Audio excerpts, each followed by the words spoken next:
were abysmal. CR needs to bounce back. It needs to start with confidence. This is quite a way to gain that confidence, Vicky. Like little hops from Maney here, but let's talk about that rotation from Crazy Raccoon. We saw that Lava Siphon had 3 squads in there. Crazy Raccoon on the north side of Lava Siphon went for the rotate immediately past Tunnel to contest NC and Harvester.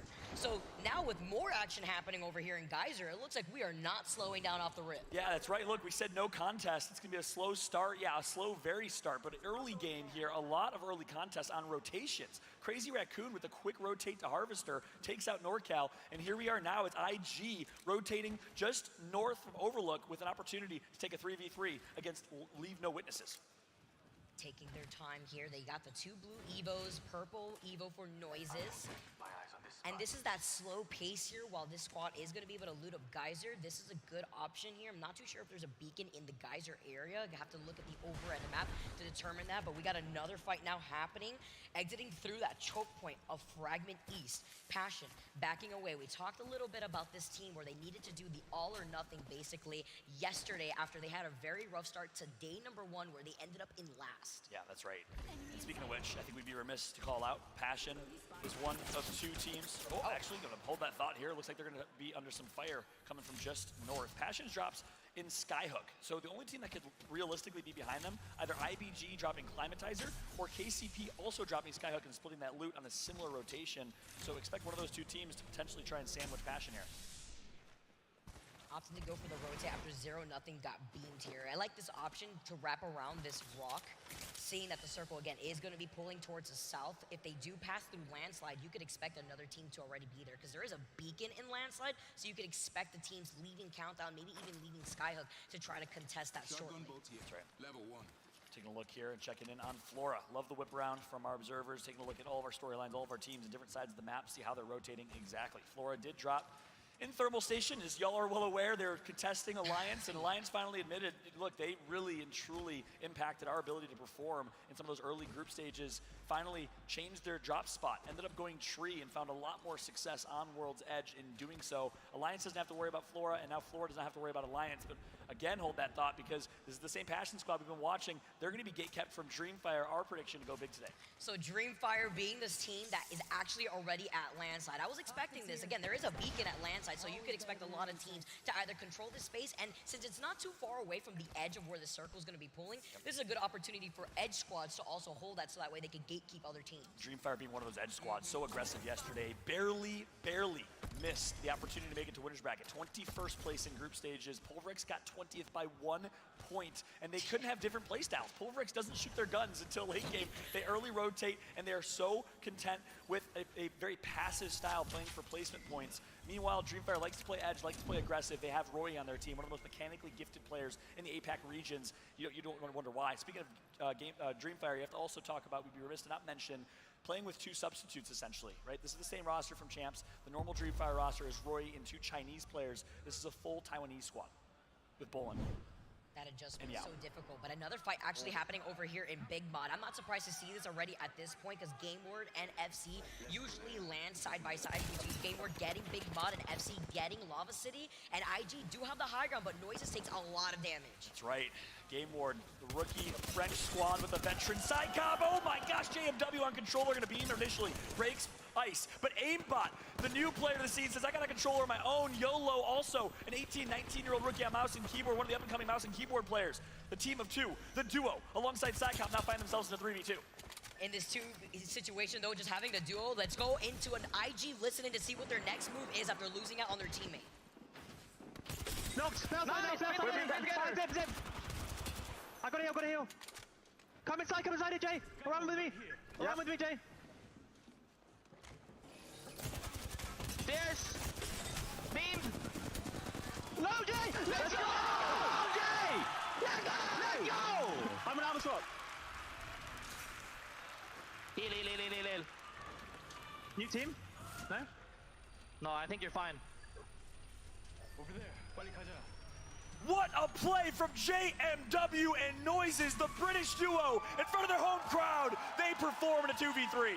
Heart beating out of his chest, literally one shot after coming in clutch, getting the res, and they're also going to be able to get the res from their teammate. Remember, it's the crypto, and the respawn beacon is right there next to Big Mod. And this is what JMW does in big moments. He's so talented. We saw that with Dark Zero when he substituted on that team and won a championship now. It's Piniter, the Japanese sensation with the PK.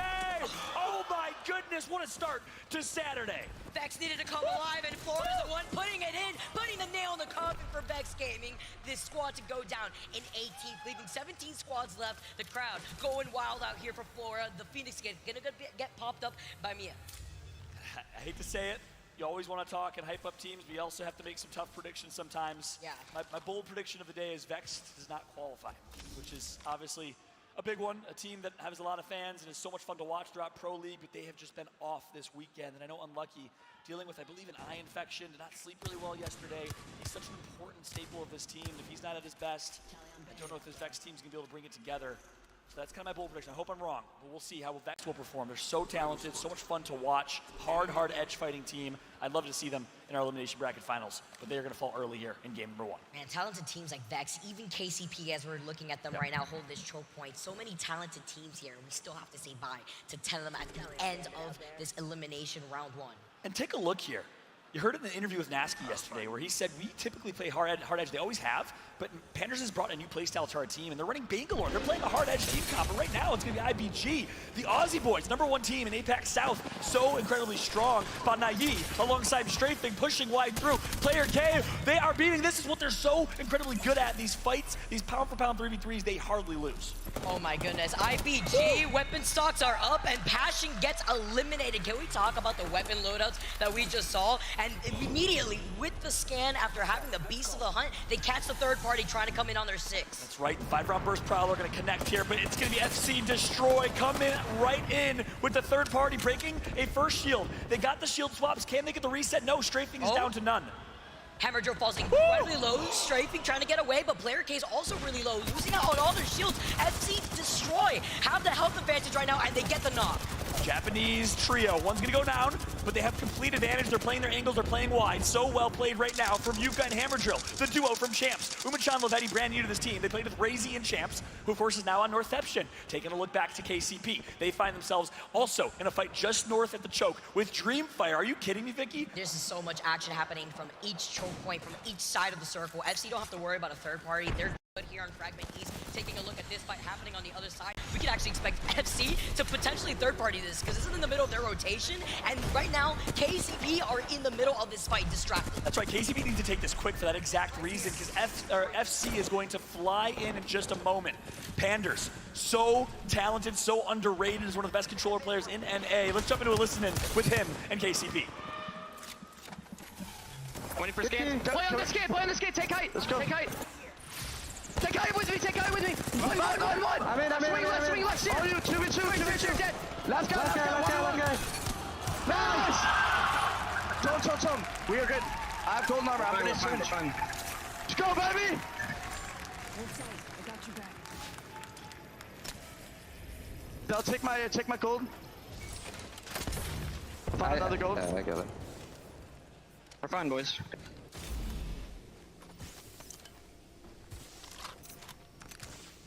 Optics here. When do you take this? I want one of you mouse some key animals on that. I'll Close go. range.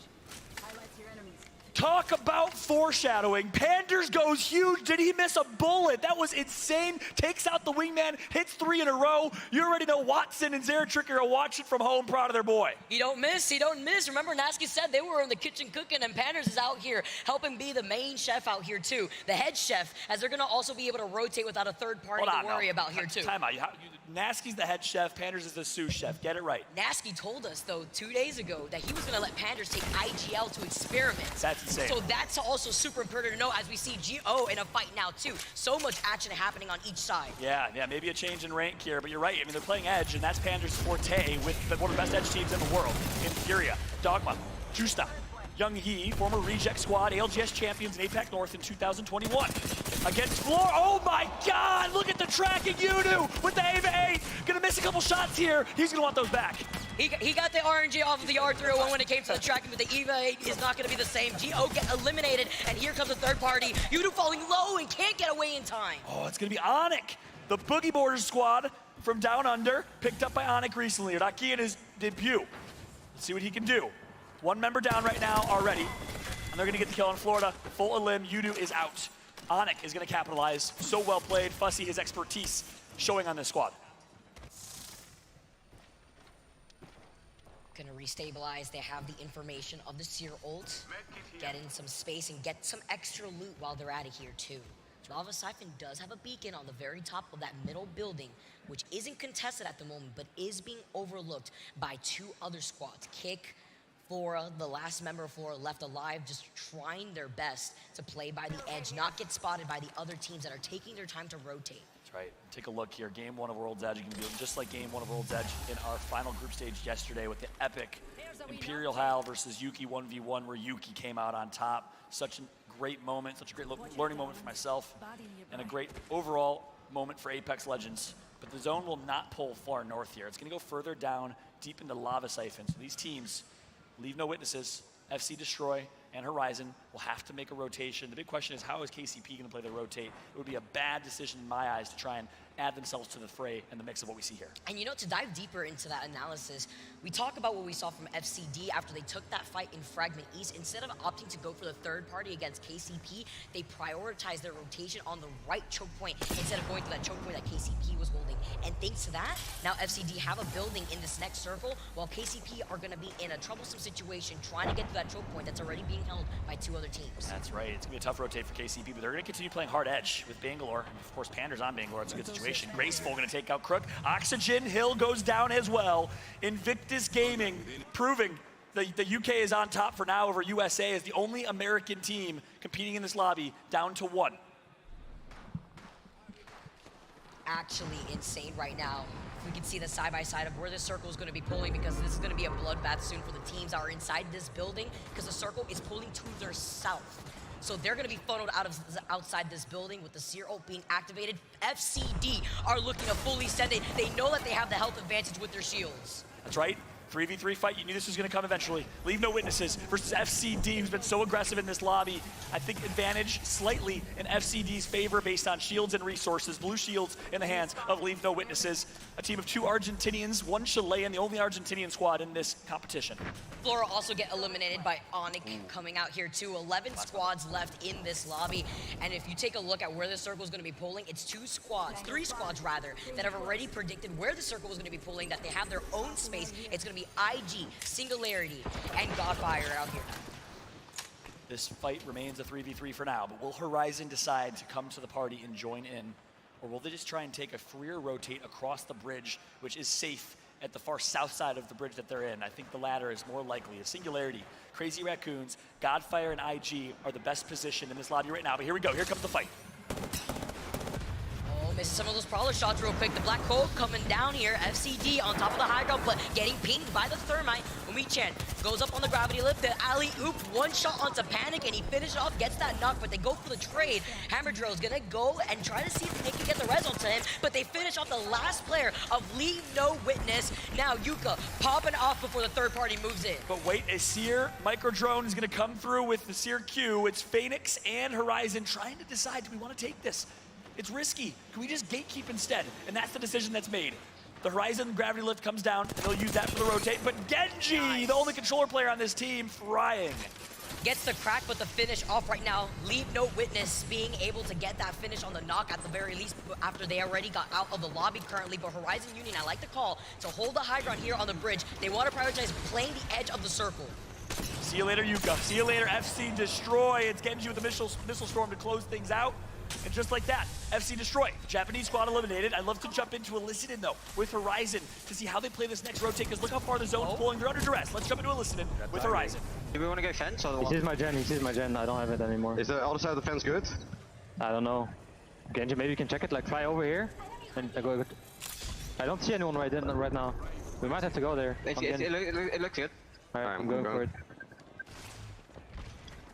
You want me to Jenny? Oh, I almost fell down.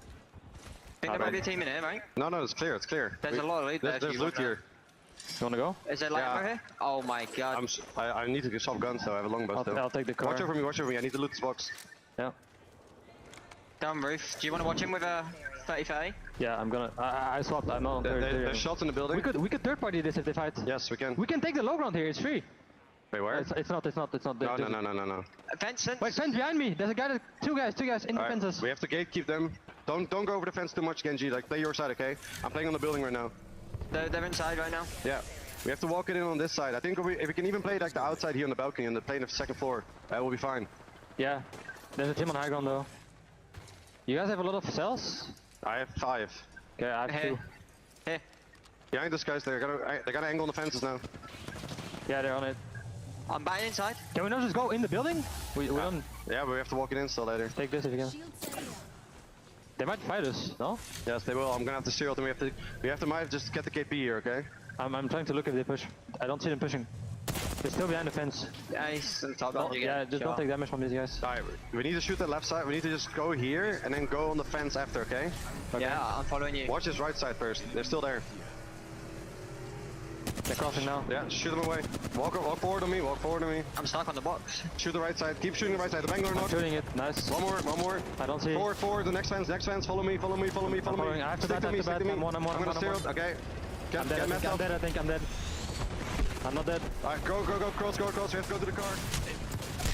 Brilliant listening right there, showing the IGL skills of Phoenix. One of our few Dutch players in this competition, but Horizon, it was a difficult rotate. Looks like they will get shut down. Phoenix, former world champion and Paladins, not talked about enough as a very solid IGL coming from the Netherlands. Kai van Dupen. It's such a difficult rotation when you're forced outside of the building. You really only have the crates and the truck to really work off of from natural cover. And meanwhile, you have KCP that were on the high ground. Nasty with the bow check. Call him Legolas out here. He's got 32 bow arrows still left in the bow check. And he's going to be able to pop to the shield cell with the gold Evo shield. Incredibly important note in case you missed it in the announcements on social media today. Crazy Raccoon made a substitute. They took a big risk picking up Whisper. They decided to bench him and pick up Maney, their OG third instead. That's a huge change up. Meanwhile, Serdell and KCP find themselves in a 3v3 team inside. It's a Watson fence. No way are they going to push that. Get a crack at least though on the crypto right now. You can see that as they're just trying to look at a different off angle. They don't want to risk just overextending. They take care of the Watson fence, but they're still playing on the outside of this building. That's right. Take a look where the zone's pulling right now. At the top left of your screen. It's going to be a center zone pull. So KCP does not need to push. They just got to gatekeep this. A Bochik in the hands of Nasky is not what he wants right now. So he'll be using that Prowler with about 180 ammo left. Nasky going to be tagged by a Thermite here. That's some good early damage for this team inside. Will they push? And that team inside is IG and Godfire nearby. Nasky survives. Again, he's got the gold Evo, so you can restabilize quickly, but there's a squad right below them that was pressuring them out. They take care of the crypto drone. Now they're focusing. They look like chameleons on the team below them and the team on top of them at the same time. That's right. Singularity now on the other side of the map here. Big fight against Kick. Their peers in South America. Kings.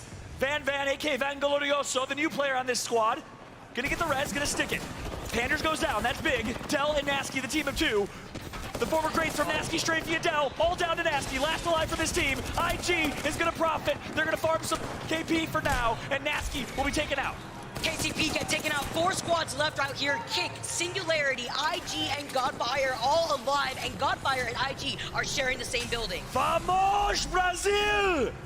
South America on top right now as we have 3 teams looking to represent the region that's performed the worst so far statistically. All 5 teams in the elimination bracket. It's a 1v1. Elysium versus the Call of Duty former great Staleezy. Elysium on top.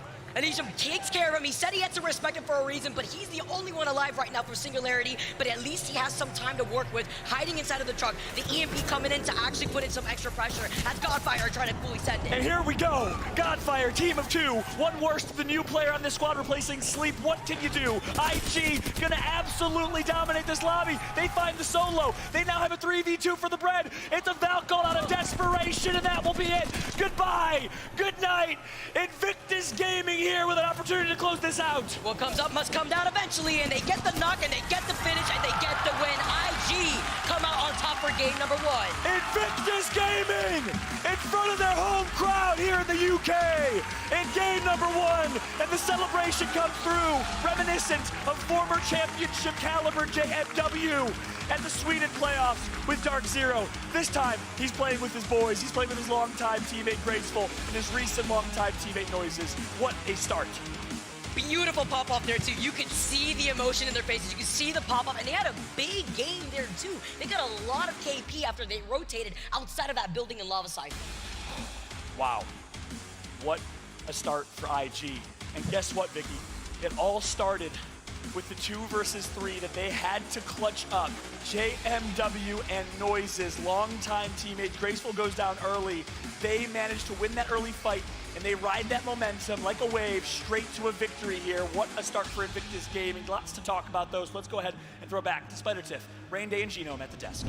Thank you so much, Fallout and Vicky. That was absolutely insane. That clutch that he was talking about, JMW was a sliver of health. We got to see that backstage. I was like, I don't even know what I would do. My heart would be thumping, kind of like Yuki, that 1v1 yesterday, bro. He stood up, he was like, and I was like, I couldn't do it. But Rain Day, I would be so curious to hear, because that was your team to watch, and they came out on top in game 1. Well, this is exactly how you have to start it if you're Invictus Gaming, because you're disappointed to be here. That's the fact of the matter. This is a quality of team that could win this entire championship. And so knowing that, they probably knew expectations are so high for us here. Winning this group or nothing, essentially, is what we will accept heading into winners. And I think that is something that through the elimination bracket run to try to ultimately get to Sunday, a win right now has just lifted their spirits so much. The confidence I talked about JMW needing for this team to thrive feels like they've got it. I mean, definitely. He's got plenty of experience. He subbed and won as well. So a lot of good moments here. We were looking in those frag fights, specifically Iron Blood Gaming, your team to watch. They won their initial fight and then unfortunately got third party. Tell me a little bit more about that, because it was looking okay until it wasn't. Yeah, I think a lot of the teams here have that same mentality, that same game plan as Iron Blood Gaming here. They're looking to take those early fights, and you can see it works out until it doesn't, until you get third party, until there's too many people just trying to pile on there. So look, yeah, you want to take those fights because there definitely are a lot of teams here that they know that they can bully and be better than, but you need to do it smartly. Frag East, I mean, everyone who's played Apex Legends knows that that's where you go to fight, and you got to be worried about those third parties. It's just too central. There's too many teams rotating through there that will be able to see those seer exhibits going out. That's a big signal from a long way away that they can see and then come in and third party. Yeah, third parties indeed is the best party in Apex That's Legends, right. Unless you're the one that was already there. You always want to be the third party, not the one getting third party. But a lot of teams that had some good standout moments. We saw Kick make it to the top 5. I had a chance to talk to Saleezy a little bit earlier, and he was kind of mentioning, you know, this is a go big or go home moment, and I think that's the mentality that a lot of these players are bringing, which you mentioned the third parties. It seemed like a lot of teams were dropping hot and heavy, getting some good loot, and then hitting the road to go ahead and get those third parties centered. But let's go ahead and take a look at some of the highlights from match number 1. Genome, let's run through it. Yeah, well, here you can see one of the contests we started off with. Crazy Raccoons, they decided not to contest Lava Siphon, so they went over and had to meet NorCal in Harvestar, winning out that. That was a good start for them. But then, yeah, look, the action didn't stop. Here's that early fight from IG that you can see they did recover from. And honestly, after this, it looks like IG were never in doubt. Once they got to that final area, especially playing the Watson, they really had that locked down and were just looking pristine. Speaking of pristine Flora, I mean, you guys know they've been contesting Alliance at Thermal Station for the past 3 weeks in scrims, and not only in the group stages, so I feel like their practice on isolating those 3v3 fights when they just approached Vexed, they knew the lay of the land, they were incredibly comfortable, but here's that engagement between FC Destroy when they third-partied onto IVG. But after this moment, it's where KCP really started to take their reins. And I think Nasky talked about how good Panders was. He clutches up here, but he says Panders is an IGL and he's a fragger. I mean, this is something that you need to lean into. Instead of Panders maybe shifting towards KCP's zone style with the way Dell and Nasky like to play, I think KCP should continue to play a little bit more edge and lean into what Panders wants to do and is used to in Furia, because it has worked at LAN. I think they keep trying it for the rest of the tournament. Well, they actually had a little bit of a go at it yesterday. I think, you know, when we talked to Nasky on stage and he was saying, you know, well, we're not really that sure about getting through to winners, I think they were using that opportunity to actually try out something a little more aggro, and we did see them bring out some of those compositions. So I think it's great. They've tried it on for style already here at LAN. I mean, sometimes you just need to utilize all those moments for the experience and testing things out, especially if you are playing with a sub. You've got to flesh things out. Hey, they've already ditched the Revenant, so far they're looking a little different, and they've been kitted, and that is that moment. IG International on top. The reaction was insane, and you've got to feel good. There's only 5 more maps after this, right? But kicking it off with a bang, let's see how it went. 25 points, 13 eliminations, 12 points ahead of second place. but Godfire, very impressive, Gino. Yeah, Singularity there as well. So 2 of South America's teams coming out on top. Yeah. And Kick as well, yes, damn. Really dominating the scoreboard up in there. And yeah, you know, we were also talking about them being a top seed from their region coming into this. So they're really, there's a lot of hopes on their shoulders to try and make it for their region into that final day. It's a great like foresight into one of them probably making it into the next elimination bracket based on that. But look at this, Vicky. I mean, sorry, Tiff. I'm sorry, so with Vicky. I still love you. It's okay. Vicky and I are both wearing red today. You know so why? Because I was going to use the V word, Vex, down there. They've got the fans, but they've got no points with 30 people here cheering them on. That is a problem for Vex. I am worried about them right now. It's not how you want to start game 1. Yeah, definitely Dreamfire, Vex, a lot of teams that need to pick it up. But granted, that was just the first game. We are going to cut to a quick break. But when we come back, match number 2.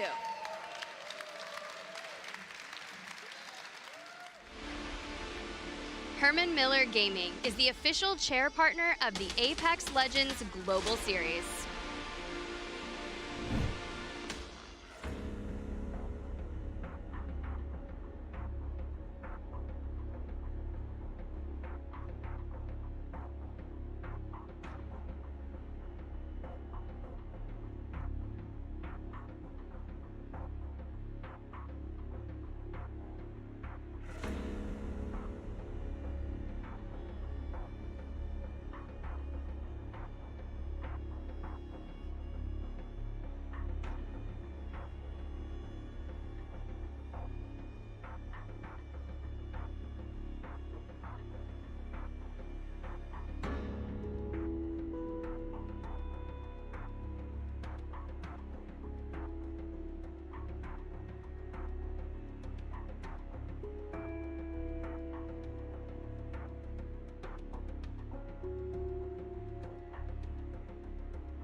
WD Black, the official storage partner of the Apex Legends Global Series. Welcome back, everybody, to day 3 of the ALGS playoffs in London, live from Copper Box Arena, where we have the hometown heroes, Invictus Gaming, putting on a show for their British fans. After coming in with a clutch here, too, shout out to JMW for that. 13 KP after taking the dub in that first game. What a way to start off the elimination bracket. That's right. I just realized I lost my mind. I got so hyped that my collar popped. I swear I'm not the guy that pops his collar. I'm not that guy. I'm currently folding the collar back. Hopefully it can maintain, but we'll see if game 2 is just like game number 1. But no, jokes aside, what a start from Invictus. You know, a couple kind of predictions I made in a tweet when we launched the day today. 1, Invictus Gaming places top 3. 2, Dreamfire.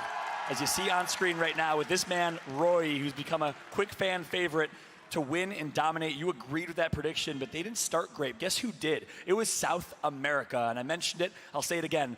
Vamos Brazil, a great start for SA. 3 teams in the top 4. Godfire's another one, as you see on your screen right now, that's been. Can we talk about that interview that I had with Stolisi too, just talking about the representation from South America, making their fans proud. They are here to show up, and SA definitely came out and showed up in that first game. Yeah, but let's just speak objectively here. They have not shown up so far this weekend, Vicky. All 5 teams from South America down in the elimination bracket, and it wasn't even close. The closest team to qual was Singularity with 25, but NorCal, 25th place. NorCal, 38th place. Leave No Witnesses, 39th. Kick, 40th. Godfire, 37th. They were the bottom 4 teams in group stages. They needed to show up if they wanted to show that South America can be represented on a big stage. And guess what? They certainly did in game number 1. Super impressive stuff from the Brazilians and Argentinians. Absolutely huge here, too, to look at what we're going to be seeing in Lava Cypher. We saw it was heavily contested by at least 3 squads. Nobody engaged just yet. It was the quick rotation that we first saw from Crazy Raccoon all the way to Harvester. And since there's a beacon in Harvester, I can expect the same play to actually come out again. That's right. It looks like CR is starting to clump that direction and to make the same play. This time, NorCal's going to expect it.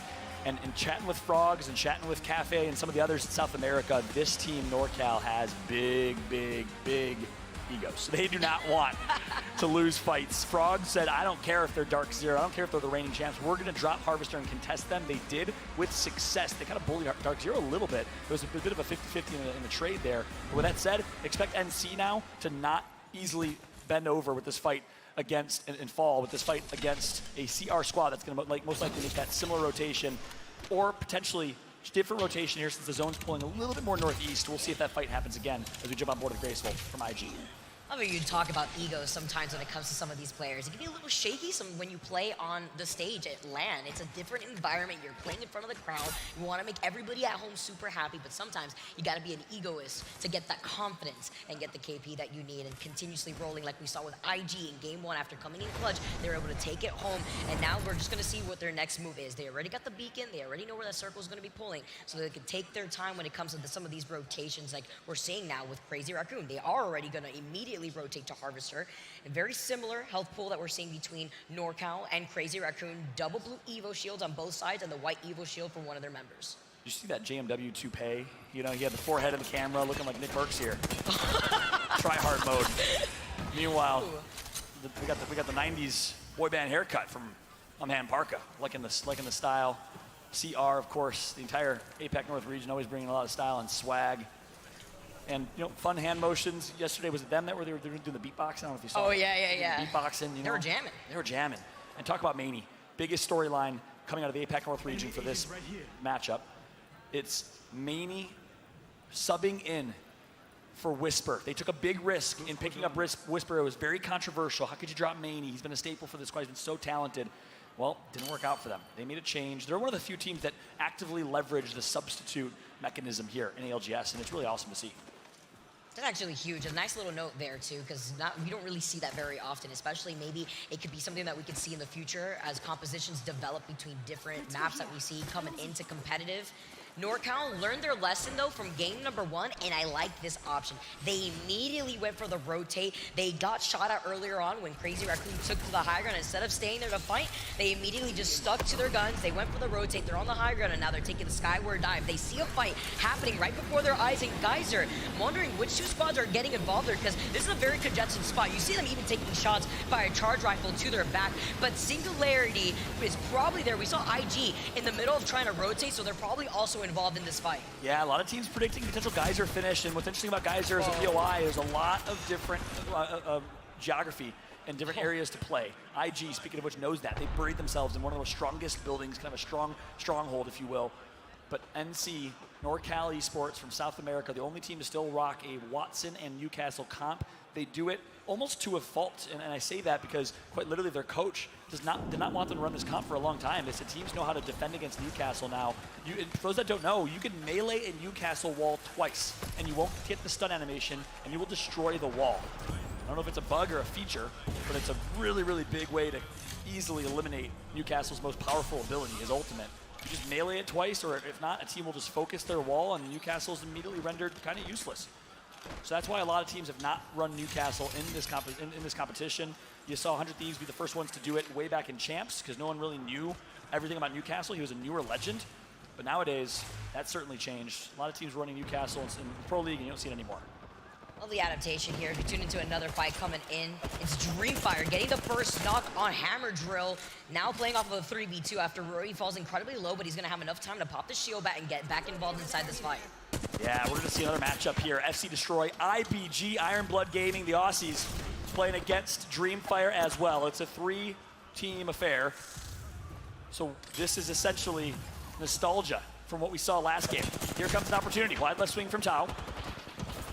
Roy Bolin, the OG team of 3, all from Taiwan. Oh my God, Roy showing his ability to track, turns, immediately finds another.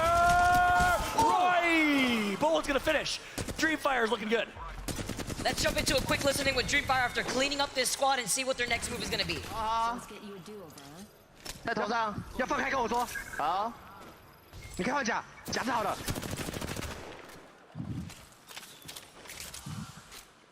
铁包往上，往上飞，瓦基往上飞。没吵到，没吵人，没吵人，没吵人。往上飞就对了，往上飞，听我的，往上飞。我舔个包，我舔个包，我舔个包。我补个血。OK， 那我就踩在上面看。好，你先踩着。OK，我在上面，我拉个小补。好。我把那指甲捡起来补。好。你们填好的时候跟我说。填好了，填好了，填好了，填好了。跑了一个西啊，跑了一个西啊，跑了一个。对对对对。往上踩一点啊。OK， 我跟你，没吵到人现在。对对，不要点，先不要点，我看一下几个队，帮我顾旁边就好，好。好，帮我顾旁边就好。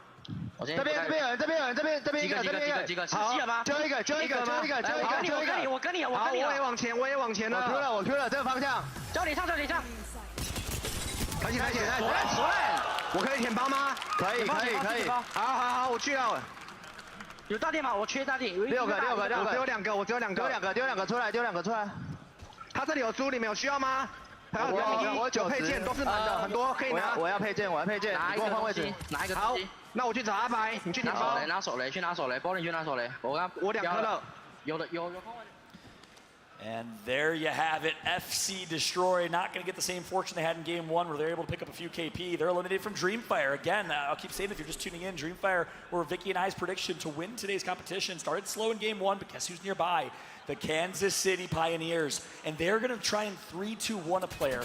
But looks like they're called out, they're spotted out. They will not have the ability to do so. And for those, again, newer to Apex, don't know what we mean by 3-2-1. A teamwork mechanism where you literally count down 3, 2, 1, and you all shoot at once to immediately beam and melt someone to get a quick knock. That individual player. And we also saw in the feed, Bex Gaming coming out top from a team fight too. A lot of action going on. It's only one team at a time that we can tune into. And it's actually insane to see all the action happening on each side. LNW now getting involved in a fight themselves through the Bangalore smoke. They have the Bloodhound. They're going to be able to get the scan here to avoid the Art Star, but only really working off of the box and the lip of that little ledge right there to also get some natural cover, having to avoid the grenades. That's right. Again, it's the same squad we mentioned, got eliminated last game. We didn't show their POV, so I'll mention it again. For any Argentinians watching right now, bienvenidos. Right now we got Zilic, the Chilean on screen. Meanwhile, switching over to Ironblood Gaming, strafing the player from Indonesia. Indonesian Aussie. He's been playing with Indonesian teams and Australian teams in Apex South as a top player in the region for quite some time and finally found his stride with these new players, Player K and Panay, who have yet to be at LAN. What's crazy here, playing off this choke point can be scary with how congested we already saw Geyser to be. So you could already expect that tunnel area to be already congested by another team. There's another entryway that Leave No Witness are now rotating away from. Sometimes you can see a beacon here, but there's not going to be a beacon here this time around. But with this longer rotate around, I'm worried about a team already in the bunker that is ready to gatekeep. Hasta luego, says the Argentinians. Meanwhile, Pioneers back on high ground here in Overlook. Oh, the IG home. Still in that fight against Dreamfire. Leave No Witnesses, though. You just saw them moments ago. They're actually rotating their way through. And IBG wants to enter the party. So here we go. 4 teams in an area. Passion not too far in the moist cave right below. As my man Daltouche calls it. Shout out to my boy. Well, he's probably sleeping right now. And doing, had a crazy, it's a Saturday, so you can imagine what Daltouche was up to. No, I'm just kidding. Shout out to my man. As we jump on board with Pioneers. IBG, KCP, Dreamfire, and Leave No Witnesses. Who will come out on top here? Only 1 or 2. This is a crazy fight to take on the edge of the circle because, yes, you see those shots coming in from the bunker area too, getting that knock already as IBG were also trying to fully send it onto that player, now rotating around. 3 squads in this congested spot, exiting out of Overlook where there is a beacon. So it was the squads that wanted to try to get that information that rotated away from Epi, like KCP now, who are now playing on the edge right behind IBG. That's right. This could be very scary. It's going to be tough. This edge rotate edge fight, just like you said, it's a tough fight. So if you're a KCP fan, could be looking a little bit scary. If they can make their way out of this, they're showing that they've truly evolved, right? They're a full edge team right now. This is never how Nasky has played. They found so much success as one of the greatest teams in EU back in 2021 with multiple championships on the Nasky Strafey Dell squad with early rotate, Pathfinder, then Crypto team comps. A completely different, out-of-character play style for KCP and Nasky. Be a little risky sometimes too, trying to pull that out, but you know what? Exactly. You have to make the adjustment, especially if you find yourself here in the elimination bracket. IBG, another squad that we were talking about before, trying to show up, still rocking the Bangalore Bloodhound and Seer, the double scan that they're going to be able to get here, the double set of information. As the scan's going to come out here first, scan for scan, as the squad's going to be able to take up the inside of this building. That's right, it's a Bloodhound versus Bloodhound matchup. We've all been there before in ranked. Bangalore is going to come down, that's going to force Panay to run through it. This is not the way you want to run through the river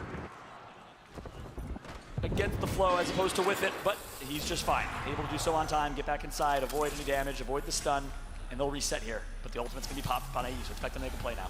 You talk about all of us being here, absolutely, especially when you hear the enemy Beast of the Hunt activated. It's about making a statement. Scan for scan. You already know where they are. You already scanned them 3 seconds ago, but now you're gonna do it again. The double scan comp from IBG, only team running it. Here we go. Seer ultimate is down. Let's jump into a listen with IBG to hear their comps. Crack, 30 flash, 30 Night. Someone try and pick the balcony.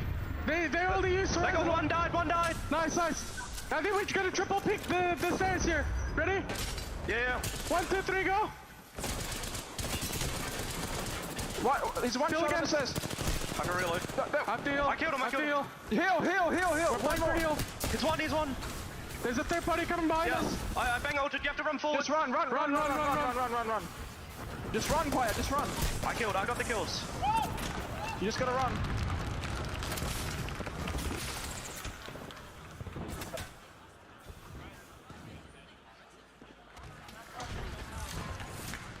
And players gonna sneak out, barely able to scurry away, but you know KCP's gonna hunt. They don't have a Bangalore, but they do have a Seer, so they'll automatically know exactly where he's gonna be. Expect that to be a cleanup here in a moment, most likely. Meanwhile, Vexed Gaming with quite a bit of a fan audience here, live from the crowd in high stage, looking to have a big game. They got the IBG is first out. knock there too off of the Arc Star, and they were able to fully send it. Cake get eliminated in 16th in this lobby, and Unlucky is feeling himself right now. He wanted to go hard today, and they want to go big or go home, because that's the only option here in this elimination bracket. And you hear the crowd burst out and cheer and chant.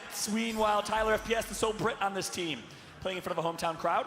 Tyler burst onto the scene with a remarkable showing in the ALGS Championship of 2021, playing with New Esports, where they dominated group stages. That was alongside the Ascend squad, Kashera and Post Kill, and that's when he knew he was going to be something special. Trying to find a way off to the side after getting that crack to get the information onto the top of that player. Despite the smoke grenades coming in, they know exactly where he's at before hiding right behind the Zero coming in as Tyler goes down first. Yeah. They get the trade. Tyler, the tip of the spear, gonna go down, that's big, but Unlucky's so talented, he misses the last shot. The melee, he gets the knock, but no! Vexed Gaming is out. The Boogie Borders, Onyx Esports, welcome to ALGS. Raki, Shady, and Fussy clutch up.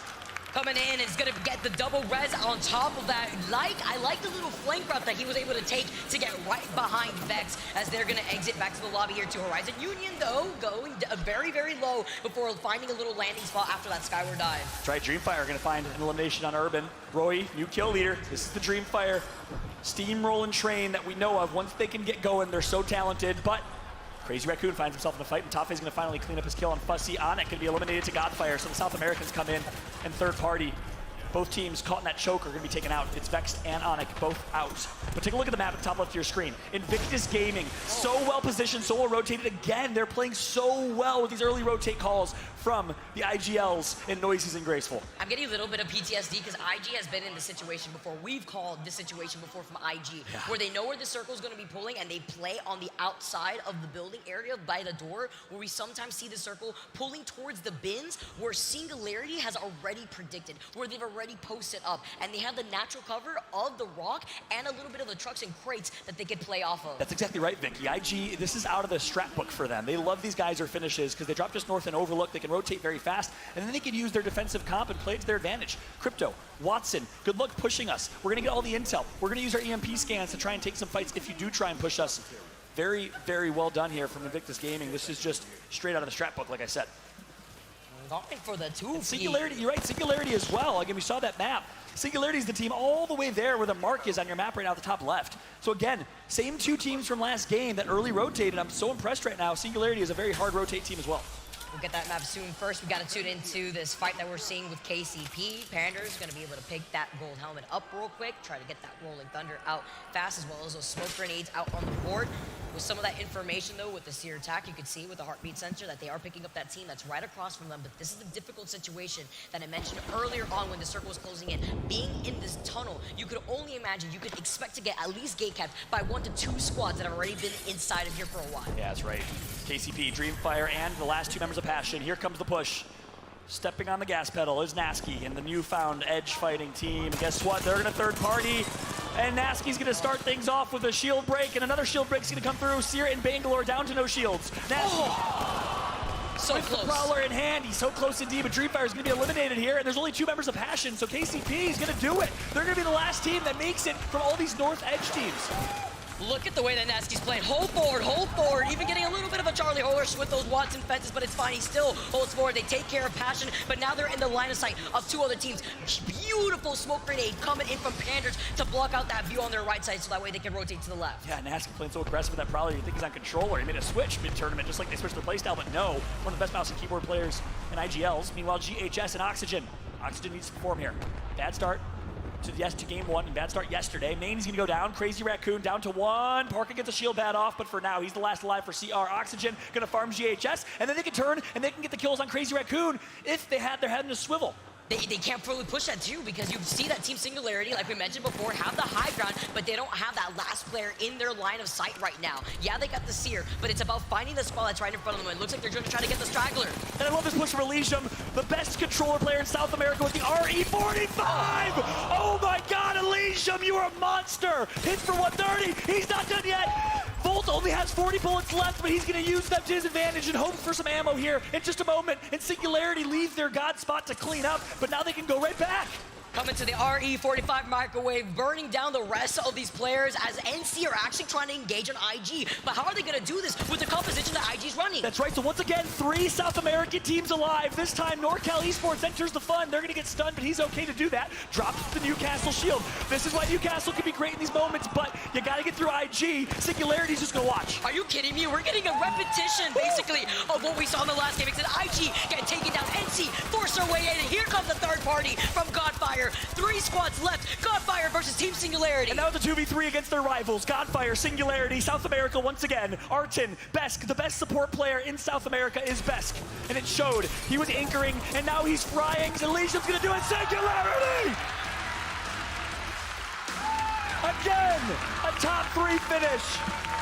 What a performance, and there's so much to talk about there from Singularity, Vicky. The way that Besk had the ability to play anchor and hold their god spot while Elysium flew. That's what worked so well for this team. Again, we talked to Kafazin, the coach of Godfire, and he said the way they play is they just fly around Elysium. They let Elysium make plays, and they all support him, and that's exactly what we saw right there. And they played that perfectly, not only in the position that they were holding, they not only cleared their backs from the circle from the squads that were forced to rotate uphill towards their direction, but they played amazingly to their strength with their composition. Not like IG, where they're not the ones running the Watson, so they have to play off more space than what IG was working with inside of the building where they were trying to play to their strength. Beautiful play from Singularity, and I believe they got 7 KP, so the consistency is alive for this squad. That's right, and I'll say it one more time because they deserve it. Vamos Brazil, every single one of you in the chat right now, stand up and get ready, make some noise, drop the Brazilian flags, because Brazil and South America came to play today. They're proving to their region, they're proving to the world that they are here. And that's it for us. We're gonna throw it to Tiff, Rain Day, and Genome to break it down. Thank you so much, Fallout and Vicky. What an insane game. Congratulations to Singularity. I saw the fans up top. He was talking about the chat, but I'm like, they are here in person in London. The flags were out. So exciting. But Genome, we were talking about South America having so many of their teams being in the bottom 20, but it's about time we show up, and we show up now. Yeah, big win for Singularity there. I even thought it was a bit unlikely, to be honest. I mean, it was a deep geyser zone. IG had picked it once again. They had the Watson early priority on that deep building at the end of geyser. They had the Watson to set up and just completely lock down that building, which they did until the top 3 or 4. Yep. And then, despite the zone, it was going to finish next to the bins, but the teams didn't even let it go on that long. They forced the issue, went inside, somehow dealt with all of that Watson utility, and still got over the top. So congrats to Singularity. Right, it's the benefit of the crypto, right? Because we often look at the pairing of the Watson crypto defensive. You're not having that heavy Gibraltar playstyle, which has left Apex Legends if you're just joining us here in this latest couple of seasons. But the crypto has really fit a nice niche for teams who like to play a little bit more patient. They want to have the flexibility to be offensive with the EMP, but also in those late zones when you're bunkering up. If you have a Bloodhound there, you're getting scans, you're getting info, but you're not able to do anything about the next push if the zone forces you out. The EMP destroys that Watson pylon. It allows you to have access to a zone that that wouldn't have been given to you before. And I love the way that they're playing. It's just a flexible lineup with the Bangalore as well, which is getting a little bit of a buff since there's no digi-threat in the replicator. So teams are without that vision. It's playing into the hands of Singularity in South America. Yeah, I think if you're going to bring in Bangalore, it's still very viable in this. We saw especially KCP making that rotation towards Geyser. Panders on the Bangalore using the smokes to kind of cover off their LOS and cover that rotation. Yeah. Unfortunately, they didn't make it towards that end game, but top 5 will still be great as well. But you mentioned it, Singularity, as we look through some of these highlights, Genome, leave no witness, another South American team going out a little early. Yeah, look, so it was a very different story at the start of this game. A lot of the teams were just fighting for the gatekeeping positions up the top of Geyser around Overlook, Ghost Town.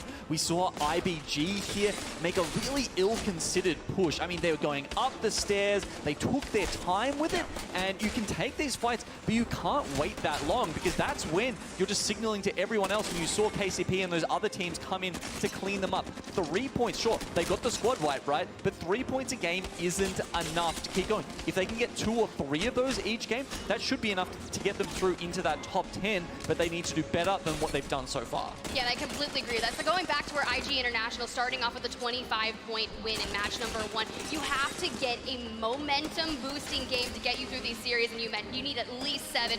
Rain Day, let's talk us through that. You know, even on your worst day, what are those points that you're looking for? You want 5 to 7. That's all you need if you're watching this. 5 to 7, even on a bad day, and that will keep you in the chance to have that pop-off 20 to 30-plus point game. IG don't need it, though. They're playing so well, clearly going to come out of this group after looking at 2. But I'm just impressed with the way that we've seen South America represent so far. They have had a phenomenal presence in this lobby, and it's looking like 2 or 3 of those teams out of the 5 are going to be representing themselves in the elimination round.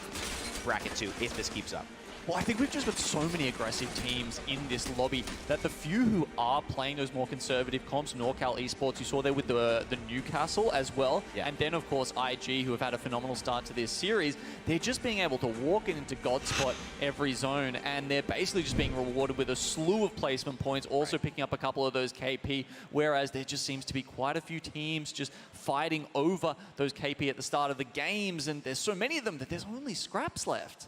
Yeah, that's definitely something to value because you see Vexed, right? They initially win that push against Flora. Flora, they're landing thermal station, Vexed going staging. So typically, when we saw Vex in the group stages, anytime Alliance was in their lobby, Alliance typically takes thermal station. So it's a lot of those same rotations, which is why Flora and Vex are butting heads. But this time, Vex comes out on top, and they start getting that momentum, right? That we talk about Sab. She's like, every time they start kind of going on that roll, they want to carry that forward.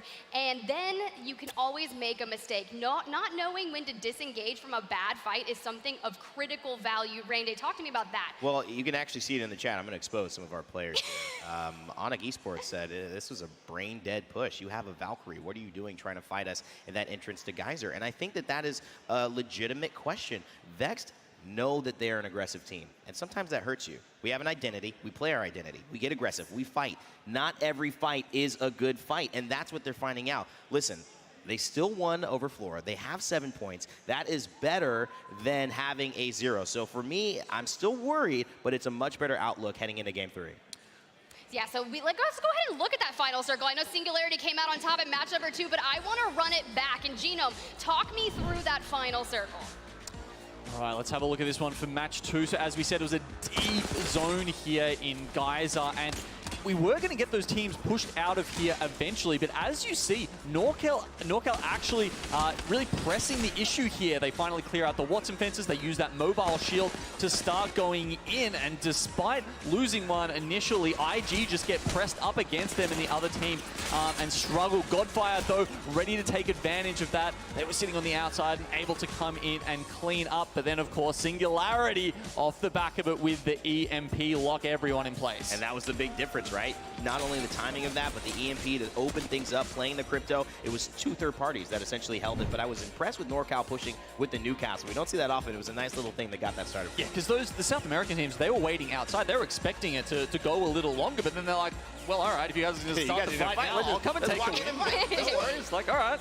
No, well, it definitely paid off, and there you go. The match 2 results. Team Singularity, 19 points, 7 eliminations. Godfire from South America as well, 15 points. NorCal Esports, South America, guys, 12 points. IG International reigning supreme, coming in with another top 5 finish. And Oxygen Esports, a team that we haven't actually had a chance to talk about. I'm really shocked that they're here in the elimination bracket as well, finally getting some points on the board with 7. They actually had a tough time, Gino. They were kind of the center of attention towards that final circle where Singularity, everyone was just poking at them. Yeah, there was a lot of tension to take there, and unfortunately they couldn't quite deal with it. Teams on either side of them being the first one to force the issue in one of those final circles, it rarely ends well for you. Rarely ends well, but those teams right there, the series results thus far after map number 2. IG International still holding that top, but now tied with Team Singularity. Godfire rounding out the top 3, so it's good to see some representation from South America inside that top 10. And look, I mean, just 2 maps already. We have 4 more to go, and mind you, top 10 is the way to make it. Yeah, and the three teams at the top, over 28 plus points. That is, I think, a sign that they are moving towards, their minds are in elimination bracket 2. They're thinking this is a part of our journey. Some teams, though, still at the bottom, 3 points, they're close. There's only like 10 points that separate the bottom 20 to actually the top 6 with Crazy Raccoon sitting in that 6th spot. So still a lot of time, still a lot that can happen, but I think that we're clearly seeing teams who have championship on their mind. A lot can happen indeed, but let's go ahead and we're going to send it back to the casters because match number 3 is about to be underway. Fallout, Vicky, send it. Thank you much. Thank you so much. I can't talk. I'm that excited. Thank you so much, Tiff. Thank you, Rain Day. Thank you, Gino. Fallout and Vicky Kitty for one last game, number 3 here on World's Edge. And what a start it has been. Bom dia to all the Brazilians watching, and of course to Singularity. Boy, oh boy, have they performed this morning. I see you, Fallout. I see you. Also, I saw Vex out here. They're basically pulling up their inner Ryu, trying to true short you this lobby out here. And I gotta commend the energy because they need it right now. At the moment, they're sitting in 13th overall on the bottom ends of the bottom 10 teams, and we know what happens to those bottom 10 teams at the end of the day for this first elimination bracket. Yeah, that's right. One quick note there before we jump into some meta-analysis here, right? You're not used to that from Vex. They usually have these huge games, but they also have the really bad games. They're go big or go home. So that's actually not bad for Vex. 13th place, 7 points. It's just 2 games, right? It's 2 games, and you have an opportunity to have that one massive game, which would sneak you into the top 10 and probably cement you in the top 10. So again, a lot of Vexed fans in the crowd right now, rooting for Matafe and the crew. We'll see if they can come through here. Dropping staging, no need to worry about NRG and any of these other teams that drop staging. Vex, I think, is looking good, and they're going to get a nice zone here as well. Ooh, we're going all the way down to the west after having those 2 east side kind of circles that we saw being pulled out for the last 2 games. Yeah, that's right, and this is interesting. Take a look at the top left of your screen, KCP. I'm really interested to see how they decide to play this. Will they opt back for their early rotating style of play that, again, Nasky Dell are so comfortable with? Or will they commit to hard edge and just try and bully the north side of this zone with teams like FCD, IBG, Passion trying to rotate all the way through the north there? You know, right now, looking at what KCP has to work with, they have the beacon and they have the replicator. Yeah. And we know what's in the replicator right now. It's the purple light mag. You got the purple standard stock as well. The Mobi as well that they could also work with if they need that too. If they want to play by the edge, they have to think about how they're going to be rotating into this next circle because we know this is going to get congested quick with Vex with the quick rotation too. Yeah, and not only Vex, but Oxygen. They drop Landslide, they scan Beacon quick, and look how fast they're out. So again, this is a really big game if you're an Oxygen fan from North America. The only team, can you believe it? 9 out of 10 North American teams made it to the winner's bracket. Oxygen is the only one that dropped down to the lower bracket, which is just insane to think about. So great opportunity for Oxygen, great opportunity for Vexed, and KCP, you're right. I think they are going to just farm and wait and use the replicator. Any team that tries to come into Skyhook, they're going to fight, and I think this is going to be a really good game for Kansas City Pioneers. Another team that actually quickly rotated after the first game where they learned their lesson was NC, actually, who ended up in the top 3 in game number 2 after being one of the first to fall after Crazy Raccoon had fully rotated onto Harvester. Now they're also going in for a quick rotation through Landside. As we take a look at Vex, they wasted no time. Oxygen on the low ground, so Vex having the height advantage. Wow, so Oxygen is just going to settle for this building in this location, which I don't think is the ideal spot that he maybe would have wanted, but it's still a really, really good spot to be in. I don't know if this will be the ultimate endgame God spot. We'll, of course, see where zone pulls, because they don't want anything to do with Vex on this fight. I mean, Vex does. Vex wants to take this fight quick. They love when they get zone, and they love taking early edge fights in zone.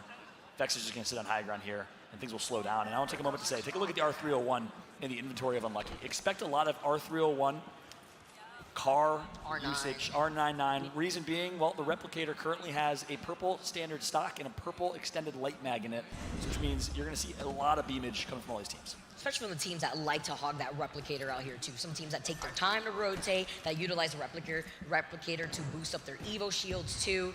Singularity also in the middle of the rotate through Harvester currently. I believe they're right behind another team that may be Godfire in the middle of their rotation as they're on their way to staging. Yeah, it is Godfire right in front of them, and Godfire's just going to run away. Wise decision. They're going to go through staging, so they might get some more crafting. Sorry, I missed that. Go ahead. Yeah, they picked up the Volt Key there too at the very end, so maybe trying to get some extra loot after already having the gold Evo shield to work with. Now they want more loot on top of that. I mean, you can't ever get enough, especially if you're right next to the Volt. That's right, and that's typically you won't see a lot of players go out of their way and avoid an early rotate to go to the Vault, but this time it's on the way. So this is a wise decision from SNG. And if we can show the overhead map, just kind of see how things are shaking out, you'll see no teams nearby, no risk. They're going to get a ton of great loot. Expect them to leave with purple shields. A great scenario right now for Singularity with an opportunity to go back-to-back. Oh, while we're seeing in the feed, though, there's a fight going on out here as Crazy Raccoon have the high ground, and Parka has to restabilize, losing out on his shields. Looks like he only has shield cells, doesn't have a shield bat to quickly get back in. Ras as well, as they're just going to be able to try to hold onto high ground. They have the health disadvantage. They still have that white Evo shield, and Leave No Witness have 2 blues and 1 purple. Some shots getting taken with the longbow before he has to reload. He's got 1 more bullet out here, and they're trying to kind of close in that gap at the same time while taking their time on the edge of the circle. And you know, that clip right there just restored faith in myself, gave me some confidence, because that's what the longbow looks like every single time I use it. Oh, which is why I refuse to use the longbow anymore. But then you see pro players hit every shot with that thing, which is insane. But no, nonetheless, we got Van on screen right now, a.k.a. Van Glorioso. Again, Brazilian team, brand new player on this squad. He's kind of a rookie. They took a big risk on him. This is his first land. Still easy on this team. You heard me call him a COD great. Well, he almost qualified for COD champs a couple of years ago. Was a top Call of Duty player in South America and Brazil. Now has switched to Apex for the last couple of years. Huge, as they have the also man advantage right now. You see the shield on the ground. They have to go for a quick shield swap because they lost out on one of their teammates. Kick with a black hole. This is going to be the initiation right here. But Kick are getting pinged by another squad in the distance. They need to finish this fight quickly, especially since they already have the advantage. Last person's in the John, in the porter potty. And yeah, I don't know what they call it here in the UK. Someone help me out here. But he's likely going to be going here momentarily. Last member alive is Karaju of GHS Professionals. And Kick will fly through, clean him up, 3v1. See you later, GHS. GO might want a third party, but this is going to be a tough third party. They're very defensive and defensible right now as Kick. They looked like they were already wrapping around the fence line, but I like that they just wanted to make sure they had some of that information. Unfortunate little tag there with their own Arc Star, just hitting the edge of that window, and Kick take to the high ground immediately, but lose out on Silizi. Yeah, Gio wants to take this fight. They have shield swaps, I think. Kings is going to go down. The third party's too strong.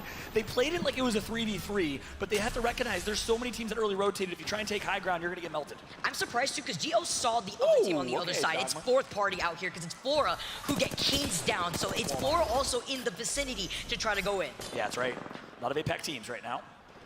Mia K of Flora, Pinoter, controller Japanese squad. You do. Mia K is going to go down. Van, still alive. Last alive for his team. He just wants to be as quiet and as small as possible right now to see if he can retrieve those banners and run. Nope, Kick is out. Kick get eliminated, and now it's going to be Flora versus Gio currently. Got to look to your back. Dogma knowing that he's getting tagged in the other side, getting those R9 shots, getting the PK to finish things off of the 2 members of Flora. Peacekeeper for just now. Nice plays right there. They love themselves some shotgun play, whether it was the Mastiff when it was popular in meta. Obviously, currently PK on the ground. R99 and PK in hands, and teams have been opting for the former. As Jusna, Younghee, Dogma, again, former rejects. Hey, oh baby, look at the tracking, the wide left push. Flora finds, or Gio finds the last member of Flora, and they're gonna get taken out. Why are you running? You know you're already at the end right now as Gio saw you in their sights. Another team now making their appearance on the choke point. That may be Vex because we saw them earlier on top of Pride Walk when they were overlooking Oxygen on the low ground. So I wouldn't be surprised if they haven't moved from that choke point because it's a really good spot to hold since you have the slight height ground over other teams that are going to be forced to rotate from the north side past the train tracks south of Lava Fisher. That's right. Ganbare Atusan, Gio. The APAC North team, one of the few teams from Korea. It's been so Japan dominated. This is a team I kind of had a bold prediction, in my predictions for the day on Twitter that this team will place top 5. We'll see if they can have a bounce back on Storm Point. Again, first 2 games not great, but a really, really solid game here. Look at this, 5 kills already for GO. They're able to just clean up. Not a whole lot of damage done here for Jung-hee, but nonetheless, the 5 kills will certainly help. KCP though, we talked about them having a really good game. Now they have to go through IBG. This is the matchup we previewed. Oh, this is good here. IBG popping the Beast of the Hive, but to stop him in his tracks is the Rolling Thunder moving into. He finally finds a little opening. He tries to push in right now. It's player K actually that had that Rolling Thunder, so it just slows him down ever so slightly, but this at least gives some time for KCP to build up some space. Strafing Flame. Wide left, angles, finds one. R301 melts. That's the standard stock in effect here. Meanwhile, Full Limb is going to come through as well on Dell, and KCP might be out. And yeah, we previewed it. We said Iron Blood Gaming will be rotating this direction. Oh, almost gets the track in the final elim. Oh, doesn't get the other player though too. They are able to run away to safety inside that middle building, but now they're going to be able to also loot that one player, Sir Dell, that went down for Pioneers. Now they have to play this out as a duo. There's no way they get this banner here, so yeah. Look, Nasky's been hyping up Panders and them as a team of two for a long time. But Nasky goes down. I was excited to see what they could do as a team of two, but Horizon's Genji is going to get the knock. Yeah, the 3 spots in the Lava Fisher area right now. It's Iron Blood Gaming, you got Horizon, you got KCP with only Panders left, who is forced to now play this as a solo as he tries to wrap around from the north side of Lava Fisher. He's going to go long, and that means that some squads that take their time to rotate, like FC, may actually run into him, but let's see what he's going to end up doing.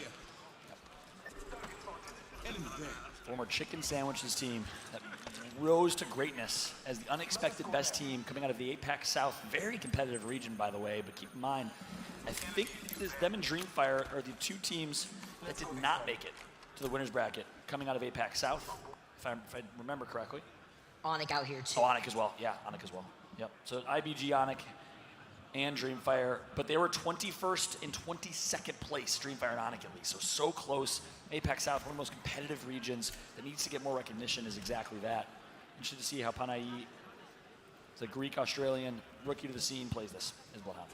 Trying to take the analyst pullback here, looking at IBG and looking at where the circle is going to be pulling. They have the information on where that circle is going to be if we could get a side-by-side, because we've sometimes seen the circle pull towards where Vex was predicting, pull towards the houses off to the right side. So it'd be absolutely huge if IBG could continuously try to pressure this on the edge of the circle. That's right. Take a look at the top left of your screen. They have the beacon info. So let's jump into a listen to see how they decide to play this rotation. Let's listen in with Iron Blood Gaming. Scan in right away. Get to here, get to here. Wait up. Oh, they're close, they're close, they're close. They're trying to fight. I'm on the house. They're close. Look at the Watson, look at the Watson. Yeah. I'm safe on me, I'm safe on me. Swing left track. here, swing. I'm getting shot in the back. Chill, we have to heal. Take space on the right. Just live. We can Careful, drop it. we're getting shot. Yeah, I smoke behind us. Can we take space on the left? Yeah, I'm taking space on the left. I got no smoke. You're getting pushed left, Flame. Come to me. I cracked the seal. They're 2 inside, 2 inside. I'm getting shot. There's people on tracks. In front of them. Get to behind the just building. chill, just safe. Just stay safe, stay safe. Get to me. Stay safe. There's a team close. Stay safe there, Panna. They can't pick you. I'm getting One's shot next at. scan. There's a team back here, all the way back as well. There's people We can't fight this. Come there's back, people Panna. in Come front back, of Panna. tracks. Come I back, can watch it all. I can watch it all. Come back, Panna. Yeah, I'm looking. Oh, we're good. We're good. we can swing Probably left. just gonna drop down late. Yeah, okay, we're gonna drop. Wait, you said there's a team playing here? Yeah, we're gonna drop down. We're gonna drop down. Triple swing them. Ready? Come down. Come down. Come to me. Come to me. Come to me. Let's go. Let's go. Come. No, I can't see them. I'm pretty sure I saw a guy there, though. Yeah. I'm pretty sure we're also getting listened into, so, player, you might be a furry, but you're my furry. Shut up. What are you talking about? Alright, chill. Play the game. Now. They might be, like, walking up on the back here. We have to be careful of that. I'm safe over here. I don't have much We just have to try and live.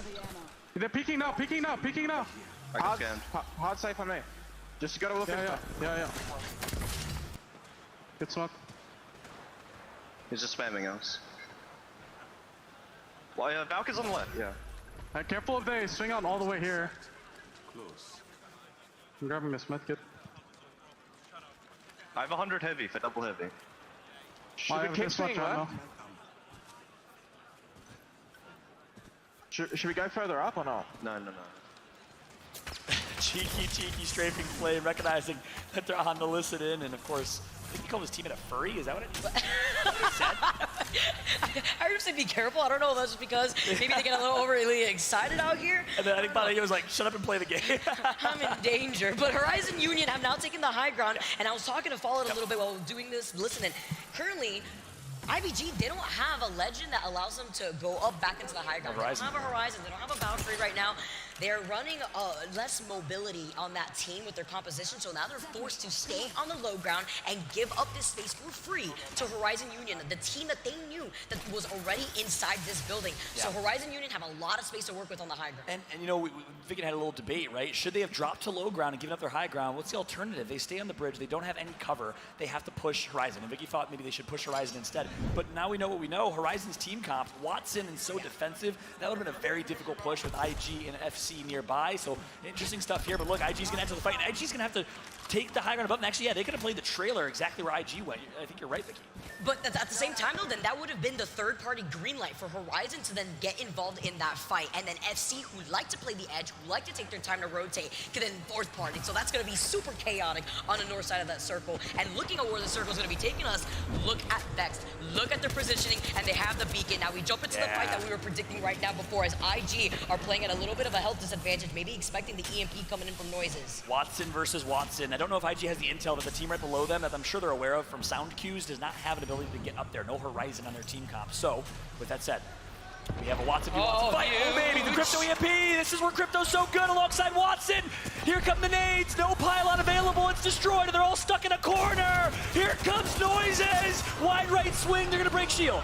Oh, trying to light them up like a firework, but they had the health disadvantage. They get blasted by the PK. KCP get eliminated in feed, and IG may meet them back in the lobby. They get eliminated, and Horizon Union come out on top. Here comes the third party from SCD. Horizon says, sit down, but just you wait. FC destroy with the third party. That'll be it for Horizon, unless that last member can run away. I think it's Genji.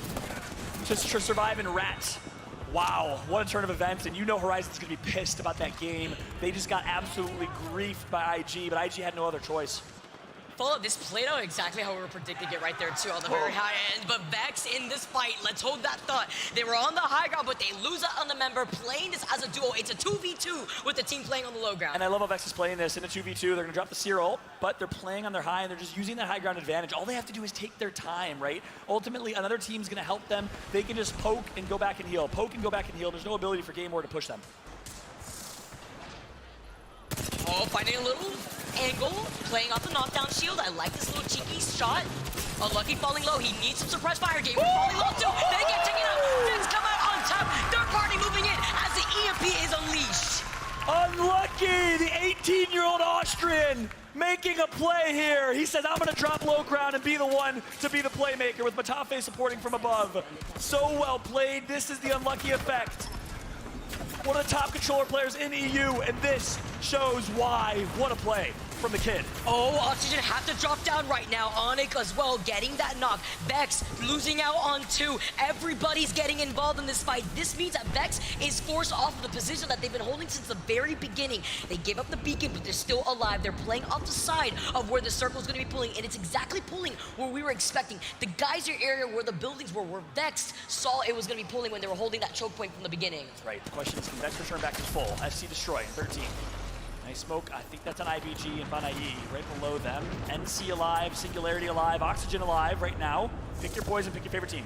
And remember the team that dropped down. It was IBG. When they dropped down thinking there was a team there, blessing out here for this one. They got out of the third party, but FCD drop on top of them. They get 2 knocked, make it 3. He wipes the whole squad. It's Yuka coming in as IBG get eliminated. 8 squads left, and FCD have the slight high ground next to the train tracks. Yuka Perodator, more like Yuka Predator right now as he takes out every single player of the opposing squad. Umachan Lavetti, the new player on this team, with the charge rifle, wide left angles. Great shot right there to break ice. And now will Onyx decide to push it? They gotta do something. Onyx under duress.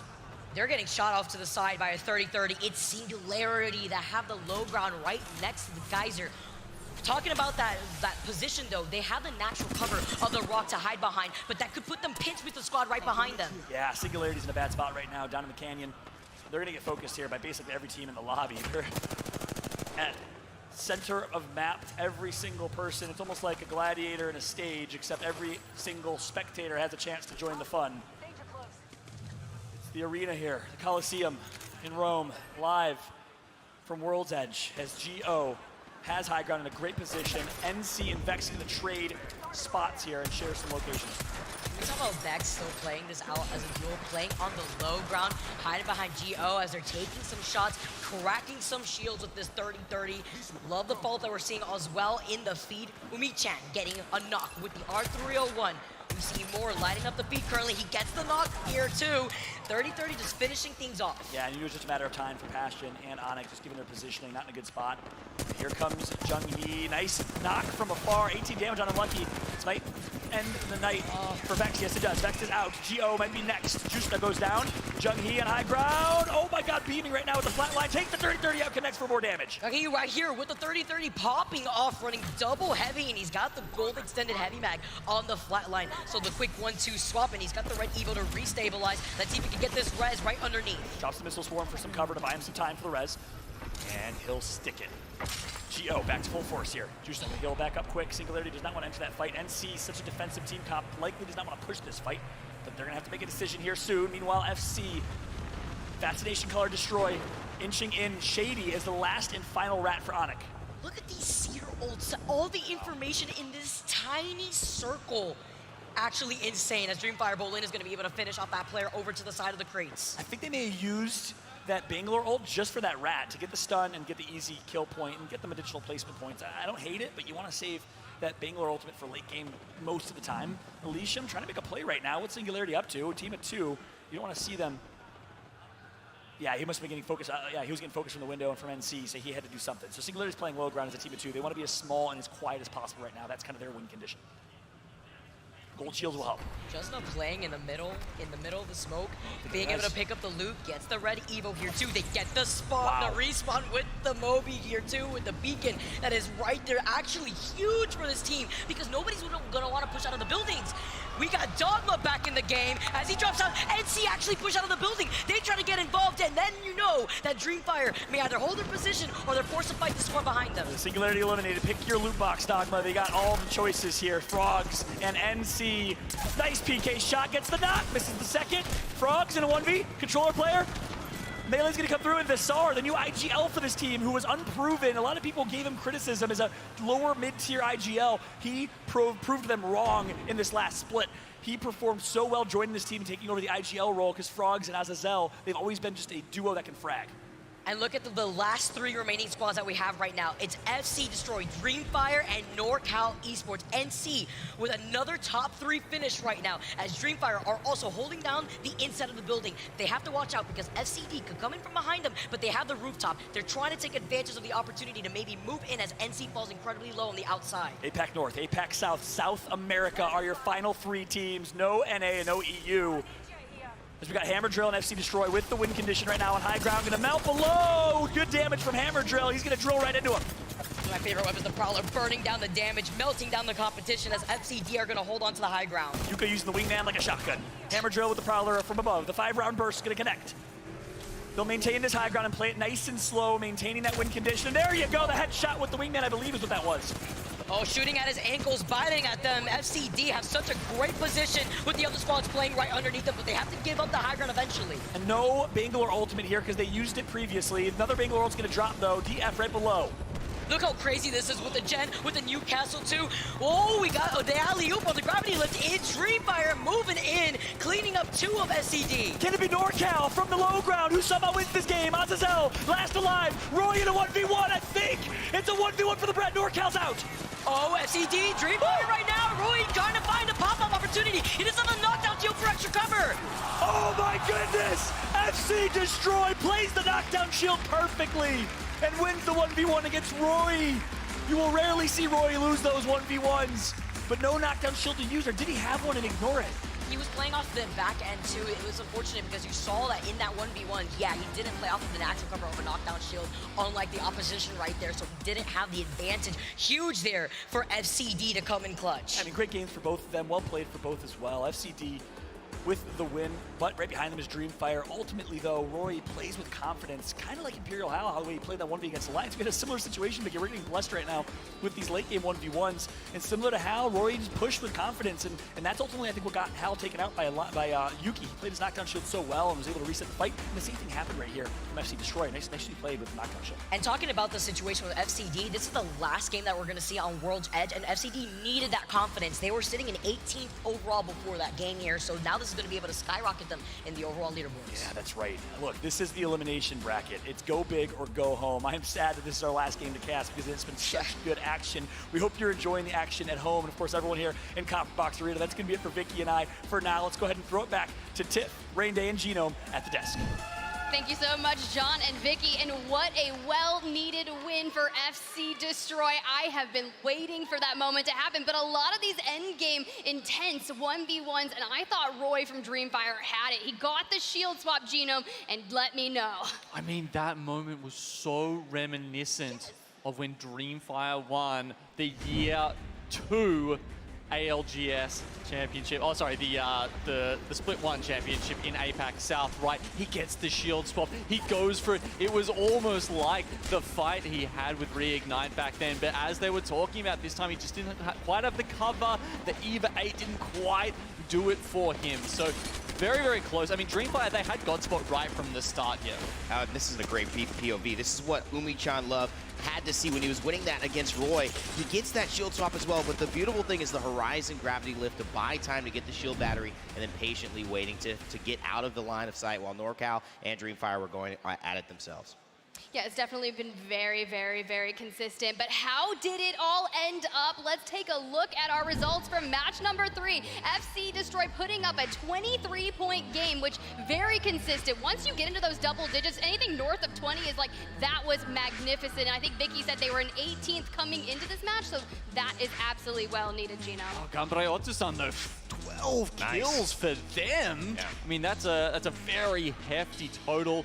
Picking up some of the placement points as well. You saw they just struggled towards the end. NorCal Esports, another big pickup for them. They have been using that Newcastle composition very well to just slowly work their way in. You can still see in some situations, not as good as the Gibraltar. You know, they're getting shot down from above. The mobile shield, unfortunately, not quite as versatile. But they're getting top 5s, right? I mean, that's enough. The 2 top 5s in a row, Tiff, that is a good sign for them. That is something that we always harp on, is consistency is key. And as you see, 11th through 20th place Kick, who had a lot of top 5 finishes, finding themselves in the bottom 20. Flora, Crazy Raccoon, which has been a really big surprise for me. I'm actually shocked. I thought they'd be incredibly consistent here. But let's go ahead and take a look at the series results. And mind you guys, we need top 10 here to move on to elimination bracket round 2 in Singularity, holding on to that top spot in first. But I mean, apart from Leave No Witness down the bottom there, between 19th and 9th place, there is 4 points in it currently. So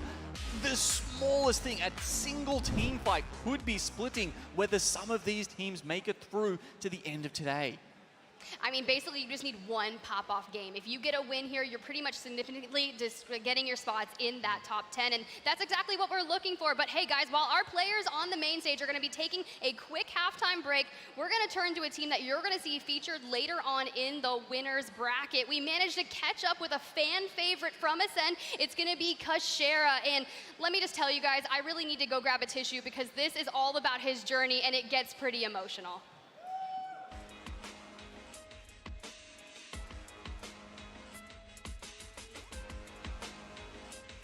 Where did everything start for you with your pro gaming career? I started in my living room. Of course. Just playing games. Since a very young age, I started playing like PS1, PS2. The video games was a big part of my childhood. One day, a game called Apex Legends came out. I started grinding that game. Like 1 month later, I was putting like 16 hours a day in Apex. Yeah, just started competing, started winning, and here I am. You and Postkill, you've been playing together for quite some time now as a duo. When did you two first start playing together? I would say it's probably around 9th grade. Oh, wow. Yeah, like, I don't know how many years ago, but Postkill was never a competitive player. He never tried to compete. He never tried to be in esports. He just loved gaming, and he was good at it. And when I started playing Apex, I actually started to play with his twin brother. And at one point, we needed a player, and we knew that, hey, call your brother, like, he's insane. And what does he bring to the team? He's very talented, that's the first thing. Like, he's very, very talented. He's very chilled, a very balanced person, I would say. He takes things serious, he's a very serious person. Correct me if I'm wrong, your first team together was Pomp Muscles? Yeah. Is that right? The team name was actually his brother that came up with it, which was a meme, like a random meme on YouTube. And we just put that name, I don't know, like it was just a small tournament. We just put that name randomly, and we did a good result, and we were like, we have to keep the same name. You're known for your kind of IGL skills, your ability to predict zones. I would say like my playstyle came from the environment that I was in. I feel like the losses that I had and the struggles that I had made me look at Apex differently, and started seeing patterns where I didn't see them before. And then the zone prediction. I feel like I'm one of the first players that started looking into it like really seriously, and starting to see the patterns on them. When you scream every single day, when you play every single day, you start noticing these. And I would just watch every single VOD of every single tournament, NA, EU, South American, doesn't matter what, and you start to see these patterns, and it comes to a point and you see the second zone and you already like can kind of predict. Like it's not always like accurate. Most nights I don't sleep, so. That's, understandably so. I think if there was that much knowledge in my brain, I wouldn't sleep either. Yeah. Luftka, now you're third as well. Just quickly, what does he bring to the team? He brought something that we were struggling with the third player, which is he really wants to learn from me and Post. Yeah. He really tries very hard to understand what we want him to do, what he needs to do. From a player that never played Pro League, has no professional experience, we felt like, okay, like it has to be him. Like we just come, Luftka, you're all set, like you're good with us. Do you feel like you're underrated as a player? I think so. I think so. For example, having a MVP nomination, having, for example, Nice Week, talking about our team so much, it really helped to bring some light into our team, like to some attention. It's starting to shift, I think. But yeah, for a long time, I felt like we were always seen as the underdogs. My dad had a stroke, like was very sudden, like he's kind of young, like he's 55, very healthy, always doing stuff. It was pretty serious. Thank God, like he's recovering pretty well. He's gonna be on the stands, actually.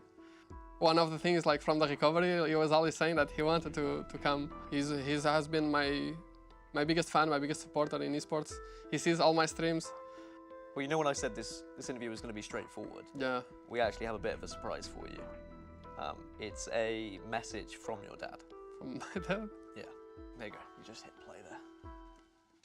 Ei, Caixa, o Apex faz parte da tua vida desde 2019. Apesar de parecer que foi ontem, já lá vão 3 anos e meio de Apex profissional. E tudo começou em França com uma grande vitória no Torneo La Catalana. Hoje faço parte dos mais de 24 mil seguidores que tens nas redes sociais.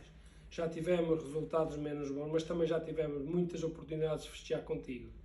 Se bem me lembro, em 2020 festejamos contigo o 2º lugar no Playoff de Outono ALGS, 2021 4º lugar no Playoff de Inverno, 2º lugar na Blast, 1º lugar na Legion Farm. Em 2022 conseguiste o 1º lugar na ALGS em janeiro, 2º lugar em dezembro, para fechar em grande. Por isso, agora... Throughout your career, you've had ups and downs, it's been tough, but you've maintained that focus, that dedication, that hard work all the time. And that's what makes you the best player. That's what makes you such a good IGL. And we are very proud of you, and it doesn't matter what happened this weekend. We know you're gonna smash it, okay? And we're gonna be there to support you, the 3 of us. Even this guy. Yeah, especially this guy.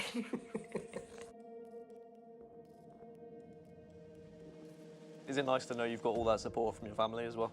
Yeah. Yeah. Yeah, I always know. Like they make sure I always feel supported. And I mean, you are one of Europe's kind of best hopes at winning this tournament. Does that add any sort of extra pressure? Does that weigh on your shoulders at all? It's with pressure that you can do your best work. I feel like even though like this adds a bit of responsibility, maybe not pressure, but a bit of responsibility, we know what we came here to do. We did our work, and whatever happens, I guess happens.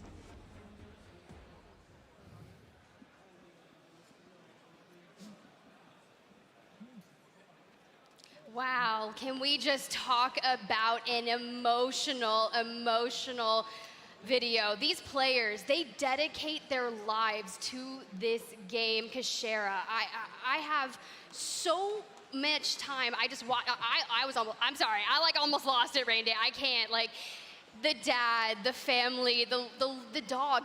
These players need all the support they can get because they are spending hours upon hours of dedicating every ounce of their life to this game, to make it to this stage, to put on such a good show for everyone that is out there. And it's always enough, right? Like, you want that trophy, the redemption, the paying off. Because you heard Raven yesterday, it's not done. The job's never done until you're up there. Yeah, I had a lot to say when they won, you know, because I feel like they've been on this upward trend of trying to prove themselves after winning one of our playoffs in January last year, and people were taking the credit away from them and saying, "Oh, I'm talking about match point, and talking about this," and I thought that's a pretty disrespectful thing for a team that puts that much effort in. You could see now who's behind that: the families, the support. It is not an accident when you win a tournament. It is not something that should be taken away. It is not something that should be blamed on anything else. We should be celebrating that hard work, and that to me is why Kashera has always been kind of a more than a human here, more than a player in his essence of Apex Legends. So I big support from Kashera, and I know people in the stands believe that too. It's so nice to just hear them in that candid moment talking about, yeah, not only the support he's getting from his family, but the teammates as well, right? Like, sometimes, you know, you're there, you're listening into their comms and all that kind of stuff, you're hearing him shouting, Lufka, Lufka, over and over again, right? But you can see why. It's because of the expectations that are on Lufka, that they brought him into this roster. Yeah. But you can see how much respect there is when you get a moment like that, and you can hear him talk about what he's brought to the team and how excited they are to have him play with them. Yes, of course, and you will see Ascend later today in the winner's bracket, but we still have to get through elimination round 1. We just wrapped up the last game on World's Edge, which means we are moving forward and on to Storm Point. 3 more matches to decide who is going to move on to that elimination round 2 and who will be going home. The journey will end for the bottom 10 here, but you can see on your screen, IG International, Team Singularity, and FC Destroy have all taken a map win so far and are doing well. But let's go ahead and introduce our 2 new casters for this series, Mark and Dan. Thank you so much, and it is time for us to get back to business down, and business needs to be sorted out because this is a massive 3 games now for the teams that we have in this tournament. For some of them, it could be their last. Yeah, there's like 7 points that separates 10th through 19th. There is so much still to play for here in these 3 games on Storm Point, but it is crunch time now. If you start to dwindle away, if the lobby starts to get away from you as you go into these games, then you've got to change things up going into 5, going into 6, and then things get desperate. So do it now. First game of Storm Point, have a big game, get some big kills, get some points on the board. Now let's talk about those points. Let's talk about the standings just to kind of give people who are joining us the lay of the land. What's happened so far in the action today? We've had Team Singularity. They're sat at the top of the table at the moment, 36 points. IG just in behind them on 33.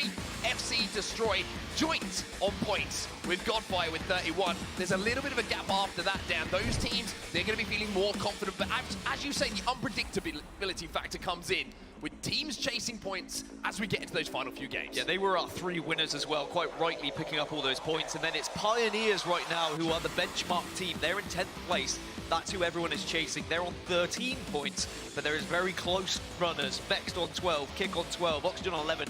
It is all so tight in the bottom half. But here we go, we're dropping into Storm Point. Everyone seems to have found a healthy place to find home, and it doesn't look like we have any contest going down. So this is going to be a nice little situation. Everyone gets to loot up, and we are going to be going northwest on the map here of Storm Point. Very good zone here for KCP as well. The mill is definitely an area, POI, where we might be ending up with this game, so we'll have to see how things progress. The beacon is going to give these teams a little bit more insight into where the end game will be played out. But for the team like we say, who is currently the benchmark. Pioneers, 13 points they have. Seeing that zone pop up and knowing you've got a priority rotation is massive for them. And FC Destroy, after their victory on that last map of World's Edge, now can look to try and carry this momentum into Storm Point. Watching them team fight, it's been excellent. I've been so impressed with FC Destroy as this tournament's gone on. Of course, disappointing they didn't make it into winner's bracket, but sometimes it can be good for a team like this to build momentum even more so now.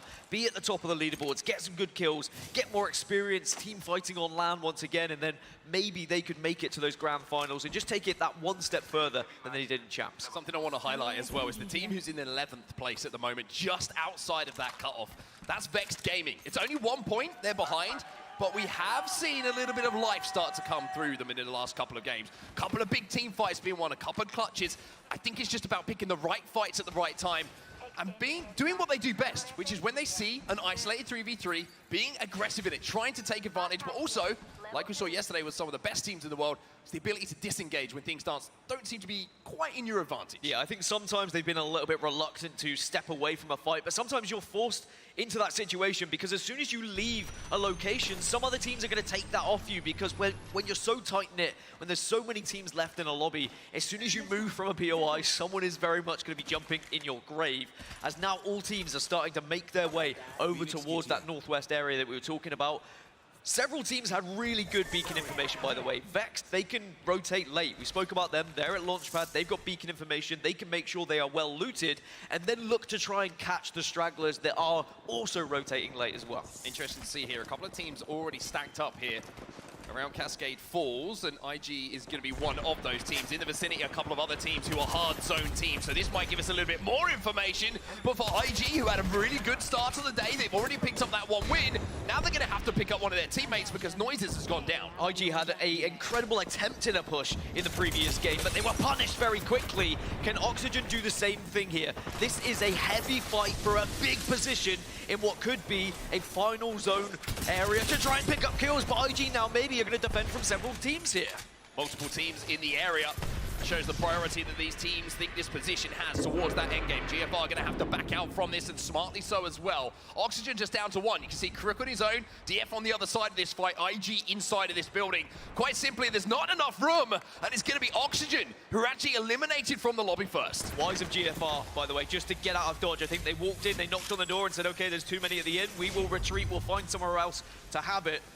And now it's going to be IG just holding on, managing to fence up. This is great for IG. We know what a zone-heavy team they are. One of the best World's Edge teams, I would say, of the EMEA region, but this is Storm Point, where they weren't really picking up as many points. And this is the interesting thing, right? We were always saying a lot of teams have kind of relied on World's Edge to bail them out of situations due to their experience, knowledge, history of playing those zones. But for IG, this has been a massive, massive weak point in their game, Storm Point. But now, on the big stage, under the bright lights, they have no excuses. It's 3 games to secure that top 10 position. But at least they have done their job. They've got those 33 points from World's Edge. So they've set themselves up in a good position now for Storm Point, where they can have bang average games and still should be able to progress into that elimination bracket round number 2. So Circle 1 still has yet to close.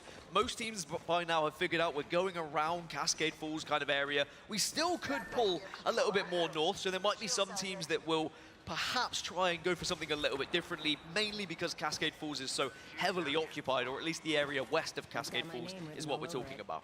Just outside of Down Beast, you can see that in the distance here for Crazy Raccoon. Crazy Raccoon, who have still got some work to do here down as well. 9th place, just inside those positions. We mentioned how tight it is outside of that top 4 or top 5. And one big game could completely change things for you. A little bit of a spray coming in is going to be good enough to break some shields and do some flesh damage, but no knocks at the moment.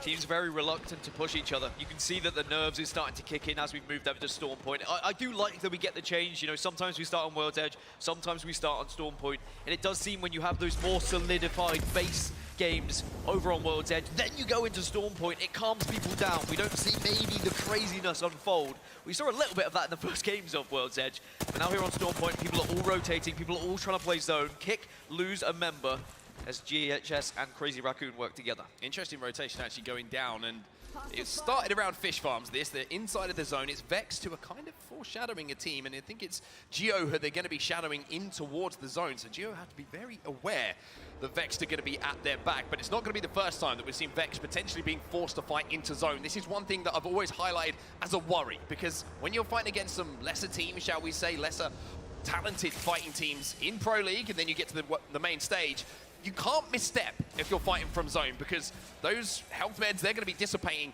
just as quickly as that fight is taking place. This is what we thought Vex might do. Because they had the beacon information at launchpad, they could rotate late, they could be patient, and they are going to take a lot of zone damage here just to be able to get into the next zone and maybe hope they find some stragglers. Flora, by the way, are going to be the latest rotators. You can see they are now at launchpad. They wanted to perhaps get that beacon information and may even wait and be very patient and get the next beacon information, which is always risky. You need a lot of meds to be able to work it, but as we know, teams are able to achieve that. They could think about rotating just to the beacon, which is outside of Stormcatcher as well, to hit that on their way in. Probably a little bit of a safer route for them to do so, but as we head back over to the north side of the map, this is where a lot of teams are populated at the moment. You can see Passion down in the trenches at the moment.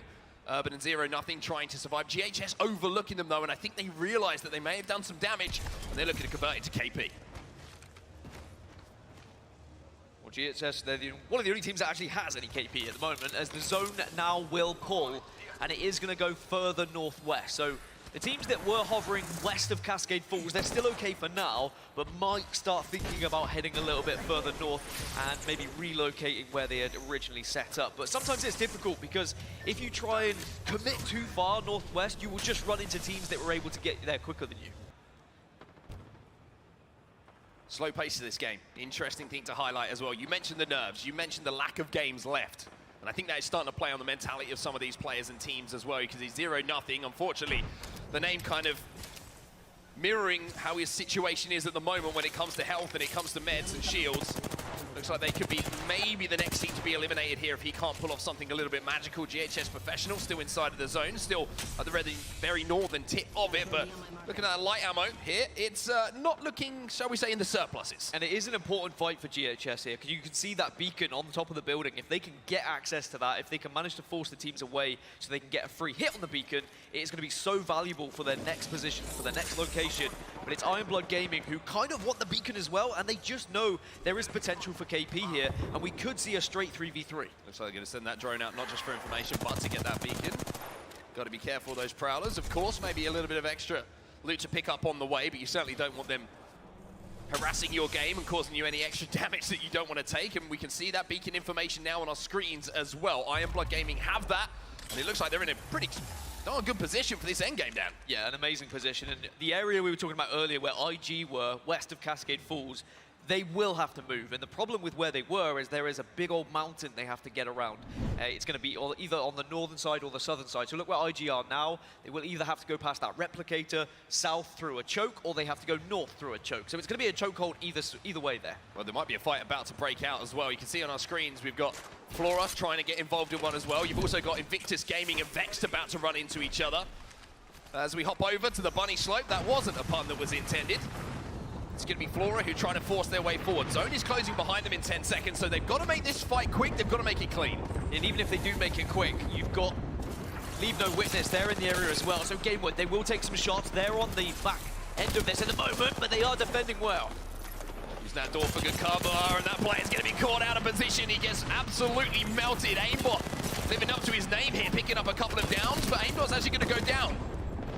Yolo's going to be able to trade this one out, and all of a sudden this fight looks a little bit simple, but Flora eliminated. They can't make mincemeat of Game War. They will survive. Only one player gone down. Can they get him back up is the next question, or is that third party a worry? Third party is a worry. Leave No Witness are there, but Vexed Gaming also are in the area. They were fighting against IG, but it looks like they're trying to escape. As look as the Vexed crew, the Matafe paint is in full force here at the Copper Box, and I'm sure they would love to see Vexed progress to find some form here today. Gotta love when Matafe puts the war paint on. You know, things are about to get even more serious than they were a few hours ago. As we see, Game Ward still trying to survive here. We can see the black hole go in. It's Leave No Witness who are trying to be aggressive here. Trying to just use that black hole to isolate the fight. to put them into a single line of sight for them to capitalize on. And you can see Zilak now moving in with that Prowler, doing so much damage. And I think for Game Ward, unfortunately, that is going to be the end of their game here on Storm Point.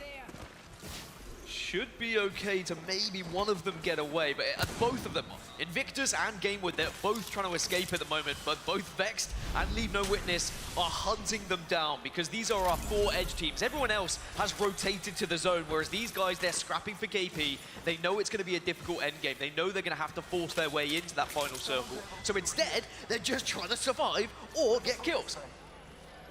2 minutes to work with. But then before they have to go to zone, going to hope to find some white meds here as we jump over to where this end game is going to take place. It gives us a great overview of the teams who've got some good positions. Crazy Raccoon, one of those teams inside of that donut building. You've got Geo on the low ground. You've got KCP here as well, sharing the donuts, as we would say, something that I don't like to do with you too often. But Crazy Raccoon at the moment just trying to poke and prod, see if they can do some damage. And Geo got to be careful here. They are sandwiched between both Pioneers and Crazy Raccoon. And I believe off-screen, IG got wiped out by Vex. Vex were hunting down the last remaining player of Graceful and did find him. Gamewood have been able to survive with one player, though. Leave No Witness were not. No, wait, sorry, Graceful is actually alive. So both Gamewood and Graceful, they've been able to survive. They've been able to have one player who escaped. So we've still got 17 squads remaining.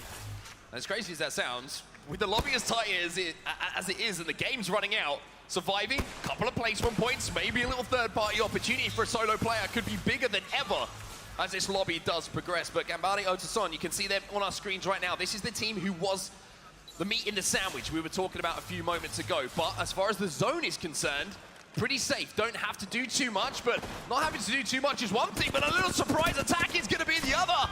And it looks like Crazy Raccoon were not expecting that. We're not expecting it at all, and now Geo can look to take advantage of this. Press on, manage to get a little bit more damage. Make sure you can just delete this team from the server, so then you can take this position. You can hold this position. There's such valuable spots being fighted for at the moment. Excuse me. Gotta watch your backs. Got to watch your backs in these end zones, and that's something that Crazy Raccoon did not do. And I've got to give a huge amount of props actually to Geo. Sometimes teams don't take those opportunities, right?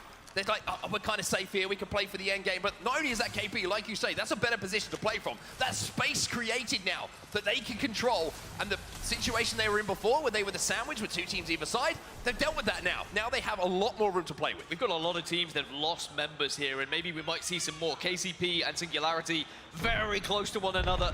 Exhibit will go down. The Singularity look to try and push their advantage, but KCP have backed off slightly. Checkpoint looks like it's going to be an area of absolute carnage in a few moments' time as well. We've got about 6 or 7 teams who are all very, very close, just rubbing shoulders. But Team Singularity, it's time to go in here. They get the shield break. Can't quite get the finish. It's going to be Bessie goes down, and all of a sudden Team Singularity, who are looking to be aggressive, are going to get pushed back here and put on their backs by Pioneers. And the Pioneers will let them know, as they always do. I'm sure the in-game comms are them extremely delighted with that one, but the action is not over. There is more teams, there is more to think about as Nasky unfortunately goes down. Gets absolutely shredded as well, just poke around that corner for a second, and now it's all up to Pandas. Hammer Drill's gonna move in, Hammer Drill goes down. Pandas is not giving this one up without a fight. Surely he can do this, will not do this. Pioneers go out in 16th, so these last remaining stragglers I was speaking of, they're getting themselves into the top 15. They will secure a placement point at least, so that is job done. But now a no man's land is being crossed, and FC Destroy saying you are not going to have an easy route. Umichan doing great damage there with that charge rifle. Not enough to get the knock, just flesh damage popping up on his screen. It's almost as if you want that thing to fire just a little bit quicker in those situations, but if it was to do so, it would be the most broken gun in all of Apex Legends. So let's not encourage that for sure. But look at this, Crazy Raccoon still alive. It's all up to Raz.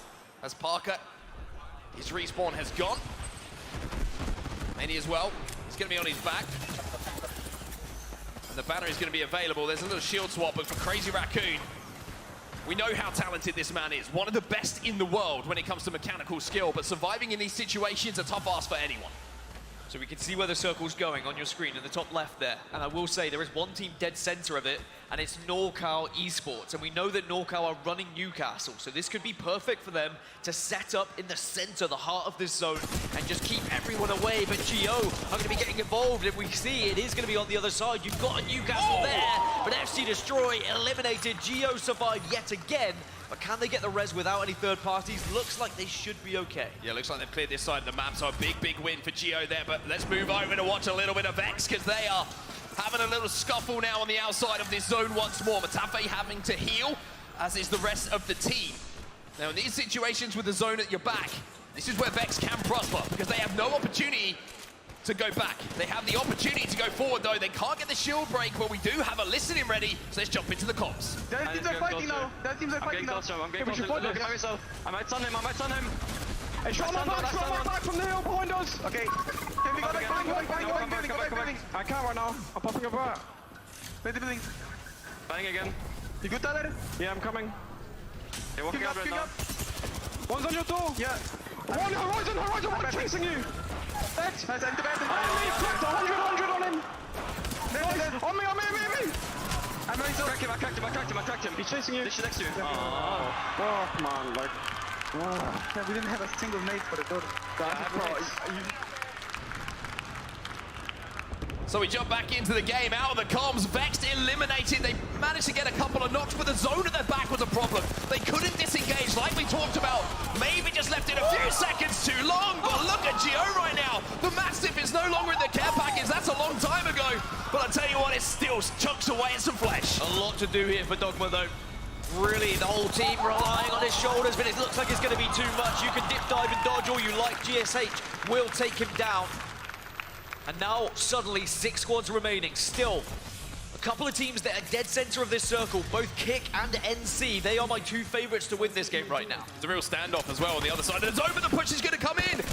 The res noise gave it away, and his Kick can come in to take advantage of that situation. Kick coming into this game, 9th position. This is a huge game for them. Massive for Kick as well, because now they dominate the northeast side of this circle, and they can wait for everyone else to come towards them. As Horizon Union, they're taken out, 4 squads remaining. All 3 of the other teams are down on the southeast side here, so this is going to be good for Kick, as long as no one just tries to Valkyrie onto them. And you mentioned that Horizon team going out, that's massive. That was the fight I was talking about between Onyx and them. Onyx now have completely cleared that side of the map. They can walk this one in, they can let other teams do damage, and if they're not being watched, they could sneak up here and they could do some real damage in this endgame. Well, it's a solo rat on Leave No Witness, so you'd imagine this is not going to be a game for LNW, but that could still be something that troubles the rest of the squad. So Onyx are now going to have to walk down this hill into NC. Now, NC are running Newcastle, so naturally they're going to have the defense, they're going to have the cover, they can sit behind shields, and they should be able to make this a difficult rotation for Onyx.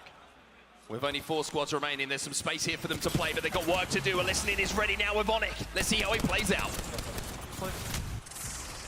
I'm batting around here. The other team's over here. I think that's the other full team. There's a solo or 2 duos in the game. Can you peek with Digi? They walled.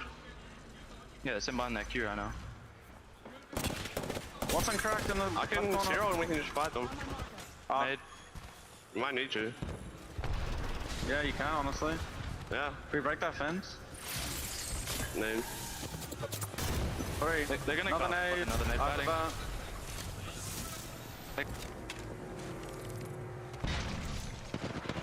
Right. I swung in.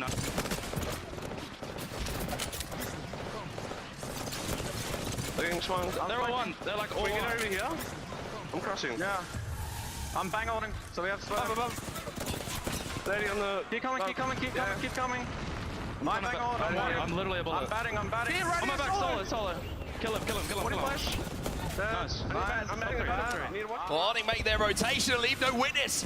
They fall to the hands of the ANZ powerhouse, and once again, they're forced away into zone. A massive play from them. Onyx have done so well to get around NC. Kick did join in. Kick did kind of grief NC very much, and now NorCal will be eliminated. So Kick, one of my favorites just from their position. It's now a straight 3 versus 3. 3v3. However, who's got abilities?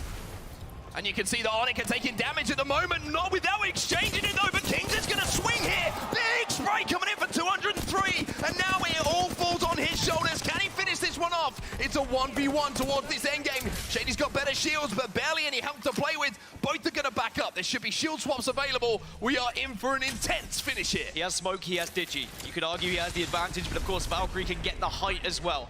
Everything in a 1v1, you've got to think about these micro decisions of where you're going to be positioning yourself. We've also got to think about ammo situation. Should be enough here. We saw it yesterday. Oh, with Hawanyuki. Going to try and stick this. Going to have the knockdown shield. Maybe just trying to bait this.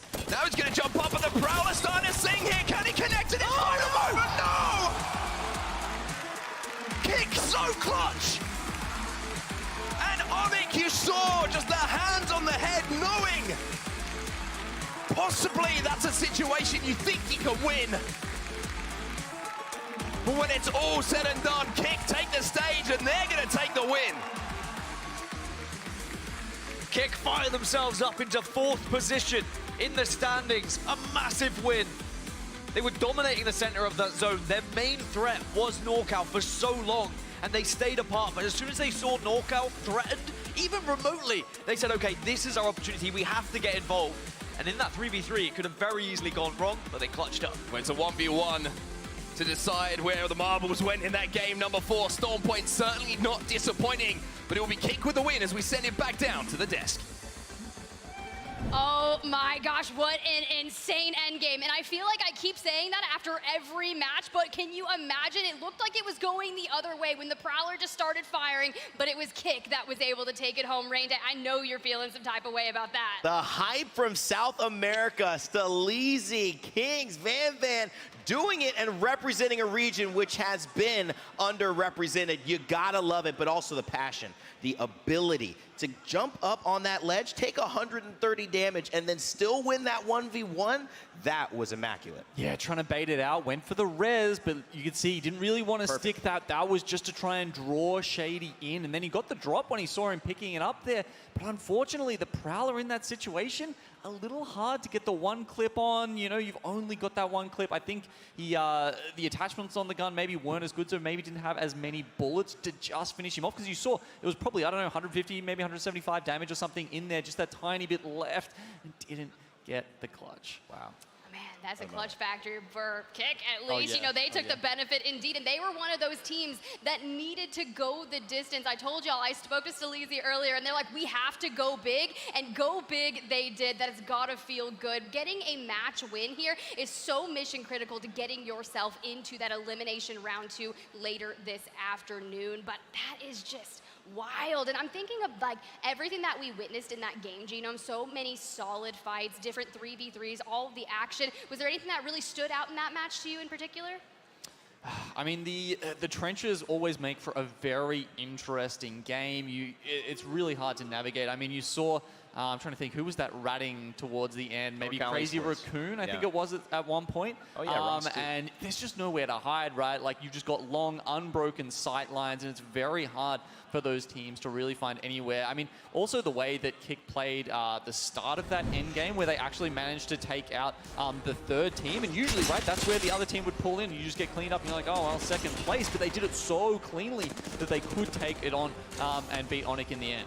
And I think that's a really valuable point that you just brought up, making those fights clean, right? Because you need to get the reset as quickly as possible as we go through a lot of the highlights that you just witnessed in match number 4, Rain Day, Leave No Witness, another South American team getting butted up against an Amida team right there as well. But I really want to see Leave No Witness stand up, because there are 2 more games left, so it's starting to come down to the wire. The benefit of Leave No Witness, which, you know, representing Argentina and Chile in their roster, I feel they have one chance, and that is a W. If they get a W, I actually think they'll go through. And that's all you need sometimes to kickstart the elements, but it's been difficult for them. Let's be honest, they have not really performed much in this tournament. They are some of the youngest players, I think the youngest average roster age in the entire tournament. So this is a great start for them. They're going to have to do a lot here. Looking at this, though, Tiff Vex, I'm starting to worry a little bit, and I don't know if you're feeling the same way, but they've got to step it up here in these last 2 games. Yeah, it's really tough, and you witness kind of how they fight, right? You've got Matafe, the IGL, that kind of positions himself a little bit further away from Unlucky and Tyler FPS. They're the 2 controller fraggers that are kind of essentially closing the distance and going into the face, but they're picking up the EVA 8, and I mean, Genome, look, with the Peacekeeper back on the ground, people are still picking up that EVA 8, and if you close the distance, it fires fast. The worst thing that you can do is hit for 7, and how often are we seeing that today? Yeah, too much, right? Especially when there's the knockdown shields out. You need to take that one opportunity to do max damage when you see them pop out, and that's where the Peacekeeper comes into its own, and the EVA really falls behind. Look at that. I mean, dude, we get to just see it run it back, and the hype from Salizi is real. That clutch that has to feel, oh man, I want to feel that. I want to win something at this caliber and get that level of excitement for once in my life, right, Dave? You throw, okay, here's how you celebrate. You got to throw the headset off, and you got to push the chair, because it's clearly restricting the ultimate hype celebration that we could be seeing. So I think, you know, got tripped up on the wire. Next time he's going to be ready. Get the chair off, throw that off, and then pop off. Pound your chest like you deserve. Two kings, true king there of South America. I mean, look, I completely agree, because the clutch factor there, faking the res, like you said, the moment you went to climb out of those trenches and pop your head, that is such a risky move when you think about it, because you already know that he got baited in, and I'm like, bro, he's walking straight into that Prowler. It is going to be Death City, and the fact that he went in and took it out is great. Yeah, you had to hit the headshots in that situation, honestly, and going Prowler against Flatline, if you look at the amount of damage that's in the clip, it is advantage there to the Flatline, and that's why, sure, you might not have the rate of fire, but he outlasted him in that fight. You brought up a great reason why the Prowler maybe struggles there, but another thing is why the Flatline is so good, and it often is better than having a shotgun in those situations, because the ADS is great, but it serves the role of a hipfire SMG, and I know Respawn has been continually trying to balance those things and see and kind of get these guns in their own proper area, but the Flatline is just so good in both situations that it's probably the best weapon to have in a 1v1 like that. I completely agree. The Flatline is super fun, but that was match number 4. We're going to cut to a quick break, and when we come back, final 2 matches of the series.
Monster Energy, the official energy drink of the Apex Legends Global Series.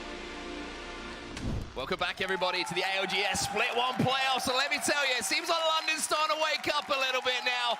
And as they should, Dan, because we have 2 more games in this elimination bracket, round 1, to decide who the 10 teams are going to be moving forward in this tournament. But unfortunately, today, I'm just going to say we're going to send people home, but I'm going to blame you. You get to send people home.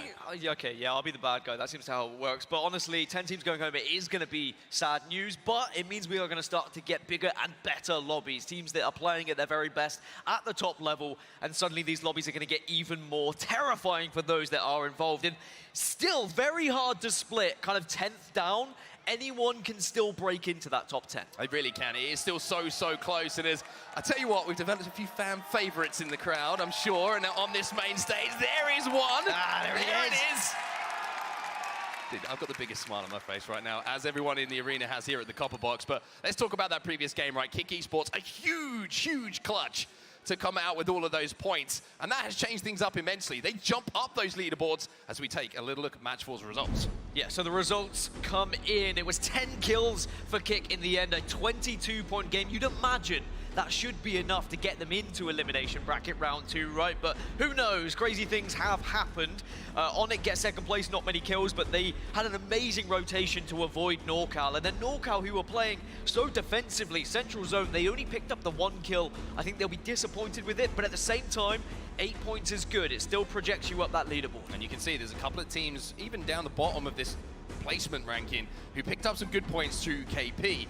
One of those teams who, once again, we talked about being on the bubble, is a couple of the hometown heroes, right? Vex Gaming, we know they've got a lot of support here in the crowd. The Vex section are getting very, very loud, and they're going to have to give them even more energy here, Dan, because 2 kills and a total of 3 points in that game still leaves them outside of that top 10. Yeah, they're in 14th at the moment, and they are 5 points off GHS. So now GHS have taken that 10th position, that coveted 10th position that everyone is just hoping to surpass or at least manage to find themselves sat in. Other than that, you've got Onyx, who now push themselves into the top 10, Dreamfire in the top 10 as well as GO. So a lot of our APAC teams showing up, but most importantly, the South American teams that have, you know, arguably underperformed at times, that they all find themselves in this elimination bracket round 1, but now we see them getting those victories and trying to push themselves into the next round. It's interesting how we set ourselves up now. After 4 games, we've had 3 on World's Edge, 1 on Stormpoint. That zone on Stormpoint, I think, had a big influence on things as well. Genome saying down on the desk, we were talking about it in the break, having that open zone that's so difficult to play for the end game. You look at some of those teams that are down at the bottom, the likes of Pioneers, the likes of Oxygen, teams who historically, even though Pioneers have changed it up a little bit, like to play in that zone area. IG having a bad game as well. Game plans are going to have to adjust here, and they're going to have to be flexible. We heard a lot of people talking about being flexible between lobbies here. I feel like some teams are still struggling to find that. There's no plan B in comparison to when plan A isn't working. And with 2 games remaining, I think some of those zone teams are going to be hoping that the zone actually gives them an opportunity to find somewhere to play and coexist. There's a lot of different chances. I think everyone in the arena is trying to work out who their favorite player is, but I can tell you. The Matafi chants and the Vex chants are certainly ringing through, and they need it. They need the kind of boost at the moment, because we haven't still seen Vex at their very best. Considering what we saw online, right? One of the best fragging teams that we had in the EMEA region have not found that form.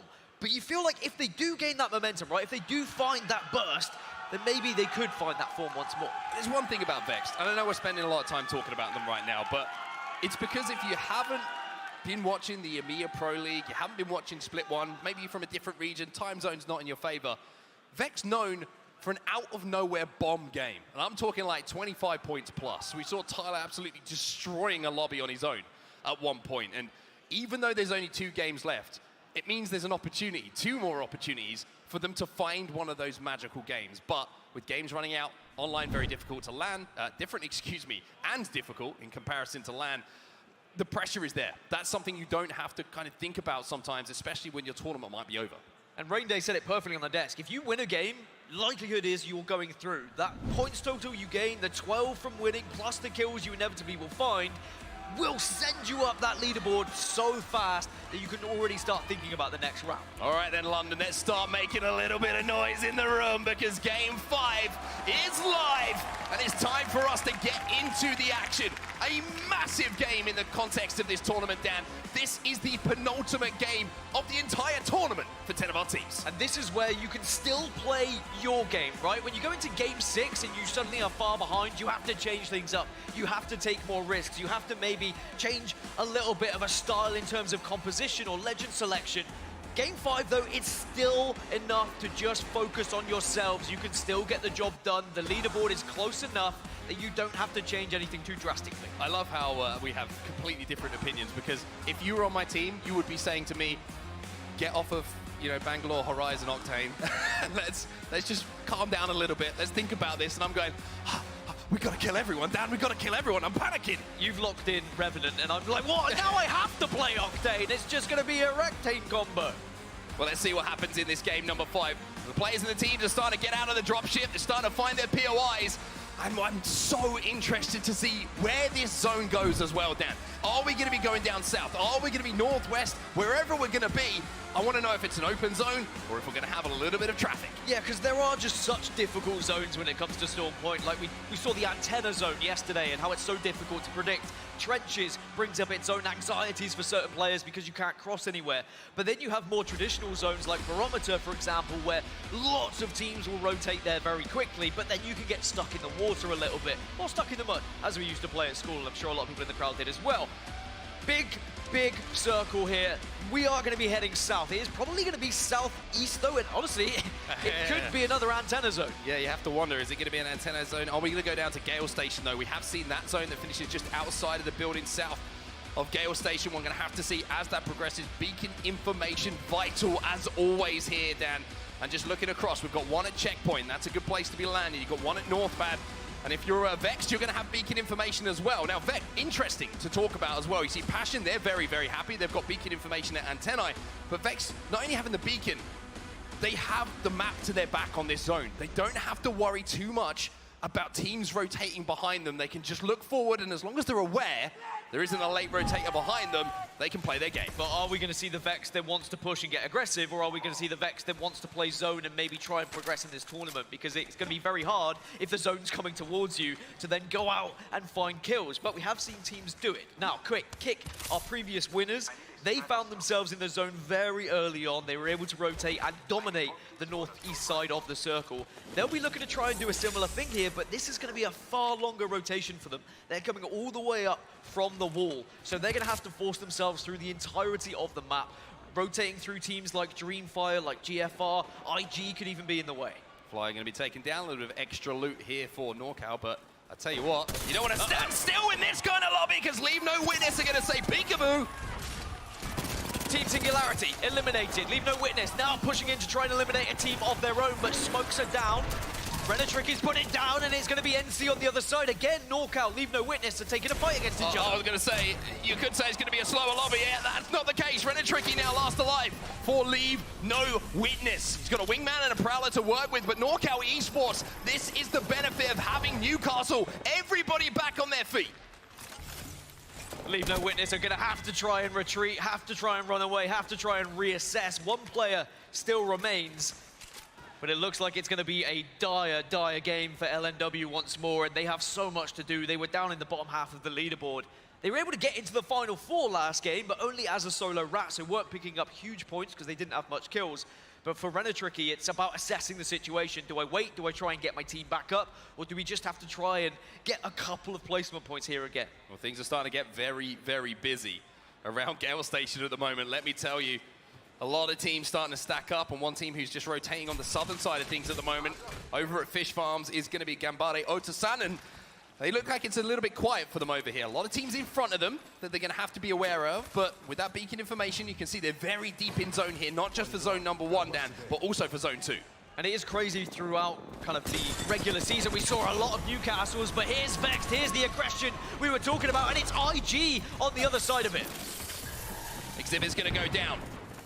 A lot of teams in the vicinity, though, got to be careful not to overextend. Jumping in the whip, trying to get away is the last player, but this is what I mean. We talked about Geo being close over at Fish Farms. They hear this fight breaking out for Vex. They're inside of the armory, and I think they're wishing there was armor swaps on the floor for them to play with, because it's looking a little bit rough. Well, they close the doors and they say, look, let's just reset and hope Geo back off. Geo do back off. It was IG who were punished in that situation. Two teams were surrounding them and they weren't able to get their early rotate. And again, this is what we were talking about earlier. IG, great on World's Edge, struggle a little bit on Storm Point, but they're still in a good position. They're still in 4th place in the overall leaderboards. Just looking at resources here across the board. Ammo and attachments not looking wonderful. Certainly not what you pick if you had the opportunity to pop into the shop and build your own gun, but certainly doing the job enough here. As the charge rifle is going to tickle away at some more shields. 74 damage only needed here for Younghee to get that Evo shield up to purple. And I tell you what, maybe one more shot and he might be able to do that just now. A lot of teams with beacon information. You can see there's about 10 teams that have already gone down towards the Gale Station area. Antenna and the surrounding areas are also still within that circle, but it's not going to be landing on Antenna. We know that, the players know that, so they're going to be moving away from it and rotating through it. So we're going to see a heavy rotation down to the southeast side of the map for everyone here. There are some teams that are going to have an easier rotation than others. Gamewood could go all the way down on the eastern side if they would like to, but they may get caught out by Flora. You can see there on the top left hand of your screen on their rotation. A little fight breaking out here, and it's Oxygen trying to hold off the push coming in from Passion. Oxygen think this is where the game is going to be ended. This is where we see a lot of games end here at Gale Station. Oxygen Esports trying to hold off the push, trying to hold down their god spot. Let's jump into the comms. Okay. Taking too long. No one's taking angles. Yeah, they're close to us. They're gonna watch me. Oh my gosh. On us. Hey, bro. 11. Right. I wanted to take, but I mean, you kept getting. game. Oxygen Esports, just a sigh of disappointment there. They cannot hold down that God spot. Yeah, more carbon dioxide than oxygen, it would seem. A big old yawn came through, and look at it. There is very animated discussions going on between Oxygen because it is not looking pretty. They're down in 18th position in the leaderboards with now only one game remaining as they're out of game 5. They're going to have to look for a big game in match number 6. Pioneers playing the aids outside of this building. A little KCP chant starts echoing through the copper box here. They've certainly got their own support as well. You can see the coach trying to get them fired up as well. London responds in kind, as you would expect it to with this wonderful crowd. But for now, Pioneers, a lot of work to do. Can't really let the emotion of the situation and everything that's going down around them influence how they play this game down, because now with the position they're in, it's a big opportunity for points. A huge opportunity. Everyone who's found a home down here at Gale Station has an opportunity to win this game. They will know that. Of course, they'll know more based off next beacon information if they can get it, but a lot of these teams won't be able to get it. Just to update you on the 2 teams that are still outside of the circle, GHS and LNW. Now, Leave No Witness have been able to get back up to a full 3. Remember, they were a 1.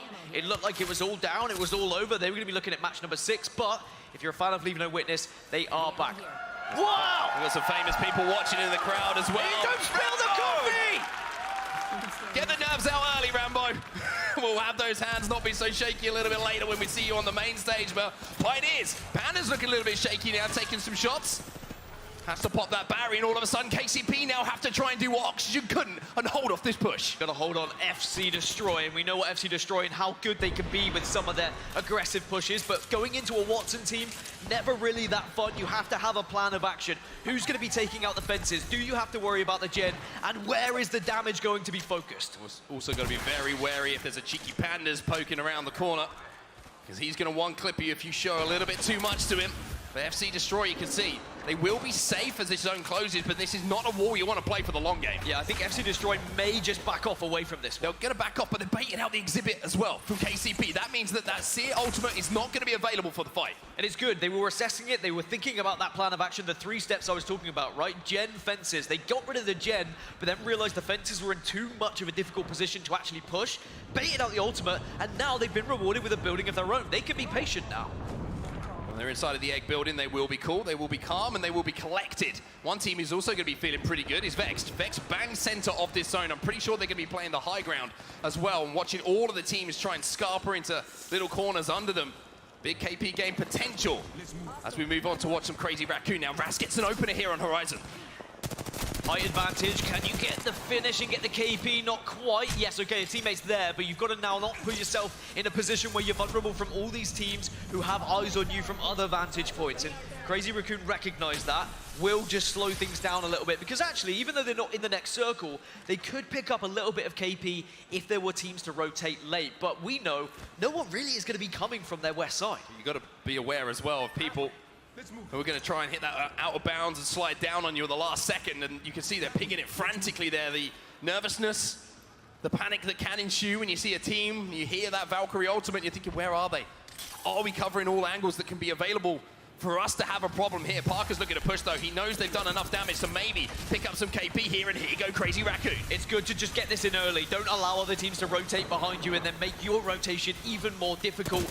Reclaim a building, take it off of someone, smokes it down. It's very difficult to find any sort of passageway at the moment, but CR have been able to survive for now. It was going to be cancelled, but you can see they've still got a fair amount of shields to play with, so if they had to bring the guns back up and fire away at the team trying to push them, they'd be able to stabilize. They are inside of this building, but look, Dan, look at that map overhead. They know with beacon information, they need to keep pushing forward. They need to keep progressing and try and take Passion out. Trouble is, the further you go into zone, the less buildings there seems to be. All the buildings that have been taken. You can see Vex are in there, Geo are in there, GFR have also found a building. Onyx are holding kind of the mountainside as well as our NC. Those are the teams that kind of have the priority positions at the moment.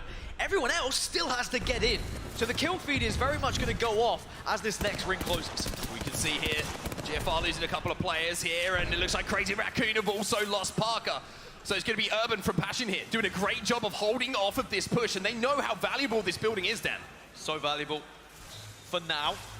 not as valuable a little bit later on, but you can pick up a lot of kills. So it depends how you see value, right? Is it getting KP? Is it getting extra points on the board? Or are you one of these teams who needs a big game? And if you are, you need to be thinking about a victory as well. Passion, a team who does need a big game. 18th place at the moment, and they're looking to try and push in as Godfire get eliminated. Godfire out, Valkyrie to the skies. However, are they going to have a safe landing, or is it going to be a little bit more of a trepidation on the way down? Mania and Raz not looking too comfortable right now, as they've lost Parker a few moments ago in that fight. And this is repositioning, this is a rethink here. You saw the initial plan coming in from Crazy Raccoon. They wanted to try and force the fight onto Passion, but it hasn't worked for them. And now they're trying to get their teammate back into the game. And even though they're thinking about, you know, getting up to a full 3, little do they know, GHS are actually in the area at Antenna, our latest rotating team, and could certainly punish CR. But we'll see if that happens later, because right now, Flora still making their way through. It's Flora, Leave No Witness, and Kick, 3 of our big teams who actually had a lot of an influence of the last game. They haven't found themselves into this circle either. All this fighting going down, and will be about to break out, we should say, over at Launchpad. Couple of teams trying to move in. Couple of teams trying to make sure that their rotation is clear towards where that zone is going to be. But even with this fight breaking out, Dan, the team who's going to be holding them out and gatekeeping them as they try and move towards zone, that's Game Ward. Game Ward are in a great position to wait for this fight to break out. And as the seconds tick down, Game Ward are going to be smiling, because they can probably hear this fighting going on, and they're just going to be waiting with great lines of sight on the rotation. I mean, this is a huge fight when you look at the chances of either of these teams to actually progress in this tournament. Flora in 20th and Leave No Witness in 17th. If either of these teams was to go on and win this game, they would find themselves in the top 10. That's how close everything still is in the series standings here between all of these 20 squads. Remember, if you are just joining us, this is the elimination bracket round 1. 10 teams go home after 6 games. 10 teams go on to elimination bracket round 2. Well, Flora have managed to take the ultimate height here, which means that they might be able to pick off Leave No Witness, as they are forced to leave by that zone. 35 seconds. It's going to seem like 5 seconds or so for them, and if they take a little bit of damage on the cross here, Renitricky's got to be very careful, but just remember, like you said, Leave No Witness at one point in this game, there was only one of them alive.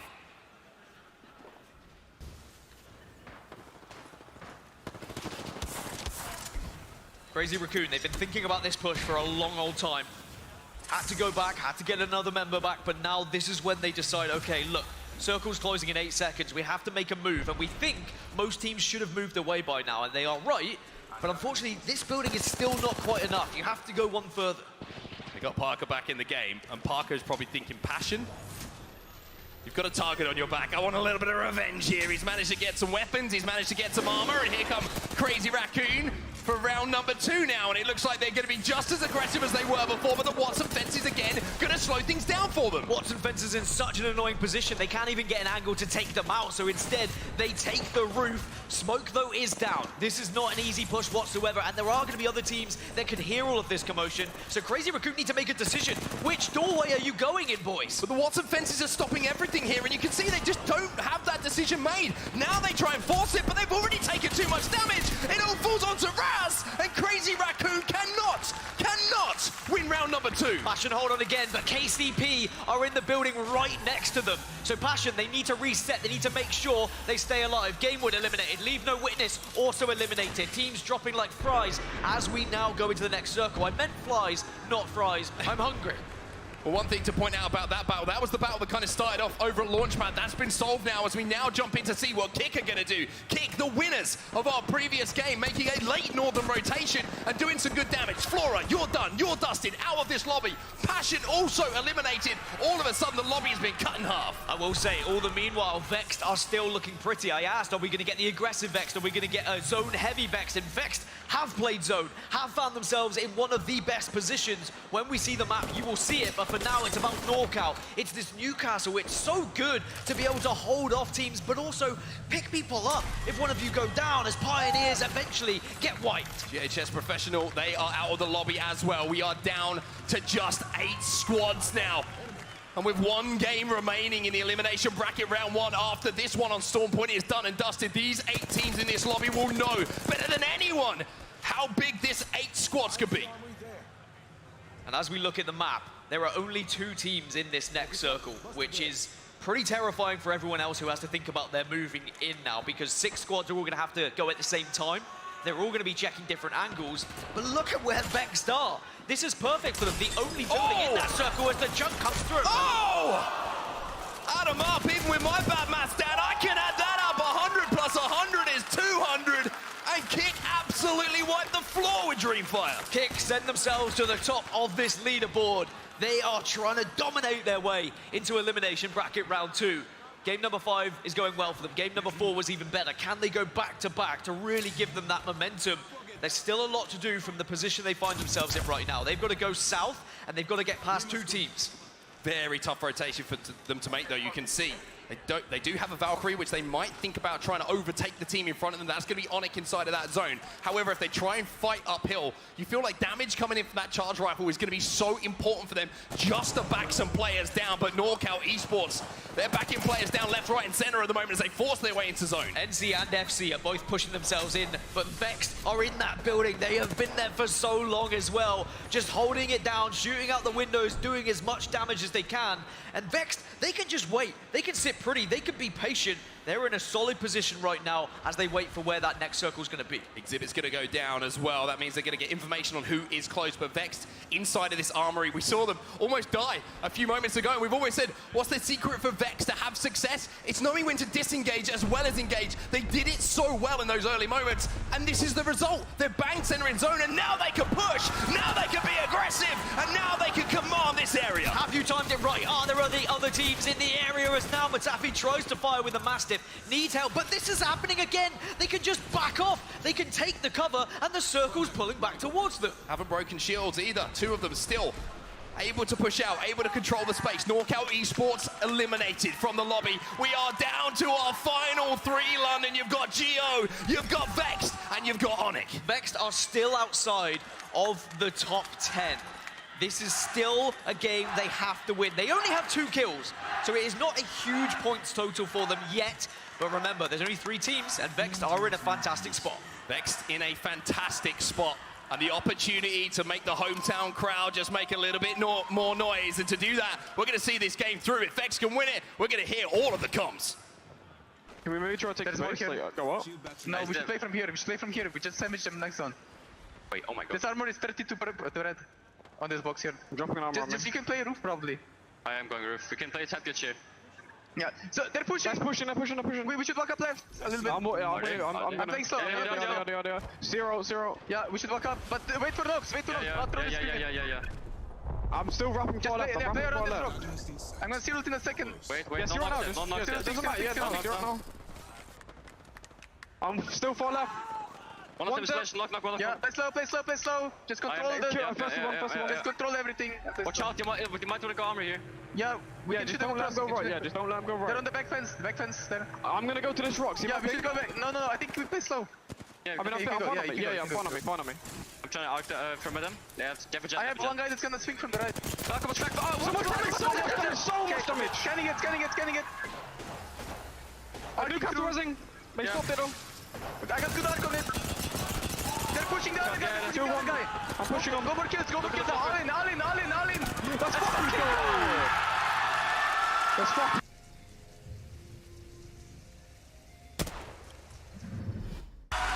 Vex get the win. And London applauds. They're on their feet. That's the game they were desperate for, Dan. Hashtag feeling Vex, baby. They have finally managed to find that victory. They finally returned to that online form, and it started with patience, rotating early. A big fight they won against IG in those early stages, but then they held down. The circle kept coming towards them, but it was about picking your fights at the right time in those final moments. Great to hear the communication in those final stages as well. Sounded calm, sounded collected. I was worried maybe Vex were feeling nervous, but it doesn't look like that is the case. They close out that end game, and let me tell you, I don't think London's been much louder. That segment is definitely making some noise up there, Dan. I mean, it was Team Burger back at Championships, but it seems like the Matafe crew is very much leading the charge in terms of celebrations here today in London. Amazing stuff there, Dan. Absolute pleasure to cast game number 5. We've got one more to come, but before we get there, it's time to hear from everyone on the desk. Thank you so much, Mark and Dan. Now, crowd, I have one question for you guys. Are you feeling vexed? I know everyone was waiting for that moment. No, I couldn't hear them. Genome, we always have this conversation. We were sitting backstage and we were just kind of waiting for them to have that pop-off game. You guys saw Sabs on the desk yesterday. She's actually the girlfriend of Unlucky, who just kind of clutched up some moments over there. And she brought up a lot of really good points about Vex and Genome. They finally put it together. They did. I mean, they had a fantastic position in this game. They're starting at launch pad here on Storm Point, so that was a quick rotation into the IMC there within Gale Station, and then they just sat tight. They sat tight for a very long time. You saw, though, they did actually come out and clear under them. I was kind of surprised that Onic or Ganbare Otusan didn't take their chance to strike at that point, and unfortunately got a bit too involved with each other afterwards, and that meant it was all Vexed, really. Yeah, we saw a really interesting moment during that final circle. Anytime it comes down to 3 squads, I kind of try to look and see how are you going to pivot the other 2 teams against you. And you saw Ganbare taking that other fight. Talk to me about that moment where they had the player down to the last moment and decided to pull away. Yeah, I think it's great, you know, because you're thinking not just of what's happening now, you have to think about what's going to happen in the future. And that's what Ganbare had a really nice consolidation of where are we going to play the end of this. The unfortunate part, even though they were getting that Newcastle res and Vex got the first knock, was that Onic also decided to grief on the other side of Ganbare Otusan, and that helped Vex. But sometimes a team with this many fans, with this type of storyline, needing a little bit of something, needs that luck to push through, and that was kind of the lucky moment that ended up happening and turning things Vex way.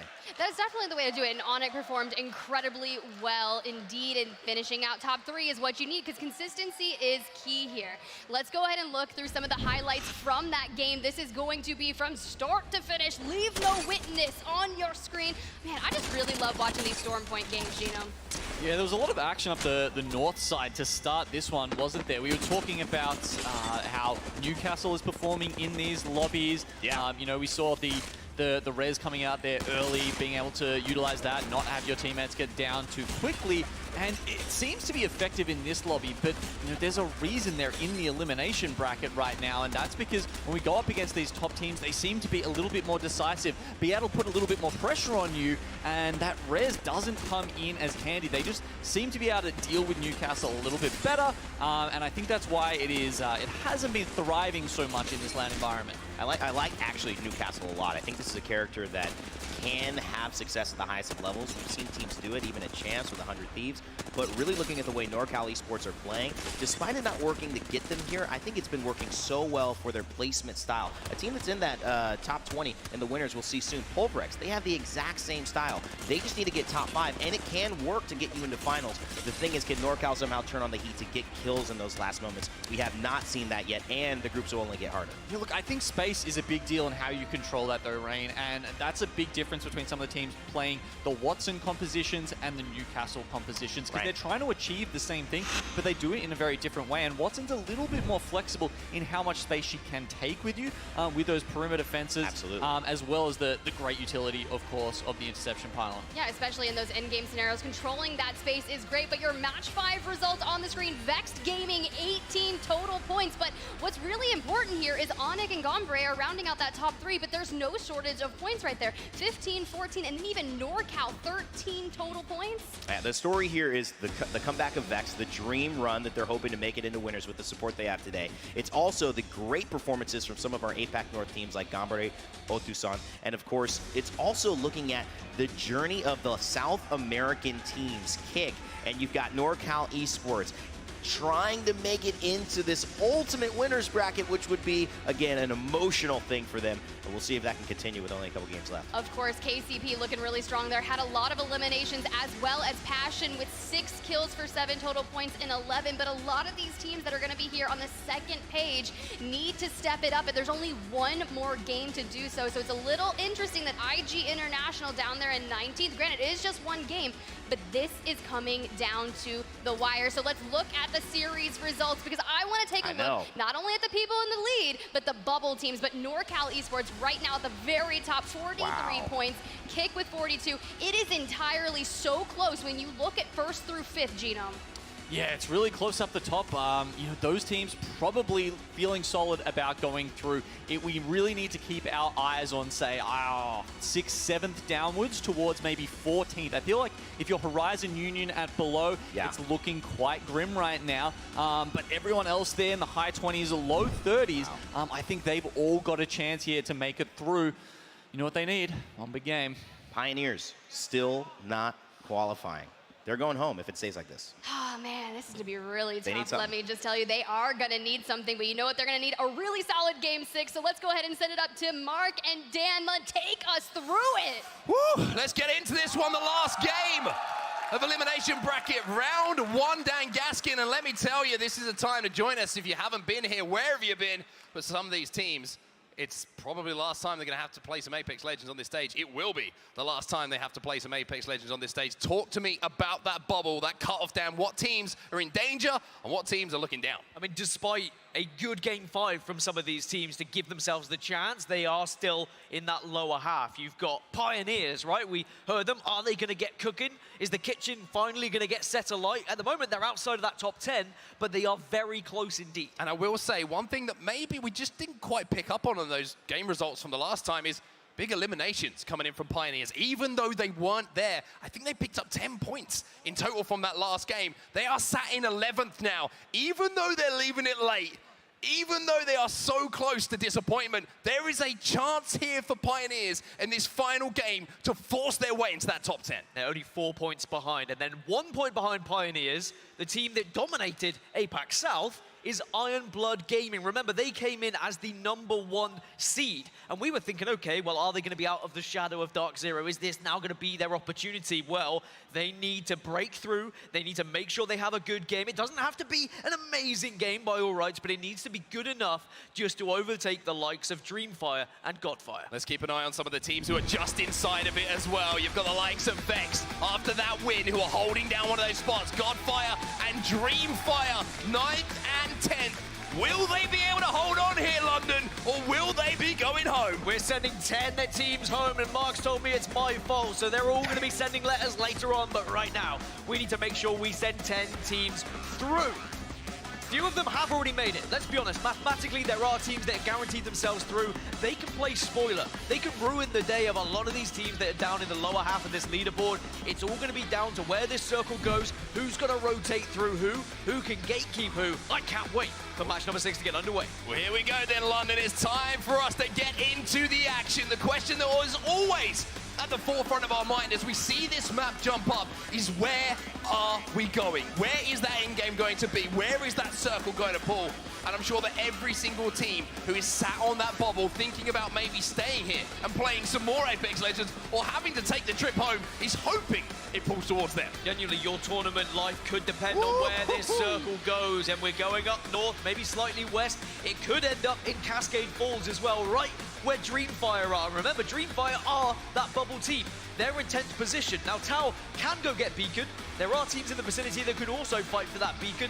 And I will say there are teams right on the edge that have plenty of Beacon information as well. And if you are an edge team, if you do get Beacon information, you have to make a decision fast. Are we trying to compete with the early rotators, or are we going to be picking fights? This is going to be a very, very interesting finish. And I've got to say, Dan, both my heart and my head are both saying, I hope we finish over at Cascade Falls, because we see some wild finishes, and it would be appropriate that we have a wild finish to this game number 6.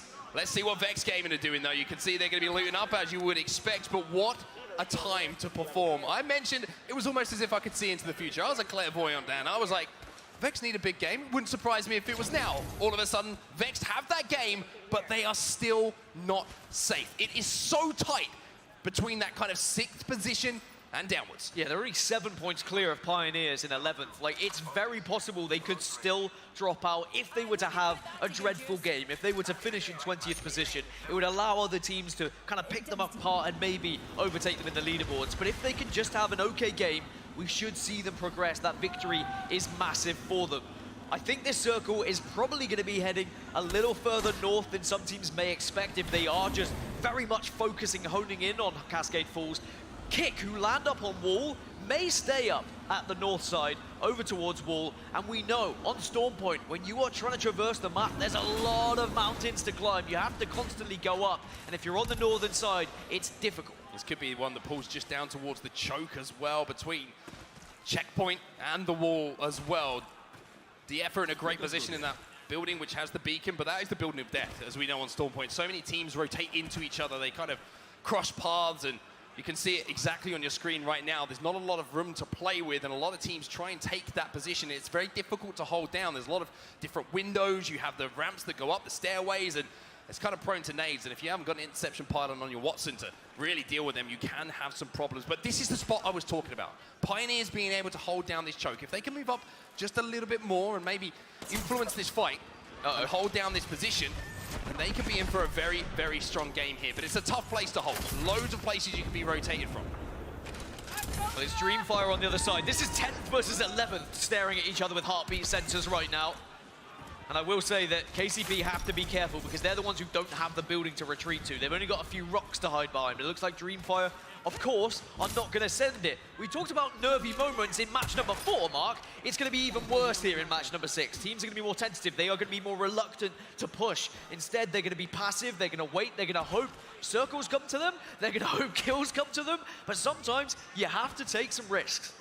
Well, Pioneers obviously rotated as quickly as they physically could. They got pretty good armors, to be honest with you, after the quick rotation. But if you're looking across gun attachments, etc., that gives you a little bit more information. You know, Naski has got nothing on the flat line. That is naked as the day it was born, and Mastiff in the hand as well. Maybe not the shotgun you would go for. A lot of players obviously prefer that Peacekeeper and maybe even the Eva 8 over the Mastiff. But Horizon Union now, they're going to be inside of one of the buildings that's going to be safe for quite some time, taking their time to set up. And like I mentioned, the Watson is going to be vital, but here come Pioneers, and they're already being griefed here. Big fight. Gotta win this, otherwise you will be out of this tournament. So many important KP. Big damage being done though by Pioneers, and Pioneers want to dominate. They send in Naski, they send in Dell, and it looks like they might be able to close it out. NorCal, get out of here. Pioneers win the fight, but here comes the third party. It's not over yet for Pioneers. It could be tournament over for Pioneers if they do not manage to reset. It's Onic in the area. Zerdal trying to get the res. One has already fallen, so they're going to have to fight as a 2 here. They have to make themselves big, put some damage down. And this completely changes things now for Pioneers. Completely and utterly changes things. It's a great spot if you're a 3-man team. But down to 2, holding a good spot, people are going to see that. You're going to get that CQ coming in to give that information, and they could be under duress. But here comes Flora now. One knock coming in from the Eva 8. It's Ironblood Gaming on the other side. They've already lost 2. This could be it for Ironblood. Remember, they were outside of top 10. We've already seen one team eliminated. It could be it now for them as well. But Flora, they want to chase this. Remember, Flora, 20th position. They need every point possible. Well, player K, he's going to be looking to the heavens at the moment, hoping that he can do something miraculous, hoping for some divine intervention maybe to keep their tournament hopes alive. But for now, he is alive. That's step 1. The fact that he's on the crypto as well is going to be able to send the drone out. Maybe collect those banners. Maybe this isn't quite done yet for them. Could be a huge play, and Ironblood Gaming might have that chance. Horizon starting to lose members as well. It's Crazy Raccoon who push in and get the advantage and will get the kills. But the brilliant thing here for KCP, they can walk past this. They can go and get a respawn. They can get Pandas back into this game while all of this fight is going down. Pioneers just slipping by in the night and going, don't mind us. And with Horizon Union eliminated, that is our first team guaranteed sent home from the competition today. They cannot get into the top 10. Remember, we saw NorCal Esports go out earlier, but they are still at #1 place in the leaderboards. They're going to be fine. They have plenty of points. They can sit back, kick their feet up, and wait for the next round. Pioneers trying a little bit of a different route here. You can see them right at the top of your screen right now, going past Northpad, moving slightly quicker than everyone else. Of course, on that Trident. And if they can get a res in, they can get Pandas back into the game and get him some loot, then Pioneers' story is not over yet. But looking at the rest of the overhead on the map, they had to give out that position, and it was Onic with that third party that have caused this decision to be made. I mean, there's only, what, like 5 teams who haven't made it into that next circle, where you can see on the right-hand side, over on the east by Stormcatcher, Vexed and Geo, they are very close to one another. Vexed and Geo having a little bit of a tussle. You can see some shots being exchanged on that map overhead, and great job from the observers to make sure that we catch that action. A big moment here for Vex. KP and a win in this team fight would give them those extra points to maybe start thinking we could be safe. honestly, if they can pick up 3 points here, you'd imagine it should be safe, right? You should be good enough, but it's got to be a victory. You've got to make sure you hit your shots here. Jed goes down first. That's very important. Well, it looks like Matafe's going to swing as well. Tyler's trying to help him out a little bit, but this is a nervy fight. This is a slow fight, but now the shots start to hit a little bit harder here from the 301. And this is a more important fight for Vex than it is for Geo. Geo are in third. They should be good. Vex, though, they're still on that bubble, and they are still thinking about getting aggressive here, but maybe they just need to be thinking about should they back off as Ironblood Gaming. They are done. They will not be getting through. They are out of this competition. And look at the kill feed now, going back to that fight we were talking about. It's a 2v2 situation. Unlucky trying to move on Dogma here. Young Heat down to barely any health, but he gets the battery off. And now Vex, who seemed to get that first knock in the fight, all of a sudden this is looking a little bit more nervy. And Unlucky's in such a difficult position. Got to avoid the Arc Star, but now Matafe has one of his own. Does get the stick, but it was on a downed opponent already. And now, utilize this damage. Make sure you're pushing your advantages. Oh, what have you got here, Vex? Have you got the ice you need to keep your tournament alive? The Arc Star's going to go in. Unlucky has his shields broken as well. Damage being done, it's all up to you, Matafe. The IGL has to go huge. He gets one. It's a 1v1 behind the knockdown. Vexter out. And Vex will have to watch on as Geo also get eliminated. As Vex are okay for now, they will have to see what happens elsewhere. Eliminated from match number 6, but still in the tournament as it stands. As Oxygen are the final team to swoop in and pick up the pieces here. Remember, Oxygen, who are going to need a mammoth game if they were to be able to progress in this tournament. Two teams that are closest to Vex Gaming on 33 points, as we say. They are still good for now, but it's so tight. It's going to be right down to the wire for them if they do go home. But Pioneers, you saw, they've managed to get Pandas back in. They're back up to a 3-man stack. GHS Professional doing a little bit of a jiggle, a little bit of a dance. Seen you did that before, Dan Gaskin. Trying to force their way into the wall. So I will say, Vex are now going to be watching on, hoping that teams within the top 10 are picking up the points here, are not allowing the teams in the bottom 10. Because if you look at who's behind Vex, Pioneers and Dreamfire very close, right? Both of those could overtake. But GHS, they're about 8 points behind. 8 points isn't easy to come by, right? You need to either be finishing in the top 3 or you need to have a big kill game. Speaking of Pioneers, things aren't going well after they managed to get back up to a full 3. They're down to 2 once more. Oh, this is a tough game here for Pioneers. A tough, tough game, but they are in 10th at the moment. Survivability is everything. Just keep the game alive. Pandas just back into the game. Dell also still alive, and it looks like they will have to tank some zone damage. The question is, do they have the meds to do so? Will they be able to wrap in that storm and get somewhere else? If they do go the way of Checkpoint, by the way, that is completely free for them to make a rotation in. However, obviously they won't have that information. They don't have a map overhead in front of them like we do. So as an update on where that circle's going, it's going to be northeast of the previous circle you had seen before. So the teams who had committed kind of on the eastern side of Wall are still going to be okay and be able to hold out those teams who are trying to move from the south. It's going to be very tough for those teams that are trying to fight uphill, but as long as you've got a plan, as long as you've got a Valkyrie, there's always going to be a chance. Crazy Raccoon involved in a fight themselves at the moment. You can see the exhibit has gone down. Raz not quite connecting with the car in the way that he would want to. From that range, always difficult to do so.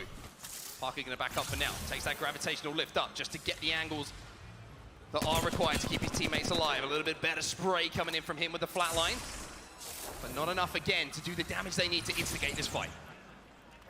Already seen such big eliminations from this tournament. Ironblood Gaming, the #1 Apex South team, done and dusted.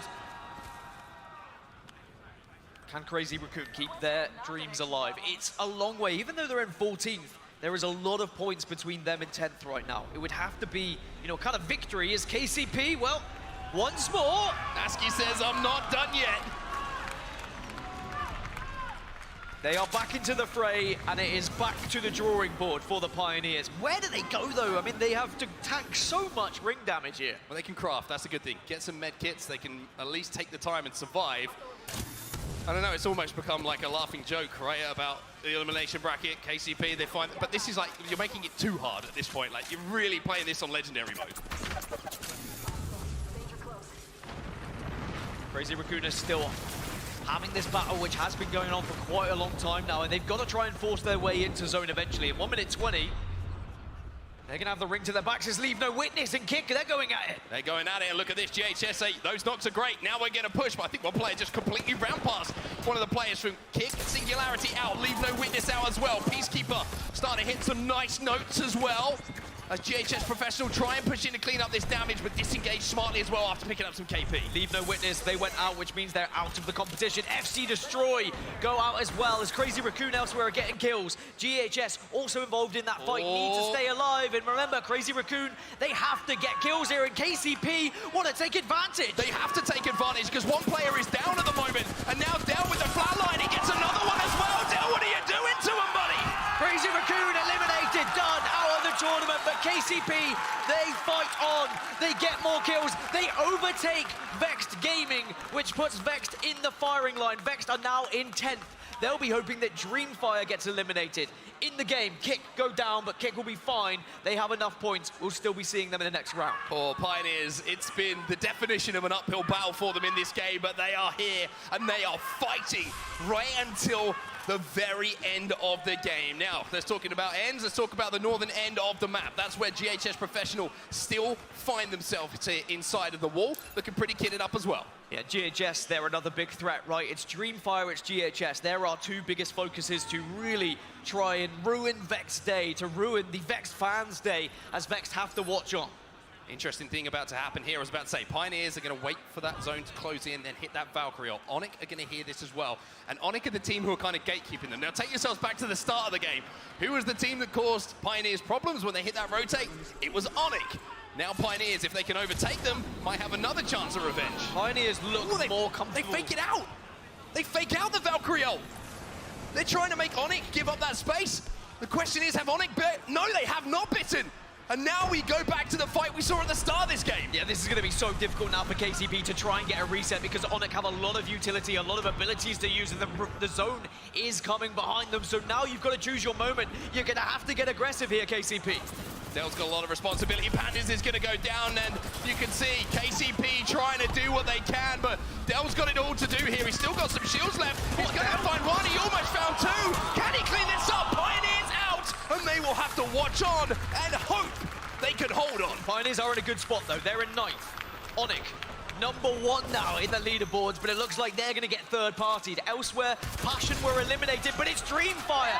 They're the team that are chasing Vex, and they're getting kills. This is bad, bad news for Vex Gaming. Dreamfire shooting down on all of the bodies around them and taking advantage of the carnage that ensues to give themselves an opportunity, a chance at keeping their tournament alive here.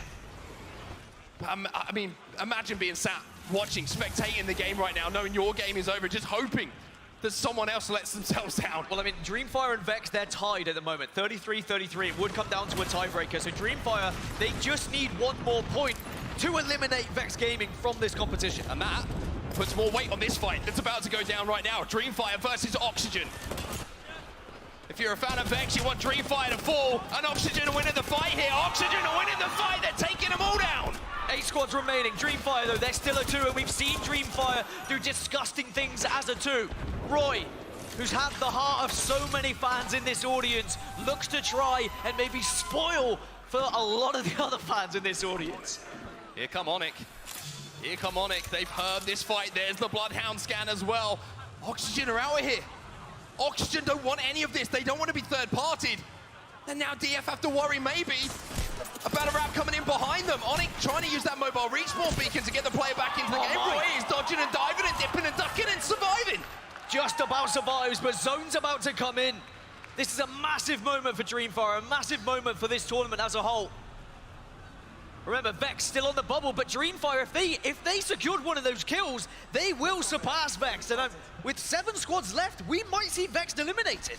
Oxygen trying to force their way in towards zone here. A tough rotate for them to make. The scan comes in, and now the beast of the hunt is going to be popped as well. They're going to see if they can hunt down some of these members here from Game 1. Decent damage being done here by Hill and Co, but are they able to get these knocks? Good shots. We need a huge game from Oxygen. We saw the pep talk happening after their disappointing game. Gamewood, they're going down. At the moment, though, the kill leaders, Oxygen, are on a tear, trying to give themselves that opportunity to get into the next round, and they will secure. Gamewood are eliminated. And look at this man on your screen right now. Enemy is leading the lobby. He's got 8 kills himself at the moment. He's going off. Dreamfire at 34. Vexter out. Vexter done. Dreamfire will be the bubble team, and they're still going. Oh, Oxygen survive. Dreamfire go down. Enemy with a hip fire from the Prowler. It's enough to keep them alive. Enemy's still here. Hill's still here, but the down has not been res quite yet. Onyx looking to push, but it might not be the smartest of pushes right now. They're taking some damage, but so is Enemy trying to face him up. He says, bring it on! Oxygen doing their best to stay alive in this tournament. They cannot afford to go down because they are outside of the top 10. It's done! It's a valiant effort, but it is not enough.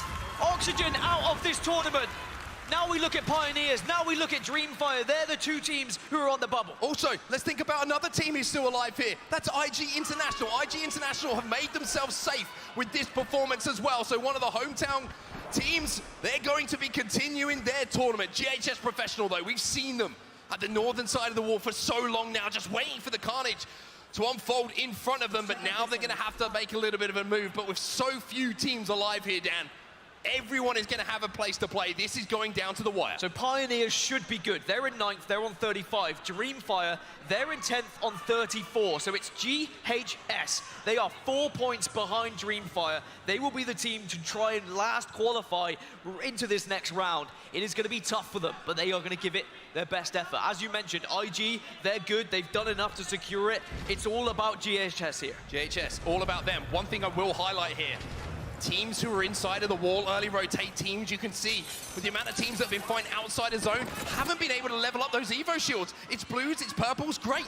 But look at GHS, 2 purples and a red. They might be able to take a 3v3 engagement, but at the moment they're under so much duress. They found somewhere to play, and they've managed to get those bats off too. GHS, they just need to push themselves into that top 3. All the other teams in this top 4, they're into the next round. They're in the top 10. They're fine. It's all about GHS right now. Onyx, they can play spoilers, though. They can do some big damage because there is a Kraber in the situation here that can certainly change things. Oh, GHS, not just burning in-game, but maybe the dreams are starting to explode as well a little bit. They're surviving, but only just. They're tanking so much damage at the moment, but tanking damage is fine as long as you can survive. Well, Dreamfire been watching on, hoping that the knocks happen, and they are happening. GHS, though, quick to get the res. But it looks like IG now have jumped down onto Onyx, so this is going to allow this res to come in. They have time to reset here. Just got to avoid the fight. Here comes Godfire. Now they're getting involved. They're getting the shreds. They want to be able to give themselves as much points, but GHS, they've lost 2. They've lost 2. Grenades are going to go in. The knockdown shield and a prayer. Maybe that's going to be enough for them, but it's going to have to be so tight. He's looking for the armor swap. Instead, he's got the banner. Can he survive? No! GHS around! We're down to our top 3. Dreamfire fans will be in the heavens as now in our top 3. It's about who can win this game, who can get momentum going into the next round.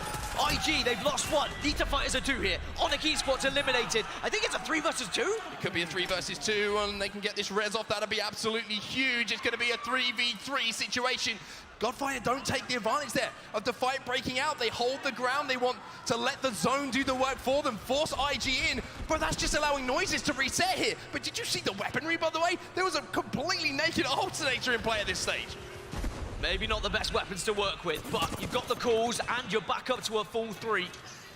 You can take your time. You can assess how you want to play this one, because I think IG know Godfire are reluctant to push here. Godfire seem a little bit nervous, maybe for no good reason. They are comfortable in 4th place right now. Here we go. It's a straight 3v3. It's time for a little bit of a rumble over at the wall, and JMW, there is that alternator. It's doing work, but is it enough?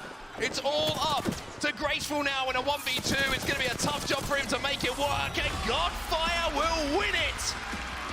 Game number 6 is done and dusted. Round 1 of the elimination bracket is over. What a journey it was, Dan, but now we have to find out who is progressing and who will go home. Well, the teams that were very worried going into those final moments, it was Dreamfire, it was Pioneers, but Pioneers hold on. They finish in 9th. Dreamfire finish in 10th, and Vexed Gaming eliminated in 11th position. GHS could not do enough. They stay in 12th. So we will know our 10 teams, but boy, that was so tight between Pioneers, between Dreamfire, between Vexed. It's so tough for Vexed. They go out on 1 point. 1 point, 1 kill, 1 team fight. That is the difference here. It's ridiculous, to be honest with you, how close it was. For Dan and myself, we are done and dusted up in the commentary booth. There's a lot to talk about down on the desk, so Tiff, take it away. That was a lot to unpack in our final matchup of the elimination bracket round 1, and quite possibly one of the most heartbreaking series as we are sending home our first 10 teams, Genome.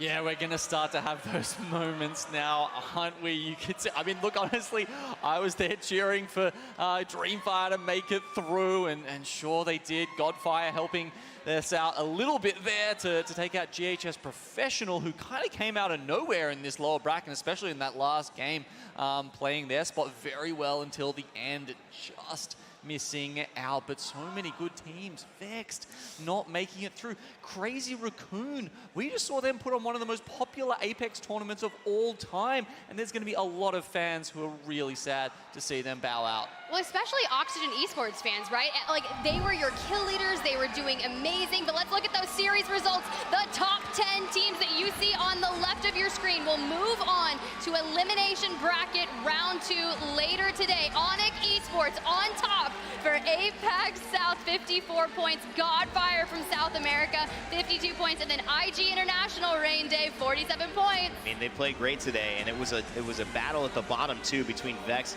Pioneers, and Dreamfire. What a show that they put on. It's unfortunate that somebody has to go home. Not everyone can make it, but that's the stage that we're at in this tournament. Things are only going to get more intense, and there's going to be less given out for free. It's going to have to be taken. Man, the pressure that must have been on KCP in that fight we just saw. They're in 11th place at the time. If they had have gone down, they would have been out for sure.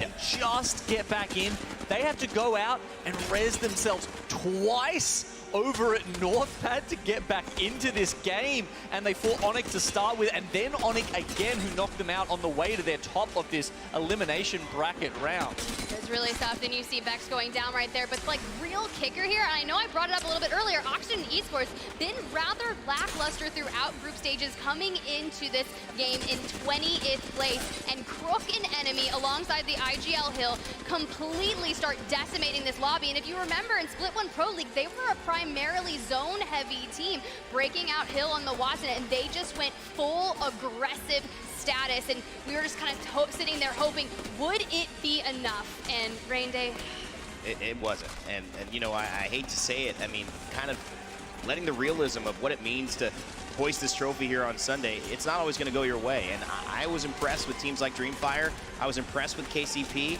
I was impressed with teams who did not have everything going in their favor and found a way to make it, even if it's by a point. And that to me is a quality that is going to determine who ends up winning this thing.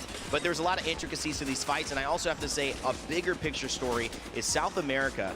4 of the 5 teams in this entire tournament have qualified here into the second elimination bracket. That is a big, big positive for them. I was really shocked seeing the majority of South America having to fight it out in the elimination bracket round 1, and to come out on top and start your momentum moving forward to get to tomorrow, Sunday. That is clearly where you want to be, and Godfire on your screen celebrating from that reaction. I've actually had the chance to commentate over them, and they compete in North American tournaments when they get the opportunity to. They'll run it on high ping, they'll do their best. You got to get your reps in, and honestly, it starts to pay off. You can see right here, Godfire, 12 placement points, 7 eliminations, 19 total points. But I'm like, bro, look at Oxygen in the 5th place. They were giving it their all. Their heart and soul was in match number 6. Yeah. I mean, we saw them take out Iron Blood Gaming earlier on in Game 6, right? And I was like, man, they got no right.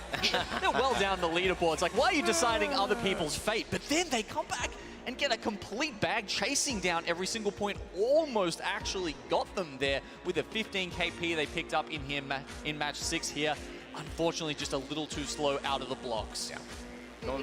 See here, the match results 11th through 20th place. It doesn't matter, Kick getting 4 points. Crazy Raccoon, that was another massive surprise. And a lot of these teams that aren't going to be moving on, it just has to give you a little bit of momentum, right? Some motivation that when you come back after split 2, you just grind that much harder. I know a lot of teams were working on some of their composition and fixing minor mistakes. I know I spoke to a lot of these teams and they're just like, we have to lay it all online, but they're getting LAN experience because granted, if you think about it, the last 2 LANs Dark Zero walked away with, and it's just been something that a lot of these teams need to get in these booths, get in front of this live audience, and practice. Historically, Apex hasn't had that many LANs, and we kind of flourished during COVID, and there was not a lot of times to meet up together as a group and as fans of the community. So this is still something very new to our players, despite the esport being about 4 years old. So yes, that experience, I mean, is sometimes just what you need. It's not always going to go well. You are going to have a plan, and it's not going to work. But that is a part of competing. And I think the bottom 10 teams, although they're going home, have hopefully learned a big lesson they can bring into the rest of Split 2. Yeah, actually, speaking of lessons, we have Glitter standing by with an interview with a special guest, and I want to hear if he kind of learned some things from his lesson. So let's go jump on over to Glitter. Sure, absolutely. Yes, thank you so much, Shiv. I am standing with Nasky, a storyline that we've been following for the last 2 days. We have to talk about this last match. You and I were just discussing it. You clutched this up. Your team clutched this up the very last match of the day to secure your spot moving through. Talk me through what happens each time you Derez. So first of all, going into this game, we had really good games on World's Edge. Everything was good, but we didn't get the points. We got stolen KP and stuff like that. So the mental, it feels like just a mental game pretty much. The mental was going down a little bit. We were a little depressed about group stages. So the mental was going down, and I told my teammates, fake it till you make it. Just let's go. I just kept repeating that stuff. So when we got knocked, it was Panders that got knocked first. So it all went silent because there was team shooting us in the back. We thought we were gonna die. Me and Del were just silent. Just silence for like 10 seconds straight.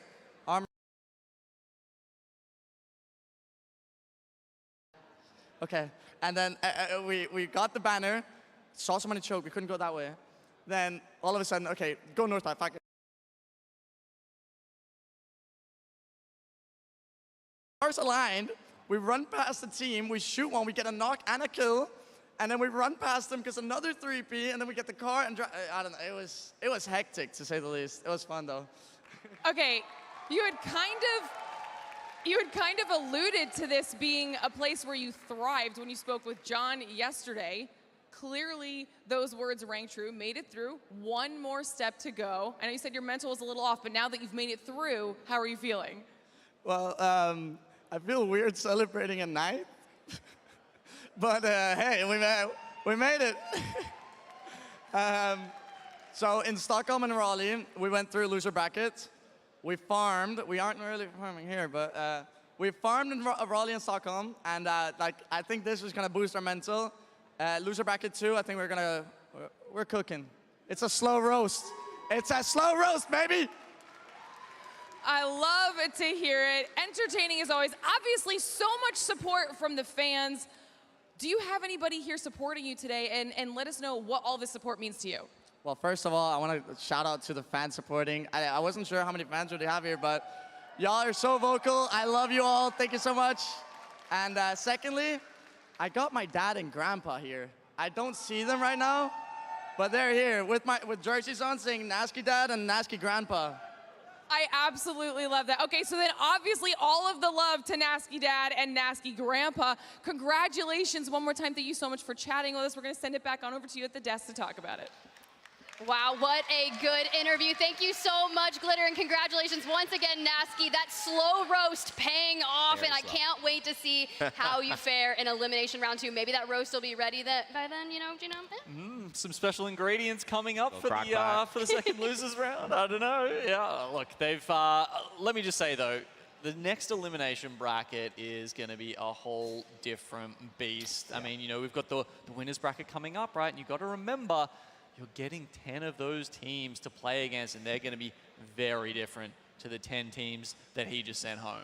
Yeah, let's go ahead and take a look at what is to come because there is so much more action that is going to be underway today. You're right, winners bracket rain day, those 10 teams moving on. But yeah, and then you have the elimination bracket round 2 a little bit later today. But thank you all so much for being here in support of all the teams that will be moving on. This weekend is not over, but we are going to take a quick break, swap out the teams on stage. Winners bracket coming up next.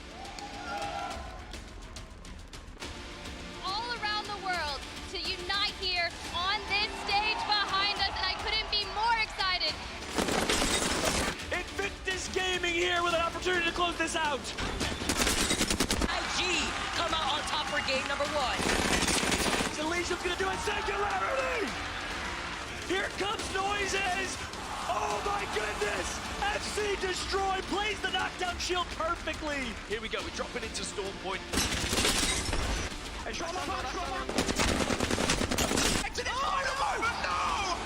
Kick so clutch!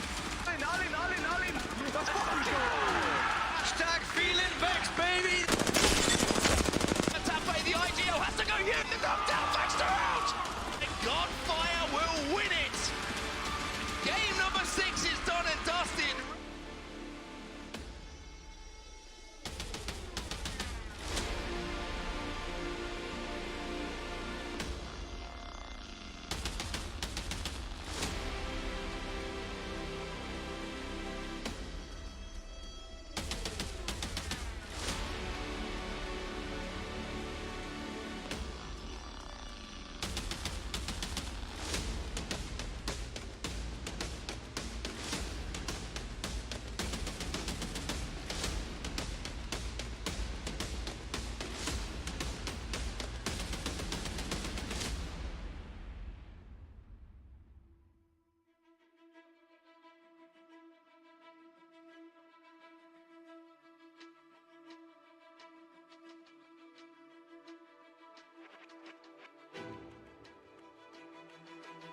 There's going to be any other contest. KCP is not with us right now, so they're not going to be contesting over at Mills. Jailings maybe against DZ. Oh, Jailings versus DZ as well. So let's head over. We're going to watch. We're going to go to Zane first, see if they do contest over at DZ.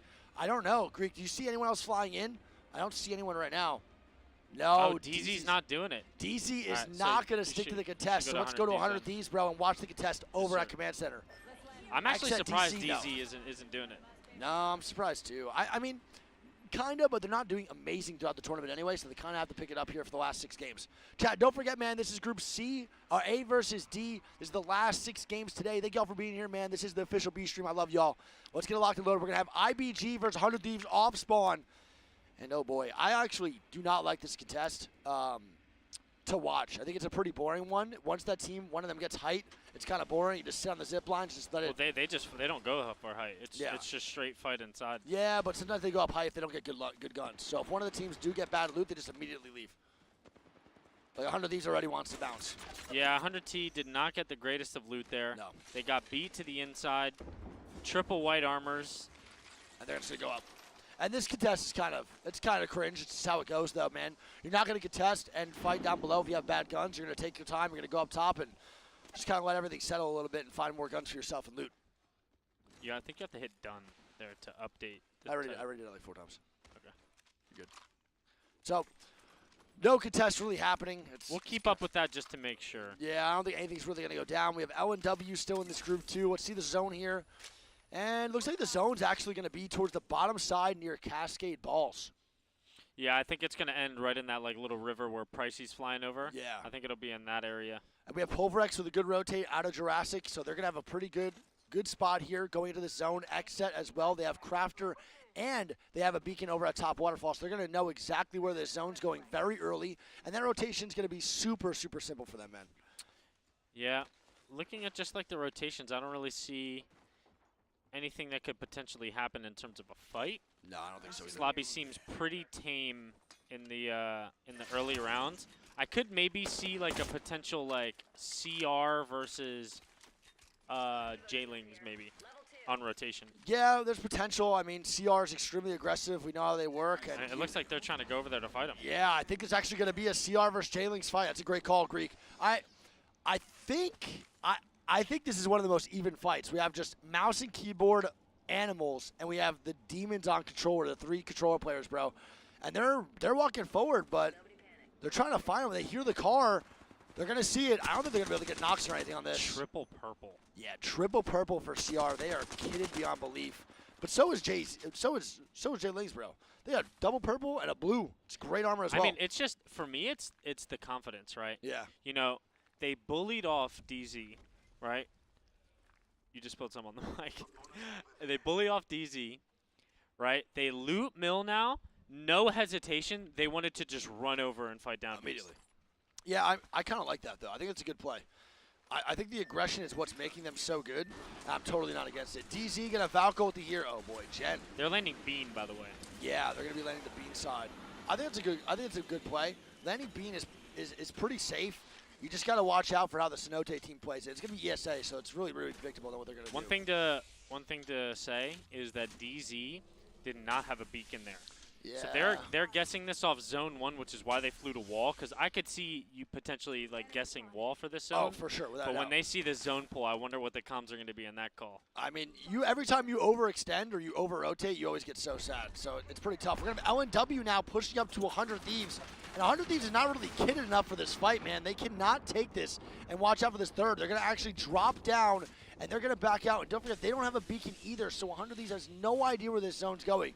And we're seeing now the benefits of having a beacon, fighting for POIs that have beacon, because these rotates are pretty poor out of DC. They're really bad out of IBG. IG also with a bad rotate. So yeah, I mean, so important to have beacon, man. So far, this is not looking good for 100T. Yep. This is not the start that they had hoped for. They didn't get to fight right away off spawn because they didn't get the loot that they wanted. Then they get ran off the height by another team who is the High Point team, who also had more loot than them. No beacon, white armor. They're going to be nowhere near the zone. And this is a team that we're used to seeing play really good zone. We saw them last set rotating early, getting really good spots, and now they find themselves on a hard edge with no Val. I'm going to be honest, out of all the teams that I know that play zone, they are nowhere near like a team that can adapt very, very effectively to edge gameplay. They don't really adjust well. They are strictly just a hard zone team, and that's what they do so well. So seeing them adjust might be a little bit awkward. We're going to have Singularity now rotating into Antenna, and they might be fighting Fun 123, who's also been quiet this last couple of days, but you know, they're a team that could also explode at any point and just have a gigantic showing in 6 games. Yeah, they're definitely one of the teams that can pop off. Switch to yeah, we're going to have E36 now getting shot at, and they're going to be going down to Unlucky, so Vexed. We saw them not too good yesterday, 7 points in 6 games, trying to turn that around here in the A versus D lobby. And this is a play that we're used to seeing Vexed make. You know, they do not like coexisting. They don't like people near them. They had the entire building structure to themselves, and they don't want to allow this team in the river. I can't see anything through that smoke, and that's going to get a full limit for Ani. Ani's going to go down. Aimbot's going to be cracked, 20 HP, trying to stay alive. Vex is not going to let up, and it's actually Pulverex now getting a knock on the Aimbot, and Yundi's going to be the last one alive all by himself, and there's not really going to be much to do here, man. Yeah, I mean, that's a tough spot for them, especially if Vexed is overextending on the water side. If they're letting them coexist, it's a decent spot, but the second people start peeking, it's just not good. I think that's also one of the most overrated spots in Apex. I think that water is so bad. If the game is a little bit, if that team gets a little bit aggressive on you, you can just die every time. I don't think it's a good spot at all. Oh, wait, Vex is now fighting LG. LG pulling up to Vexed. Oh, baby, Aguirre is going to get knocked. And we're going to have Muzu and Yanya, last ones alive here in the 2v3. They're going to go for the res. And I wonder if they get it. They actually missed the seer queue. They're going to climb up. Oh, my God. And that guy just hit the line. I don't even know what the fuck. G full eliminated to Vex. What a good job to rotate back to their building before it got taken. Bro, I mean, Vex right now is turning this around big time. They even see for the more KP. Aimbot's going to get knocked, but Unlucky's off to a hot start, is now dead. So Vex comes in, guns blazing, get almost 2 full squad wipes, and they die to Singularity rotating in. Yeah, man. I mean, that's where I don't like Vexed doing that. I don't like that aggression out of Vex. That's the second or third time we've seen them in a good spot in zone, being overzealous to try to force KP, and they die because of it. Yeah, they're They trying. could have just held that building the entire time. They're trying so hard to get the KP that they've been missing out on the last like 2 series. And when you have that like aggression and you're frustrated, you're gonna want to keep trying it. You know, you play bad for 2 series, you're like, bro, we just need to make it up this one. We need to have a banger of a series, and then you start overextending. You start making little micro mistakes, and that's not the way they're gonna get back into this tournament. They have to be a little bit more composed than that. It looks like IG might run into Roz here. There's a good chance, yeah. You're not wrong. Oh, he the sees him scan. with the scan. I love this character, don't you? This character. And now they're sick. pinched between 2 teams. I know. I think they might just die here. JMW's going to try to stay alive with Grace, but they're stuck between the Jurassic Park sandwich, and this is going to be really rough. IG, the crypto, too. Dead. Noises, the IGL as well. He IGL is fully correct? Yeah. Yeah. Grace Co. Grace Co IGL? Gotcha. I wasn't sure. Sometimes their dynamics very interesting. They might be able to get a Valk ult off. They get it in 5 seconds. Ooh, they're going to go for that. There's no way they can walk out of this situation. The Valko would be the best. Yeah. I wonder where they're going to go. Probably just for the res. Probably maybe back towards Cascade, I would guess. Yeah. Just to go for the res, right? Yep. They're going for the Valk ulti. And they... Oh, my God. might JMW. get it up. No! Oh, my goodness. They get 1 it off. HP. He actually gets it off. The 1 HP Valko feed phase, but they make it. I don't think there's anyone even near them right now either. Who else? But they might not know that it's a duo though, so they're gonna play it like it's a full 3. Yeah, they just run away. Thank God. Bro. They I thought I cannot just pull that cursed res this though, shit. because J-Lings will int that. They have to wait so long on this res. They have to make sure that J-Lings is gone, because if not, then you know they're just inting that. I thought I was about to curse them, to be honest. I thought they were about to die right there. That would have sucked. Oh, J-Lings running into IBG. It looks like though on the top side of Cascade. Yeah, IBG, I think it was 13 points through 6 games in the last series. Again, also another team that's trying to make things work. They can't seem to find a groove after the first day, and this is going to be a huge, huge fight here. And he's kind of oblivious right there. Oh my God, VJ disgusting doing about shots. 230 damage there with the flatline. Gets 2 cracks, drops the Seer ult down, and J-Lings is going to look to make some aggressive plays here off that damage. Zane and everyone full HP too. This could be a free fight. IBG going down to 100 Thieves, so they're getting shot in their back now. 100 Thieves is looking for the backside. And then look at this. Uh-oh, here we go, DC's baby. coming in the too. feeding face is starting to happen. DC coming in from behind. And we're going to watch Jem Burton and see what they do to 100 Thieves, because this is going to dictate if IBG stays alive or not. The Hound being popped by 100T. They also have the Horizon, so this is a doable fight, man. They're backing the hell up. They say, get me the fuck out. I think Sharky and Zero are okay, so they're going to make it out. They're going to be fine, but that's good awareness by 100 Thieves as IBG is now fighting. And they just get steamrolled by the boys over at J-Lings. Every fight for J-Lings today has not even been close. When they are all full HP, the fights are not even close. They are clean wiping without question. So now does 100 Thieves take this Greek? Probably not, right? I don't think they do this. No, absolutely not. No, I don't think so either. I cannot believe, dude, how fast and how clean J-Ling's squad wipes are. This is incredible. Yeah, they're just running in there with the swiftness. Yeah, no, for real. They really are. I'm pretty mind blown. Yeah. Usually, even with the best team fighter teams in the world, you see them getting 1 player knocked, 2 players knocked, and winning 3v3s out, but like I said, it's not even close. They're almost full HP every time they get a crack, every time they get a knock. You see them almost all full HP. It's wild. All right, we're going to see LNW now taking a fight over on the left side. We're going to have LNW versus, I believe it's going to be E6 and K Swinney. Watch yours. Nice, so here we go. LNW trying to get some angles onto K Swinney and E6. E6 with a great pick-me-up last round, Greek. Top 5 in their lobby going into this round. Yeah, E6 definitely's got a little bit of momentum going into this 3rd set here. And we know them. We know they like to fight. Yeah. They have this team pinned in the corner, backs against the wall. I would be very surprised if they didn't look to get this KP. No, they want to get the KP. I just don't know if it's going to be possible. LNW has some good angles, even though they're kind of in a pinch. Their angle's pretty good with this rock. It might be a little bit difficult. They're trying, though. They're forcing it, too. And here we go. The Bloodhound smoke. Panic goes up with the Horizon ult. Nice. Great Horizon ulti. It's also good grenades, too. But can he get the knocks? He jumps right on the fucking...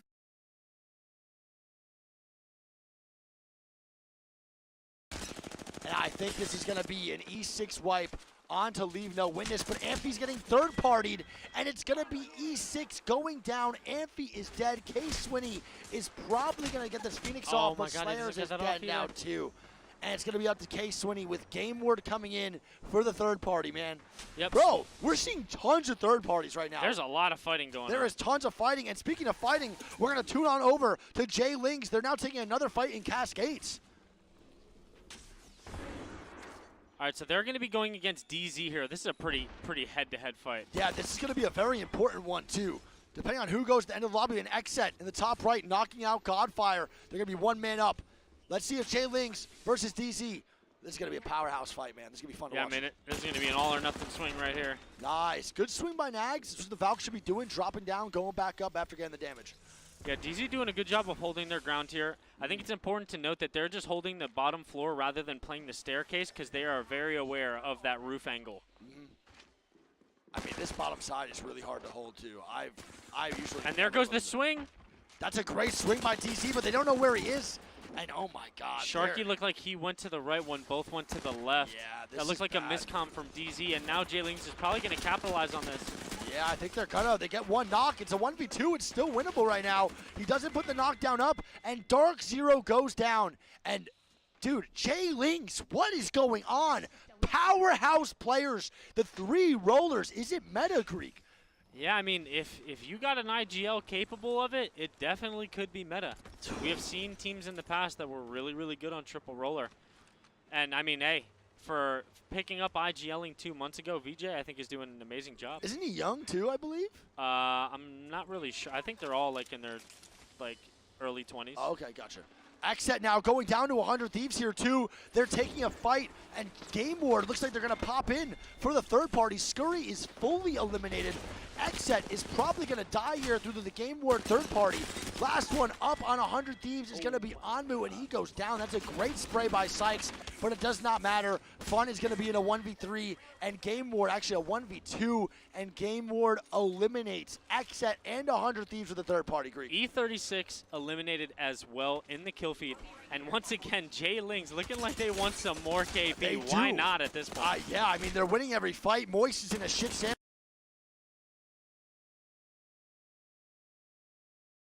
I'm not really sure where Jay Lings died. I think they died to Horizon and Zone combined. Yeah, and we have Moist trying to hold these steps here. I looked at the map, and there are another 4 teams in this building. What is going on? IG is here for some reason, and no one's committing. It's just half-ass fights, and they're all just trying to stay alive. Yep, CR just joined in on the other building. They're fighting Horizon as well. Oh my God. Good PK shots. Great shots, man. Yeah, that's a great job. The reset here is going to be very important. They get the res off. Yeah, there we go. MT is now up. They should be good to go. It's only going to be 2 men down below. They're just trying to find some KP. And Grace is still alive. I believe Grace is a solo. I think so too. Grace is the solo. He knocks MT again. And they're going to try to get the res off, but it might be too late now. That knock comes out at a very awkward time for Moist. I think Grace dropped his serial out there, and it instantly got EMP'd. That's the worst, dude. I hate that. I hate that you could drop your serialty, bro, and it just gets EMP'd. I know the EMP should be taking it out, but chat, we are in top 8, 20 people alive. CR trying to make a play on the Moist here. And they want to do it, but man, Moist is actually holding their own in this building as a duo well. They're doing a phenomenal job, but CR, they got the Maggie, they have the Horizon, they got the Seer, they have 3 offensive characters to make this push possible. Yeah, their comp is just nothing but aggression, power, momentum. That's all it really is, and they're trying to find some angles, but again, Moist is playing this so well. I'm really impressed. They are playing great angles. MT is going to get knocked, though, and it's the riot drill from Roz that is going to cause the knock on the MT. My man can't catch a break. He's been rezzed 3 times, and he's died every time immediately after he's gotten rezzed. Look at that rotation, too, Greek. Look at the zone. Yep, we talked about earlier with, early fighting aggression and what Vex had that mistake about the KP, but we're seeing CR with a different approach. Yeah. You know, they could have entered that fight, both buildings, if they wanted to. They decide to rotate out, they get to a spot, and now they're looking to just gatekeep this team. And he actually gets the drill kill onto MT.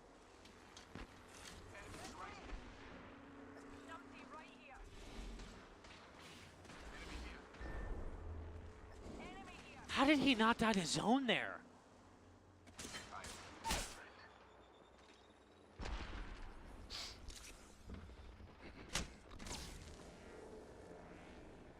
Oh my god. There we go. Roz is going to be knocked. I don't know if they're going to be able to get the res either. It's up to Whisper. Yeah, Pulverex is still alive. Full 3, man. They've been really struggling, Greek, like big time right now when it comes down to these groups, dude.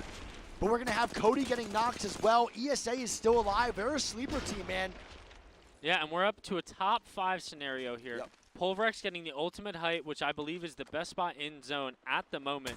They're looking to pick up some KP here while still holding the spot. Yeah, I think Pulverex is a little bit down in spirits. We've been hearing too. I'm hoping they pick it up here moving forward. They deserve it. They're a great team, and that might have been a mistake, man. No, they're going to be fine. Fun does get eliminated, and Pulverex with the wipe on the Fun 1-2-3. That was the duo that goes down. We're going to have ESA, I believe, a full 3-man. We have CR as a duo or a 3. I'm not too sure. 3. 3, wow. So CR does get the reset. I can't believe that, man. After that play with Roz, they're actually still alive. And SNG is the other full 3. Yeah, so it's 3v3v3v3 here, man. 3v3v3v3. I think Pulverex should start getting angles immediately on the CR. They're going to be the team that needs to die immediately for them to actually win this game. Yeah, SNG is in a really, really good spot as well. They're the ones that are kind of making the decision here because ESA is the team that's outside of the zone. Yep. They're the ones who determine someone's game because they either have to int left, which is CR, or int right, and it's a 3v3 against SNG. They're either fighting CR or Singularity, and I think I know which one I would want to fight. I'll tell you that right now. CR is crazy with that offensive comp. I would not want to push those guys. That's going to be a way harder choice than fighting a crypto team, which is going to be Singularity on the right. So I'm taking Singularity, but they have to recognize that fast, and they're taking a little bit of time, man. They're getting pinched right now, too. CR has to make a play as well. And we're going to head over to CR, Greek, because I don't know what they're going to do. Yeah, I mean, CR is probably in the worst position in terms of this zone. They got to take this fight here, and here we go. And this is going to be ESA, man. CR versus ESA. Singularity's going to be watching from the back. The PK shots doesn't hit, though. Rod's going to be going down. Shot in the back. It's going to be Whisper probably dying here, too, and it's going to be ESA taking them down. They're going to be a one-man show or a two-man show. Pulverex, though, chilling with the repeater, getting some easy shots, and, I mean, they need to try to capitalize on some KP. Was that Cody? That was Cody with the movement. That was disgusting, man. Good grief. My man knows how to move, and that's some mouse and keyboard cheating type stuff I've ever seen. Yeah. So ESA, duo, Singularity, full 3, and Pulverex a full 3. Yeah, I mean, ESA doing a phenomenal job there. They get CR killed there. You know, they end up losing one in the process, but it was bound to happen anyway. I'm interested to see how they play this out as a duo because this is going to be rough for the rest of the game. Yeah, I mean, they got to start making some big-time plays, I think, on the Singularity and maybe forcing those guys to push into Pulverex. They need to do something to play for second. I don't really know what the exact play would be, but playing for second in this situation is probably the best. They should probably wrap around this right, force Singularity to push forward into Pulverex and cause Singularity to die, which they're kind of doing right now. And Pulverex is actually helping the boys over at ESA. Singularity recognizes that, and now they're going to go attack ESA. It's going to be a 3v2 while Pulverex just sits back, watch, and they're going to take this win with a gigantic crypto ulti. And Pulverex doing a phenomenal job there. I'll explain what happened there at the end once this game's over, but Pulverex should be able to get a free win here. Yeah, Pulverex walking on in. It's going to be a 1v3, I believe, and they get one knock. Doesn't matter. Pulverex with an easy W in game number 1 for groups A versus Let's go, D. F-Child. And I'll tell you right now, Pulverex needed that. Yeah. And I remember Matafe saying, see, boys, we can still play zone and get 20 kills. Yeah. And I think that sometimes, like, especially in a LAN setting, that is just an unrealistic expectation. Oh, 100%. It's so unrealistic. Because we see, they just tried what they did in scrims, and it just didn't work. No. And yesterday we watched it again in Launchpad when they had that ultimate building and tried to fight LG, and once again, both teams died. And that could be a difference between 30 points right now in their overall game. But let's say they won that game yesterday, right? 20 points, and then they won that game. It's 20 extra points to their overall standings. Like, teams do not realize that this is – players have to realize that this is not for your – this is not just for your group stages, bro. This is for your overall standings. Those 20 points that you get – oh, my God, they're getting hard landed on. Oh, it's going to be 100 Thieves getting knocked right now. Anmu going down, and what a wall jump by Scurry, and this is not good for 100 Thieves.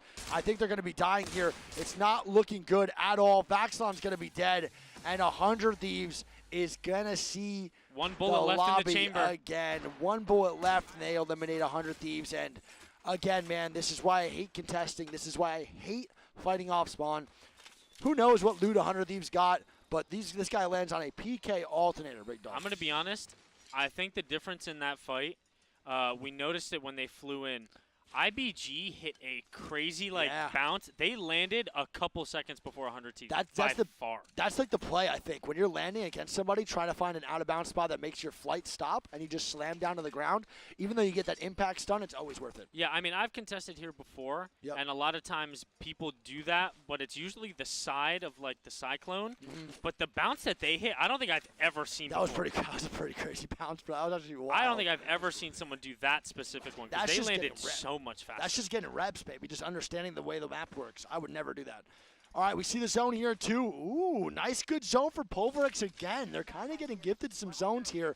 And I don't know, does this go towards the nutsack or this nutsack? Which nutsack? The left or the right sack?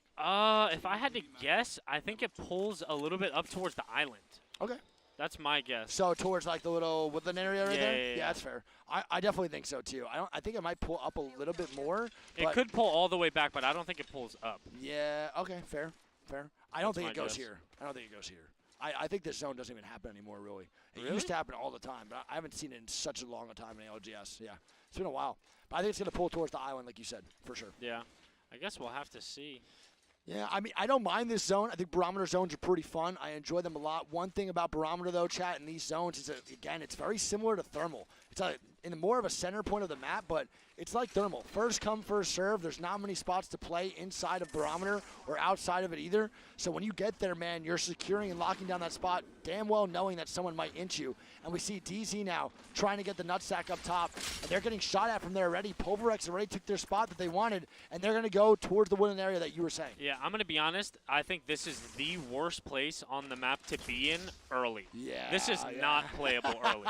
Dude, this is worse on World's Edge and Storm Point combined. This is the worst spot to be early. Yeah, we have seen countless teams die here, and I think that's why they're leaving. Yeah, 100% Bridge is better than that, but I still don't even think Bridge is good I still early. think Bridge is bad. Yeah, I agree. I think Bridge is absolutely terrible as well. I think it's picking your poison. Which one would you rather just die in? Yeah, I think they're going to wait for the care pack, and then I wouldn't be surprised if they put it in reverse Terry their way out of there. Yeah, they really just might kick that Trident in reverse and just get the hell out. And that Dragon just...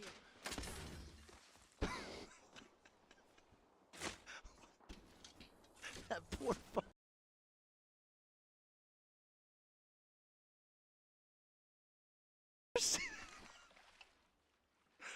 What? Yeah, I don't know about that one. Someone saved Toothless, man. What the f?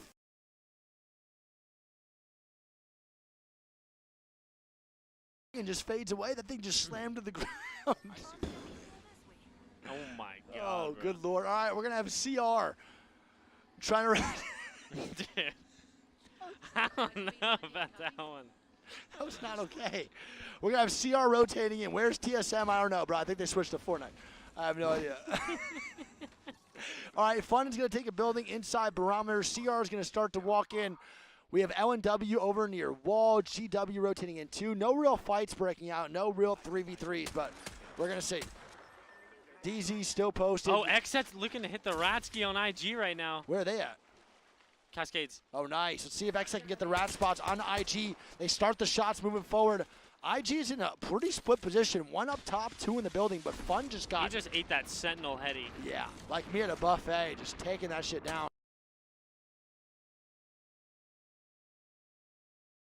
Man, double white armor, I believe. They're getting shot at that whole time. They have no good loot. They're white armor, double blue. Still not great versus XSET, double purple and blue. No, they're a blue napkin. We haven't seen a nice armor check from you in a little bit. I mean, I haven't seen a triple blue in a long time, man. No need for the armor check. If we see that triple blue, I'll hit one. All right, so LG going to rotate in. And LG, I think they're also surprising me, man. Not doing exactly how well I thought they would do. They definitely have been a powerhouse in NA. They've been a really, really good, dominant, strong team. But going into LAN, I think they're kind of facing a very similar problem that Vex is facing. They can't find the edge fights that they want to. Usually their 3v3s that they take, it's very simple, it's very calculated, and as I say that, they are now trying to maybe even feed face right on top of E36 to take this fight. Yeah, I mean, normally LG are one of the best fighting teams in North America. Easily. We see it time and time again, but this might be the first time I've actually seen them struggle to find fights. It's just a LAN it's a LAN debuff, bro. It's really a LAN nerf. It's just how it's going to go for all these edge teams. No matter how good you are, no matter how many fights you've taken in your life, it's it's just going to be hard. And you have to find these opportunities, and you kind of have to like really take advantage of that moment to really capitalize on a 3v3, because there's that split second where you can decide to fight that in LAN and then decide not to, and it could change the tide of the game for you. Yeah, I mean, I like this play from LG here. I think this is a solid spot for them. You know, this is very much holdable. They have, I believe, 2 snipers. They're in zone, and they have a team that they're currently gatekeeping. Yeah. LG could have a good game here, potentially. Yeah, and Vex is going to be fighting Godfire over here. They have 2 down right now. It's going to be Worst getting knocked. It's 1 man up versus the 3 of Vex, and I think we know how this is going to go. Vex doesn't even lose 3v3s. The chance of them losing a 1v3 would be pretty crazy. Yeah, but it's going to be Bin doing his best to get out here. The solo Crypto with the napkin. Yeah, it's just not happening, big dog. He's going to be going down, and he did his best, Greek, but he could try, but he just did not succeed. And Godfire is going to be eliminated, and Vex picks up 3 free KP. That's got to be a much-needed 3 KP for them, too. A little nice long breath. Yep. And just try to lock it in and get a good game for them, because they did not start off this set well. No, not at all, and that's definitely a big 3 KP, a confidence booster to the full form, but look at this. Poor E36. They get Valk ulted in front of them, and LG Nizzle with a charge rifle, and they have a repeater charge just being menaces to E36, and they have to rotate all the way around because they don't have a Valk, dude. So they have to go so far. Oh, they do have a Valk? Yeah. Oh, then I guess they just don't want to rotate out like that way. Maybe they're afraid to get shot out of the air. I'm not too sure. We'll see what they do. I think if they were to Valk ult out of Shipfall, there's nowhere that they could have even like landed. Yeah, they probably would have died that way, maybe. That's a good point. So it's probably better for them to rotate that way. But I want to point out, I feel like. And here we go, Greek. I know you want to point out something, big dog, but I want to point out that Graceful is a menace with the Kraber. Another phenomenal Kraber player, and he's got 9 shots left in this thing. Round 2, Krabby Patty. Yeah. Graceful does still have the white armor here. Cyril goes down. He's looking for some entry damage here. Come on, baby. I want to see him hit some shots. I'm feeling it. We haven't seen a really good Kraber gameplay in a little while. This could be the one. Has white armor, man. This is also good just to upgrade his shields. They'll start to walk forward here. IG trying to seize the building. I think what they should do here is move a little bit to the right, going full left side. I don't think is the play. It depends what their angle they're trying to get is. They're going to start to walk up. JMW getting cracked. Here the comes Crypto ulti comes out. Yeah. That's a great play. They're going to get sucked. Graceful, white armor still, man, and now they know that. Yeah, this is tough because I believe Vex has purples. Yeah, they are definitely way more kitted than IG. They're going to get a crack onto one. The Valk is going to be cracked. It's going to be unlucky trying to stay alive. Noises is going to be 10 HP. He gets the bat off. Good shots from Graceful there. Oh, no. And both of his teammates are going to go down, and it's up to Graceful. Can he 1v3? It's a third party too, Greg. It's going to be E36 getting knocks. Graceful trying to stay alive. It does not happen. And E36 comes in for the third party onto Vex and IG. My man Unlucky stuck like a step, bro. I mean, step, you know what I mean? And they're going to be going down. Vex indeed is eliminated. Yeah, I mean, I got to say, you know, we talked to IG a little earlier today, and we were talking about how good of a zone team they are. And I just don't know if I like that play for them to just walk in antenna and force a fight. Zone 2 hasn't even closed yet. 18 squads alive. I just don't know if that's the play. I just saw someone in chat just said, that's unlucky. True. That's like the dumbest joke, but I just laughed out of my mind so hard. All right, and the Kraber is still in play here, man. Don't forget, so we do have Aimbot with the 9 shots. And again, another phenomenal Kraber player. I don't know if it's just a mouse and keyboard thing, but there are so many good Kraber players. We've seen Aimbot with some wild shots with this gun. We've seen so many phenomenal plays with the Kraber, and I think we're going to stick to Aimbot right now to see what they're doing. And maybe E6 is taking a fight that we should watch, maybe? Kind of. Yeah, they're poking back and forth. The Pathfinder. Pathfinder, bang, blood. I love it. I'm watching it right now. K20 on the path, bro. He does not give a crap. He just wants one Pathfinder game. This is the first Pathfinder game we have ever seen. My man can't even walk up this rock properly. And he's going to set a zip line down. I mean, I don't even know how you use Pathfinder in this fight other than just selfishly. There's the only way you could do it. You have the bank smokes, you have the blood scans. Pathfinder just has to get insane entry damage. Yeah, I mean, I've seen a lot of comps. Yep. but this is not one that I ever thought we'd see again. Never. No, never. Vex does go down, and Vex is eliminated. Unfortunate. Jesus. I want to continue to watch this because I'm curious how this works. Yeah, I mean, there's going to be a fight breaking out here soon because LNW's coming in behind him to pin, so Oh, someone's going to fight. Yeah, LNW putting E6 in a sandwich, and we said that word a lot of times today, but it's true. So many sandwiches happening. A lot of teams just not expecting to rotate on their backside, and I don't think even LNW is fighting yet. They don't even want to fight. They want E6 to start this fight up first, then they'll come in third party. Yeah, I mean, Slayers is so far ahead, there's no way he could scan the back. Yep. They don't have a seer, so LNW is going to be able to rat this out, wait for the fight to ensue, and then just come in. And, you know, I think this is not a bad play from LNW. It's good patience. You want this team to start getting a little bit more aggressive so you can maybe get a knock, and they can get a knock on the other team and make this a 2v2v3. That's almost the goal every time. But they And don't here give a goes shit, E6. They and pop here the we go. Bloodhound ult. I lied straight to your face. It does not matter. They're going to start inting. They do not care. They want this fight immediately. And we're going to see Case winning with the Pathfinder the first time ever in ALGS LAN history in the last 3 LANs with a Pathfinder game. I mean, he's useless. You just be grappling. Yeah, and Slayers is actually going to overextend there. He's going to be fine, though. Slayers is okay.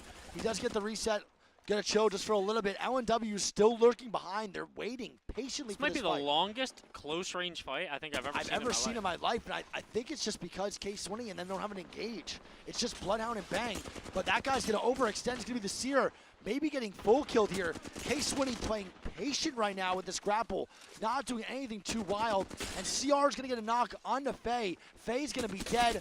The boy Case Winnie coming in. Jay Savage is going to be dead. And Horizon is eliminated. And LNW now is deciding to get aggressive, Greek. Yeah, I mean, Moist has walked up from the fence line. And even CR has come back here. So we went from a 2-team fight to now 5 teams in this area. Get out of there, Swinny! Swinny using his only grapple right into the sight lines of a 30-30. And Oh! he's hitting the dance right now. Oh! He's getting shifty. Oh my God, he just got so sturdy. Case Winnie is going to try to survive. He might be able to get the bat off. Another grapple in about 13 minutes. It's going to be up. What a great character. Has a passive, by the way, and he's dead. Case Winnie and E6 is eliminated. Hashtag, where's my passive? I don't know about that one, man. I know. Can't justify Pathfinder. And Aimbot dies to an Arc Star, man. E36 trying to take this fight. IBG is getting double knocks. And everyone's fighting with the zone closing. Yeah, and this is going to be Zone 3 coming in, chat. So this is the one that really hurts. This one hits like a Mack truck track. Oh my God, what an armor swap out of Yundi. They're going to get pushed, and it's going to be IBG eliminating E36 with a bad performance last round. We're going to keep saying it, man. And they're starting to pick it up a little bit. Yeah, here. and I think you stay on board here with IBG because they're going to be walking in here in front of, I believe, a solo or a duo from Moist, and then Pulverex is holding all of them out. They have no Valk, so they have to int this. They have no choice but to fight this right now, Greek. This is the only way they're going to make it in. And this is the downside of not having a Valk, right? You're forced to take these fights to rotate. And we have the kill feed going absolutely wild. LNW, J-Lings, and CR all eliminated All here. dead. And here goes Player K trying to get this head glitch angle. Eats a nade to the face, but Moonwalk. is already popping a battery. Gets it off. And I'm actually really surprised that Pulverex even let them get up this far. I mean, I think they had to because of Moist, but Moist left now. And it's going to be DZ fighting Fun over on this backside for one of the best spots in the game. And DZ, we said, does not take that little forest. They take the bridge. And I don't know if it's going to pay off in the long run, bud. Yeah, I mean, Jen Burton down, Zero trying to get a battery off, Sharky shooting through the smoke with no digi.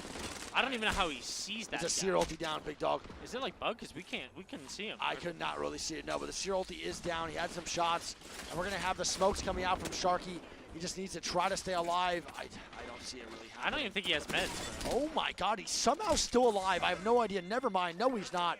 And it's going to be Fun eliminating DZ while getting influence on the backside. Look it over here, man. Xset chilling. The boys over at ESA chilling. Look at that zone pull, Greek. Wow. All the way down near barometer. And LG is still alive and kicking. IBG, just to mention, they were the ones that just barely got in over there, and they actually wiped Pulverex.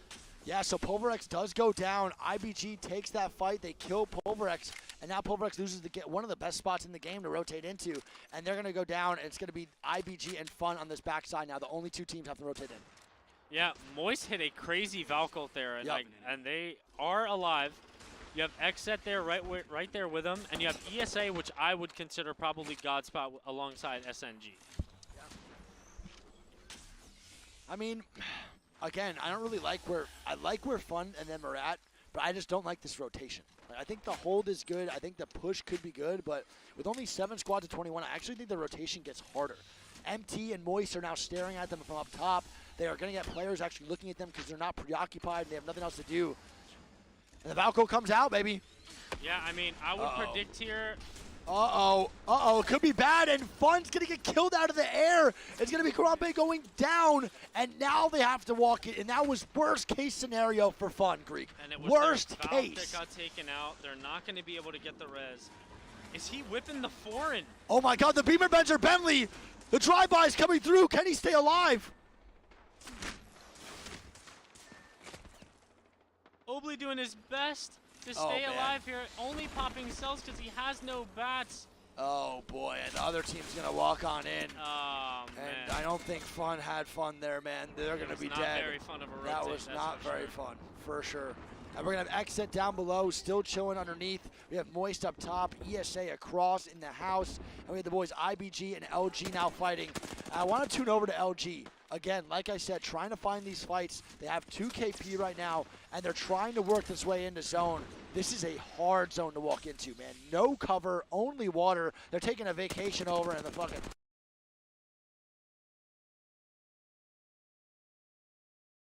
Them out. They can't go to the left because Singularity is already in the nut.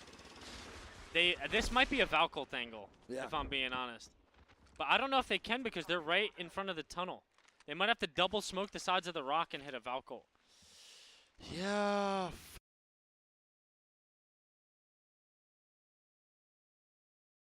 I think this is just Valkyl, maybe play for roof late. Yeah, I think so too. You got to smoke it out somewhere though to hit the Valk. You can't just Valkyl. They're going to die like Fun if they do that. They have charge rifles and repeaters just staring at them, so this gets really tough. This stresses me out as an IGL. Like when I used to IGL, this would be a situation where I'd probably ask my co-IGL for a lot of input. Be like, yo, what do y'all want to do? What do you think? I'm not 100% sure.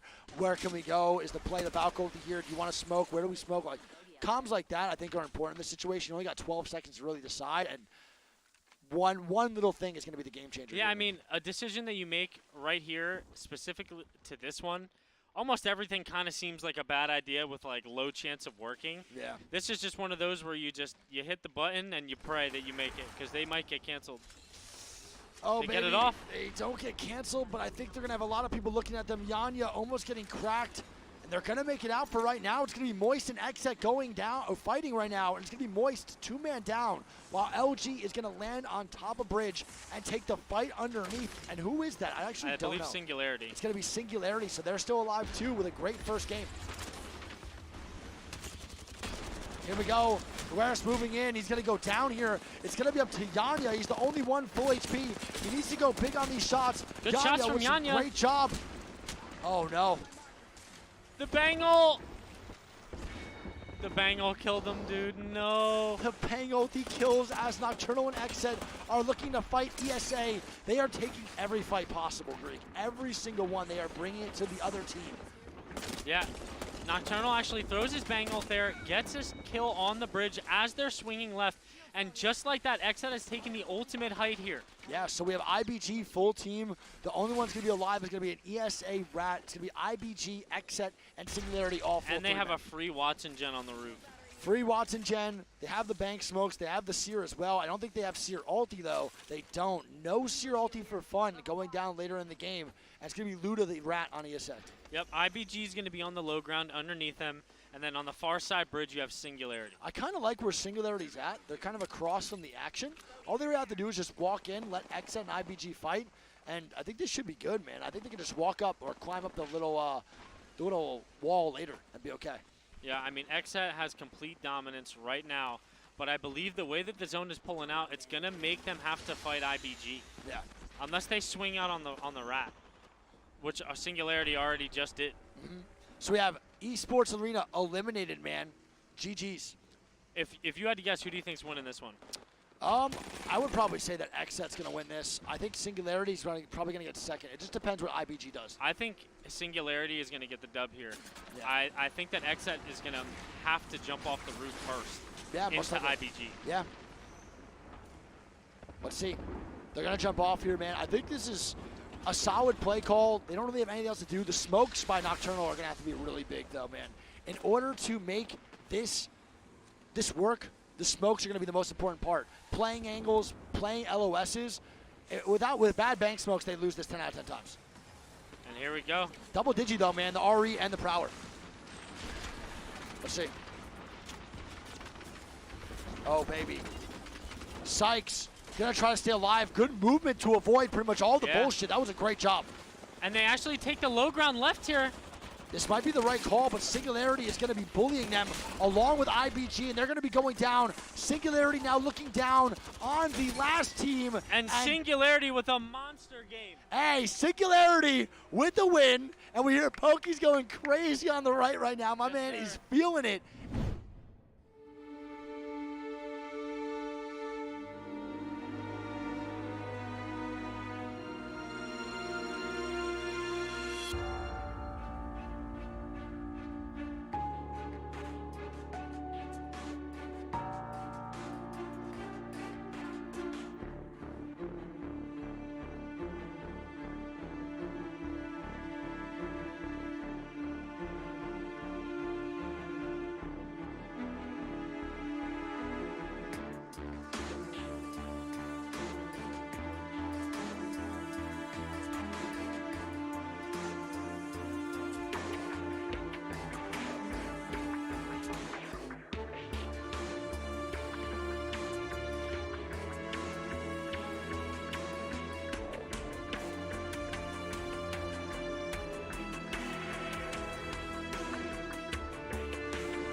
this is where the greats separate themselves from the rest.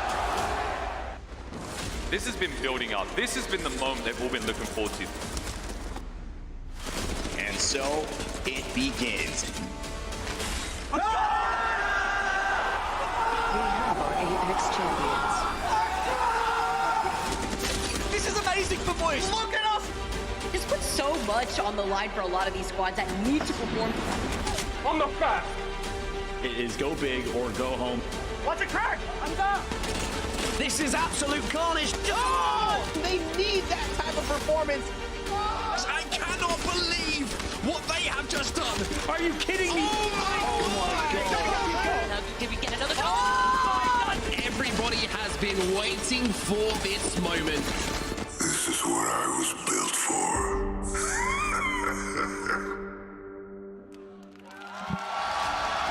Ladies and gentlemen, welcome to the winners bracket final here live from London at the ALGS Split 1 playoffs. It is Big Ben. Well, who will be big? Who will go huge here in the hometown of London for some of these players? Will it be J-Links, the young rock stars who have been dominating everybody ever since getting picked up by the org of the football superstar? Or will TSM, NRG, Space Station, and all other 9 teams maintain and perform here in this moment?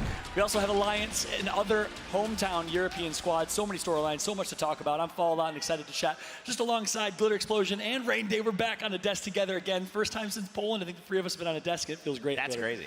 Oh, is it really? Oh That my, is. it's been That's so crazy. long. I am so excited to be getting into the winners bracket final. I think we have so much action in store after what we saw in the elimination bracket, and now these teams have gotten a little bit more time to rest, so it's going to be even more action. Randy, how you feeling? I just feel like this is the setup for tomorrow. Match point, everyone's waiting for Sunday. Who's going to do it? I think this is our best glimpse right now because these teams have all been the best performers by far, and they've brought something a little special to the table. Now we're going to see what works in a group that has all had things work for them. Yeah, and that's right. And that group is the best that there are, the cream of the crop, whatever you want to use. We got Alliance after a dominant last series performance, looking like they are top dogs. And guess what? They don't got to worry about Flora. We have other APAC North teams who performed and showed up. Northception is kind of the highlight and the star of that conversation. Then, of course, you got all the NA teams that have looked so incredibly strong throughout the weekend. The best region by a far. 9 out of 10 NA teams qualifying. 9 out of 20 in this lobby. And if you're wondering how everything shook out here, let's take a look at the overall standings here in our group stage format and how we got here. Take a look at a few things. Look how close 1 and 2 were. TSM with 153, Northception right behind with 152, and then Pulverex in 20th, only 1 point ahead of Dreamfire in 21st. We'll get there in a second though. Ray, what else stands out to you here? I just love the idea of at Esports Arena actually having to come in with a new player in the last month, getting ready for this, still hitting in the 120s, almost 130s, but you really hit the nail on the head. Northception, a team that has kind of shocked me, coming from APAC North, being the 2nd place finisher behind only TSM. This is an overall group that is going to represent a lot of different regions and still be extremely successful. Yeah, that's right. And this is really it. This is it. This is our lobby here. So start to preview this matchup for us a little bit, Glitter. Who are some teams and what are some storylines you're looking out for? Okay, I don't know if anybody else is on this same page, but one of the squads that I really want to talk about is J-Lings. Facts. Now, they obviously had a hot start. We got to talk about Zane, okay? Woo. Nobody can forget those insane 1v3s to start off the entire group stage. I mean, that was kind of the representation of what we were going to get out of that squad. Now, the thing is, with J-Links, they came out the gate hot, like I said, 71 points in their first series, and then started to slow down a little bit from there. Then down to 42, then down to 20. Now, they ended up in 6th out of groups because of that incredible performance in the very first series, but did slow down a little bit. I don't think you can stop Zane, though, because right now, 2nd in kills overall. So as long as they can get a little bit of a reset in and then continue the domination from that first series, I have high hopes for this squad. Absolutely love the way that they've been playing. Obviously a threat, Zane, a young star, a rising star. For me, though, Glitter, despite J-Links kind of being in EMEA, I think one of the rock stars, Northception for me, APAC North. When we're looking at North America, one of the teams I've been so impressed with, it's not DSM, although I have. It's NRG. They've been one of the most consistent teams in terms of their performances. 49 points, 52 points, 53 points, and they have found themselves near the top in 4th place. But one of the things that makes this story so interesting is earlier on in this season, there was a bit of a drama going on between XSET and NRG. Gildersons joins NRG. XSET feel maybe a little betrayed, maybe a little blindsided by that. It ends up working out for NRG. It also works out for XSET with Sykes. But what they've ended up doing, I think, with Sweet taking that micro command is help to guide the likes of Nathan, and Gildersons into the position to dominate. Nathan crossing over 1,000 kills, the second person besides TSM Imperial Hal to join. Yeah, that's right. Nathan with a milestone achievement alongside the great rank in Hal. Sweet might be the next one, though, and Sweet popped off yesterday, right? Yeah, and I think that's what makes the scene so deadly. Sweet, his macro is phenomenal, and the micro is exceptional. No one else does it better. But can they do it when the going gets rough? For me, this is where they're going to be tested the most. If they make top 10 here, they don't have to battle out in the elimination bracket too.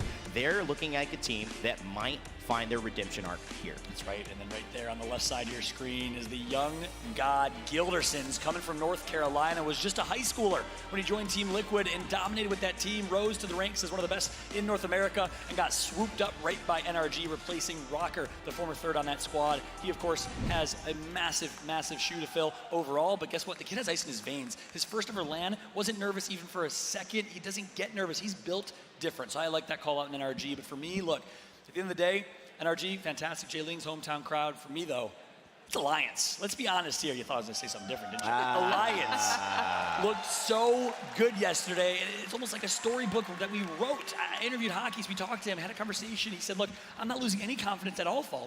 Yeah, we haven't had the best group stages, but look what's happened to us. We've been contested, and we're just not playing our game entirely, but we know what we have. We know what we're capable of. And then he went on to put on an insane performance, placing top 3 in a very stacked group lobby. And that man, on your screen right there, it's Yuki. What a show that Yuki put on for his hometown crowd here. The British boy, he knows. He's soaking it all in. This man's not afraid of the camera. Let's take a look here at these highlight plays from Yuki. Randy, walk me through it. I love this moment here with the wingman as well. He's obviously got himself one of the best 1v1 positions because you don't have any ADS slow, so he gets to move just as fast and hit just as hard with the wingman. But it wasn't just that moment, John. You were on the call for it when he went up against TSM Imperial Hal, and this was just a moment of brilliance. Yeah, that's right. I had a chance to go back and watch this back yesterday. It was madness. There was so much going on screen that I even made a wrong call and a couple bad calls. Yuki, I thought was lost control of this fight, but little did I know he maintained control the whole time. Look how he plays this so smart, so brilliantly, plays the purple knockdown shield, does take a lot of damage here, so Hal didn't take any damage at this point. He's down 100 damage, uses that knockdown perfectly, and his ability to maintain control, get Hal back to 5 HP, and essentially at this point they're both hurt. Hal gets 2 punches in, and all of a sudden, we're neutralized, we're even. Both of them are low ammo, 6 bullets in his car. He needs to hit the shot. And he does. There it is, that shot from Yuki. I thought it'd be a second later there, but no, an insane play. The pop-off coming through. Not many people can take Hal, but since he's changed the controller, especially in a close range 1v1, Yuki did. Yeah, I mean, even in a replay, that is a stressful fight to rewatch. Phenomenal performance out of Yuki. And this is something we've talked about throughout the past couple days. Alliance is one of those teams that thrives under pressure. They struggled on the first day, struggled a little bit less on the second day, but when they had that added weight on their shoulders, they succeeded. That's right. Take a moment. Obviously, a lot to talk about here in terms of teams. We could talk for days about this matchup, but can we just talk about, can we get a wide shot of the 3 of us, please?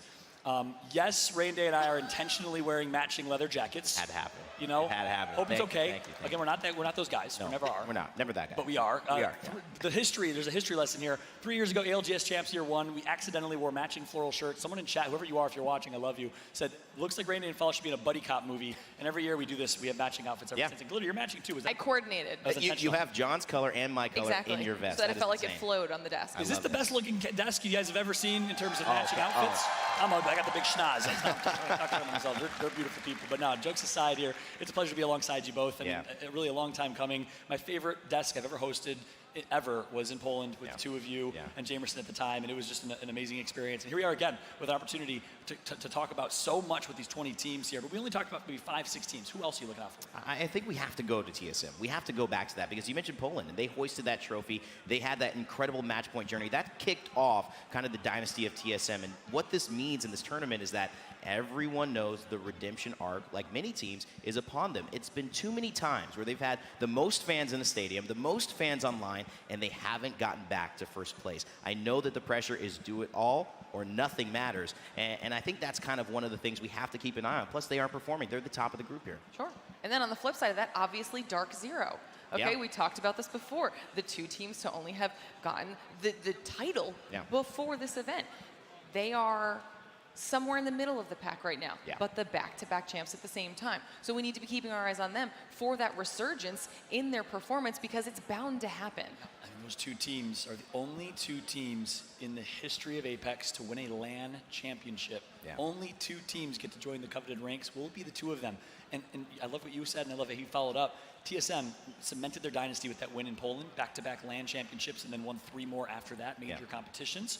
Well, if Dark Zero wins this tournament here, they are officially the next dynasty in Apex Legends. It's not even a question. Their legacy is at stake here, in my eyes, to be cemented as a dynasty. Yeah, and I think if TSM wins again, that almost furthers that no one can ever touch TSM. That's right. And so there's so much on the line. You see him right there, the CEO of the whole business right there, Imperial Hal. He's locked in, he's focused, but, you know, the man behind him might have had even more of an impact here in the way TSM is playing. Raven, I know he's always shadowed. It looks like he's, you know, given an interview and he can't give personal details out on who he is. But I think the element of what he's brought to this team has been so dynamic, and it's opened up a new envelope for how TSM can play. It's not just aggression, it's a mix, it's patience, and that has allowed them to really reach the form they're in right now. 100%, and we even got to hear that when I did the interview with them yesterday at the end of everything. You know, they are the definition of cool, calm, collected under pressure. I mean, Hal and the crew never phased. I asked what was going through their minds the whole time, even when they were a little bit behind. We're never concerned about it. I mean, they have such a solid dynamic between them. They've been together for so long, with the addition of Raven now making everything a little bit more interesting with the memes, giving them a little bit of fun on the side. The villain Raven, the boss. Yeah. He's actually the nicest guy ever from North Dakota. He really is. You have to be nice from North Dakota. A couple other things here, right? Yeah, TSM, Alliance, Dark Zero. We've talked about a lot of key teams, but the one in particular we also have to highlight is NRG. I heard some Sweet chants coming out here as he showed the CEO on screen and Hal. Sweet's been playing incredibly well. His call's been great. NRG and Sweet, talk about a legacy on the line, has yet to win a LAN championship. He's led to place top 5 or top 3 at a LAN championship. So much at stake for Sweet. And then another squad is the Guard. I mean, they're the opposite. They're up and coming, really, really dominant squad right now. Yeah, I mean, the Guard, I think, have been playing with a lot in terms of taking on the org as the Guard here in this tournament. With a lot of confidence. It's a team that I think is still playing their game, and sometimes teams switch it up because of these lobbies. I'm interested to see if today they can have that confidence in the winner's bracket, because it's different to do it through group play, and it's different to play zone consistently and get those wins through group play. Now everyone's trying to do that, and you've got a mixture of teams who are all at the best, especially Ascend, another team who likes to play zone. They're going to be competing with Guard for the exact same strategy, and we already know what Kashera has on the line in this story for this tournament. I think that would be huge for them. Well, it's a perfect setup, because guess what? I think you like him just a little bit. People online, as we take a look at the nice little huddle there. But we got Dan Gaskin live with Rambo of the Guard, fan favorite, the beautiful hair, the beautiful soul. Let's throw it over to Dan. Thank you so much. I mean, wow, what a handsome man. The most handsome man maybe in this arena. We did see you a little bit earlier in the crowd. Spilled some coffee on your trousers. Have you changed? Absolutely not. It's a good look. It is a good look. It's looking stylish. Do you think that you're coming into this one, you know, as a favorite, an underdog? What's the thoughts? Yeah, you know, honestly, I feel like we're kind of always slept on, especially with our play style. But, you know, I kind of like being the underdog, you know, showing everybody that we're not an underdog, you know, that we got a lot to prove out here. It's a very different story for you as well. If you consider champs, you know, you came as a sub, one of the best subs that anyone could have asked for, now a far more practiced team. Do you feel like this is going to be your shot to really show up as a squad rather than just as an individual? Oh, yeah, absolutely. You know, I think after champs, you know, that gave me, like, a lot of confidence. And I was super stoked to stay with Cole and find our perfect fit in Keon. And it's just been an absolute pleasure so far. And I'm super thankful to be here, super grateful, and ready to show the crowd, man, that we're not just here to show up, man. We're here to put on a performance, baby. I mean, they all love you, and quite rightly so. Talking in-game, talking strategy, is there anyone you're particularly worried about when it comes to this series? Absolutely not, man.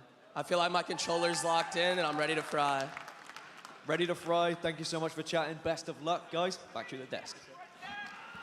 Thank you so much, Dan. Well done. And yeah, you know him again. You love him. Rambo is such an amazing human. And look, at the end of the day, a lot of great teams competing here. We've highlighted a lot of the NA teams because you have to. There's 9 of them. Again, 90% qualification rate. Of course, we'd be remiss to not talk about XSET, how dominant that they've been, as well as LG Luminosity has been playing really, really well and doing so with dominance. But let's shift away from North America here. Let's focus on the rest of the regions in global competition. APAC North, APAC South. Both of those regions have really stepped up this weekend. Who do you got from APAC North?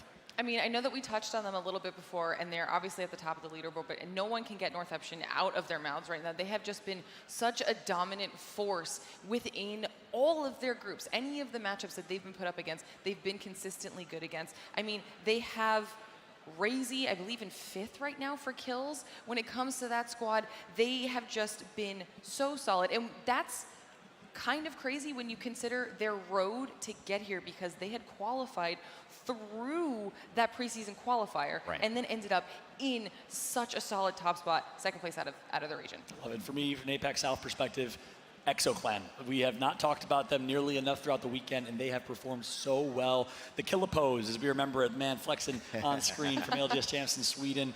This is a team that played really, really well at Champs, and no one really talked enough about how good they were. They've been playing so dominant on edge, very aggressive, dominant group stages. I'm looking out for Exo personally. Who you got from APAC North or APAC Man, South? I just have to say Fnatic, top 4 in championships, and we looked at Raleigh and we said APAC North was playing a little bit more Watson than we were used to. We saw Yuka making some amazing plays. Matutasu, Meltera. I think that now when we see them in this winners bracket and how they've performed, it's the real deal. And APAC North, whether they're bringing in the most representatives in this winners bracket, obviously they are not NA, EMEA representing a little bit more, but in terms of quality, I feel like APAC North are as lethal as they've ever been in terms of being able to actually win this. And I feel like it comes down to smarter play, maybe a slightly different meta, veering towards the Watson a little bit more, but also I just think experience, LAN experience, especially from Fnatic in their hands. That's right. And then, of course, on the EMEA side, we highlighted Alliance, but Ascend Club is another top club in roster that's been looking really solid, but a little inconsistent. Some really good series in group stages, some not so much. So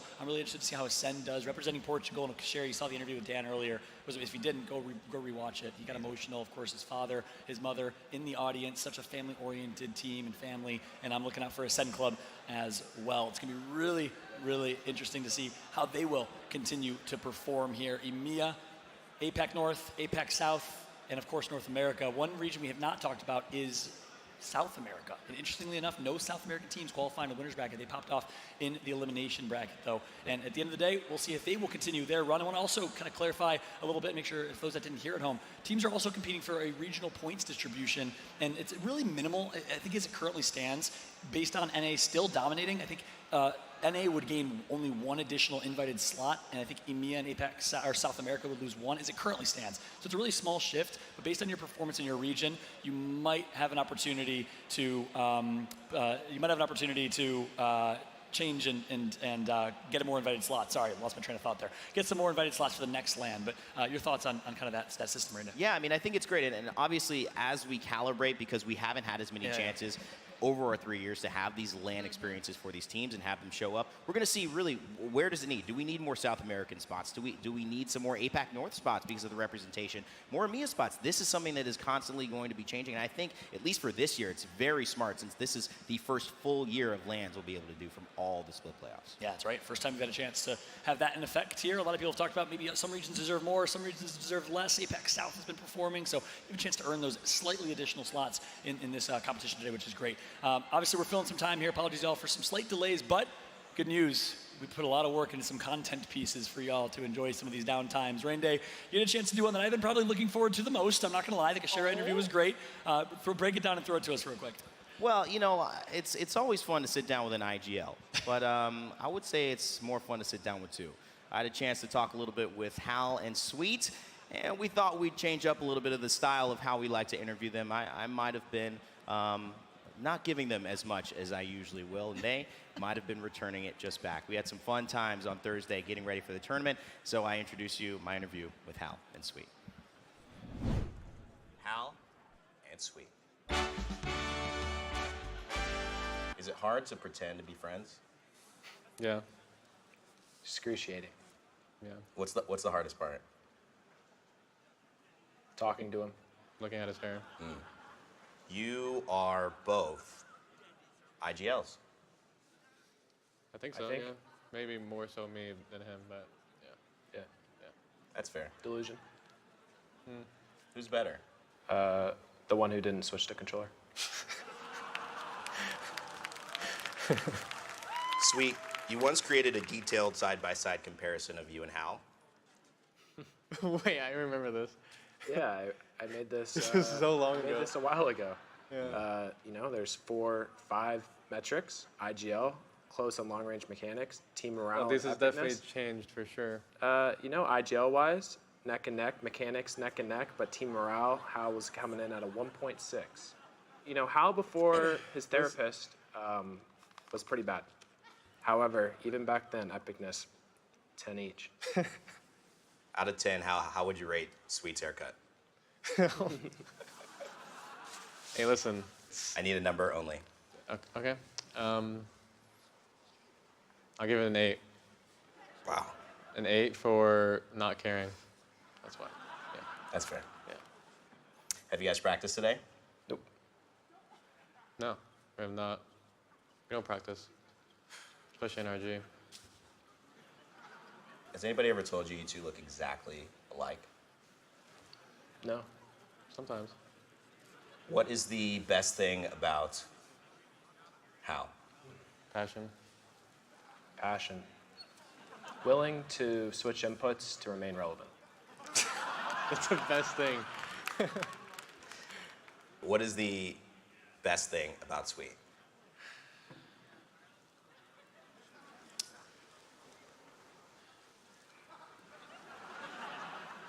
You can be honest.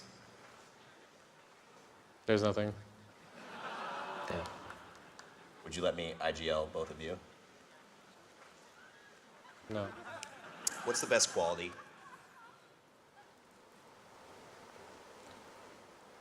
feel like you've been yelling this whole interview. Which of you is best at rock, paper, scissors? Wow. That's a 2 out of 3. It's kind of the epitome of Apex. Yeah. He's a cheater. Do you want me to ask him to leave?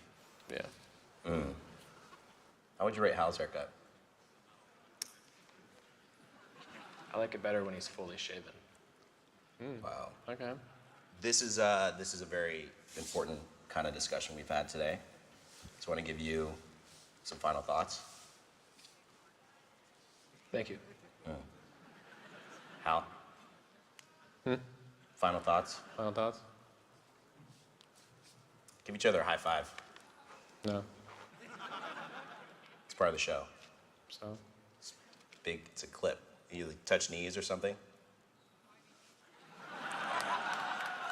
Well,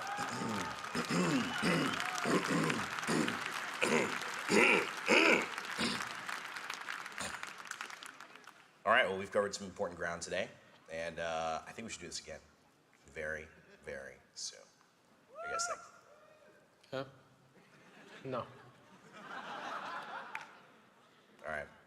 Well, we'll be right back.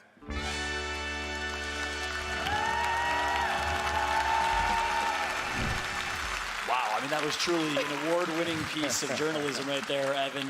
One of the best interviews in terms of the ability to get deep into top. That was ridiculous. That was the best thing I've seen for a long time. Talk to me, what was that like, man? Listen, I first have to shout out Charles, Bravo, Onset. They did a great job working behind the scenes to help come up with that concept. But it was a deep dive. I have to say that we got really into the minds of an IGL, and we had a chance to, in more of a serious way, see a little bit of the playfulness that Hal and Sweet have. It's one of those dynamics that I think make Apex special and makes our community special. We have these superstars that kind of have these fake little, not fake dynamic, they're kind of real, but still at their heart, they love each other and they have fun with it, so I appreciate it. I just want to stay on character now and make it, continued awkward. No. But I guess we're not going to do that. We're going to go back into try-hard mode. Deltouche would be very disappointed. No, I'm just kidding. But yeah, that was amazing, man. Very, very well done overall. Congratulations. Round of applause for Evan and Rain Day, and of course, Imperial Highland Sweep. But guess what? Enough for this and enough for now. They got into all the important topics in the interview. We're going to get into the important topic at hand right here, right now. It is time for game number 1. And to call the action for the first time this weekend, we got Genome and Spider Tiff. Take it away. Thank you so much, Fallout. That interview was impeccable, Rain Day. And it's so funny because Genome and I had like the backstage access to the chat in the lobby, and they were definitely going at it. And they were like, that sounds so good. I haven't even seen it yet. So Hal, NRG, maybe we will see them meet up here in this lobby for Winners Bracket Round 1, Genome. Yeah, premiere for all of you guys out in the crowd and the audience, of course, watching at home. these guys, I'm sure, will enjoy watching that later. But for now, they'll be watching their backs because this is the winners bracket. Tiff. I mean, look, it's going to be really great. We are going to be starting off on World's Edge, the ever familiar. We're going to go 3 matches here, as always, then jump over to Storm Point on the later half of the day. But as our teams jump into their drop spot POIs, some things that we were talking about beforehand, those drop spots, right? Alliance finally going uncontested at Thermal Station. They'll actually get to play their own game. They barely made it into the winners bracket. They only crept in because they had to go toe-to-toe with Flora, who have now not made it through, but this could be a completely different look for them. DZ as well had contests on almost every map and every situation they came across. They still managed to make it through. Let me point out, in 13th place as well, which they did the last 2 lands they took home, Tiff. Ooh, so hey, maybe you're alluding to some things. Maybe DZ gets to hold the trophy at the end of the playoffs at the last day. But let's go ahead and turn our attention to the Trials and Skyhook area. Typically, this POI of the map will be split into 2. A team will take Skyhook West and then Trials, but now we've got a plethora of teams there. Yeah, we've also got Fragment West, where it looks like there could be some action going down. ESA and E36 not willing to give up control of that to each other, and that leaves Dome largely free. You can see LG down the bottom. They're actually taking both launch site and Dome because of that. That's free with these teams not willing to push any further out. Of course, DZ also spread across Epicenter as well as Survey Camp, so that is how that's kind of splitting out there. Oh, now we're going to jump on board with NRG. This is Sweet's POV, but I don't know how I'd rate that haircut because it's not looking like Sweet's hair, but I love to see it. So excited to have them here. We want them to find that consistency because we always talk about Sweet being one of the IGLs that is the best worldwide, but he won't even call himself that until he gets a LAN championship. And it's something he's been searching for a long time. Finally, they're looking pretty good. 4th coming into this winners bracket. Certainly says that they're in the hunt for that trophy. Yeah, and let's just jump back to Rally while this game is kind of just getting their weapons in and getting everything going. They came first in Rally in that winners bracket to solidify themselves a spot in the finals. So gonna feel really great. But Esports Arena, they've had such a long journey throughout Split 1 Pro League.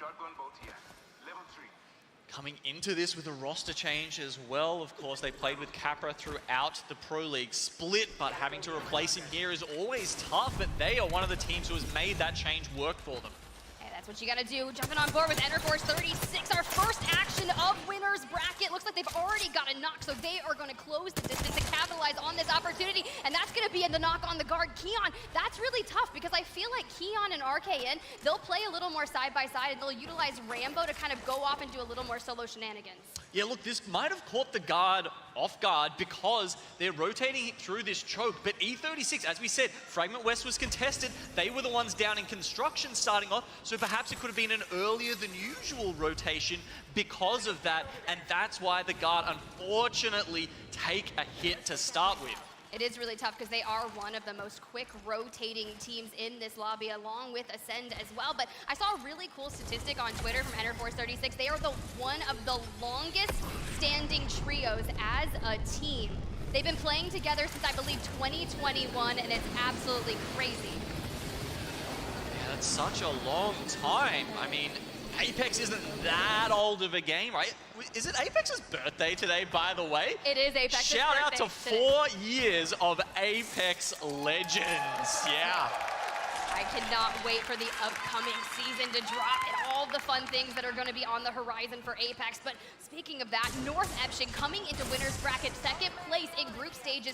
They were landing Big Mod, and something interesting about them, we always talk about it, they're allergic to the zone. They usually play very hard edge, so when they've already got zone, things are going to be a little more interesting and they have to switch up their playstyle. Yeah, it means they're not necessarily going to be able to go around all the crafters. They're going to have to get their armor evoed up the old-fashioned way, taking those fights. It doesn't mean they're necessarily going to go in and find Godspot still. They may just try and rotate around the edge of the zone and play that more gatekeepy style where they're looking to push other teams out and get the KP that way. I love the slow and steady style of the winners bracket round. I feel like it's going to be a thing where you want to play it slow, steady, but we saw earlier in the elimination round 1 how one big game necessarily didn't save you from going home, but these teams want to get into advancement of tomorrow as quickly as possible. And look at that, Gino. We are heading down to the south side of World's Edge.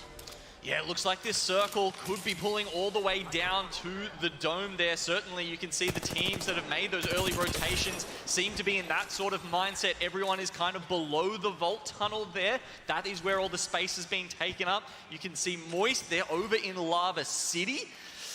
Well, possibility it could pull back up there, but they may also have to make the late Valk ult rotation as well. I think that's an opportunity. But yeah, look, down here at the bottom, Alliance. They're looking to pick off any teams who have to move down even further.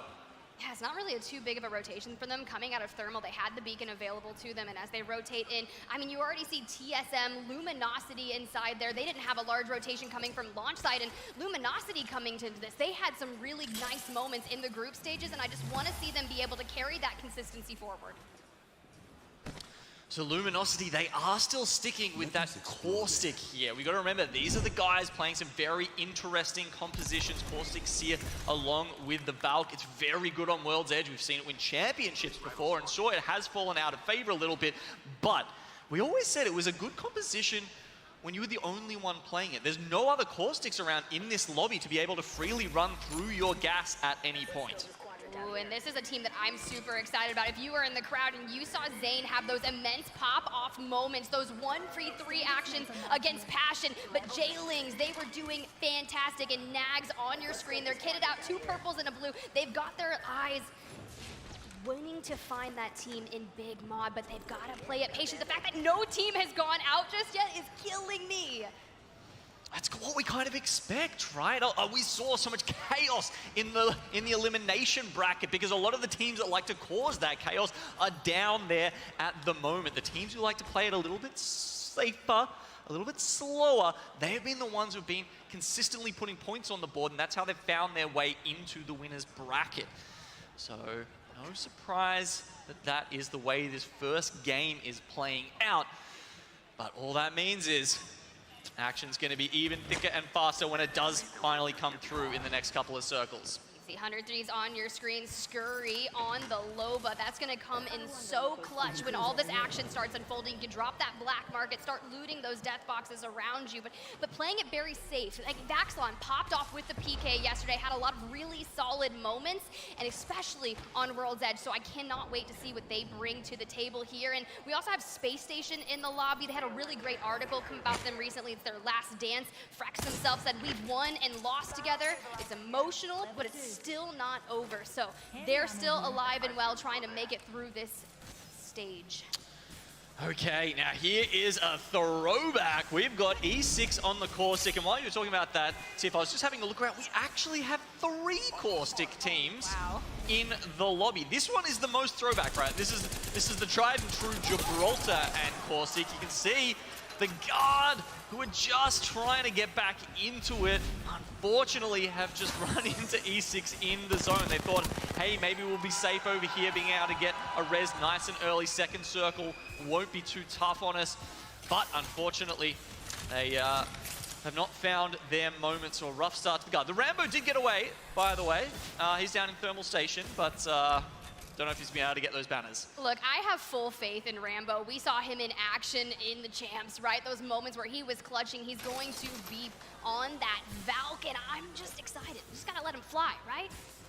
Out of the zone, hopefully, because that's looking a little bleak. Does have 1 med kit and a few syringes available to them, but the thing is, the ring is so heavily congested, the moment that you walk into it, you're just gonna be a sitting duck. There's gonna be no available buildings. You know, I was having a discussion with some players at one point, actually, that Rambo might actually be the best sub we've ever seen in Apex Legends, and that is considering that JMW won a championship. Like that, he played so well with Nasky in that championship that I think that's genuinely up for contention when you consider how good Zero as well as Sharky were to make that happen. So look, if anyone can do it, yeah, sure, it's Rambo. But as you can see, no banners. It's definitely going to be a ratting game for him. I mean, it's pretty bleak. He's got that white shield, so hopefully he can get into the tree relatively safety, crafted up. You can see ESA on the screen to the left, Dark Zero on the right that you had mentioned. But as these teams are making it in, you've got to make sure that you are going into endgame with a multitude of grenades,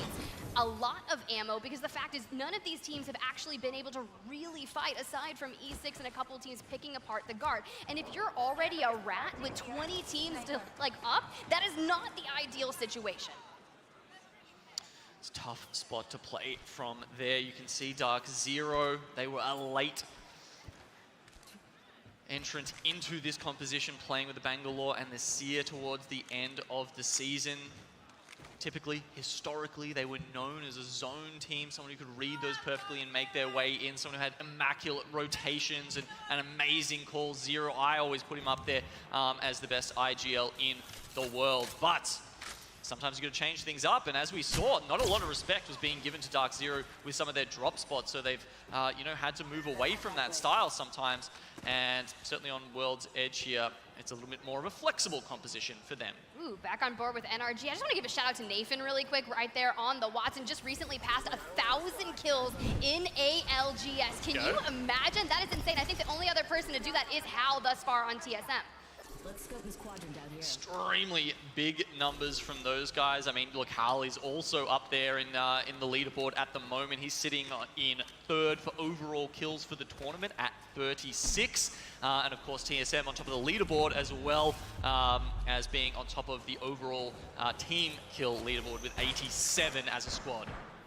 Fun on your screen. They've already found one elimination. I believe that was earlier on. We saw the guards start getting picked apart, but finally, we're about to have some action as XSET, they started off the group stages so strong with back-to-back wins in their first matchup, facing off against Dark Zero, but you don't want to go out here, and with so many teams congested, they will start picking you apart. A lot of these teams are starting to pick up those snipers. They want to farm their evos that way and find a lot of damage, and XSET right now just kind of taking it.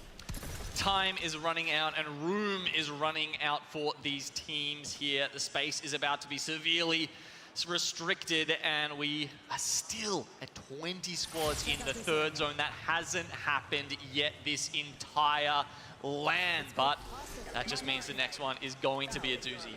I know, I feel like we're gonna just have all this calmness, all of the just like, hey, it's fine, we'll raise the white flag right now, we won't fight just yet, and then all chaos is going to break out. And Fnatic on your screen, they've been doing fantastically well. I know someone had talked to them this morning and said, they mentioned today, we will win. APAC North wants to go completely off, and XSET hitting that skyward dive, want to reassess their position, but the focus of attention coming out, and now it's finally starting to go. As you can see, kill feeds starting to light up as these teams take some fights. This, of course, is over in Lava Siphon. First knock onto Sykes here.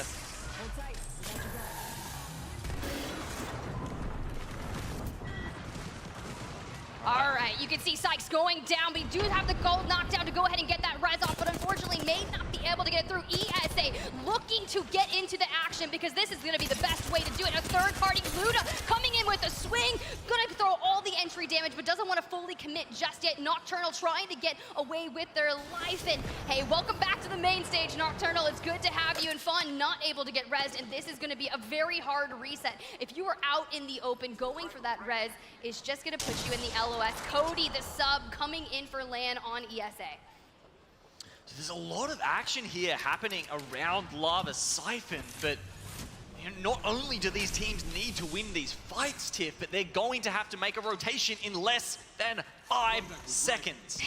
The zone is about to close in, and I can tell you there are not a lot of spots left over near the dome where this circle is shifting. The fact that we have at least 8 to 10 teams in the dome, but it's NTH that's going in for that first action. They are going to take out J-Lings Esports, which is really unfortunate considering how much of a powerhouse they were in the group stages. But we're looking at the lineup of these top 20 teams. We knew this was going to be one of the most deadly lobbies that we will potentially see. And Fnatic hitting that skyward dive. Want to prioritize the rotation, but where are they going to go, Genome?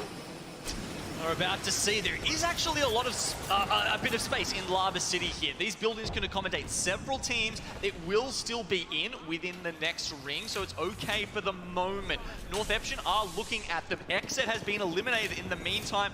The crunch from those teams coming in from Lava Siphon starting to take some names. You can see the Seer exhibit is out. E36 and Space Station Gaming right now in a little bit of a tussle, but if they're not careful and they don't have a clean wipe, ESA is going to be ready and waiting. Zenile throwing all the damage down, but gets cracked himself. Frex not looking well, dropped. The IGL is going to have to make this happen, but this is one of the fun things. They've already announced at Space Station Gaming, this is their last hurrah. You saw North Eption go out as well. Yeah, Dark Zero and so many others are about to start hitting the end of their first game. ESA here in this fight, they're going to be the ones to come out on top. Can they get the armor swaps and reset in on time? Fun 1, 2, 3 are on their 6. We knew this was going to happen. Everyone was going to start collapsing upon each other, and just like that, only 13 squads come in. That Seer, focus of attention is going to cancel the res. Fun, full sending. They want all of this action. This is going to make every fight so incredibly difficult to take. Do Fun stop and loot, or do they keep going and keep the pressure on to ESA? You know that they're still popping bats and med kits at this point. They are suffering, but will they get away with it? Really, honestly, no, well, they don't, because they run straight into Alliance, unfortunately, on the other side. So, look, Fun don't walk away with the kills necessarily, but they do push them to their doom. That was something that a lot of the teams were talking about. You heard Nasky say himself, a lot of the fights that we were looking to take, those kills kept getting yoinked, and it's very tough, but 100 Thieves finally getting into the mix over here. Fnatic on the left building. I don't necessarily think they're going to full-on commit to each other, but they have 11 seconds on the clock before they have to make their way fully into Dome, which is so heavily congested. It's absolutely ridiculous. There are a lot of teams within the buildings within Dome right now, and just to give you an idea of who is looking very good for this game, because the next circle is shifting almost perfectly over the Dome itself. Ascend is sitting in there. You've got EXO, TSM as well, looking really good within those buildings. So we'll have to see if they can withstand the siege from these other teams who are about to start looking for space. That said, once this circle closes in, on top and below the buildings also do become playable space. Matsu and Fnatic have to throw out that Seer exhibit upon landing. They want to find that information. They did get tagged up a little bit, but they haven't been able to fully reset, but they're not in the zone. And 100 Thieves, Amu goes for the swing, and Meltzera says, no way, you're not coming. Scurry going down, 100 Thieves out, Moist Esports out, 10 squads remaining. The guard, Rambo, was found out. I don't even know if Meltzera is going to be able to get a reset here, but they're still firing. The tiniest little bit of cover here, Fnatic, they're trying to make it work, but how are you going to when you've got care package weapons just ripping through your knockdown shields at this point? Let's talk about NRG, though. They're sitting on at least 3 just from Nathan. They're on 6 eliminations thus far for NRG, and Nathan just adding to the total. After that 1,000 plus, he wants more. Luminosity out, Fnatic out, and now we just want to see. I really respect playing this outside. You have kind of that shell to have cover and reset, get geared up before you go in. Well, it's a terrible spot to play in the previous circle, but as soon as the space gets constricted, it does actually start providing a little bit of cover. So it's hard to juggle that, to make that distance. All right, Fun, Hal on your screen, but just like this fight started, they have already eliminated Fun 1, 2, 3, and they took minimal damage. We know Hal, the CEO, is ready and waiting. They started in losers brackets at Champs, and they barely made it to finals. This is their start to redemption. We're just seeing how strong these teams are at defending positions that they've taken early. Strong positions. Almost every single team that tried to rotate into Dome went into the KP of the teams that were holding it down. If you don't read these circles correctly, Tip, if you don't plan your rotations perfectly, they are going to punish you. These are the best teams in Apex Legends. And I think that's where, like Raven, adding a coach or an analyst to your team, you get a plan for everything. But let's go ahead and jump on, listen in with NRG as they hit the skyward dive. Remember that spot? Well, they're getting beamed up here. We're landing on the opposite one, and we're gonna front. Look across. They're nading us. I'm probably back up one liner. Back up one liner. Yep, backing up one liner. Across. Kill one across. Get to the middle again. Get to the middle again.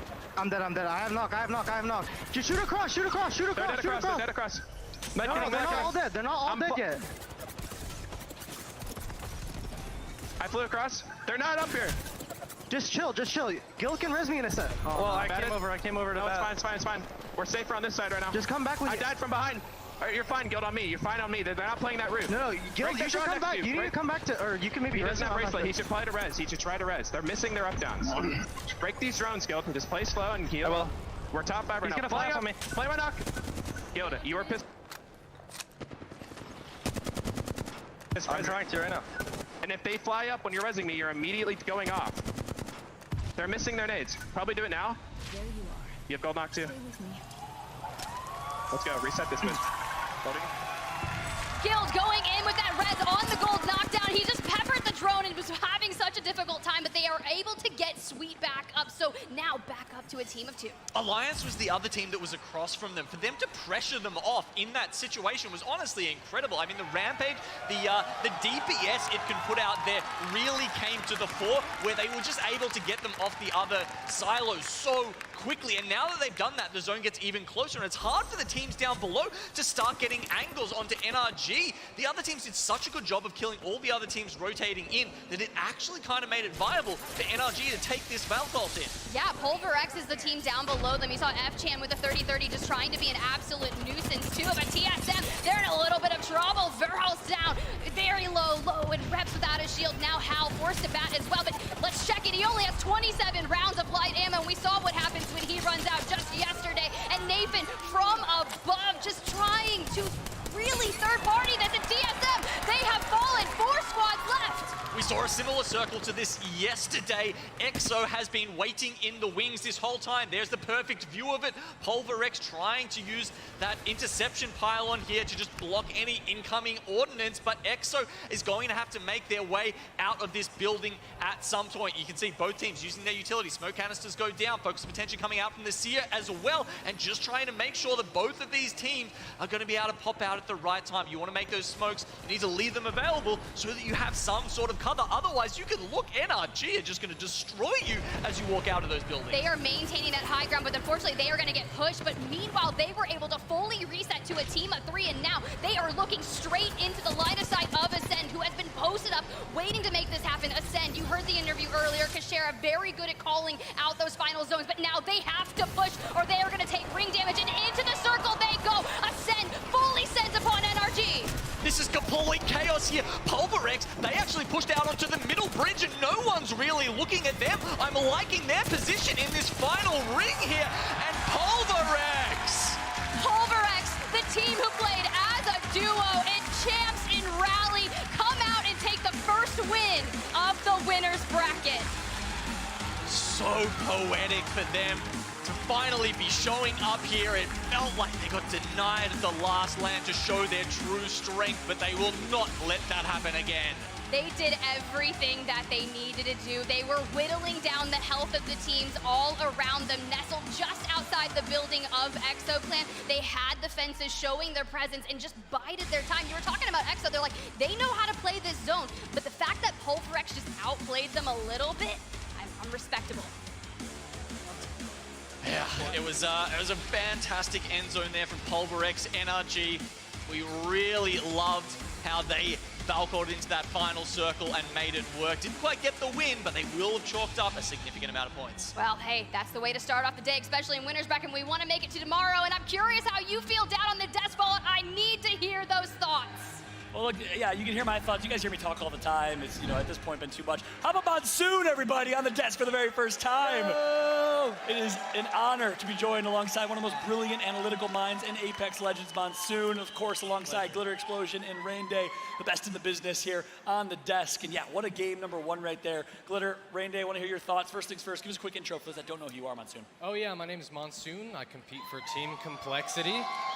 We unfortunately didn't make it to this event, but you know, it's still dope to be here and honored to be on the desk with you guys as well. So super excited to watch these games with you. So glad you're joining us, man. Thanks so much for doing that. Rain Day, Glitter, what a game number one. Pulverex, the team that barely snuck in 20th place, the team of two that ratted their way to a performance in champs, Rain Day. I just Fichan's grin, his smile in the middle of that team, it just gives me happiness. And part of it is that Pulverex specifically plays zone better, I think, than any other team in this lobby. The reason being, they barely have any kill points. They've barely killed anyone. That might have been their first kills in this entire tournament. That's how good they are and how placement heavy they are. And I think Glitter, that goes to show that when they can finally get in a spot to third party and finish off a game, they're going to be in a great position, I think, to threaten winning one of these games. I am glad that you said that, because we have been talking about Pulverex behind the scenes for days, and I have been pulling for them since they became the Cinderella story of champs. And I have said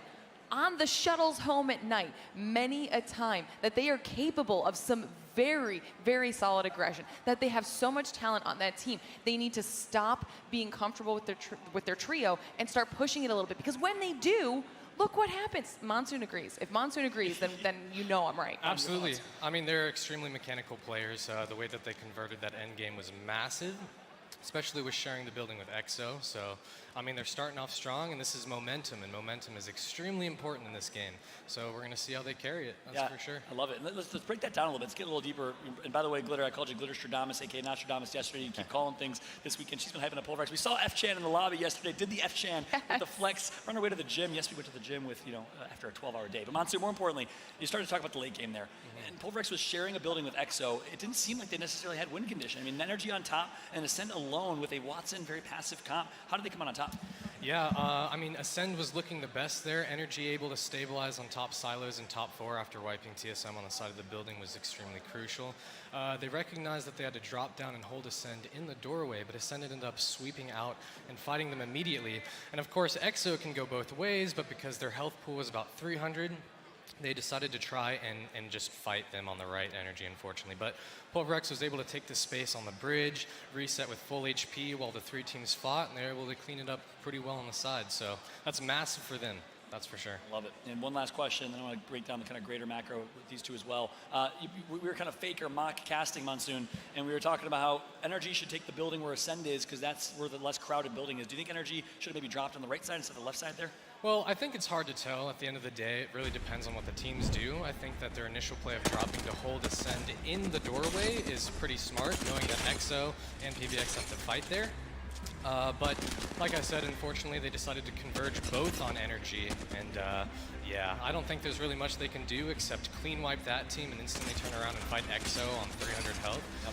Definitely not impossible, but difficult, that's for sure. Yeah, well, regardless, NRG dominated this game right there. Walk through some of the highlights here. NRG with a high kill game. I mean, every single team here can threaten to win, but it comes down to who's going to do it early and I think get off to a good jump. NRG, that is the perfect start for them. TSM notably right behind them as well, but you can tell that Gilderson was ready to play, locked in, picks up Sweet at the very end of things also. 100 Thieves going with the Loba yet again, and TSM kind of building that zone pressure. They've had a nice mix. Used to live in zone, wait for people to be there. Now a little more aggressive, but having the high ground here is so good.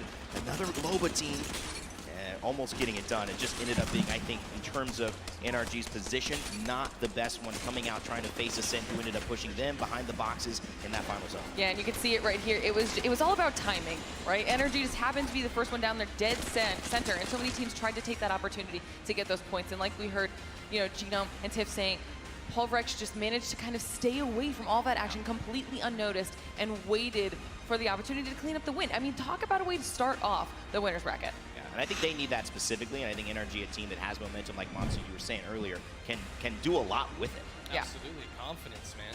Goes a long way.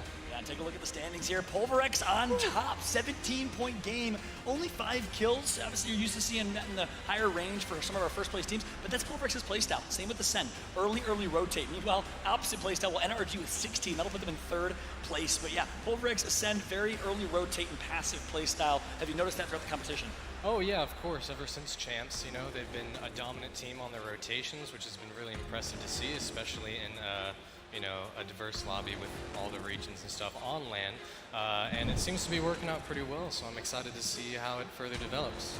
Well played from the Pulverex and Ascend squads. Look, a lot to talk about here, but don't worry, this is just the beginning. We're going to keep Monsoon on air throughout the entirety of this segment, continue to get his thoughts. And again, thank you so much for joining us. We appreciate it. Glitter, Rain Day, crushed it as always. We're going to take a very quick break, and a round of applause comes out for Monsoon here. We'll be right back with game number 2, Spider, Tiff, and Genome to call the action right after this.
WD Black, the official storage partner of the Apex Legends Global Series.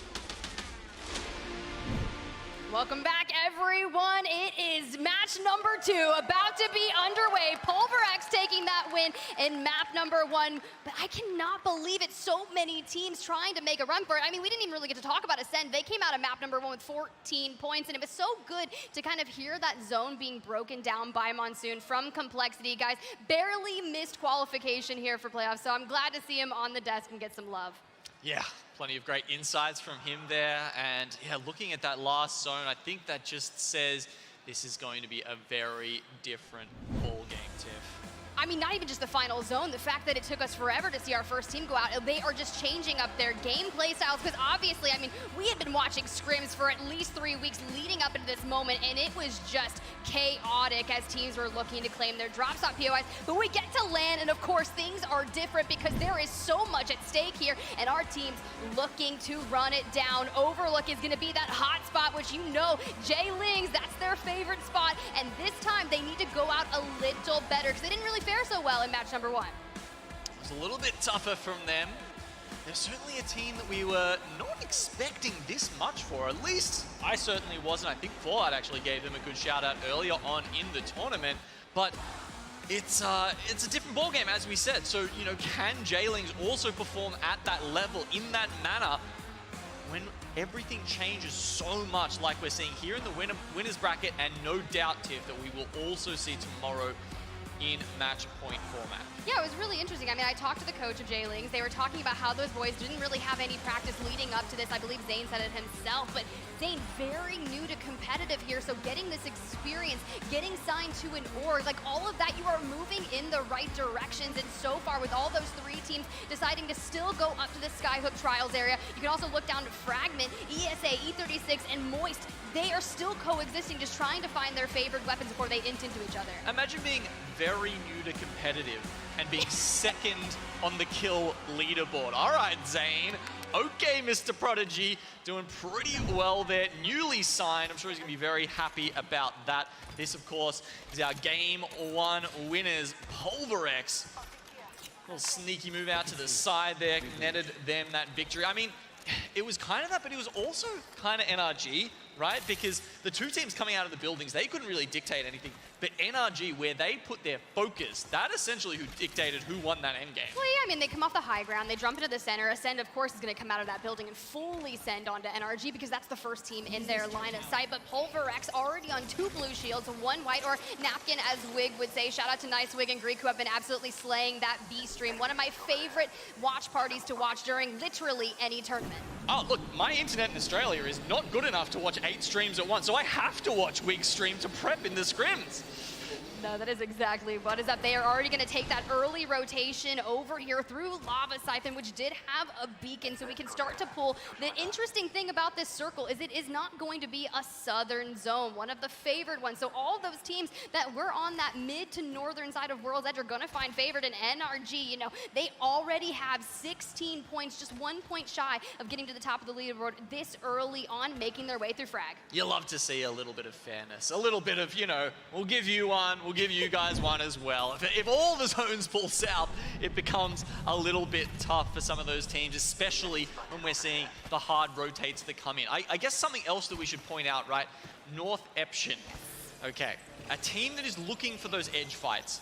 How are they going to find them, Tip? There's no one else. I take it back. Not no one else. There's very few other teams looking to do the same thing. So if they've got no one to fight, they're just going to eventually walk into the zone like a lot of those teams did last game and just get crunched. How do you gain points from that? It's so tough from a team that is, as we say, allergic to the zone. Hey, you just gotta wait and see. I mean, Alliance still over there in Thermal. Luminosity have moved into the dome. Both have beacons available to them to get that information, and they're taking that slow roll up towards Epicenter. And as the teams make their way, it's looking full-blown Climatizer. We've got that nice shot as NRG has just taken that skyward dive, joining up Jaylings, and Fnatic is there as well.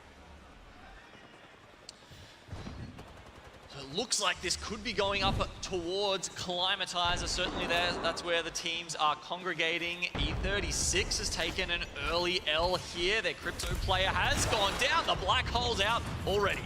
Oh, this is going to get interesting. They were able to grab the banner, but it's going to be TSM on the other side. Reps literally 1 HP and a dream, trying to dodge everything. Can Verholst and everyone keep that alive? It's aimbot themselves trying to throw it down. Meanwhile, Jay Ling's finding some early action onto a send-off screen, and Rambo wanting to get in on the action as he gets a knock on Imperial Howl. Verholst is shredding down at the bottom. I don't think anyone spotted him at this point, but there's plenty of seers in this lobby. The heartbeat sensor will be his downfall sooner or later. It's going to be very tough to go ahead and reset from that, but I mean, NRG, they were looking really grim, but were able to completely reset that moment. But NRForce, they just need to kind of lock it down, especially we saw how slow it kind of made the move towards Dome, and all 20 teams made it there, and then right when all that action started, this is going to be the same thing in Climatizer, but it's a larger POI to cohabitate, and I think they've spotted Verholst. He's not able to know, but at least E36, they know he's down there, they know there's a rat, and it's going to be just one of those things. If they can get a good LOS on him, they might as well eliminate him. There's not as much hard cover in this circle though, Tiff. I think that's what we're seeing the difference playing out here. You know, there was a couple of teams in the Lava Siphon, a couple of teams in the Lava City, and then heaps around that dome. Whereas when we look at here, as we can see, as predicted, circle going up towards Climatizer, people have to sit in, you know, just nooks and crannies around Epicenter. Sure, in Climatizer there's a couple, but as you saw TSM and E36 going head to head, it's not that easy to find a spot where you're not going to get griefed when there's this many teams just crowding into that small area. You mentioned that as we see a drone trying to EMP the solo barrels. He's like, I'm not going to miss my shot. So unable to get that EMP off, so safe for now. But the fact is, we saw it happen to the guard in match number 1. You don't want to go solo this early on because the guard was never able to recover from that.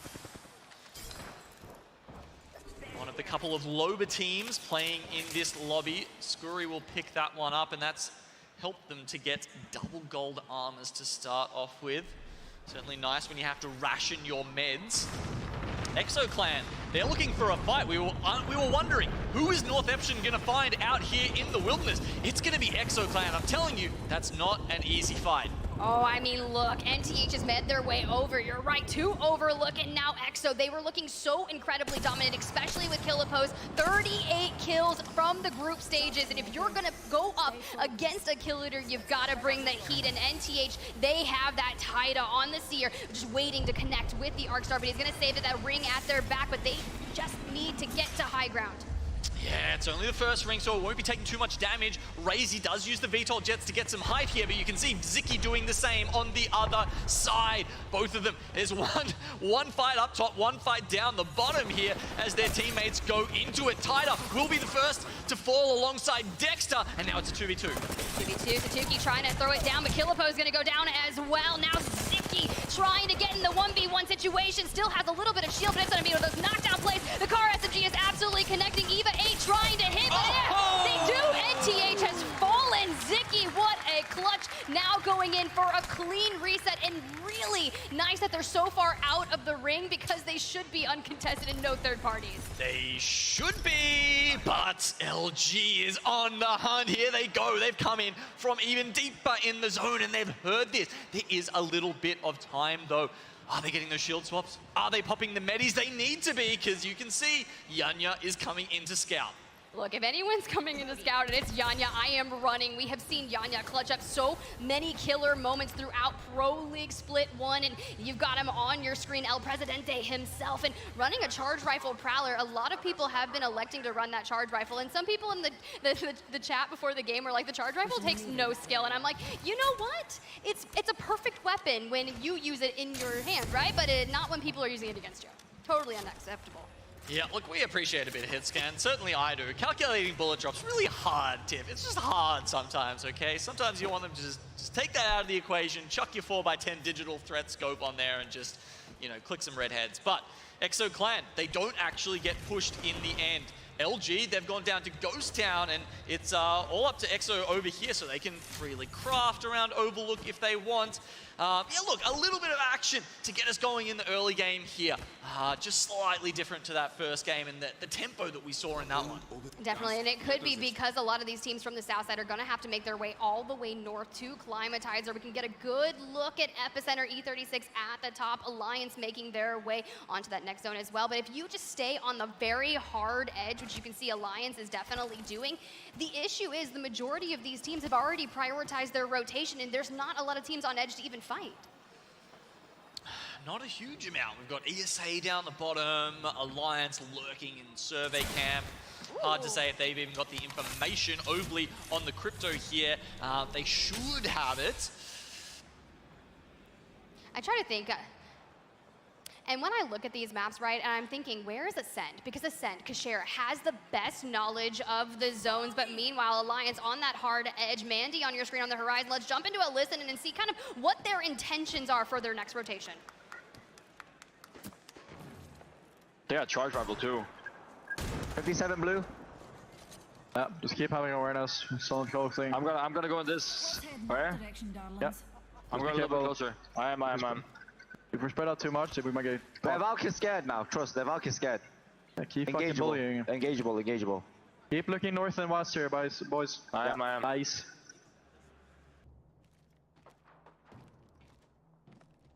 Hold on. He's not scared. Yeah, dropping it 2 cells.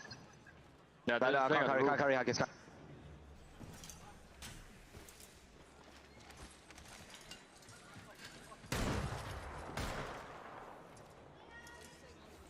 Clear, hard. Yeah. Okay. I'm with Haggis here. Maddie, you stay there? Yeah, I'm looking.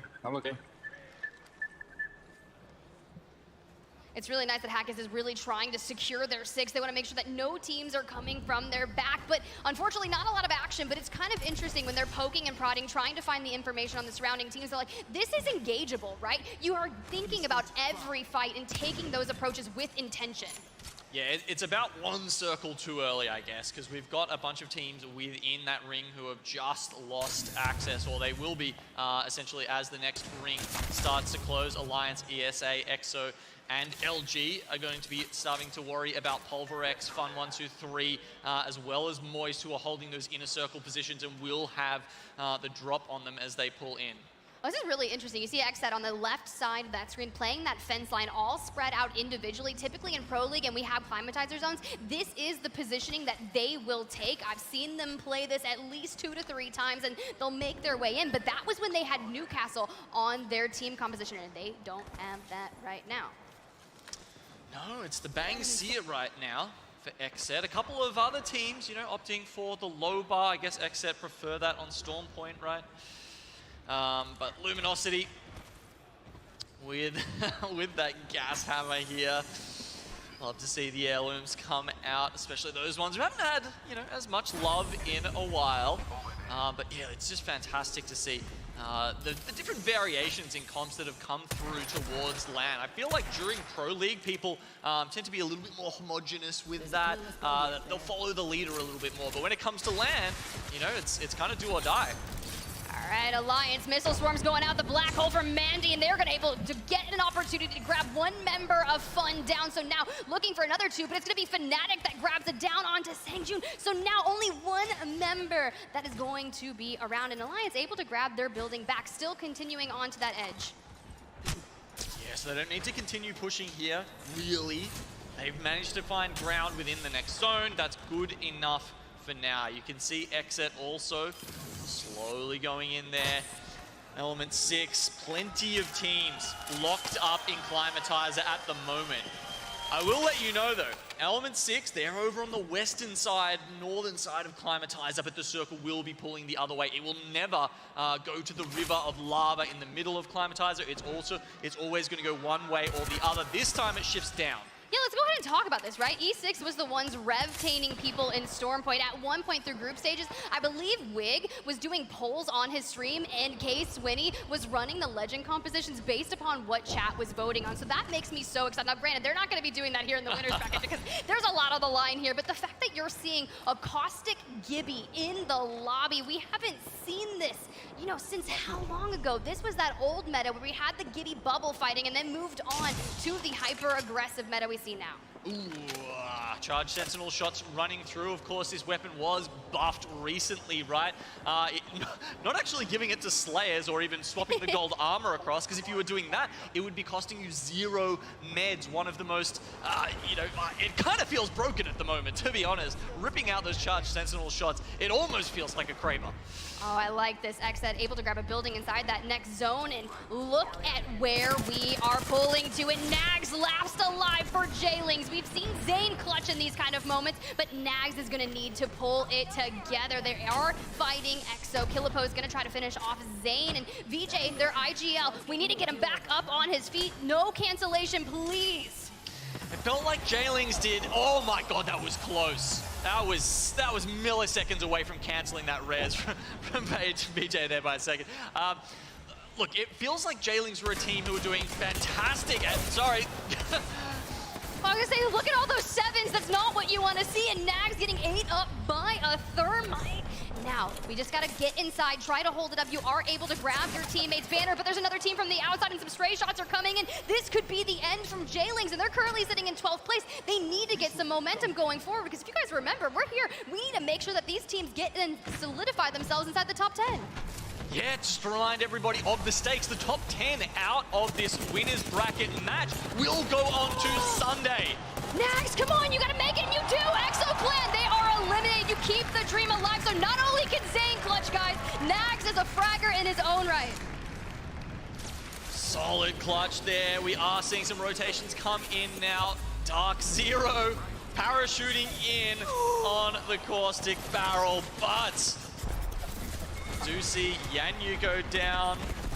Yanya gonna fall to Yuka, unfortunately getting charged rifle out of the sky. Now Luminosity relegated to a team of 2, just forced to play that fence line, but they have ESA on the high ground at their back, so they're kind of sandwiched in between 2 teams. But look at the building on the left, all the cohabitation over there.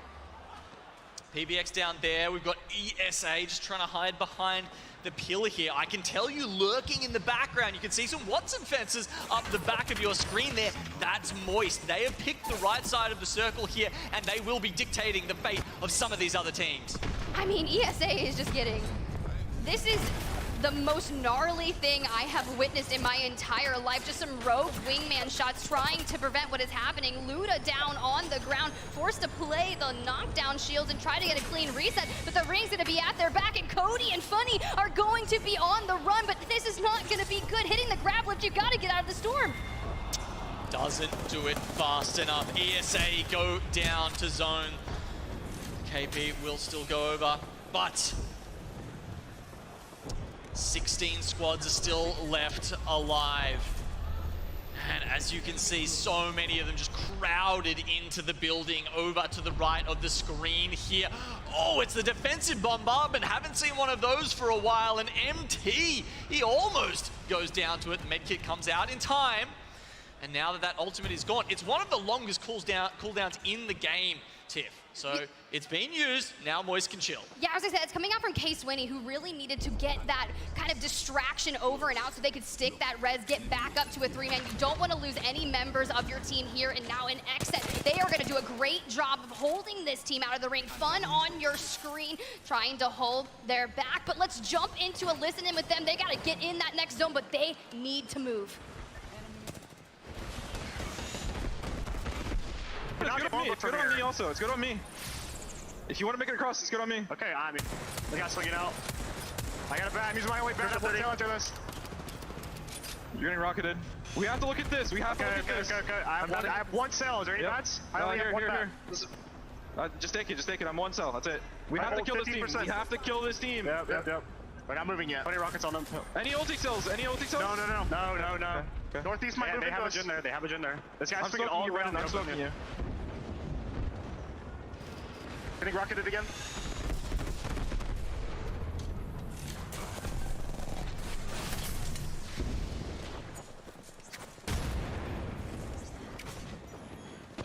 I'm batting. Broken. Got Watson. Knocked dead. Kill Crypto. Dead. All dead. Get these senses out so I can stop, please. We have to move the truck. Over on the right. Sure right. They bubbled. It's fine. run! Look backwards! I'm healing. Safe on me. Safe on me. Safe on me. We need to left. Watch the side, careful! This is play quiet. Play quiet. Kill us right here.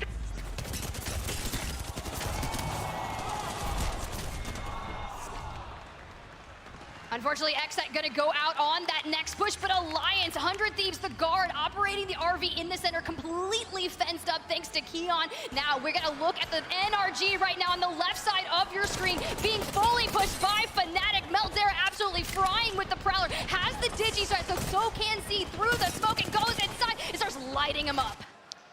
Just, it makes it so much easier to take care of those smokes when you have the Digi threat, and as you can see, that's going to be Fnatic getting up there with NRG. E6 down the bottom here. Alliance, hopefully those issues not affecting the teams too much. Oh, Alliance, you are holding that high ground. K-Swinny nestled next to that Nox gas trap, fully alive here, the young fragger of Amphi. But this is going to be such a hard push when you start anchoring your position with those gas traps and just trying to use a head glitch. I mean, 7 squads remaining. It's going to get a little interesting. Yeah, and also with a Watson inside the RV, that is exactly the legend you want in there. The fences and the pylon make it almost impenetrable. Usually, it's the nades that you use to clear people out of those positions. But if you don't have the, if you don't have the sightlines to be able to take the pylon down, it's impossible. NRG, they're making a move. They are full sending onto Alliance right now. Nathan breaking out the flatline. They get a knock on Mandy. They get a knock on Hackers. They just need to find one more and put this thing to bed. And Nathan is going to do it. Alliance out, 100 Thieves out, Space Station out, just trying to keep it out.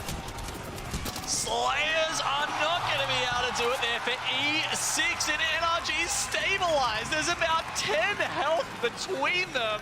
If the circle pushes in any more, they are stuffed. But the guard, they've taken this opportunity to move out. They don't need the cover of the RB. They are your winners for game 2.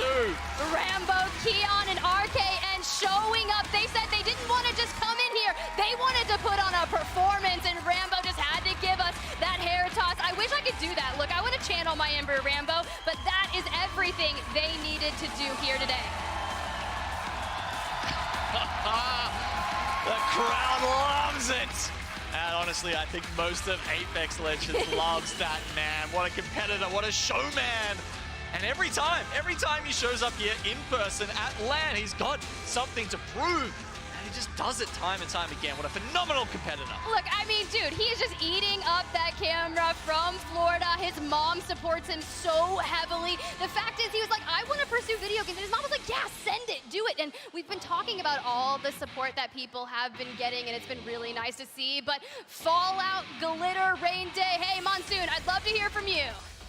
Yeah, what a ridiculous end game. That's something I love about the game so much, is no matter how often we see these zones, it's dynamic, right? So NRG fighting off 2 teams back-to-back on the edge of zone on the head glitch in a top 6 situation. Beautiful clutch, they almost had it. But Guard, in the better positioning, was able to come up and clean him up on lower health. So. I love it. And look, Rain and I are both laughing because he kind of stole the host thunder, but I'm all about it. We should re-script it. That's how it should flow. Right in the confidence analysis. I'm totally cool with it. No, a good perspective, though, on that late game. NRG, right before then, you mentioned it, back-to-back fights that they had to win. One quick kind of thought on their game and their ability to get such high kills again with another top 2 finish in the late game there. Yeah, it was beautiful, to be honest, because there's 6 squads still up. They were able to take rolling 3s. And they had the opening damage on the team on the head glitch initially. And no other teams can really gap close in fear of the other team shooting them.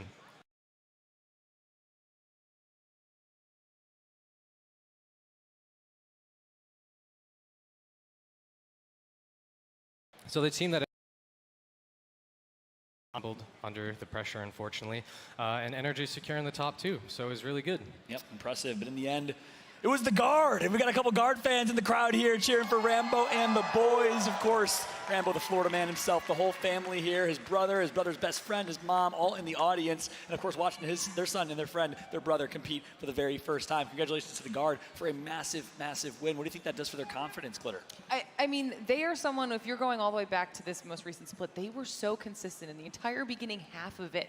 They were untouchable. This bounce back for them, this has to feel so satisfactory because we knew that this was the performance style that we were kind of looking for out of them coming into this event.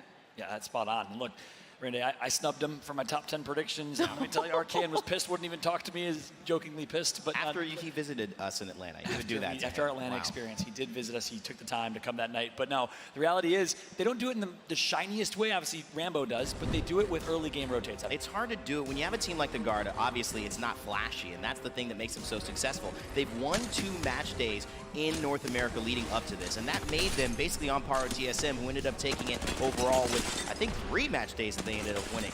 What it really means, though, is that the Guard are going to be a presence, and you may not notice it until it's too late. That's how they win games. They come in at the last moment, they take the right opportunity with Arcan leading, and with Keon, and with Rambo. 2 of undoubtedly the best fraggers in all of the ALGS. So it's a deadly squad no matter what, and they keep putting themselves in positions to win. Yeah, and I know we're watching these highlights here. I do want to shout out J-Lings because we had talked about them at the top of this entire series, and we saw a clutch coming in yet again, this time from Nags, though, who we got to interview with on the stage. They are a team we wanted to see what they were going to be able to do in this winner's bracket with that higher level of competition, and they look solid so far. Yeah, that's right. Nags might as well be called Swags. That's ultimate swag. I got a lot of respect for the UK controller boy. Really good person as well. Yep. Shout out to J-Lings, and of course the football player starting the J-Lings organization, supporting the squad. I don't know if he's in the building, but regardless, you'll love to see them performing on home turf. However, this late game, X-Set looked like they might be there. Sykes got taken out, and then Monsoon walked through the rest of what we saw here. Team stabilized, top 6 scenario here. You see E6 sitting off the edge here, Alliance on the north side there. But as we hop back on board with Energy, Nathan's shots coming out massive, sweet, living with 1 HP, which was crucial to turn the third-party fight here. Guard almost looked like that they were going to lose it as well. But thankfully, Energy was pretty low initially. Yeah, that's right. And Guard perfectly third-partied. Rambo lost his mind. He went Super Saiyan again. If you did not see that picture of Rambo going Super Saiyan, please go check it out on his Twitter. This man and his pop-off, I love it. Always bringing the energy. And I think that's what the Guard needs. I mean, for me, the Guard is a very tempered team, and they have that in terms of playing the style that really requires a lot of patience. But you could tell that it's all bottled up because when they win, Rambo is out of his seat ridiculously. And I think this is a good, again, a moment for the Guard to get their highlight, because at LAN is the question we always say. You perform well online, it's a new squad, it's a new org. Can you do it at LAN? They are doing it, and they're winning. Not just not doing well, they're winning, John. Yeah, that was a big question mark. The first half of Pro League, Glitter, you said it perfectly. They played so incredibly well, so many top finishes, top placements. Had a little bit, I wouldn't say a slump, but not necessarily the top 3, top 2 we kept seeing over and over and over again, where they had MVP-like performances from Arcan, his IGL, and Rambo. But did you have a question mark or a circle on them coming to LAN, and did you know they were going to compete? Or compete for a first place finish? Oh, yeah. Guard is definitely one of the better center zone teams. They have been for a while now. It just depends if they have the opportunity to get to a good spot, of course. And as you can see, they have the ability to convert these games, which is massive. And we're still in the first half of this series, so like I said before, the momentum is going to be massive for these guys. Yeah, huge. We'll see if they can do it and continue the momentum going right into game number 3. Last game on World's Edge, but we got a little treat here. This is called Monsoon Edition, Final Circle Breakdown. Monsoon, would love for you to walk us through this Final Circle one more time. Oh, yeah, let's do it. Guard holding down this RV from the start. They watch this team swing out onto the head glitch top 6 scenario here as the zone is closing in. Guard notices that this team is on the north side of their RV. Looks like as a duo, so they try to swing out as 3 coordinated and take them out instantly. Zanala falling. As we see Alliance and 100 Thieves as well in the kill feed. That's SSG going out, and Energy once again is fighting for their lives on the side as Element 6 goes out. Now they are missing about 150, 200 health in their health pool. Unfortunately running into the Watson fence, but that's okay. Pulling out his drone, oh my gosh.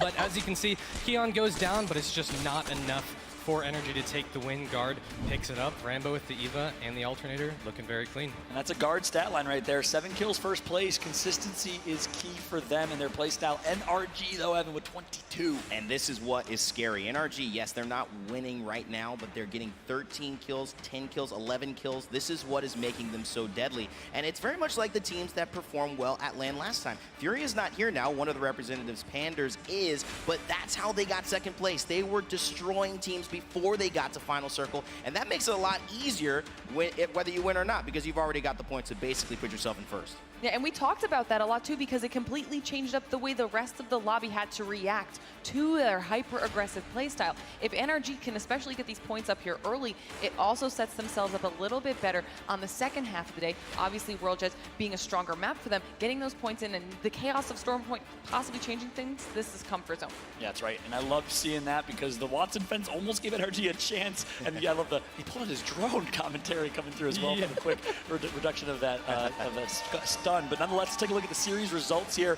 The crowd reacts. Why? Well, NRG is on top by a margin, 17-point lead over the guard right now, who takes second place with that really solid game number 2. Pulverex in third after a game 1 win. Ascend right behind them, so a really even distribution of North America on top. Pulverex, APAC North in third. EU following suit to round out top 5 with Ascend in Element 6. Yeah, I mean, NRG got second that game, but they are ecstatic with the points generated, especially with the confidence of their mechanical ability. Their shots were super important, and confidence is everything in this game. So going into the next matches, it's going to be great to see how they continue on. Yeah, speaking of which, game 3, World's Edge, third and final game. Look, you know I'm always asking these questions. If Hansa was here, I probably wouldn't, but you all will answer, maybe you as well. Game 3. Who's going to win it? Who's going to close out World's Edge? Rando, who you got? Oh, I don't think anyone's stopping NRG right now, but I think TSM are actually going to win this game. And it's just because I feel like they have been not necessarily getting the right role for some of their rotations, but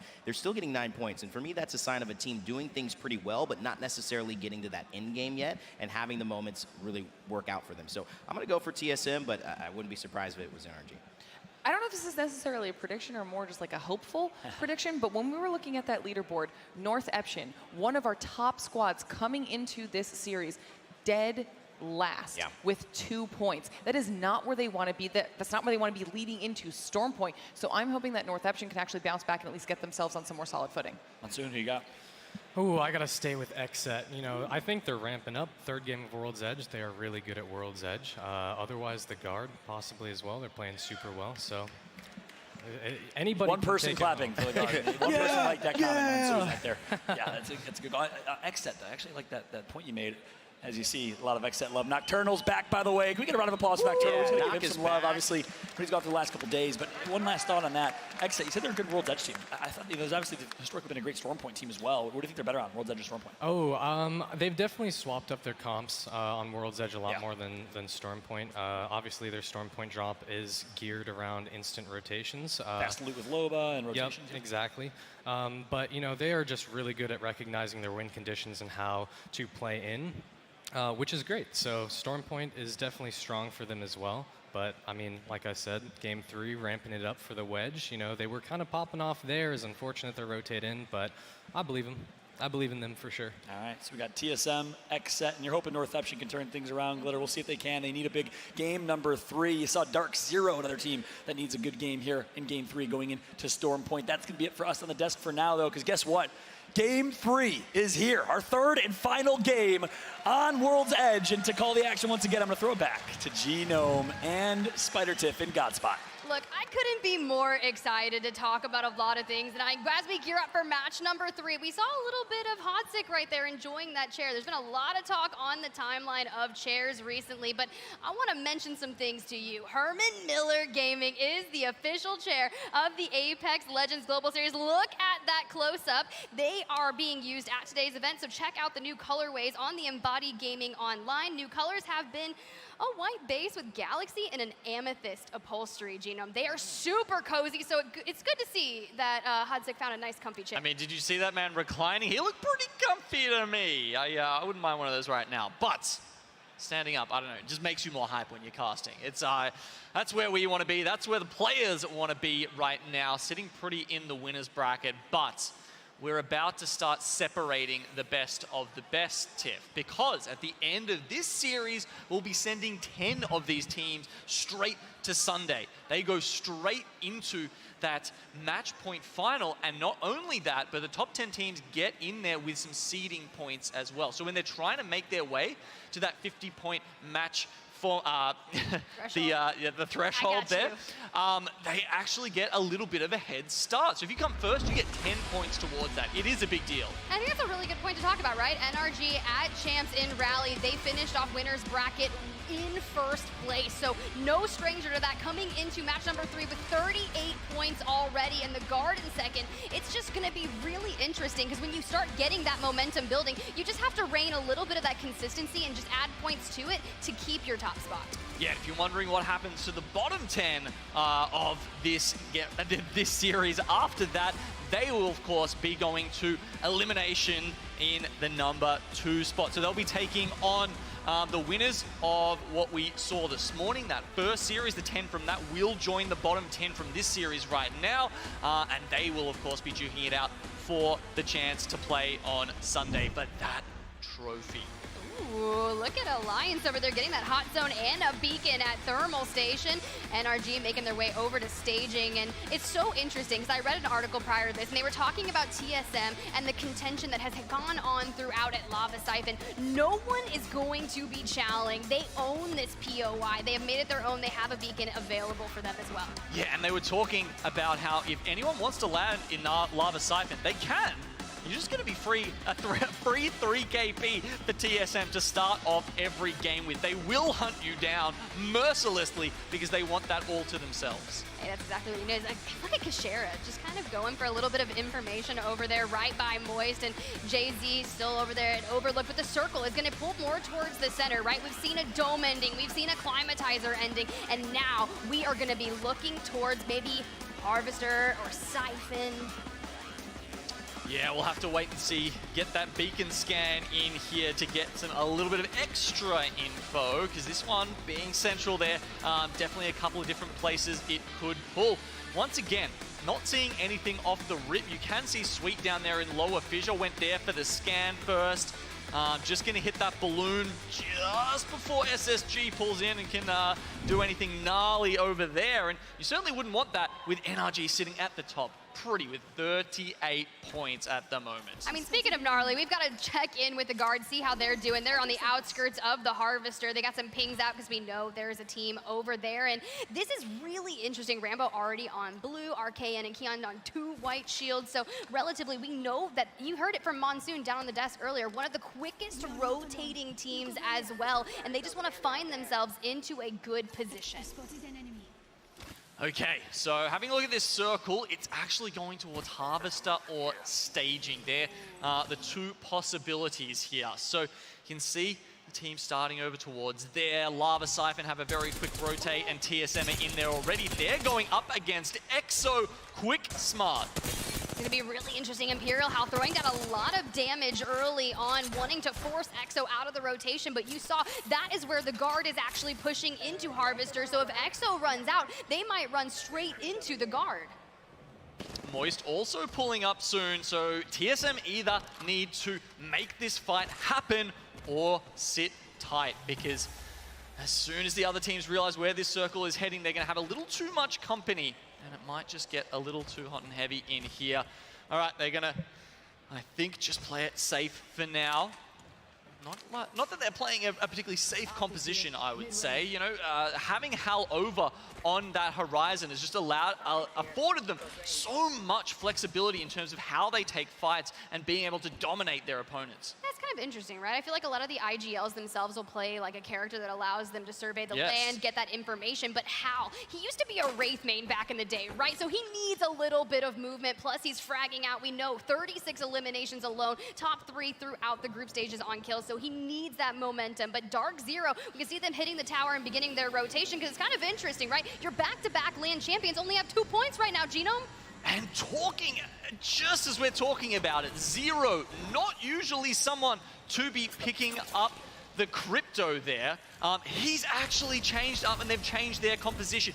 This is what we see a hard zone team play, you know, going for that with the crypto and the Watson. Other teams, you know, usually will be picking that up because they really want to get into the zone early. But Dark Zero, as we said before, they've been playing a little bit more flexibly, but they're sitting at the bottom. 2 points at the moment, Tiff. They feel like they have to change something up. Yeah, that was kind of interesting, right? So maybe they're starting to feel a little bit of pressure, but guys, thank you so much for your patience. We actually are going to hit a quick restart on this, so maybe for the teams that may have not had the best start can kind of just go in. I mean, look, TSM, they had some nice shields and we had a good position in Harvester already.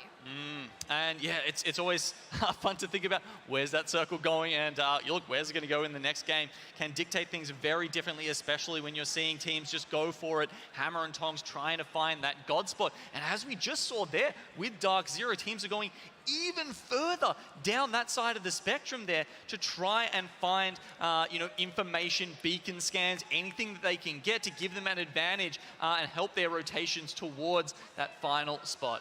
And there you can see it right there, Kashera's dad waving to us, and the mom by their side, Ascend, currently in 4th place with 14 points. Stand up for the EMEA teams. We love to see the hype and love for all of our teams up today. But, I mean, let's kind of talk about this. You know, you're from APAC South region. You have seen a lot of these teams historically, and Dark Zero historically from APAC South before moving over to NA. You're back-to-back LAN champions, 2 points on the board. You mentioned that he'd already made the switch over to crypto.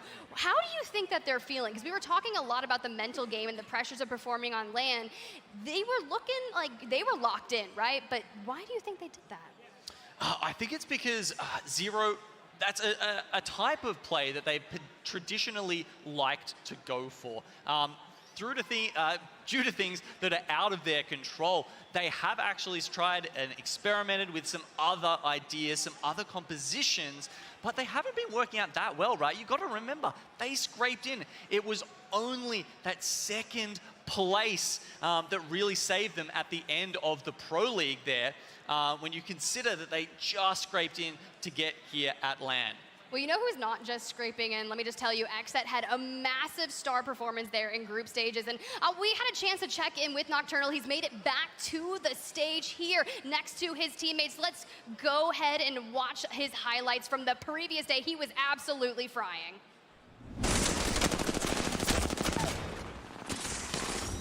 Here we go, RE45. XSET, that is that game winning. They had some really strong positionings here, especially from Nocturnal. He goes in the swing, the Digifight on the RE45 and the Prowler. All the weapons that are just making moves for them. Yeah, I mean, XSET, they're sitting at 5 points right now, okay? This is when they were popping off. The tournament started and we were like, ooh, XSET's looking hot. Coming away with lots of wins, lots of kills. Frankly, they were looking phenomenal. And I heard a lot of chatter from the players as well. A lot of them also rating this team as one of the best of the tournament, and certainly someone who was looking in fantastic form. But I mean, we're a third of the way through this winners bracket series, Tiff, and at the moment, they're sitting right down at the bottom there in single digits. Yeah, and we kind of saw this happen earlier in that elimination round 1, right? Some of the teams that were on the bottom, it took them just a little bit to start warming up, but you do just need to find yourselves in the top 10, and there they are on screen right now. Hodsig back there grabbing that cone. Look at you. You gotta is it cold in here? I can't tell. Well, it's they might be feeling a little chilly. Certainly their gameplay has been so far. But look, there's plenty of time to turn that around. It's only NRG who have managed to break away from the pack so far. 38 points after 2 games is phenomenal. I mean, look, you've got to feel really good about that considering the quality of this lobby. You have some heavy-hitting teams with a lot of LAN experience, especially there. I mean, look, we're talking LAN experience. You got Alliance, you got Mandy jumping in. The last time he was competing, it was with Scars, right? And then he took that competitive break, focused on the content creation. He said he would only sub in for one team, that team being with Hakis and Alliance. So wave into the crowd, show out Yuki as well. That clip went everywhere yesterday. I just kept watching it from all the different POVs, and I could only think, Yuki is him, like, fantastic. It was such a crazy 1v1. The fact that they were both down to their last bullets just made it so special. I mean, you know, the boxing match, the lovely Nessies there. We love to see that. Got a couple at home myself. They often make a little guest appearance on the ALGS streams down in APAC South. Where are everyone getting these Nessies? I would like some Nessies up in the casters booth, let me just tell you, because they just are so adorable, so cute. I actually have an Echo on my backpack. Sure, we don't have any advantages in the lobby, but sometimes you gotta step it up and have a little bit of variety. But I love these overview shots, and it's just such an intimate situation here in London. The crowd is booming, and it's just been really fun, Gino. Has been fun. Fun 1, 2, 3, of course, also one of the teams in this lobby. APAC North, they were looking really strong coming into this event. And having a look at the leaderboards at the moment, it's actually Pulverex that was standing up only because of that first game win. Element 6, they're cheering along for the Gas Daddy there with that caustic composition coming out. Love that they're repping that. It's really fun that we're starting to get some of those interesting compositions just creeping in. Yeah, it is actually really fun. I ran into Kay Swinney earlier this morning prior to Elimination Round 1. I was like, hey, good luck today. And he's like, thanks, I'm not playing in Elimination Round 1. And I was like, no, I know. Sir, I know. You made it to Winners Round. I'll see you later. This was applicable to the whole thing. But Mans was just locked in and ready to go. Yeah, look, all respects, you know, we know you did pretty well. All right, okay. We were there, but there you go. You can get a good look at X. That it's always nice to see the teams back on the stage because, like, when you think about it, right, the camaraderie is there. When you're playing kind of in an isolated area off to yourself and still being able to fry and put up numbers like that, it's got to be nice because you have Hodzic at your back, right? And if something starts going wrong, we're talking about a lot of the teams that actually don't have coaches here with them. They don't have that interaction of being able to, like, get a mental reset in between the games because that's the part of a coach. You know what to say to your players to motivate them. Yeah, I mean, look, a little bit of a reset there in terms of how some of the teams are thinking about this, right? And when I just glance over to have a look at the legends that these teams are playing, 8 cryptos in the lobby. We certainly haven't seen that so far in this competition, and that is exactly one of the reasons why the tempo of these games has been markedly different from the rest. Yeah, and it's really fun, right? You've got a lot of Watsons as well. They're showing a lot of presence with the fences, being able to anchor down the positioning, but be able to get all of that information. You can scan beacons instantly. You see Ascend do it all the time. Kashera plays the crypto for that team, and if something happens to Postkiller Lufka, he's able to kind of extend out, maybe run away for a little bit, use the drone to go ahead and grab those banners and go for as quick of a reset as humanly possible. And that's kind of the positioning that I saw when they were scrimming a lot. Kashera, I watched his POV because you could see exactly on those reses, and it was the cleanest thing. Even the guard in some of their scrims, late game resets because of crypto. Certainly some opportunities to get back into the game with that drone coming out. Vibing out, of course, is Rambo. I swear he has like one eye on the monitor and like one eye on the cameras coming at him every time because, you know, some of the other players, they're like locked in, right? They're always just like focused on the screen, but every time the camera comes around, Rambo knows and he's there to play up for it. Look, I mean, you got to play it up for the camera, right? He said they're here to put on a performance. They won map number 2, and just a reminder, if you just showed up, Pulverex took the win in map number 1, and they're currently sitting in 3rd place with 19. So that is a great way to start it. But guys, let's go ahead. Let's jump back into match number 3, the last map on World's Edge. All right, back into the action. Let's go. Look, I'm so excited at this point. I'm curious of where that zone is going to go. Ascend over at Geyser. Lufka kind of landing out on their own to the left, really extending. But my thing here is look at Satuki on the map to the right. He's kind of extending out of Big Mob because he probably got an inkling of Kashera, and he wants to see, hey, maybe I can pick up an early KP. We know exactly how aggressive they can be. And Alliance running it back, another hot zone at Thermal Station, so they'll have some good loot coming out of that. Yeah, I think he's just going for the couple of bins at the top of that Geyser choke and working his way back down through the courtyard of Big Maud. Doesn't run into anything with Kashera here. Look, this circle is, yeah, actually, is this? I'm trying to remember what it was before the restart. Either way, doesn't matter. That's old history. And this is the one that's going to matter now. DZ do get the beacon for them, so don't need Zero to bother with the scan. Jen Burton can just land straight on the top of that epicenter tower for the beacon. I'm just really happy that Sweet has a beacon as well. We had that interview during Pro League, and that's the first thing I look at. Does NRG have a beacon? They do. He's able to extend out, maybe grab that, and then hit that Geyser and rotate back over to join up with his team. The guard over in Landslide, they get that beacon, so they can immediately start their quick rotation. You can see they're going to push towards that chokehold, but look who's pushing straight into that chokehold as well. It's going to be E36. Will they find each other?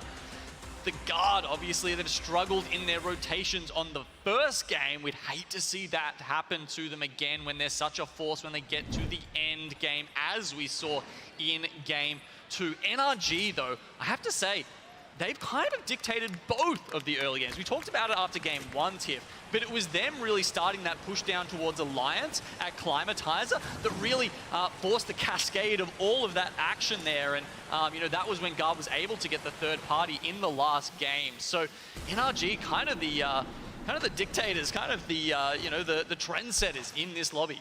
Look at that, Ascend making their rotation. They were crafting up their shields back into Geyser, and they are sending it straight through the choke point because they want to get on their rotation as quick as humanly possible. You think back to match number 1, they finished in the top 3, holding the perfect spot in that dome zone, so I'd imagine they'd be looking to do the same. But Yuki, the man himself on your screen before jumping over to Hackus' POV, they're going to be crafting up, want to make sure that they get those stocks. And hey, a car SMG, it's in the crafter, right? And we still see it so much. They're prioritizing that weapon.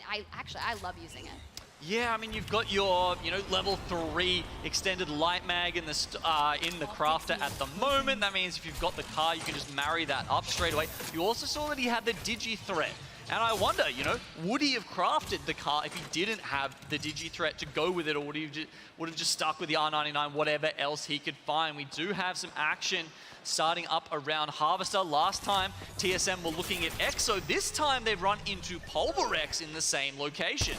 TSM able to get a clean reset. Their shields are all back up, but a shoot me, they get a knock. So Pulverex looking to have the lower hand here, and TSM, that gives them the opening opportunity to close the distance. You have Hal on your screen. He's going to go straight inside. We know that he wants to find the rest of them. They've been feeling really aggressive. So sure, yeah, a little bit of a same story here at Harvester, and they are in full pursuit of Pulverex. Hemlock charge on Hal, chasing down this kill. It feels like Pulverex are in a world of hurt here. If F-Chan, he might be able to get away actually, but the gravity lift is certainly going to make it very hard for Saku. I believe F-Chan will just have to play out the rest of this one by himself. Guess it'll depend a little bit. Do TSM want to hold for the banners?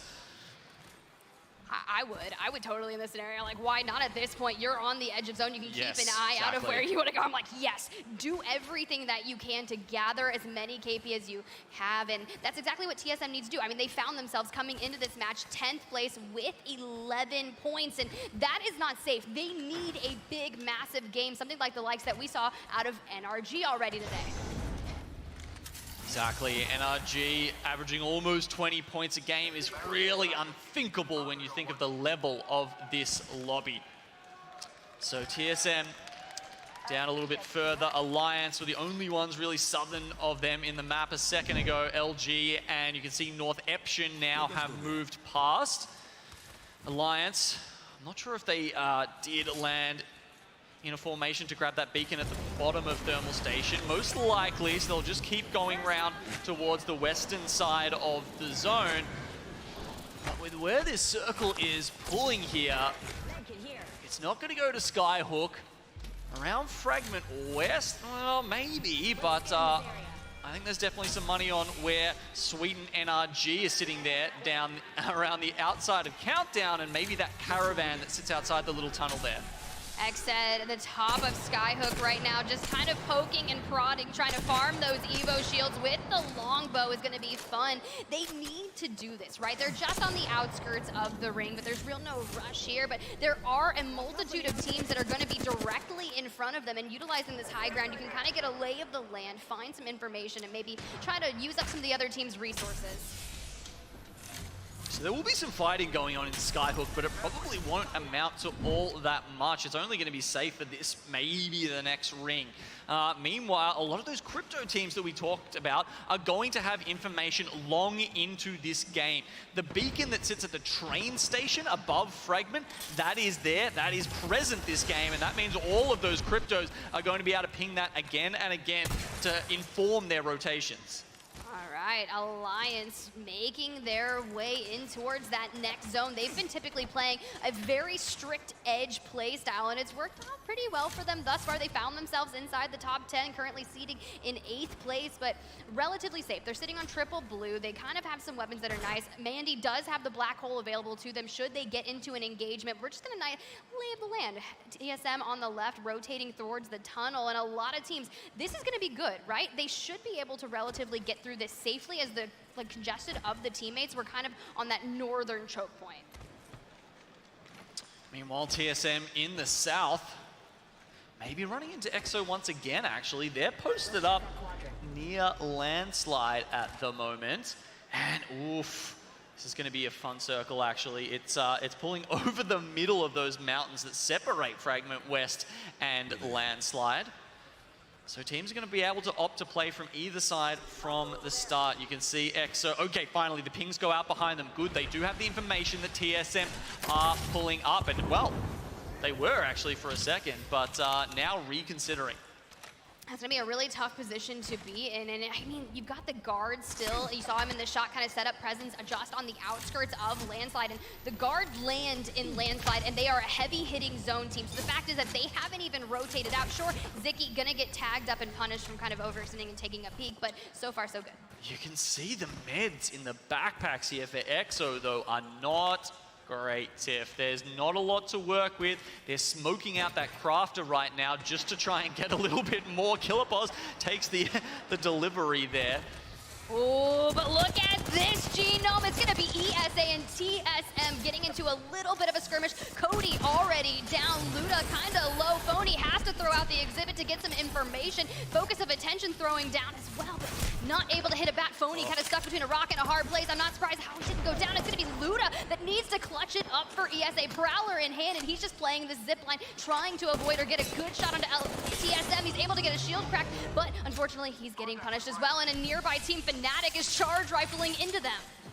The grief coming through these players, all of their hot drops in ranked and pubs are coming into play right now. If you put the reps in, well, TSM still got him up and alive, but a res from Esports Arena, that might even be due to that charge rifle coming through and the teams having to play a little bit safer, a little more worried about what's going to happen from either side. ESA now just down to Luda yet again. Oh, but reps the cheeky angle, able to grab a knockdown and trying to answer back, and just like that, ESA eliminated. Reps is your new kill leader of this lobby, and now they're going to get a good reset in, and that is the way you want to start it out. We were talking about it. They're like, they need to put some scores on the board, and they're doing just that.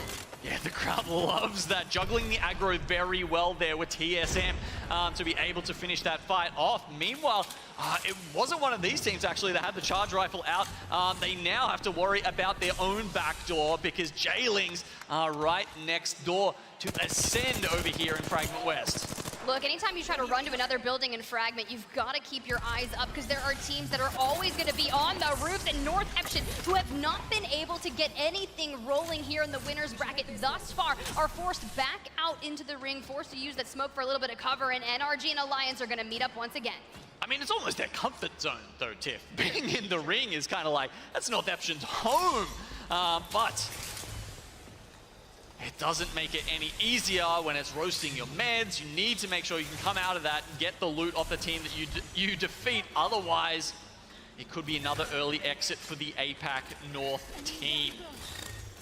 NRG just biding their time, throwing down the black market, want to resupply on some things. It's a great way to deny a lot of teams resources as well. You could kind of farm all the ammo so no one can grab it, but NTH taking high ground and able to get a good couple shots onto NRG. Look at Nathan grabbing another shield, but literally 1 HP for health itself, forced to medkit. But will they have enough time, or NTH, will they capitalize on this and push?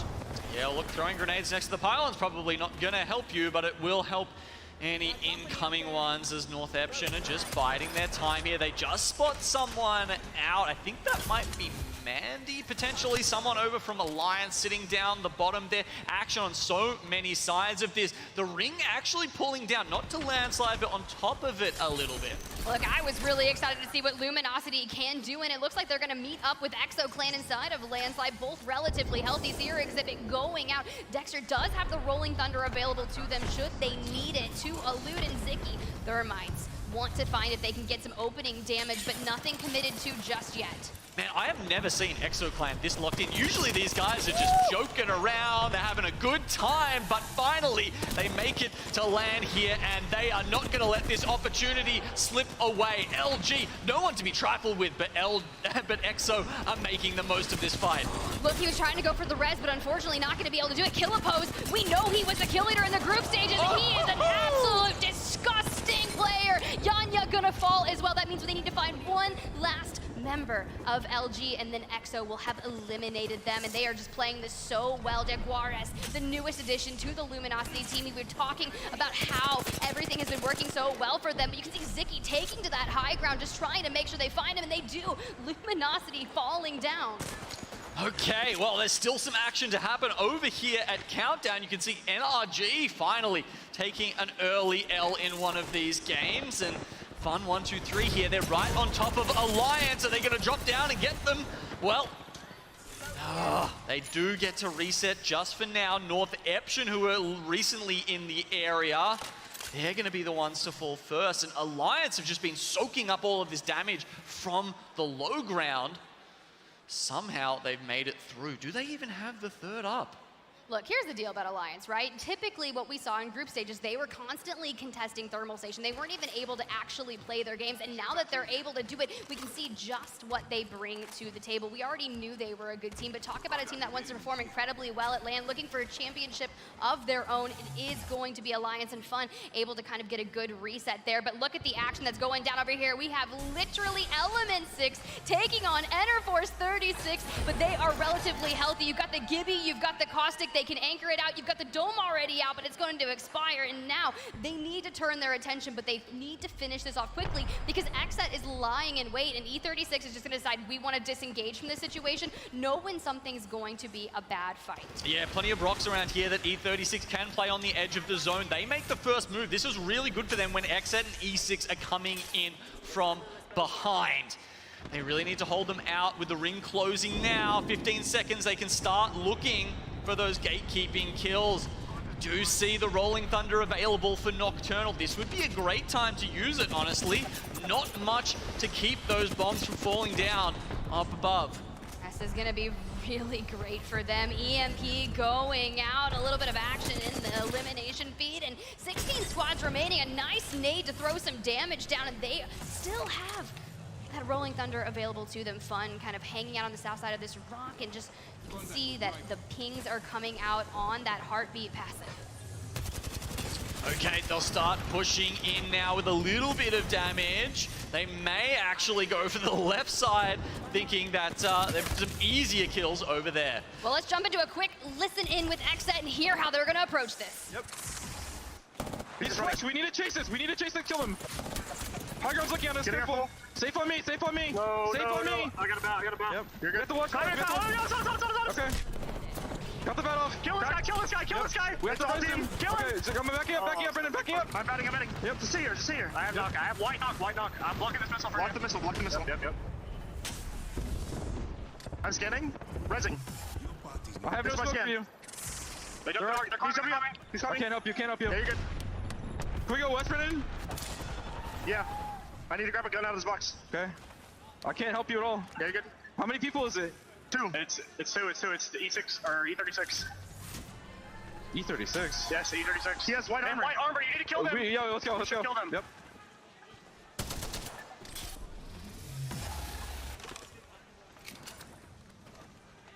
I'm grabbing your prowler.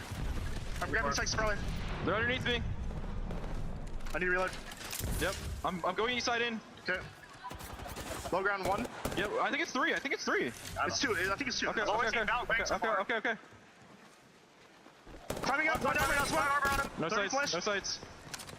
Brandon, look at me. We need to go north. We need to go north now. Now. Moving. High volt 10%. You need killing them is good. You get a placement. I know. Yeah, we're chilling. Right in front of me. Crypto. Broken.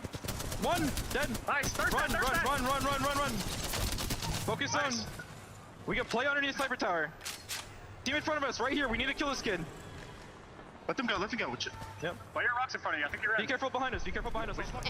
And just like that, a bunch of chaos has ensued. So many teams have fallen. We saw Pulverex, Ascend fall, J-Lings Esports, and now Xset down to a member of 2. This ring is absolutely atrocious, Genome. Yeah, it's so hard to deal with. The Guard have read it the best, and they're in a fantastic spot on the southern side of this. Dark Zero have just pulled into the top of this tower, and that's actually going to be a really good spot to play from. Not when you have long sight lines around it, but when the angles become too hard to see up, it's fantastic, and it is good high ground. I mean, let's talk about this. TSM trying to play on the low ground, anchoring to the side of this rock, trying to stay out of LOS. Meanwhile, the Guard, RKN, able to deal the finishing blow to ExoClan. Jen Burton going big on Xset. That means there's only one member of Xset last alive, and DZ needed this. Now, a reminder, guys, these are your back-to-back LAN champions, and their story starts here. There's a couple of solos around. We've actually got Pricey, the only one left alive for Moist. I think it might be just Meltstera alive for Fnatic, as well as Yundi for E36. So if they can just start peppering a couple of kills around here, I think Dark Zero are about to go big. Look, the cheekiest line of sight that I've ever seen, but only 70 rounds of light ammo available, and you're not going to be able to replenish it, but it doesn't matter. You are making every shot count. Just trying to hold this high ground and peppering from above. You do not want to find yourself in the line of sight of Jen Burton. Well, they've got 20 seconds until the zone starts to close. This tower will no longer be in. Dark Zero need to make the best of this time to make sure they can clear out everything around them, underneath them, before they move into that next circle. Able to get a little bit of light ammo from a teammate. Let's jump into a listen in with Dark Zero as they gatekeep this team. There's a guy still here, by the way. He's a solo, I think. Yeah. The pillar below us is in zone. I think we just have to kill a door. It's a door. He ran out! We're gonna play from below. We're gonna play from below. Okay, got him. It's solo walking in the open. Yep. Dead. You wanna play from below, right? Yeah, play from below. I'm gonna EP everything. I cracked him underneath. I cracked him underneath us. Get this. EP everything. All zeros broken. There's team here. Guys here. I'm gonna jump down. Teleport to jump down.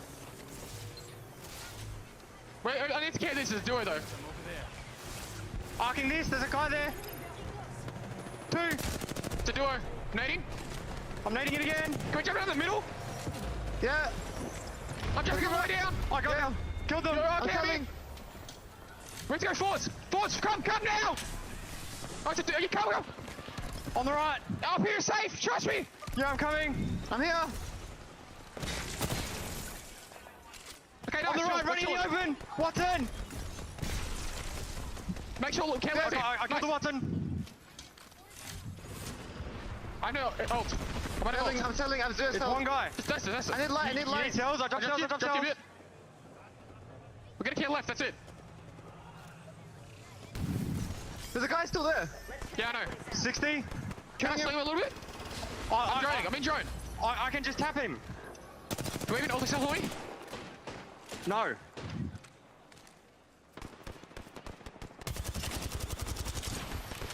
Wait, it might be a duo. On left. Is it left duo? Maybe. I can't kill the guy on the right. This armor's fresh. This pep is fresh. I'm popping a syringe. He's got this duo. The solid.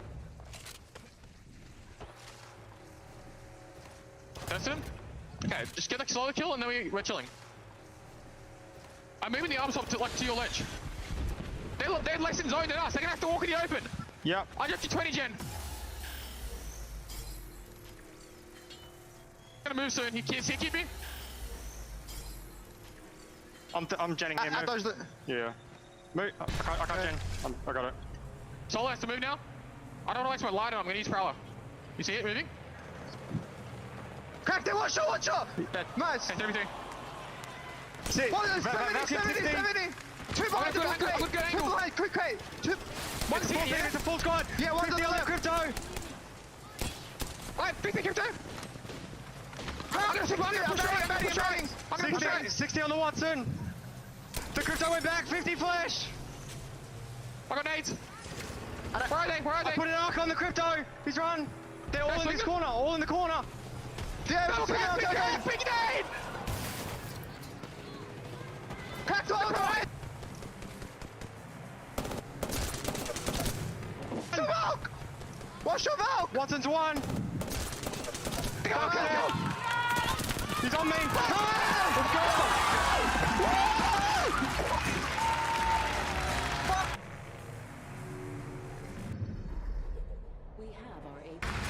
You see the smirk start to creep onto Zero's face as he knows he's won that endgame. They played the tower perfectly. They started this game in 20th, and after a phenomenal Game 3 to finish off World's Edge, Dark Zero have jumped up into 3rd place. There's something so great about listening in to the players' comms and the decision-making that goes in from maneuvering from the high ground on the tower. They had TSM left as a duo below them. They were gatekeeping other teams, and the comms, the confidence, the IGLing, the macro, the micro, everything was on point. Remember, these guys just switched compositions just this game. I don't know how much they've even practiced Valk, Watson, and Crypto. I know they were playing Watson earlier in the season, but Sharky was having a lot of trouble on it. That's one of the reasons why they switched away.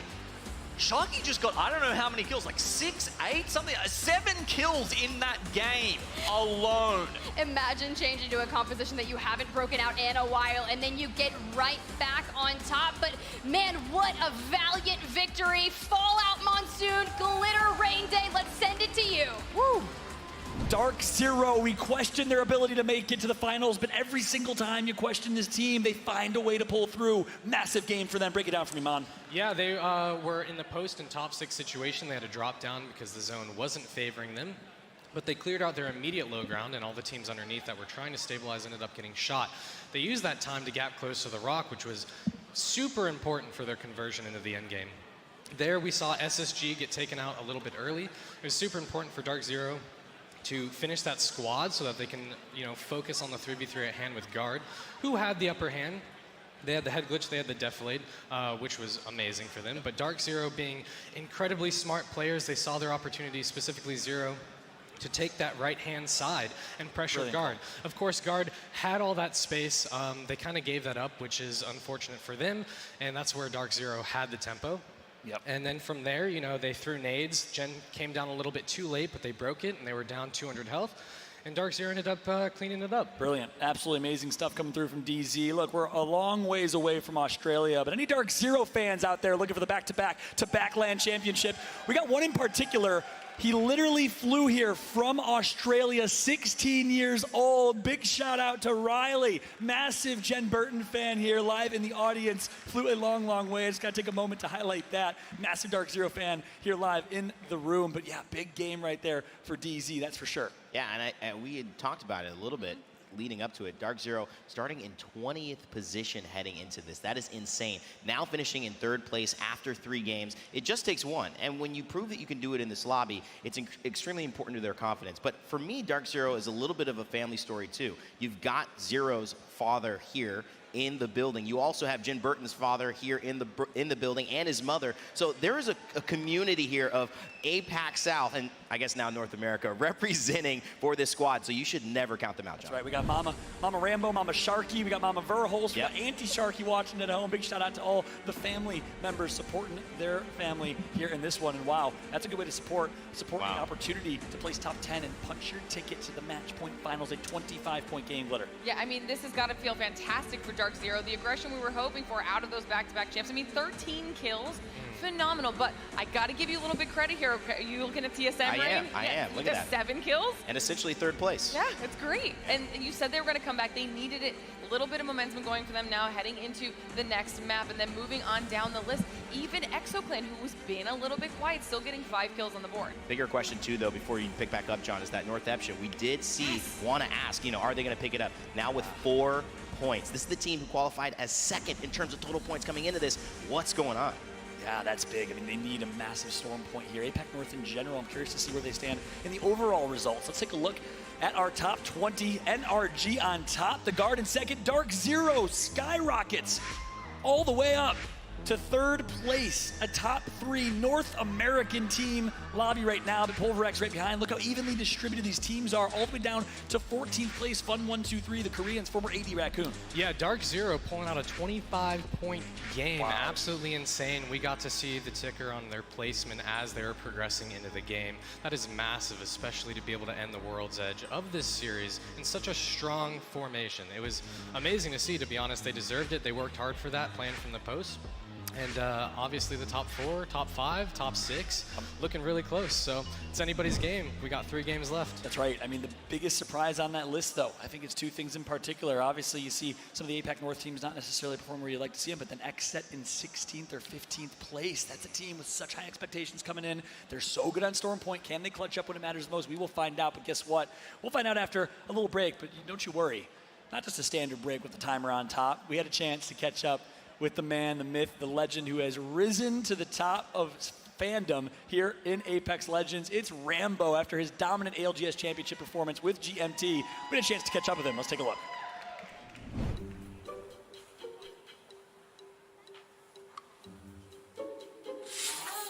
Yo, Bo, dude, I'm sorry I'm late.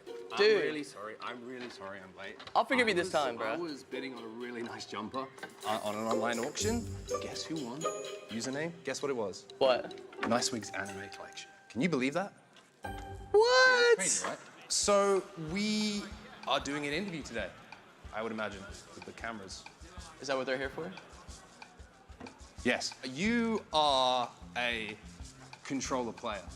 Yes, sir. Yes, sir. Good with your hands? Yeah, that's what they tell me. Good with your fingers? Very good with your fingers. Let's do some finger painting. Okay. Okay, could we just... Okay, the idea is we paint each other, but like as a legend in Apex Legends. Okay. Okay, so I'm gonna create you, as I see you, as a legend. Do you have a lot of experience in finger painting? Not too much, not too much. Hey, but I'm ready to give it a go. Okay, well, I hope it looks pretty good. I'm also gonna give you this, because I know that I don't want to get that jersey all messed up, so just pop that on. And we can get going. I don't know how to put this on. An ex-girlfriend took me to a finger painting class one time. Oh. Yeah, yeah. Okay. So, yeah. You're my second time. Wow. How do you feel? You're my first. Wow. Okay. So, you can do anything you want. This is your world. Okay. I'm ready. You know who said that? Who? Bob Ross. So, how did you start getting into competitive Apex? Where did it all begin for Bo? I was in college at Florida State. Basically just picked up Apex. I was getting up to Predator ranks on console. And actually the first ALG, it was online tournament number 5, I believe. Mm-hmm. It was the first tournament I played, and we actually we made finals. Ooh, not bad. Not bad. So yeah, first online tournament we played and we made finals. Once you kind of make one finals, you know, like that first one kind of gives you that, like, hey, you know, I got what it takes. Yeah. Just so you know, you can mix the colors. I just worked that out in the middle. Oh, yeah. That's what this bit's I'm kind of doing like a little blend, and then I'm gonna. You're using a lot more techniques than I realized were available during this. Yeah. Hey, they tell me I'm good with my fingers. Exactly. Let's talk about LGS championships, right? Because that was where we really got to know Bo a little bit, right? Yeah, Personality. yeah. Oh yeah. Yeah, people were loving you. You were the superhero. You came in, saved the day. Everyone was loving you. You fragged out as well. Yeah, you had yeah. some memorable moments. Oh yeah. What did that event mean to you, not only the event itself, but for your career afterwards? I'll never forget, I was Thursday morning, the first day of champs, and I had just gone out partying pretty hard with Daltouche, Rogue, and some others. Got a little. Yeah, I got a little. That's okay, that's okay. It's funny, as I say, it's you're an artist. Keep going. Don't let And me stop you. hey, it gets messy sometimes, you know? Yeah, exactly. Life does, doesn't it? Life gets a little messy sometimes. So yeah, I was out partying the night before, but I got the call that Matey at the time, so I was a sub for GMT. Mm-hmm. That Matey had gotten COVID and he was not able to play, so it was my time to shine. And shine you did. And made the most of my opportunity. By the way, what colors are you using? I'm just using yellow. I'm gonna do a yellow background. Yeah. Background. Yellow for happiness. Yellow You're a for happy happiness. guy, right? It's like a sun, like a big sun, you know. Yeah, I like that. You're shining. I've used browns. Yeah. And some red. What have you guys been working on in the build-up to this event itself? Because you guys had a crazy pro league, right? I think you probably surpassed your own expectations, I would say, with like how strong you were, and especially you. I mean, You fragged out this Pro League. What, you number 2 overall kills? Yeah, no, so tied with Hal. Tied with Hal, sorry, tied with my Hal. mistake. Yeah, Yeah. 76 kills. Me and Hal both had 76. So. Very impressive. Yeah. So definitely exceeded my expectations. You know, you have like some self-doubts about yourself. Yeah. Until you actually do it. Like my painting. Yeah, kind of like my painting too. Yeah, sure. But you know, once you do it, then you kind of like get it under your belt and you're like, okay, I can do this. Yeah. So it was a good feeling. I was being the MVP is a good feeling. Good feeling. 100%. You got any words for anyone else in the lobby? Is there anyone that you want to kind of like, let's just say run into in a 3v3, you're pinching someone and you're like, hey, this is our chance to take these boys out? You know, we are playing in an international LAN. Yeah. So, you know, we don't get to play against other regions very much so often. Mm-hmm. So I'm always looking to, you know, I've had my fair share at NA this split. So I'm definitely looking. You gonna say EU? Yeah, I'm definitely looking for some EU teams. Just remember where you are as well, London. Yeah, I'm behind enemy lines. Yeah, just be careful. Just saying, these streets, don't forget. How's your painting coming along, by the way? You know, I'm putting in the eyes right now, using a little red. Where do you think you're at percentage-wise? I'm pretty good, by the way. I think I'm quite happy with mine. I've surprised myself. Yeah. I'm getting there. And if you are struggling, just remember as well, it's hard to see things when you're too close. Yeah. So take a step back and look. Guess who said that? Bob Ross. Bob Ross again. Right, I've got paint everywhere.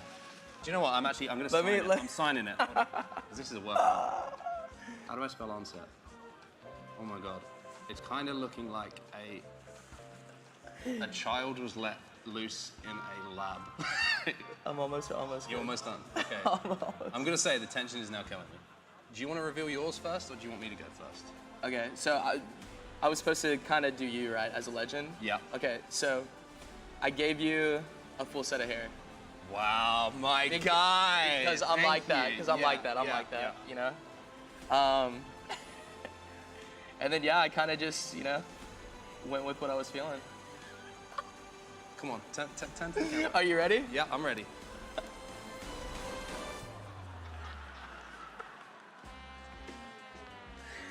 I mean, tell me, come on, Bob Ross doing that? I don't think so. Talk me through it.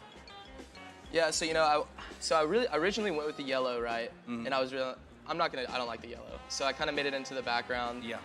And then I was like, I kind of got to add some hair because you got to. And then I went a little bloodhound, I was like red eyes. Okay. I was thinking like, you got like thermal vision. Yeah. You're about to lock in, you're about to hunt somebody down. This screams scarecrow to me. Yeah. And I don't know what my abilities would be as a scarecrow. Like, Yeah. am I the bait?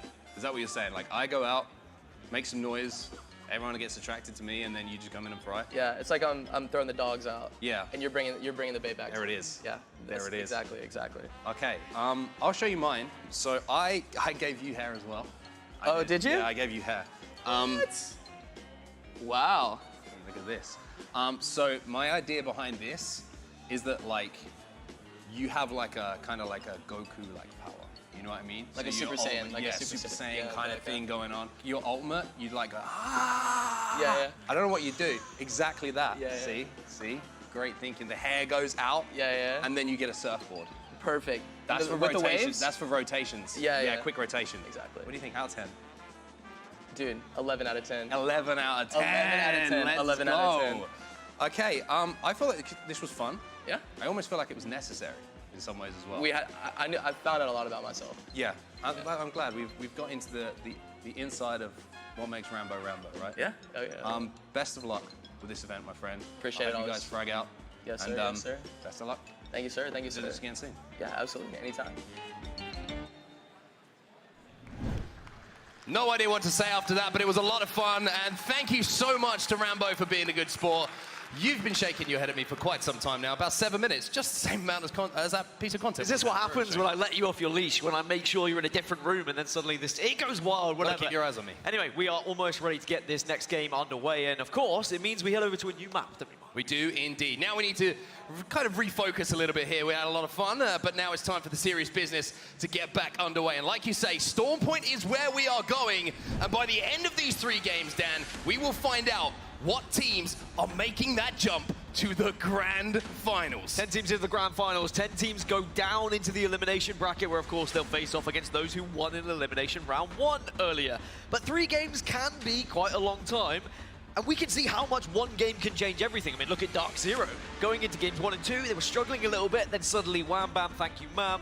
A big old win, and they shoot themselves all the way up the leaderboard to 3rd. And one thing that's really stood out to me from those games we just watched on World's Edge is, oh, these are some high-quality Apex Legends lobbies. So we're going into Zone 5 with like an enormous amount of teams. I think we had Zone 3 with 20 teams alive still at one point. It is coming down to almost, not so much the brawn in those final moments, it's where the brains are coming to the fore. My biggest question would be, is that going to carry over to Storm Point? Are we going to see maybe a little bit more aggression here on this map, with the circles being a bit different and World's Edge, of course, being a little bit more comfortable for some of the other teams? But there is so much to do for those kind of bubble teams that we talk of, those who are trying to push themselves into the top 10. Right now, Element 6 is the target team. They have 16 points, and they are in 10th place. Well, here we go then. You can see the dropship is live, and London, you've had a little bit of a break.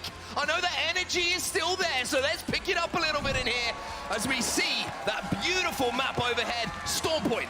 It's going to be the war zone. I don't think we're going to have any early fights here. I think by this time in this lobby, it should be pretty easy for everyone to get to a POI, loot up, and then they can start to think about their rotations. And we saw in the previous series in Elimination Bracket how important some of these early circles were. It allowed the zone teams just to get there very quickly, and those edge teams sometimes were forced into some weird positions, but we did see some edge teams benefit from a zone pulling their way. We're going to be going east, maybe could be going somewhere around Launchpad, or even could go a little bit more north. I'm thinking maybe a little bit of Stormcatcher, maybe some Gale Station. We did see some Gale Station a little bit earlier on. We're going to have to see where that beacon information takes us. But as you say, everybody has a home here on Storm Point. Everybody had a home over on World's Edge as well. And I think that's a big, big contributor to why we are seeing such high quality lobbies. And it kind of puts the magnifying glass on decisions being made, doesn't it? Who has the smartest rotation? Who is trying to avoid a team? And who is just waiting to pounce when they have the opportunity? You can't afford to make any mistakes because people will capitalize off them, but you also can't expect others to make mistakes as well. There's not going to be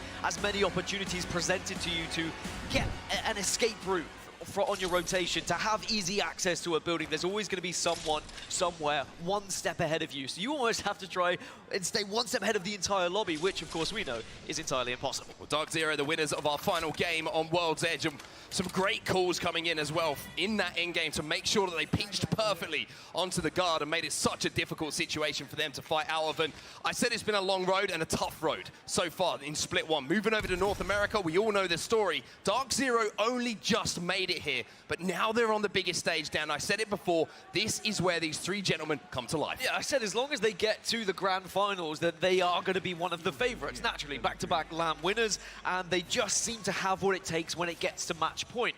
The only real question coming into the tournament was, would they have the consistency, because there was struggles throughout the online play, but it does seem like they have found their form at the right time here, and they're putting themselves in a really good spot to get to those grand finals. Just to give you a little bit of a lay of the land as well, if you're just joining us, the teams who are on the bubble, Element 6, one of our EMEA teams, they're holding things down at the moment in that 10th place position. That is the last qualification spot, but just behind them by 1 point, you have 100 Thieves and Fnatic. Just behind them, Fun 1, 2, 3. And it's only a few points separating this lobby. There's no point sponges. NRG on top as it stands. Speaking of which, they're on top right now. And this could be a similar circle to what we saw in one of the games earlier in the elimination round 1. As you say, down towards Gale Station, there's about 6 or 7 teams that are already making their way to the far southeast of this map. And that means there is going to be fights, because there's a few buildings there that people are going to try and prioritize, and naturally, it's going to happen. One thing that's interesting, and we should highlight, of course, is congratulations to Nathan. We've seen him picking up more than the 1,000 kills. He was credited with that ALGS total kills performance.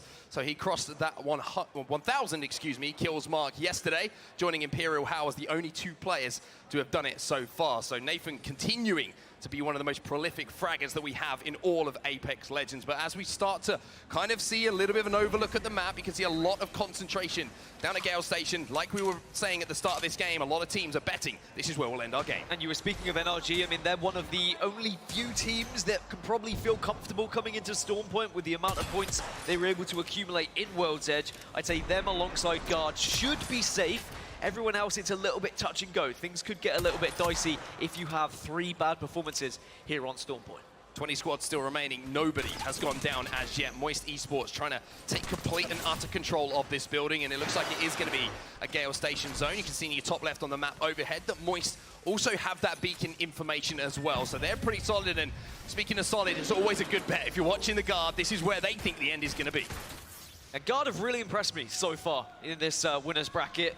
You know, I spoke to Rambo just before the series started. He said, hey, maybe people will underestimate us. Maybe they won't expect us to do well, but we feel good, we feel confident. And you can see it in their gameplay. You can see it in their team fights. They know exactly how they want to approach things. And if you add a good rotation to that, if you add good zone placement for that, it is a recipe for success. The Guard continuing to impress so far. They're currently sat in second place overall in the lobby, 34 points, just 3 or 4 behind NRG, who are at the top, like I mentioned previously, but for now, they're going to be set up for the long game. This is one of the buildings that you want to. Good morning. Little haircut coming in from Keown with the 30-30 repeater in his hands, but this is one of the spots that you want to hold down for that end game. Not a lot of buildings in the vicinity, Dan, so if you can get early real estate here, you're going to be feeling pretty good. And of course, those who do drop on the southern side have already made their way over towards Gale Station, but there's still a long old journey for about 10 other teams who are still moving from the north side of this map, and they may just all collide together in the middle as they're moving towards the southern side. I know that TSM are currently making their rotation. I think they used Valkyrie to skyward dive towards this circle, looking to maybe try and get some sort of spot where they can pick up some other teams that are rotating as well. Yeah, pretty rough zone this for anyone landing north, like TSM do, of course. Got to fight their way through a lot of other teams to get towards that zone, and we can already see how congested that it is inside of where we think this end game is going to be. That means maybe they've got a little bit of a different approach alongside the likes of NRG, Fnatic, Alliance, who are all rotating down from that northern side. And most northern at the moment, still inside North Pad, is going to be Northception. Yeah, Northception, they're going to be moving late, but as you can see, the rest of the lobby very much is just slammed down at Gale Station. And everyone who's going to be arriving late is not going to be able to find a home. So you have to do one of two things. Either brute force your way in, try and take a building off of someone, or you go for that really risky play. A skyward dive, try and land on top of a building. It sometimes works, but most of the time it doesn't. One thing that's really important as well is making sure, knowing you're going to have to fight your way in, you kit it out to do so. And that's what we're seeing here from NRG, using that crafter, the replicator, to make sure they can craft their armors up, to get some purples on board, and make sure when they are forced to fight, as they will be in this lobby, they're going to have the most HP to do so. Going into Jurassic Park now, and through the eyes and the ears, and of course the reticles of the flatline of Fnatic. I really think Fnatic are a massive threat in this lobby and in this tournament in general. What they can provide in these final moments, it's a pleasure to watch how they assess those final situations, how they pinch teams in those final moments as well. They really pick their poison, and they know how they want to prioritize these fights, and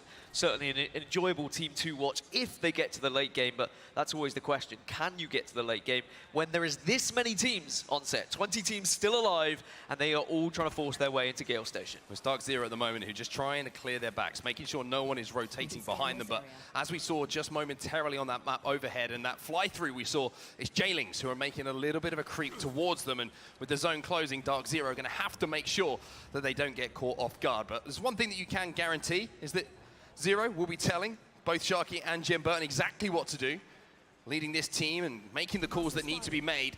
And Sharky, I mean, as a support player, you really can't ask for much more from an Apex Legends competitor. No, absolutely. And, you know, Dark Zero will be looking at this game now as, all right, if we can just go pretty average throughout Storm Point, we should still be able to qualify through, but they will be looking to try and solidify as much points as possible to get into the grand final in an advantageous position.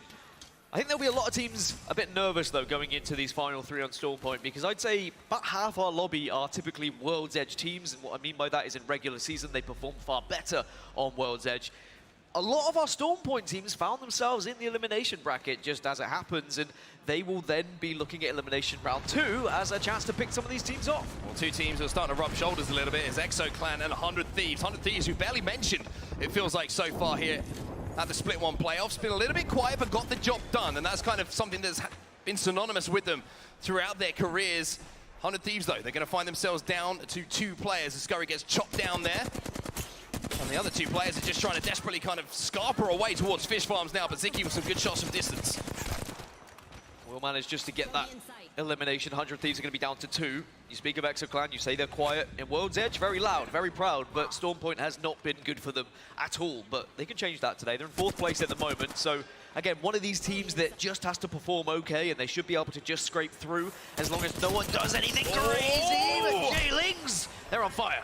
And Zayn is doing what he does best, and that is doing a huge amount of damage with an R301 in his hands. It is NRG on the other side of things. Here comes VJX. He picks up one as well. NRG, they're down to just one now. VJ's going to have to take a second here. Avoid that arc star. Pop that battery. If he can do so, then maybe this could be the end of NRG's game. This is an isolated fight as well. There's no other teams at the moment. J-Ling's 2 alive. And it looks like NRG, the last remaining player, is just going to have to run away. It's sweet, he's alive, but he has escaped. Do J-Lings go on the hunting mission, though? It looks like they might be having a little poke at it, but that's a good amount of KP. And the most important thing as well is they cleared their back on the rotation. Now they are not being pinched by NRG, who are coming in. And you have to say, that's always such a risky play to make, right? Going through Jurassic Park, we've seen historically, you kind of got the chokes that you have to leave from through these gates. If you've got a team who's watching it, is on their P's and Q's, like J-Lings were there, it's such a tough move to make. And it's such a risky play in general as well for both teams to have that fight at this stage of the game.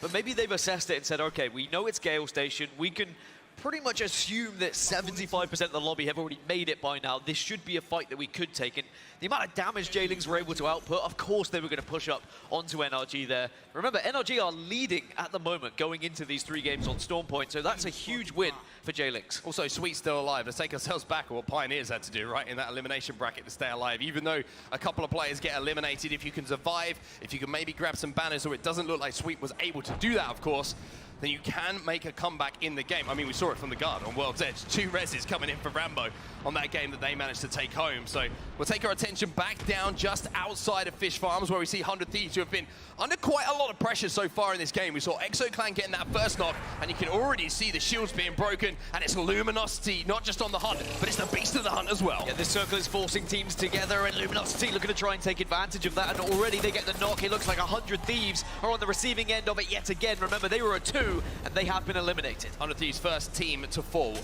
And that's really, really well played there from LG as well. That's the team that they had to really deal with. No one else is in the vicinity. So Luminosity now have a rotate in towards zone, and I tell you what, it's pulled towards them a little bit more as well. LG are in a great spot here for that long game. One of the teams in a better spot, perhaps, Pulverex, but we'll go into that later, because at the moment, X are just making sure that they can keep this team at bay that's trying to get aggressive on them. Good shots from Fun.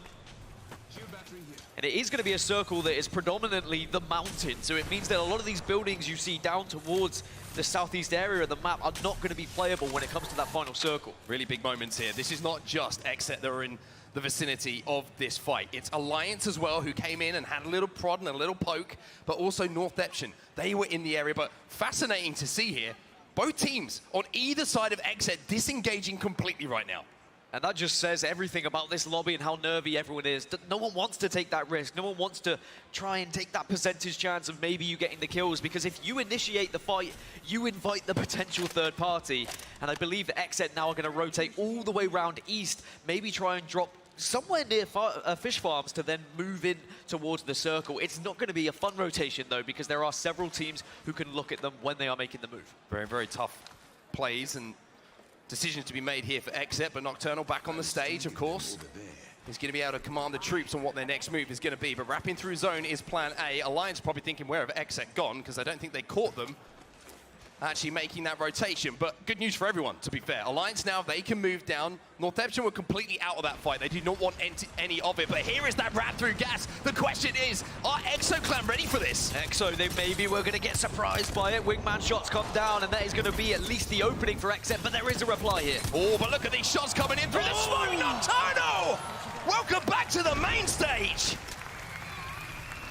The perfect rotation. Did Alliance hear it, though? Alliance are in the area, but it looks like they are not going to try and get involved. They've already seen the kill feed. It is not worth it for Alliance. They have bigger things to think about, and that is how on earth are they going to get in this circle? Round 3 is closing. I can count 8 teams that are not within this circle, and there is no room on the southwest side. So you've got to hope you've got somewhere to find on the east side. Alliance making their moves now. They take the skyward dive, but look at this. Laser beams through the sky. It's like being at a rock concert at the moment for everybody, where the air is thin, the lasers, they're pointing at you as well, as Alliance do land, but they won't be safe 44 seconds left on that zone close. North Epsom make their move as well, and it's going to be against TSM. And TSM do not have the shield advantage here. Tiger's going in without wingman. Yeah, Black Hole's gone down. They jump out the window as well, but North Epsom, they are going to rip through the shield, but it's going to be the first knock to TSM. Big call from TSM. 3-man, send it on 1. And now TSM, who didn't have the armor advantage, well, now they've got the numbers advantage. They're trying to clear it up this last player. They should be able to. TSM eliminate North Epsom. They hold it down. And just around the corner, Sweet has been able to manipulate his way past TSM here. They wouldn't have seen him just yet, but that means the NRG are still alive. Of course, Sweet's job is to get into the top 15 to try and secure 1 extra placement point. This is the fight of Antennae now. This is such an isolated fight. At the moment, anyone who wants to leave here has to go through zone and quite some way unless they hit that redeploy. So Fnatic, they're involved here. Fnatic, though, you can see, looking like they're struggling a little bit down on that low ground. The Black Hole's going to go down. NRG out. Pulverex out. Jailing's out as well. But now Phony Head and ESA, they're getting involved. The alternator. Welcome back to the meta as we see some shots being hit. Gotta hit them though. Does hit them. Fnatic eliminated. Esports Arena stay alive. Anyone to take them out? No, they're okay. So Esports Arena now dominate the northwest side here, but they're going to have to go over the mountain or through the zone. And if you go through the zone, you're probably dead. There's too many teams as TSM. They're now moving in. They're trying to make their way towards this circle. TSM up on the God Rock trying to shoot down on LG. They eliminate 1 team on the outside of zone. Now you're seeing Ascend make their move as well. Lufka on that controller. The Roll is going to be looking to pick up some KP. Kashira trying to back up his teammates. And this is Dark Zero they're fighting against right here. Big fight. Dark Zero eliminated. And now suddenly we're into our top 10 here. And all it was 1 zone to force everyone around that mountain. But they want a little bite of this action. They want to try and clean up the mess started here by Ascend. Peacekeeper. No peace here though. Sangoon goes in. The PK. The stars align and the shots come in. Hits so hard. Now we get a second for all these teams to start thinking about the circle, but it is only 24 seconds for those who actually before they have to move. So ESA are going to have to go over the mountain. TSM are going to have to force themselves on the east side. Still, Exet are holding central zone right now. Can we talk about how brilliant that is from Exet, by the way? Let's take ourselves back just a few moments, Dan. They were pinched by 2 teams. They make the decision to disengage, wrap through zone, catch Exo Clan off guard, and then they Valk into center zone. It's brilliant. It's absolutely magnificent calls and IGLing coming in from Nocturnal. LG are making their full send to the center as well, though they want to try and take one of these cubbies on the outside, as you've got a big old fight between 3 teams trying to hold the same building right now. Exet make their move in as well. They think there's some KP here to be had. SSG just trying to survive. But speaking of Nocturnal, we didn't see him on our main stage for the last couple of days, but he is back with a vengeance now alongside his 2 teammates. I will say TSM are also getting involved. This is a huge fight. Whoever wins this one gains one of the best positions on this map. TSM, they're going through them! TSM, that is clean! Luminosity, they are eliminated, and with no one in the vicinity, they'll be able to get back to a full 3. Here comes ESA though, they want to try and get the surprise, but TSM, they managed to get the shield swaps, and now they will re-engage. Oh, the Black Hole goes down as well to try and slow things down. No. But speaking of going down, how will fall? Verholst trying to hold the ground. Reps is involved as well, but ESA, what a hold this is. ESA have the extra player, and they've got the head glitch as well to work on. Verholst has gone down, and it's going to be the full wipe. TSM, they're done, they're dusted. ESA now dominate this side of the zone. Every other team on set is on the southwest side. And the brilliance from Esports Arena, let's take ourselves back just a few seconds again. They had to win that huge battle between Fnatic and another team that was happening in and around Antennae. The other side of the mountain, they hit a brilliant Valkyrie just at the right time. Surprise TSM as we now see some of our last remaining teams in this lobby. This is all of the teams apart from the ESA. 5 of our squads are in these 2 buildings, and in 40 seconds, they all have to move. So ESA, one of the best positions right now. They timed that perfectly with the Skyward Dive over the mountain to catch TSM off guard, and now they just have to wait patiently to see what unfolds at these 2 buildings. Tell you what, an EMP could cause all sorts of problems right now. And having that crypto in your composition could be extremely influential, not only because of the damage it will do to the team stacked up in this building, but all those Watson fences are going to get dissipated, destroyed, turned to dust, which means all the lines of sight become available for everyone to fight inside. And we've got 3 cryptos that are involved in this final circle as well, so I think it's going to be an EMP dream for any crypto mains. There's now fun. They're looking to try and make their way on the western side of these buildings, looking to see if they can get any grenades or arc stars on the go, but now it's time. Here comes the ultimate. Everyone has to make their move. Rolling Thunders down from Bangalore. They're just trying to tank this. They're trying to survive, but no, Karen Poo's going to go down, and it looks like Fun 1, 2, 3 might not be having too much fun right now. They survive for now, but XZ, they are having all sorts of fun in this lobby at the moment. The Vault from Nocturnal is hitting true, but now you can see just so many teams stacked up, and Nock will fall. It's about trying to stay healthy. It's about trying to secure KP. ESA is still watching on from the distance as everything in front of them is just getting destroyed. Oh, it's going to be the guard. Just Rambo gets a shield swap. Can he turn it into a kill, though? Moist Pricey trying to fall down on top of Rambo and get that kill away. Another shield swap comes in. Rambo survived for just a few moments there, and now you can see Fun 1, 2, 3. They are engaging against ESA. It's the last two teams. ESA should have the best position, and Fun 1, 2, 3 have only got 2 players here. Surely this should be a comfortable one for ESA, right? Surely nothing could go wrong. You can see Luda just anchoring down as well.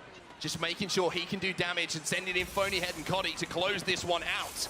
ESA, North American Regional Champions, and it's because of plays like this that they will be crowned your champion here on Storm Point. All the way back from Antenna when they won the biggest fight of that game for themselves, and then it was the skyward dive over the mountain on top of TSM.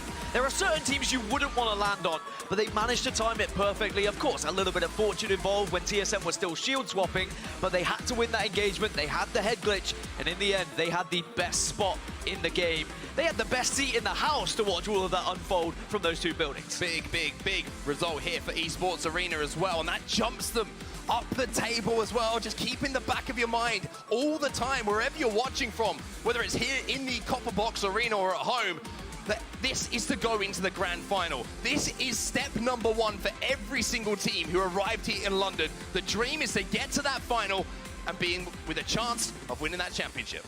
ESA pushed themselves up to 4th spot. I'm sure the desk enjoyed that one, so let's see what they had to say.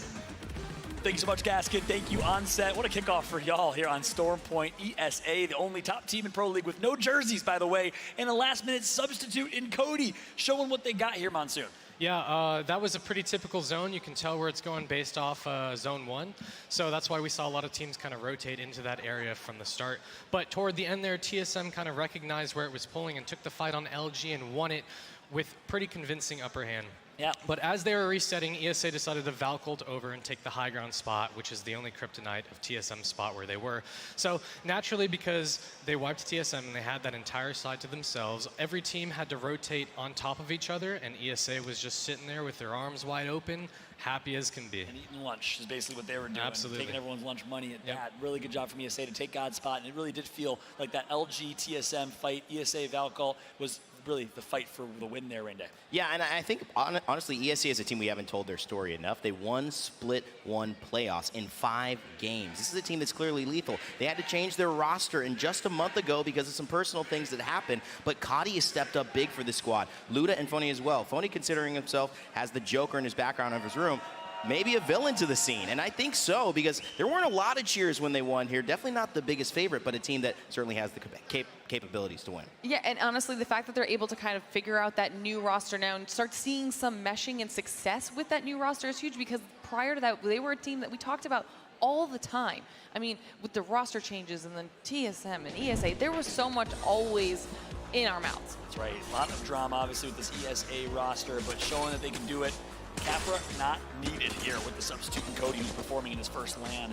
Phonyhead, what a story. Works full-time, plays Apex full-time, one of the only top-placing pros to do that. It's so darn impressive. And then, of course, Luda, the Canadian controller player, played with Nick Marks and the Tripods last season, and, of course, qualified for Pro League from Challenger Circuit with them, played in Challenger Circuit previously with Sykes. He's been doing it for a while, and he's showing the impact he has. Every team he joins seems to improve, Monsoon, but right here, break it down for me in terms of what we saw with highlights here in Match 4. Yeah, absolutely. So, as you can see, a lot of battle going on in the buildings. I think the key point was ESA taking that Valcolt to take control of that east side of the zone at the end. So they did it super well. They won the game as soon as they wiped TSM, in my opinion. And of course, Luminosity game and taking some early fights. Needed to step up here really far down in the standing. Grande, what do you see from them? I really wish that this representation of Mexico, one of the teams that I think has some of the young guns, Yanya, one of the best FPS players, needs to step up. Hasn't happened so far today, but I think there's still hope for them. We'll see how they can handle the next 2 games. That's right. And then XSET needed to perform. 16th place, we called them out. You predicted them to do well the game before this one,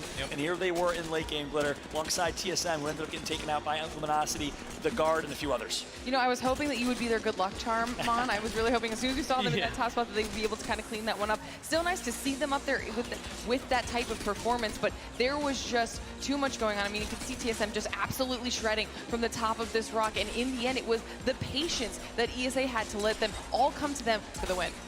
Yeah, fun absolutely popping off in the cannon fight here, but once again, we take a look at TSM's wipe on LG. Hal goes down, but it's not enough for LG. And once again, this is TSM trying to take back that high ground from ESA, but it's not going to be enough. And ESA right then and there. And you mentioned it, that was the only kryptonite for TSM, was that high ground position that ESA took perfectly. What a great down call. And they were in shambles, actually. Cody actually had to clutch up with a big fight, and he did. Rez his teammates earlier in the game, but then this late game, the opposite. They just got to feast as they were able to take out the last and final team. It was fun, 1, 2, 3. Former AD Raccoon, and just like that, the ESA boys with the big game number 4. And of course, a lot going on elsewhere in the standings and discussion. We'll bring that up right now. Let's take a look at the match 4 results. ESA with a 10-kill first place win, 22 points for them. Fun 1, 2, 3. Also, I believe we're further down in standings, so a lot of teams who needed a big performance, Moist Esports right behind them, do get exactly that, but then the Guard stays consistent. If it's not first, it's 4th right now. Took the words right out of my mouth, and as we take a look at the bottom half of teams, they will obviously begin to perform, or not, but they'll have to make up their own fate. But the Guard have certainly made us have to talk about them, and I think that's the thing. They should be at the top of this leaderboard at the end of it, because every single circle, whether they win or lose, we have had to talk about the Guard, and that shows a very deadly team. And we had talked about, or I had mentioned earlier, how they were a squad that had been so consistent at the beginning of that split. They're bringing that consistency back now, constantly being in that conversation. And then on the flip side of that, at the bottom, there's a couple teams that are here that I think I'm kind of shocked that they're down here right now. We talked about Jailing at the beginning. They've struggled since the beginning of the series now. Yeah, will the Jailings really, they're the Cinderella story of this competition. Yeah. Will they make it to the finals? We will find out. 17th place right now. Let's take a look at that top 10. We got quite the Element 6 contingent here upstairs cheering for the E6 squad, and they are currently in 10th place overall, right on the edge. And keep in mind what's at stake. Top 10 make it to the championship finals. Bottom 10 go down to the elimination bracket finals to play against the best 10 teams from our previous matchup. But hey, what a showing it's been so far. Can some of our APAC North teams like Northception, who haven't necessarily showed up, 100 Thieves is a quiet game there, can they step it up here in game 5? We got 2 more games to go. Let us know in the chat who you want to win and blow it up right here, right now, because guess what? Game number 5 is around the corner. We're going to take a quick break. When we come back, game 5 with Onset and Gaskin right after this.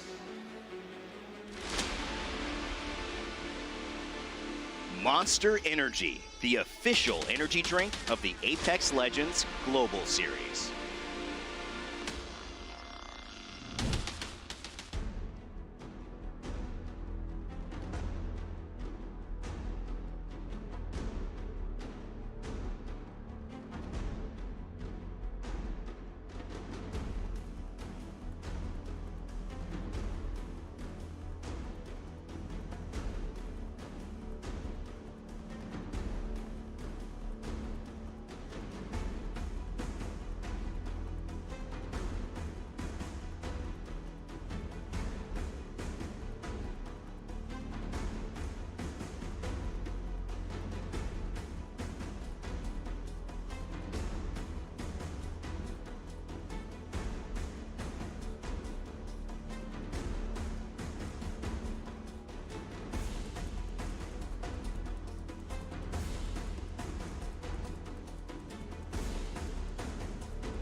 Welcome back, everybody, to the ALGS Split 1 playoffs. We're in the winner's bracket, and we are not hanging about. Straight into Game 5, the penultimate game of our winner's bracket here, Dan Gaskin. We're on Storm Point, and when I say it couldn't be closer, it could not be closer. Yeah, we have, what, 10 points that separates 19th up to, what, 8th? This is insane how close it is. And remember, in the elimination bracket earlier, it was 32 points was the cutoff. At the moment, only 3 teams have at least 32 points. That will be Guard, NRG, TSM, and then Esports Arena are on 30. Those are our leaders at the moment. Everyone else, it is all still to play for here on Stormpoint. As we said, we were kind of talking in the break, the very short break, which is great because we love getting back into the game. We were saying, even if you're down in 20th place right now, and unfortunately that place is filled by Northception, a win in this lobby and you put yourself in position to qualify for that grand final. So it really is a crunch game here for every team in the lobby. If you could perform in these last 2 games, you could be in that grand final on Sunday. You can see NRG at checkpoint. They've got a beacon to work with here, and the circle is around them too. You can say the same for Xset, Guard, all in good positions to make early rotations. It was something that actually Monsoon was saying backstage. He was saying when it comes to LAN, it just seems to be a far more effective tactic to play zone. We've seen so many teams try and test to be an edge team, to try and go for edge, but if the zone is there for you, play it. Put yourself in a position so then you can convert, and I couldn't agree more. We've seen so many teams find success from that. Of course, if you miss, if you don't convert, it looks bad because you get 0 kills and your placement's pretty average. But when it hits, boy, does it hit good. Well, one thing to talk about, of course, is the victory for Esports Arena. We just saw champions of our game at number 4, the first one on Storm Point, and that's catapulted them up into 4th place overall. A huge, huge performance coming in from these 3 gentlemen. Like we mentioned, winning that Split 1 regional final, and kind of almost catching everyone off guard of how quickly they did it. When we sit in for match point, sometimes we're like, this is going to go on for quite some time. ESA obviously had other plans.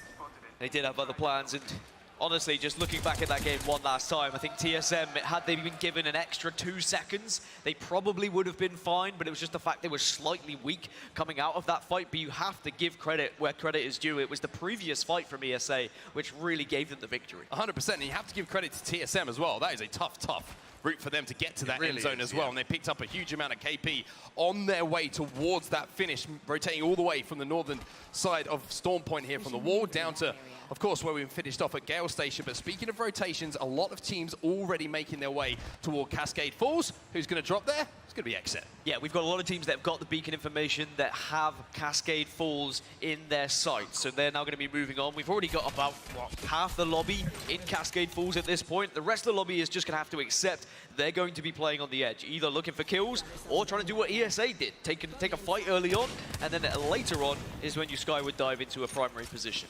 Xset needed an important game in that last game as well. We saw them pick up KP, decent placement points, and that means they are the gatekeepers at the moment of those grand final positions. They're in 10th spot overall, and being gifted a zone like this is massive for them. But look at that kill feed. Already 100 Thieves who have struggled, who have really struggled in this lobby, find themselves losing a member. Well, you better hope that Xset got into the building they wanted to, because now suddenly their home territory has been swarmed by everyone else, and you can see there is plenty of action unfolding. I don't think any of these teams are going to take fights right now. There is enough space. Everyone's been able to claim something, but eventually there are going to be more teams arriving trying to claim it themselves.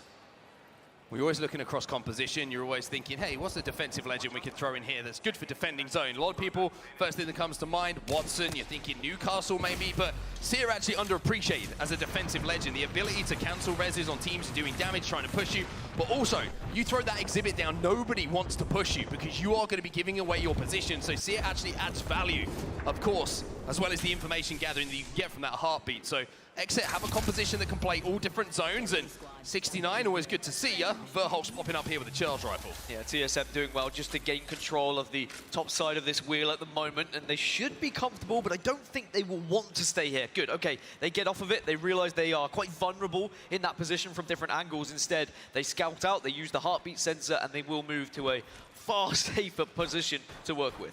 TSM have a building, but it's not the best building inside of Cascade Falls. Let me tell you, it's better than not having one. Let's be real here, but a quick rotation for them from a zone they could access pretty quickly from the wall is going to be certainly something for them to be happy about. But ExoClan at the moment also chilling in and around, trying to spot out if anyone is going to be moving down from that high ground. This is one of the better buildings, the bigger buildings to hold, and if you can hold this down towards the end game and not have to cohabit it with other teams, then you set yourself up for big point victory. And this man on your screen, Kilo, he had the most kills coming into today as well. That's how well EXO have been performing in this tournament. Even though they've gone under the radar a little bit, World's Edge was amazing for them, but Storm Point, if they can find that success, maybe they can put themselves into the top 10, 11th position at the moment. He also has 18,000 damage coming to today as well. Really has been one of the standout players in the ALGS. And surprise, surprise, who's the team we're not talking about? Once again, who is doing what they need to do?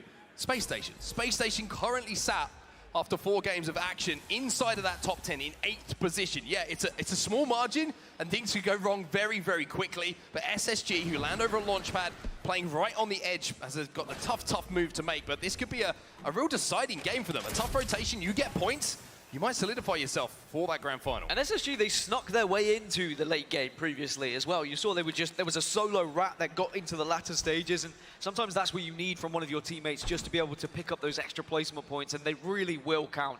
We saw earlier in elimination bracket, it was only a 1-point difference that sent Vexed home. And it could be the same here. 1 point could send you into a grand final. So SSG are going to have to make a long old trip from this eastern side, but if you look at where everyone else was on the map, it's going to be a somewhat comfortable trip until they get anywhere near Cascade Falls. Yeah, really interesting interview actually with Frex as well, and the build up to this event, saying there's been rumors, everybody's been reading about this lineup. Is it going to last? Are they going to continue? He was saying, well, I mean, just because we don't always get on, it doesn't mean we're not a good team. They're still performing. They still have the ability. Maybe just some internal issues that could be sorted out, and there's no better way, Dan, to sort out some issues than lifting up a trophy, let me tell you that. I mean, I hated my teammates for many times when I used to compete on LAN, but we still performed well, right? It just is sometimes a little friendly rivalry. That's what you need, and it actually can spur you on. I think it's one of those things when you want to outperform your teammates, or where you've had an argument where you say, well, we should have been doing this. You want to prove a teammate wrong sometimes, and it's a weird way to go about things, but at the moment, it's working okay for SSG. Yeah, whatever works, right? It'll work, but SSG, like we say, certainly a team to keep an eye on in this game just because of the toughness of the moves that they have to make towards that zone. Pulverex, you can see them on your screen right now, already won a game today. It was great to see them celebrating and standing up on our main stage here in London, but they got some moves to make as well. At the moment, they're the wrong side of where they want to be. A little bit of scanning going down, a little bit of reconnaissance coming in here from Shunmi on that crypto drone, trying to see if there is any rooms they can find playable. But as you can see, as he's finding out relaying to his teammates right now, there's no room at the inn. There is just nothing available for them. And Pulverex, an amazing zone team. We saw it throughout the group stages. They weren't getting many kills, but they were getting into the final circles. And again, in the previous game, they did get into the final circle, but unfortunately, a Team Valkyrie ultimated onto them, and they were wiped out, maybe unexpectedly. They just need to be prepared for that. And of course, on World's Edge, they finally got that victory. We finally saw that conversion from them. They just need one more, or one more pop-off game where they do find a couple of kills, and we might see Pulverex in a grand final, which, you know, after championships, I think everyone really, they're rooting for them, aren't they? Yeah, we've all got a soft spot for Pulverex after what they had to go through at Champs and how close they were to making it into that finals lobby. But Fnatic now, they've got some work to do as well. Fnatic have been very quiet in this lobby so far. Down in 15th place, but as we say, game and lobby not done and dusted for any teams at the moment. One win completely changes your fortunes, but they've got to be careful on this move at the moment. North Epsom might be thinking about wrapping behind them. NRG were kind of looking out in, and with 1 minute to go until this zone closes, I get to say one of my favorite sentences in all of Apex Legends. It wasn't that one.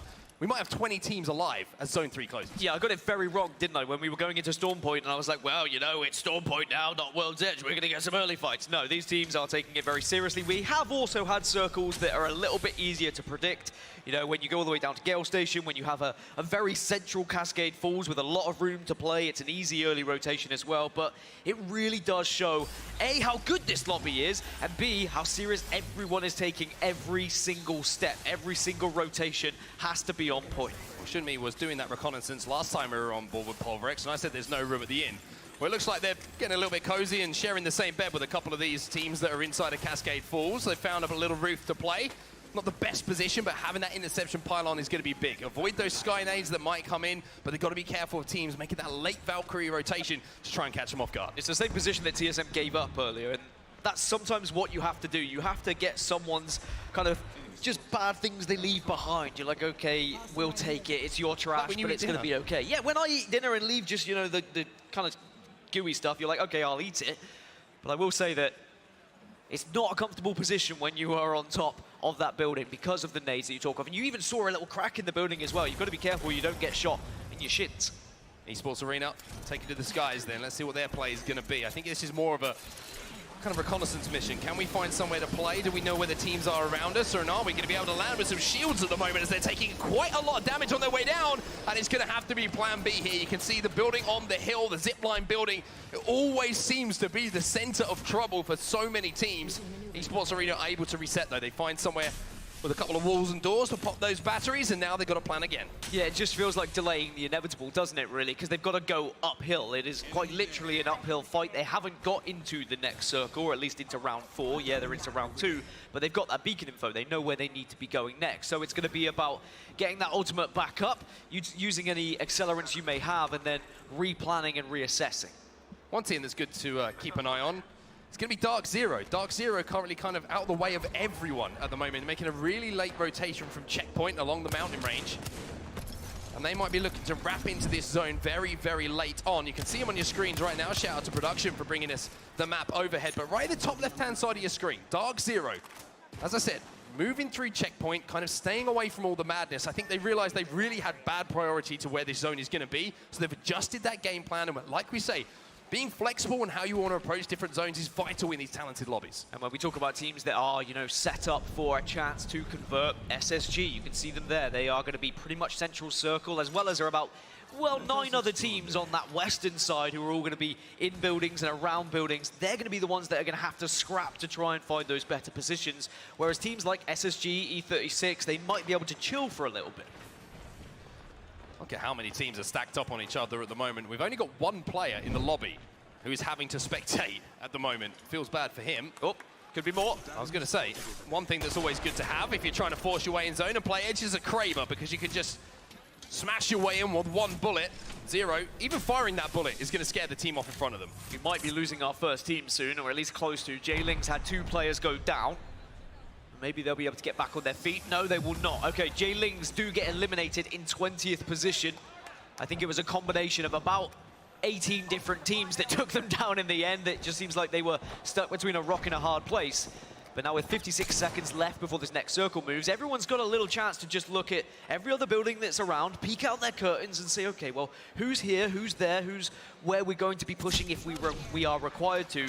There's so much that comes into these late game circles where the IGL has to look at everything and come up with a plan for every different scenario. I mean, this is interesting as well. 100 Thieves have managed to get in this position. I mentioned the only player previously who had been knocked before we saw J-Lings fall out of the lobby, and that was Onmu. Now, you see 100 Thieves, they're set up in this building, but the fact that they've got Loba, they've got some armor swaps down. If they get scanned by a Seer and it's like, oh, it's a duo, let's try and push them. You're not just running into 2 members, you're running into multiple shield swaps, and this could be a really messy situation for a team who might think they actually have an advantage. It is a slow, strategical game here on Stormpoint, and I'm all for it. We sometimes see some pretty reckless gameplay from teams when we move over to this map. And sometimes I'm like, I wish I'd been on World's Edge to see these teams. Well, you get to see both teams, or all teams on both maps, really show us how this is played at the highest of levels. These are the 20 best teams from the group stages. Only 10 of them can go into the grand final from this point, though. After that, it's going to have to be the elimination bracket. Up into the sky go Fnatic, and this is not going to be fun, I tell you. There is so many buildings that are occupied right now. I'm very interested to see where they go. I'll tell you what, there's going to be an interesting landing here because Fnatic probably just got information. There's so many teams, but they're going to take this low ground. And I will say, even though this looks free, it's going to be defended fiercely. You do not want a team taking residence below you. But the difference is, this isn't any team. This is Fnatic, one of APAC North's best teams in the world, one of the best fighting teams in the world, but they're just getting peppered by nades all over the place. Nade indicators spamming the screen. Element 6 also getting involved in an engagement elsewhere. Case when he had Slayer doing some damage. Wingman comes through. Bloodhound Scam will also just show where they're going to be. And because this circle is now forcing these final teams in, we are seeing some action. We are seeing some downs. Guard trying to escape as well. You can see E6 down to no shields. Sharky as well, left on a little bit of an island himself. This is not looking good here for Dark Zero as well. We're seeing multiple smokes come in. We're seeing a Rolling Thunder being called in as well. We're going to have to see who escapes this situation. The guard looking to swing on it. But it looks like Keon's being told, just back up. Let's play this one safe. In the kill feed as well, you can see a TSM taking out a couple of members, as well as ESA. And it looks like Fun123 and Fnatic are on the receiving end. God, our #1 team, they're still alive, but look where the circle shifted. It shifted back west, so that big building that all those teams were in occupants, the likes of Fnatic, the likes of TSM, is going to be in that next circle, whereas everyone who was committing to the east side is going to have to move. NRG eliminated off screen. They're not able to really commit to anything just yet, as Guard are going to be pushing up, but just holding out these teams that rotated late. Holding them out, looking for a game plan. Rambo looking to hit some shots. Let's jump in the comms with the guard.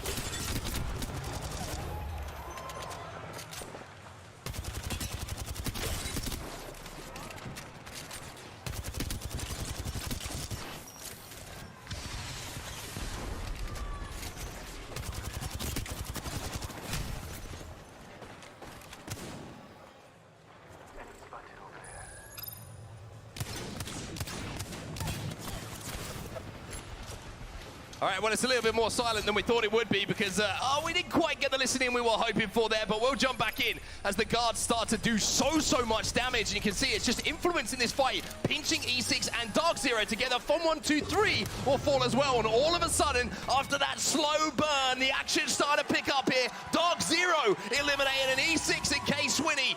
Picking up some loot on their way. And it's only going to pick up even more now as this next circle closes, because there's 5 teams who are still not within this next one. Anyone who wasn't in Cascade Falls in the first, 45 seconds are now having to make a desperate attempt, a desperate, risky skyward dive, and you pray and you hope that no one's going to notice you, but boy, you've got to expect some action when you land. Might be a couple of mid-air collisions as well. You saw just multiple skyward dives coming in at the same time. Neazul's just hoping that nobody looks at him on the Ferris wheel, or the water wheel. It's certainly not a fun place to be. Polvarex still alive. Look at that kill feed as well. North Epsion lost a couple of players. Kishira is going to go down for Ascend, but Luminosity, I don't know how they've done it. They've managed to momentarily stabilize here. Got to be watching every angle. North Epsion, they get eliminated in 15, so down to 14 squads in this tiny circle. There is such little room to play. So if you are not watching behind you, in front of you, left, right, you will be shot by someone. You've got to make sure you stay healthy, stay as a 3, make sure you are covering for each other, putting down suppressing fire whilst your teammates heal, so that when you get into that late game, you can be at your very healthiest. I really want to see this scan come in here from Neazul in around 10 seconds time, because boy, there's going to be some outlines on his screen on the Bloodhound. But for now, look at that kill feed. So many players falling, but teams not being eliminated. That's the important thing to note here. K-Swinny, you can see with that Kraber in his hands as well. He's doing a little bit of work, and now Exit under pressure. This is the team who had prior position for this zone down. Yeah, they are going to have to move, though. Look, the circle has shifted east yet again. Exit down to 2, but might be able to get the res. But look, he's outside of that building. Sykes might be left for dead here. Enter Force 36. They also are the next team to be eliminated, and they're dropping every single time now we move over. We see another team taking out another.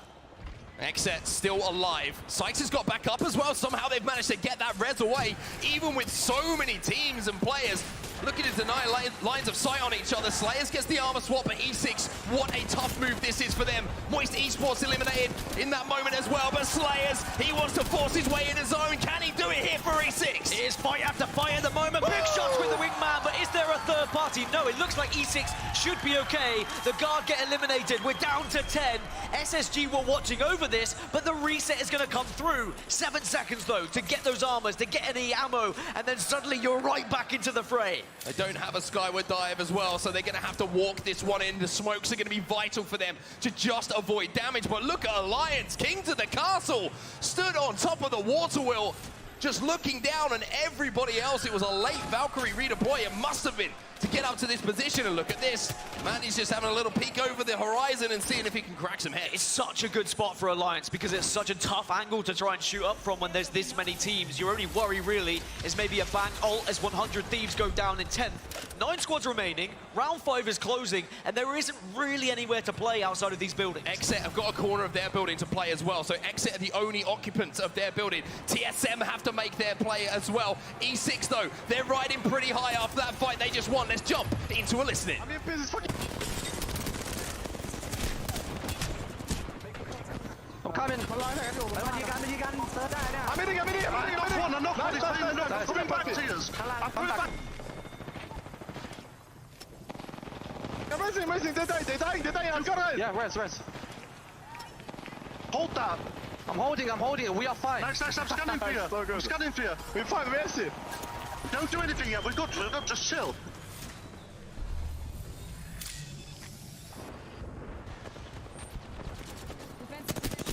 You fuck. BKB! 0.5! I have the matchup here. What he needs? You're gonna need to smoke that, okay? You're gonna need to smoke that. Wait. Can I have a shot on that? Okay, do we have nade for it? No, bang all. 50. Well, you can hear from E6, they're all sorts of hyped here. They say they're going to win this game. Let's see if they can do it. 2 shots still left in the Kraber here for Swinny. So much confidence, I love. You can get aggressive, you can int, and then suddenly he flew right back over for the res as well. You've got the Crypto EMP if you need it, and you are going to need it with this many teams in such a close proximity. In the meantime, Polvarex eliminated. TSM went out as well. E6 looking to make their move, but no! It's rocky terrain. It's the death boxes that are causing the problems. The knockdown shield's gonna go down to try and keep K-Swinney alive in all of this madness. Circle's closing. This is where utility is absolutely crucial. Stick it, you've got the gold as well. He's gonna get it! This should work out. E6, they are healthy. There are 2. You may only need a 2 in this final circle. Exo Clan eliminated. We're down to just 5 squads. And 2 bullets with the Kraber. It could do so much, but Peekaboo! Oh! Swinney!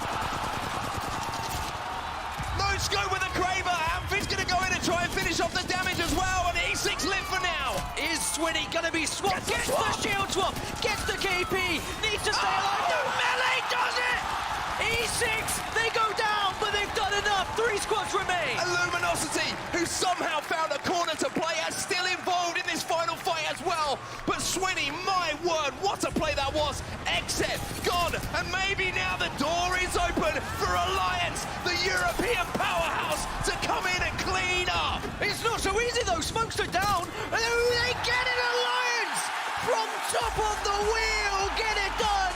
Get on your chair. Mandy, pop it up. Some of the best Apex Legends you will ever see in game number 5. And the team who are on top of the pile are from right here in Europe. It's Alliance.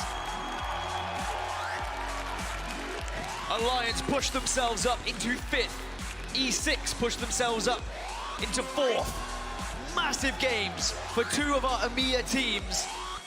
Playing to the home ground, popping off when they needed to. A game that was such a slow burner, but boy, was it a fast ending. Oh, I love it. I absolutely love it. And I love the fact we caught just an insane run from K-Swinney as well for E6.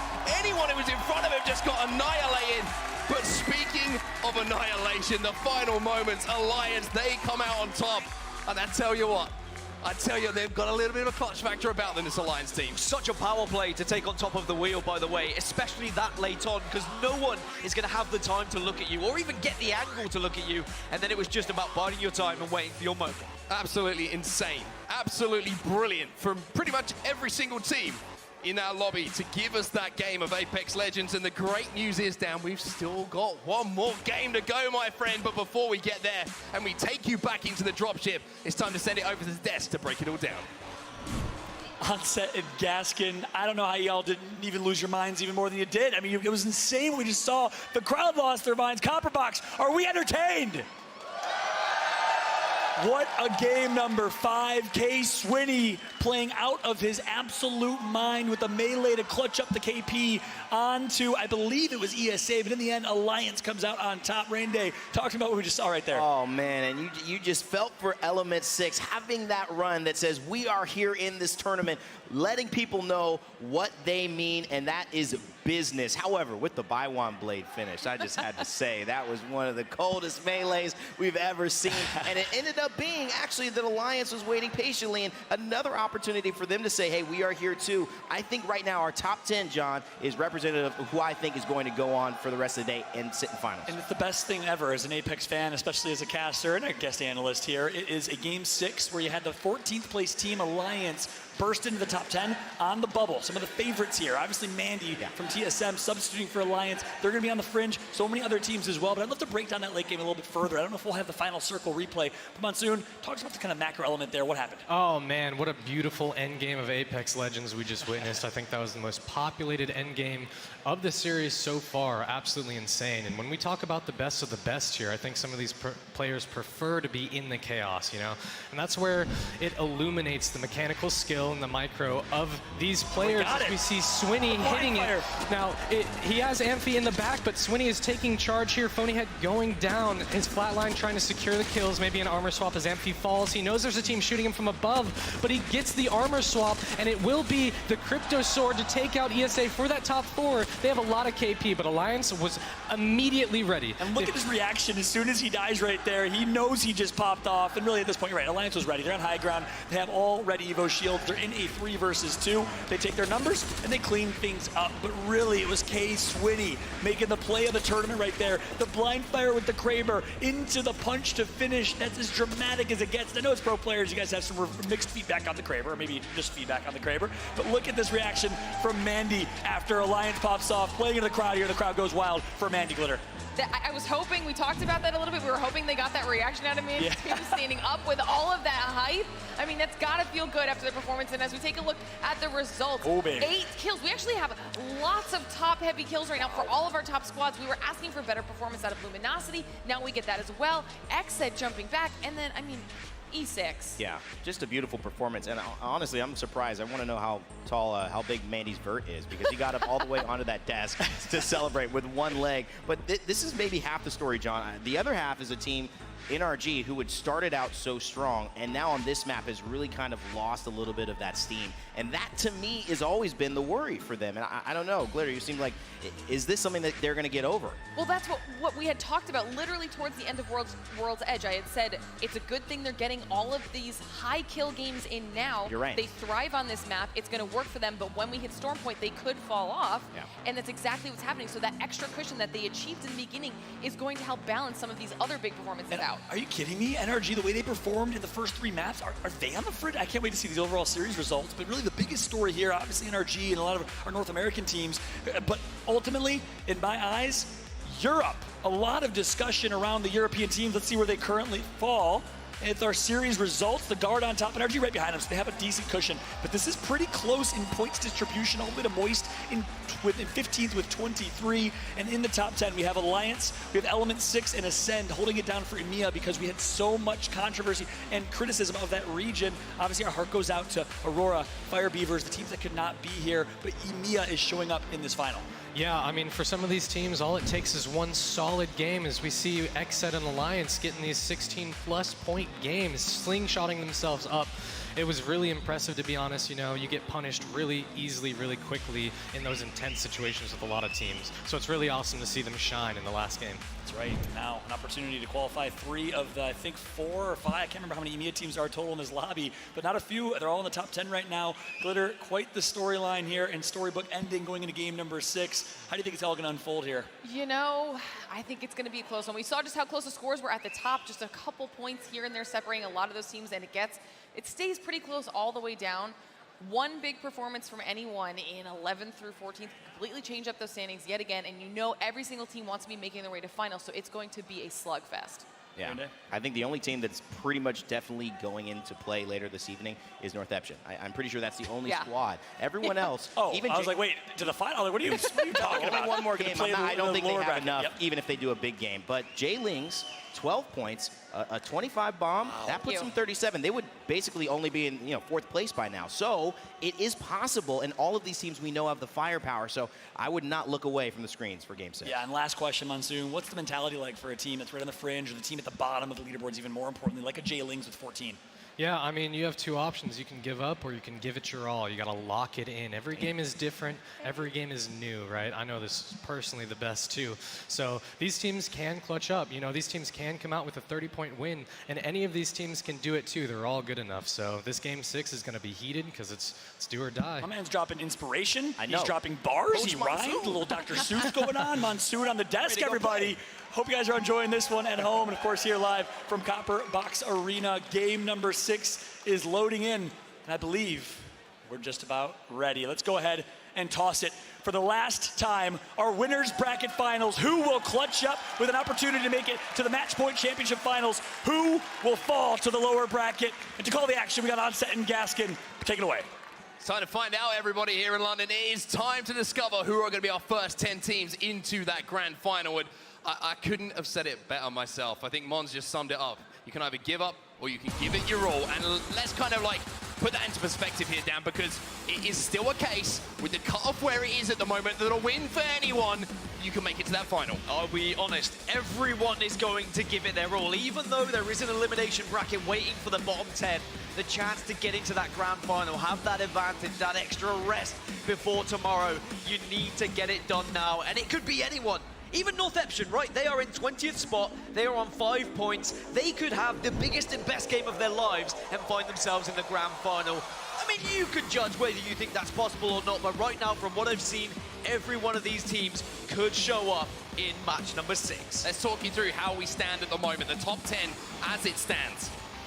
The Guard, NRG, Esports Arena, E6 up into 4th place after that previous game. Alliance, Exet, TSM, Dark Zero, Space Station, and Luminosity. As it stands, they will be the teams, Dan, that will go through to that grand final. But Space Station, Luminosity, they're both on 27, as well as Ascend, who are in 11th. Fun are only 1 point behind. As our Exo Clan, it is as tight as you could ask for on that bubble around 10th place. We're going southwest with this zone this time, and that means the likes of Fun, the likes of ESA, they're going to be in a good spot. The likes of Ascend in a fantastic position to rotate early. Ascend, like you mentioned, be gutting to miss out if they do, in the way that they kind of find themselves on a tiebreaker at the moment. We'll have to, of course, ask League Ops to do the maths, because I never want to put myself out on a limb to say what the rules are, but Ascend, if they have a decent game here, the zone is going to give them an opportunity to. They can solidify their position, but this man on your screen, boy, did he enjoy that last game. I mean, I thought he ended up on his chair, but he was on his desk. That man was able to jump from floor to desk. And already he knows that he's on the camera. Job's not done yet, Mandy. Job's not done yet. Well, Focus up. 38 points, you'd imagine it should be enough, but I'm Don't encourage him. There were times, right, where in the elimination bracket earlier, teams thought after a victory it would have been enough, but it was not. So you do just have to make sure you go over the finish line, make sure match number 6 is good enough. Mandy's playing Pathfinder. I did just look at that, yeah. Mandy's playing Pathfinder, everyone. Can we get some love here in London for Pathfinder? Buff Pathfinder, right? Am I right? Thank you. I knew I was right. That would suggest that maybe they're not taking it so seriously. True. But I am excited to see just what can happen over on that Alliance side. But after the victory, it seems like confidence oozing through their veins. But you can see that E6, the team that popped off in that final circle, you heard it in their comms, you saw it from their gameplay as well, how influential that Kraber can be in the right hands in the right moment. But they've got beacon information, so they are just plotting at the moment, and it seems like they're pretty happy in this building. Barometer is where a few teams are making their way down to at the moment. It wouldn't surprise me to see a finish maybe just on the little island outside, just to the northeast.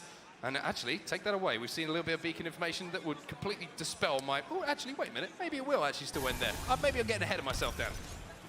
Yeah, it is going to be down towards the antenna area, but we know it doesn't finish on antenna.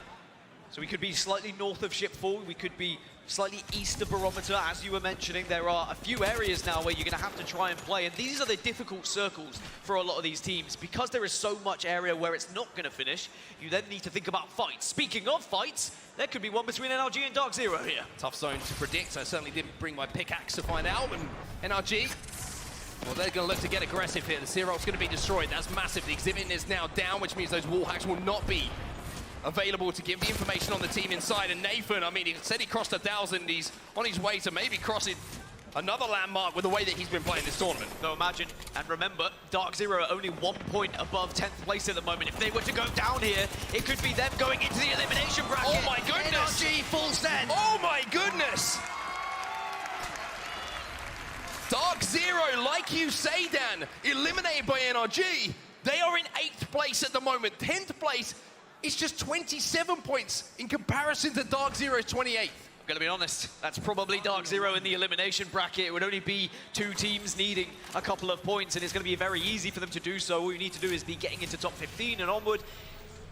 It's sad times for Dark Zero, but there is still an elimination bracket on the horizon, so I don't think it's all doom and gloom just yet. Nathan's having a good time. As he should be. He's a man who holds a record now. NRG then, winning that team fight early on is going to be good for the vibes and certainly good for their position as they move now to the top of the leaderboard here in this winners bracket. They're on 44 points, joint with the Guard. We'll keep you updated on how those standings are going to progress and move as we move our way through this final game here on Storm Point. But you can see on the map overhead where everybody is at the moment. Northern teams take a little bit longer to loot here. TSM one of those teams over at Checkpoint at the moment, hitting that beacon, making sure they get a little bit extra info. And you can see on the northwest side, NRG and J-Links may collide on their rotation. And in fact, NRG might be purposely going that way to try and catch a few teams, because NRG are in such a good position right now. They are in a spot where they can just ruin everyone else's game. They can maybe eliminate some of the competition a little bit earlier. And in comparison, J-Links need to win this fight. It's as simple as that. They're down in 19th place, 12 points. Still very possible for them to qualify with a win here in this game, number 6. But with NRG on the hunt and with Nathan shooting as well as he has been, this is going to be a tough, tough fight for them to take. NRG have nothing to lose in this fight whatsoever, so it means they can play it very aggressively if they choose to. J-Links on the back foot. Nathan doing so much damage, though. You can see in the kill feed as well. The guard again involved, and for J-Links, this is bad news. However, a little shield crack's going to come in. But down to just 2 players, you would expect NRG to take advantage here. But we've seen Zane do some disgusting things so far this tournament. It is not all doom and gloom just yet. J-Links have to reposition. Got to use what you've got available to you as well. Flatline and Vault for Zane. Can manage to maybe take some high ground here if he chooses to, but it could be the decision made just to get out of dodge here. J-Links may choose just to try and escape. We saw the 1v3 yesterday against Passion, but a 1v3 versus NRG, much, much tougher to do. A little bit of MK movement there, a little bit more difficult to hit those players than the ones that are standing still. Well, the reason why J-Links were not full sent on by NRG, you can see it on the right-hand side, XZ started to get involved. It's another team who are somewhat comfortable, but maybe not comfortable in this fight. And it's J-Links. It is Zane. You said never count out Zane, and that's exactly why. And now, who else is coming in to have a little bit of a look? It's going to be TSM who joined this fight. 4 teams in the vicinity now, just outside of the middle, and all of them scrapping. And all of them, except J-Links, are in the top 7. They are all teams who should be going through to that grand final unless they were to, you know, miraculously throw things away and other teams get above them. Well, that's going to be another member there from J-Links eliminated. But this fight is breaking out. Like you mentioned, teams who have got such good positions in the leaderboards, if they drop, that's great for everyone else, right? But it looks like NRG are going to wipe J-Links eventually. Sweet takes over as kill leader. He has 3 to his name. And with these teams like XZ and TSM still close, they have to be careful, but they should have time to reset. So it's the elimination bracket for J-Links. The Cinderella story will have to continue later on today, and it will not be a grand final for them just yet, but still time to do so. And as you mentioned, all those teams on that west side, there is a big old rotation they have to make. And I think when you see this circle, you really need to look at where you're going to pick up the points. And a lot of these squads said, look, we hear noise, we hear fights happening, let's try and maybe get some KP. Well, TSM decide they want to get out of here, and it's not too surprising to see them do that. It's a little bit of a too high a risk situation, even though they're trying to play the edge of zone at the moment. With this tough move they have to make right down to the southwest of the map. But always a good fight and a smart fight. There's a difference between that and a bad fight. And TSM, one of the best teams in the world, are recognizing exactly that. So Hal tells the troops, today is not our day to fight. We're going to live to fight another day. I said fight about 30 times in that sentence, Dan. You think I'd be better at this, don't you? Why are you looking at me that way when you say the word fight is what's actually terrifying? But remember, there is a lot to still play for these teams that are in the kind of top 5 at the moment. There are points you can accumulate going into that grand final. I'll come back to that point later because Nocturno is trying to escape NRG here. NRG are chasing him down as well. Valcolt's going to be used instead. I wonder if they're going to go after him or if they're going to maybe look to go towards zone. It looks like they might be on their way after him as we move over to a little bit of action that's happening here in Barometer. Fights taking place. Looks like North Epsom want to yeet out of there, and yeet they will as Moist Esports take the high ground. SSG deep in zone at the moment, trying to make a little bit of a move themselves, and it looks like everybody wants to try and touch the clouds. So as I mentioned, if you win this winner's bracket, it means you go into the grand final with 10 points in match point format. If you come 10th, you get 1 point, and you can fill the rest in between. So still a lot to play for. A 10-point advantage could be massive when we look at tomorrow's grand final. So the likes of NRG, Guard, Esports Arena, all still fighting for first place. Perfectly timed medkit there, by the way, from Frex. I wasn't worried for him. You were concerned? I was definitely concerned. But he managed to time it absolutely perfectly. And hey, it's always a nice thing to find when you're on top of a structure as a trident waiting to be boosted off. Now, I know it's game number 6. I know it's a chance to go into the final. But if that's me, then I'm hitting that thing and I'm taking it off the ramp. Sometimes you just have to fight your urges. And I will say now, Space Station, they are in a position where they are comfortable for now, but it's about thinking late game here. How are you going to win this game? And they're not going to win it from the current position. They need to be thinking about how they're actually going to get into the next circle. And there isn't loads of room to play, or at least there's lots of room to play. There's no buildings to hold once you get into the circle. It is going to be about trying to fly over all of these teams that are currently in front of them. I'm just saying, I think they could clear it. Okay? I'm just saying, if you hit the boost, I think they could clear it. Anyway, SSG with brains. Unlike the commentator who's calling the action right now, SSG now trying to just see what their next move is going to be. They are going to be safe for the next minute or so. You can see the zone closing behind them. A lot of information being picked up here by Dropped as well. He knows these buildings are occupied. He knows it's very, very busy. As he gets a little bit of an indication of where these teams are, maybe what shielding they're going to have. As we move our attention back over towards Barometer, Esports Arena and TSM starting to rub shoulders. Yeah, I don't think it's going to be quite the same as the previous game. We're not going to have 15 squads left in our late game circle. Instead, I think after round 3, that's when we're going to start to see a lot of teams drop out, and it's because naturally the circle is going to force these fights. TSM and ESA may fight here, may have to fight here, depending on their rotation. It's just whether either team gets aggressive, and maybe enough damage could cause the aggression. Yeah, really tough rotate here for TSM as well, and now ESA having got the damage done. They send in the black hole, and so much damage being done to Verholz. ESA had the high ground. TSM were forced to try and rotate, and that's not going to happen too easily. ESA, oh, it's getting a little bit messy for everyone right now. Somehow TSM haven't gone down yet. Surely TSM don't come on top of this fight, right? Oh! ESA had everything. He missed a couple of jumps, and it's allowed TSM to get back into things. Now the shield's there, and Esports Arena, maybe they could be on the back foot. We have to wonder, you're making a little bit of a mess of this. The shields have now been swapped. They've been able to heal up here. It's a 2v2 on the edge of Barometer. Verholz got that all-important knock in such a horrid situation, and now it looks somehow like TSM are going to be able to hit the res as well. It's a risky res, but it works! And now the suppressing fire comes through. ESA are down to 1. TSM still have 2. How are they doing this? Devotion certainly having an impact here. And I tell you what, maybe Reps is feeling a little bit devious, turning this horrible situation for TSM into an advantageous one. Phonyhead looking to cancel the heals, maybe looking to cancel the res as well. The ARC-Star's going to go down. He goes in with the L-Star, takes so much damage, there's an ARC-Star on the floor as well, and TSM will not die! TSM had no right to win that fight, no right. ESA should have won it hands down, and they know it. They missed their drop down onto the bridge. They did not get the free shots when they were available. TSM will live on. But is there more trouble? Oh. More trouble is on the horizon. Reps, the Devo, does enough to hold off the push. Northeption, they're eliminated as well, and it's NRG. We've seen Hal versus Sweet in the content, but are we going to see it on the battlefield? Sweet will come out on top, and Nathan is smiling. And let me tell you, that isn't a touch of the knees, that's bullets in the death box. I mean, NRG are going to be in the grand final. TSM are most likely going to be in the grand final. This is not the end of the battle of NRG versus TSM, but certainly NRG get a little advantage. Well, it could be a huge advantage in the grand final. At the moment, they would have 10 points in that grand final. Massive, massive play coming in from NRG, just waiting for their opportunity to pounce. TSM did so well to win that situation against ESA, but just didn't have the time to reset. NRG just so quick to pounce on that third-party opportunity and take them down when they did not have those heals popped. So NRG will be the kings of Barometer for now, but Exet, even though they lost 2 players, Dan, Nocturnal's still kind of fishing about. Yeah, there's a few rats that are roaming around at the moment, just trying to scrape their way into this next circle and get a placement point or 2. Remember, 15 squads remaining, so everyone has been able to get 1 placement point. If you get it to the top 10, suddenly it becomes 2. I think you all know that by now, but Space Station, they're in a good spot. The circle is going to be moving down south, so I think SSG will be okay. They have moved away from Shipfall. They've been able to find an area to hold, and it is just going to be alongside this fence. But there is 4 teams in front of them, make it 5 in this building.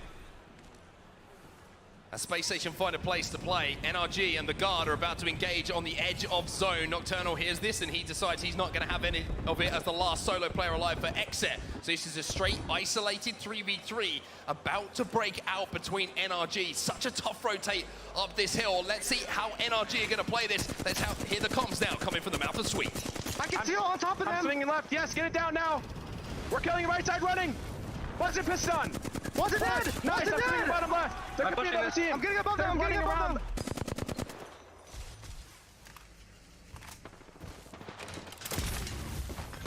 Knock, you guys killed the other kid. All right, I'm coming. I'm coming. Another guy on me, maybe ratting. It is the rat's exit. Kill him. I'm holding up top.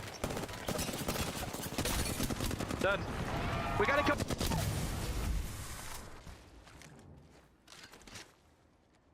I got him.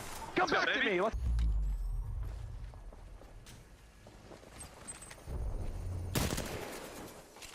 Antenna, we need to look down the antenna. No, negative on that. No. We need to solidify our macro to go down to this fence line. Okay, later in the game. I'm looking Someone down. just res. He's getting charge rifled on there, Nate. This is a route to Loba team. There's a guy up top here. That's going to be Alliance right there, I'm pretty sure. Back up. We do not want to fight for that. Our entry point is the other side of the zone. We do not care. Well, we don't want to get wrapped on, right? No, but we'll just play distance. Well, I mean, Sweet's getting hyped, NRG are getting hyped, but somebody get a bar of soap to wash that man's mouth out. Yeah, but he's completely right. They've destroyed all the teams around them. They really want those 10 points going into that grand final. Moist Esports, though, still fighting for their lives. Two of them still up. They're going up against Fun123 in one of the primary positions. Look at where that circle's going. They've got beacon information. Karen Polo trying to stay alive. Just about manages to escape. The nerves certainly having an impact. The doors are popping left and right and center. The down player trying to make this such a problem. Looking at the kill feed as well. Polvrex losing a few players. Fnatic holding strong. And Fnatic, they need this almost more than anyone, Dan. Fnatic need points. They're in 16th right now. They're on 21. They need at least 7 more if they're to climb into the top 10. And that's meaning that no other team were to get points. So Fnatic looking to get aggressive. Will lose one. They've inted. They need to convert here and manage to secure the kill so then they can get the res. Oh, Matsutashi's got to be very careful here. He knows that that last player is alive. It looks like Polvrex have been eliminated. He knows that there's going to be a flank coming in. They managed to get UCAP back onto his feet. That's really, really important for them to do. But no! The cancel comes in! It's huge. It's a huge denial because now it means that Fnatic are going to have to walk on their very own feet as NRG are continuing on their warpath. You heard that they are just destroying everything that's in front of them. SSG is the next target. Oh my word, Gilderson's up on the height. Spraying and praying to take down more players. And do you know what Nathan says? I'm going to send it, boys! Sends it in the smoke. But NRG, they're still pretty healthy here. They're just worried about other teams wrapping around, but they've just got to stay alive, make sure they can just get into a position. This is what they've done. If Gilderson gets his shield back off, NRG are good. Sweet making the call. The kills aren't the play right now for us. Positioning more important. Let's get onto the height. We've done the damage for that team to only think about healing. They can't fire backers, and they just overtake SSG. And of course, we did see Polvrex eliminated. That means they'll be in the elimination bracket next. They will not be able to make grand finals. NRG, they're on the high ground, and Sweet can do damage. He can just ruin everyone else's day. They've already been able to do it. Alliance in the kill feed, as are Ascend, as Fnatic and E6 lose players. Oh, NRG are going back for a second help in here. They go into the smoke. A little bit of a distraction coming in from Guild as well, and now nothing distracting about this. NRG are on fire at the moment. It's E36 getting destroyed, and NRG are looking to put a full stop on their game, on their solidification of this grand final, but there's still a job to do. 10 squads remaining. I mean, Gilderson's is walking and destroying at the moment. He's just walking at people and saying, how dare you fire your gun at me? I am going to eliminate you in a fraction of a second if you dare to do such a silly thing. NRG able to reset on the edge of zone now. But what's the next play for them? Medkit's going to be popped. I mean, look at the kills across the board here from NRG. They are destroying the lobby. You've also got to remember elsewhere, there's still people fighting for top 10. At the moment, it's Ascend and Luminosity going through. ExoClan, Dark Zero, they were the ones that were on that bubble that, of course, will not make it. And that means that the likes of Alliance, maybe they can be the party poopers as well. It's Mandy on the Pathfinder, and he swings away! Smiles on the faces of everyone, but ExoClan, unfortunately, the smiles wiped off their faces. They will be eliminated as well.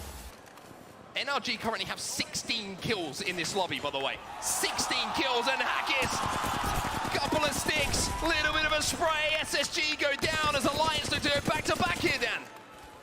Well, I think the only team that would stop them in the moment would be NRG on their warpath. I thought it was going to be maybe one of the teams in the lower half that would have the pop-off game, but it's all the boys on top saying that, never mind. NRG wiped out Alliance, the team in the ascendancy. Oh, Yuki The wingman is hitting hard. NRG's fun is over, and maybe it is up to Alliance to go back-to-back here. Mandy going for the stick through the smoke. The wingman, a little bit of a whiff, but it doesn't matter because his teammates are there to help out. Well, both Fun and Moist are still alive. They're the teams that are trying to get into the top 10. Alliance are being pushed. Luminosity eliminated. Can Hackers fight it off? Can he stay alive? Hackers, how are you still living? Finally goes down. And it is Ascend who get the kills. And it's Ascend who are just inside of those qualification places, who are picking up kills. They're into the top 4, and you would imagine with just that playdown, might be in the grand finals as well. Ascend should have done enough, but outside of that, Fun 1-2-3 hold 10th place, but behind them is Moist by only 3 points. Moist are still alive. It's going to be Fun, or it's going to be Moist in 10th place. Luminosity will lose their position in 10th. This is so tight, and Moist only have 2 players. Moist have been a duo for so long as well, and so is Fun 1-2-3. And I tell you what, for these two teams, they're probably hoping that everyone else in the lobby fights. If they do, then maybe they can both squeeze into the top 10. I'm not quite sure on the math, but it's going to be so close. E6 will be through. Ascend will be through. Space Station will be through. It is going to be down to Fun. It's going to be down to Moist. However, if they were to come first and second, things get interesting then. Anyway, let's see what the action happens. Moist are struggling. Moist are getting pushed. Pricey gets the armor swap, though. They did have some armor swaps down, and now he's going to re-engage. Has to back up, though. After breaking that shield, E6 are out. Moist hold strong. Oh, this is bad for Space Station. This is very, very bad for Space Station. I thought they'd be safe, but now Moist are into the top 3. Moist have tied with SSG on points, and all they need is one more kill to send SSG down into the elimination bracket. Absolutely ridiculous end to the winners bracket. Group of games today. Ascend, I mean, you would imagine are in a great position to maybe win this game. They've got all 3 up, but you have to wonder, are Fun going to have an influence on this? Ascend now make their move. They know the Moist are a duo, but it's almost more than a duo with the amount of work that they've done. Moist need 1 kill. That's all they need, but here comes the push. They get 1! It's actually, excuse me, Ascend who managed to pick up the kill. Moist now move out. This is good. Ascend have sent it onto Fun 1-2-3, and now maybe the door is open here. Pricey's going to try and escape. Maybe he's going to play for the end game whilst he goes up on the high ground, and there's a chance here for Moist. Play placement if you want Moist as well. 1 place placement, 1 goes for kills. It's a great strategy. No, it's not the kill for them. They don't get the guarantee. They still need 1. Ascend down to 1, post kill. Kishera, excuse me, Ascend back up to a full 3. Pricey's going to have to move. And it all falls onto the shoulders now of Waltzy. Have you got the nerve, son? Have you got the steel? Is the ice there to send your team through? Oh, here it is! Waltzy does it for ANT. Ascend will pick up the win, but that 1 kill is enough to send his team to the grand finals. Congratulations to Ascend, a Game 6 win.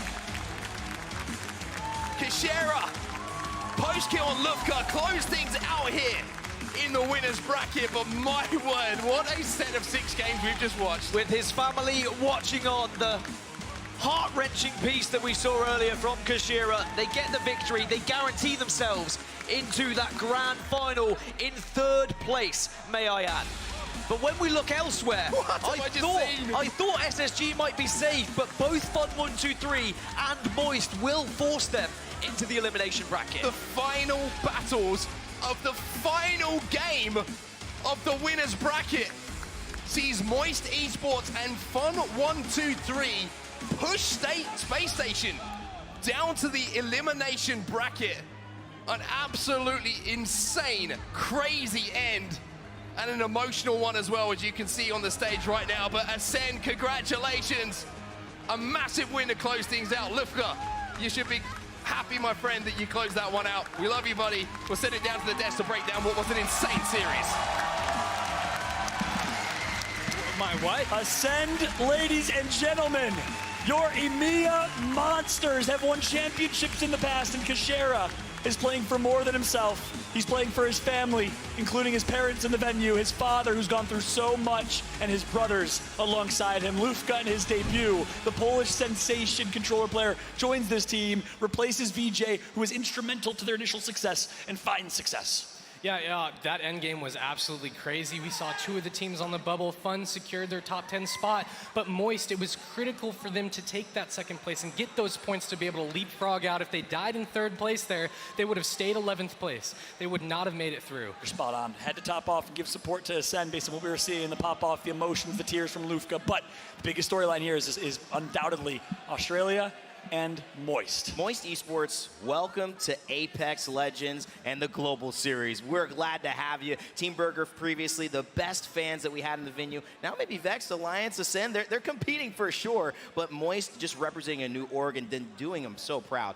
How much better is it to sleep knowing that you're in winners because you just got 1 kill in this game and didn't have to go through 6 other games to try to get back there. They handled their business. That was clutch. Yeah, the most important thing about that, well, we haven't been talking about it nearly enough, is match point format and what that does based on your placement. You start with a lead. You start with an advantage, an opportunity to take home part of that $1 million prize pool, the lion's share of it in the top placement. But this game, in the early and mid-game glitter, was all NRG.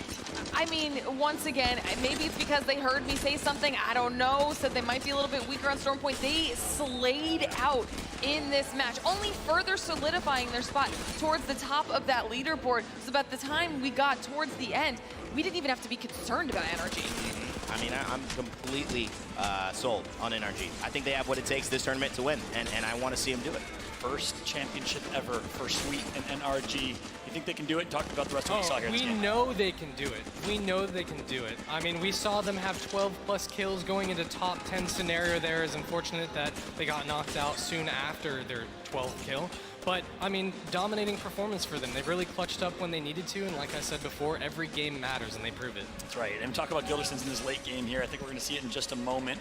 Fnatic in 16th. They got taken out soon after, so will not make it through. But then Space Station Gaming in this fight against NRG dictated who will make it to the finals tomorrow. And guess what? SSG eliminated by NRG. They are in 11th behind Moist. Gilderson's was a freak of nature in this fight. Turns, finds a second, immediately turns, finds 2 more. Insane performance with the Gold R301 in the Vault. Incredible. I mean, he is on point today. Those shots were amazing, the way that they handled the chaos, the way that they juggled the teams. They did end up getting taken out, but overall just beautiful. Same with Alliance here, cleaning up the team, holding the angle. Yeah, Alliance falls in 5th place with 5 or 6 eliminations, so that will certainly secure their spot with their big game that they had just a few games ago. Here's this late game though. Glitter, break it down. Yeah, I mean, and no surprise that we saw Fun here as this is their drop, so they were kind of set when it comes to this location, but they were instrumental in determining what happened with Moist and their situation, because it is Fun that goes out in 3rd, giving the point that Moist needed to keep them in the running. And this has to feel so good when you secure the clutch like this, Rain. What a moment from Waltzy, and I love the decision to split up him and Pricey on both sides. Waltzy that way escapes attention, and so Ascend think that they've dealt with the player. They don't know where the other one is, and it allows them to drop in. Surprise Fun. What a beautiful strategy there at the end of the game. That's right, and in the end, vamos Portugal. And Boa Noites, we have exactly quite the performance. If my accent was terrible there, I'm sorry. I tried my best. Ascend in 1st place, 21 points for them. What will that do in the overall series standings, though? We'll find out in a bit. Moist in 2nd, and we did confirm, I believe, in the in-game APIs, which is great, by the way, that's all in-game. Updated. Real-time updates. Yep. Yeah, it's amazing. Yep. I'm sure it helps you as a player as well. But we did confirm they got 10th place over Space Station, I believe, who falls to 11th. But other storylines here, Fun 1-2-3, former AD Raccoon, they qualify as well. They did. They were 9th place going into that, so they couldn't drop out of top 10. But like I said, it was crucial for Moist going into that end game as in a 2v2v2 that Waltzy wins that 1v1 on the balcony to put him forward. Massive. Let's take a look at page number 2. The teams that maybe did not make it. Now, one of them's Pulverex. They were close. 13th or 12th. They needed a big game. They didn't get it. J-Lings as well. Dark Zero, the biggest question mark. Did they have enough points from their 1-game win to make it through? I didn't see the standings myself. Northeption, a disappointing showing. But hey, it is time for our series results. Let's set up who will make it to the grand finals, match point finals tomorrow to compete for top 20 and an opportunity at $1 million.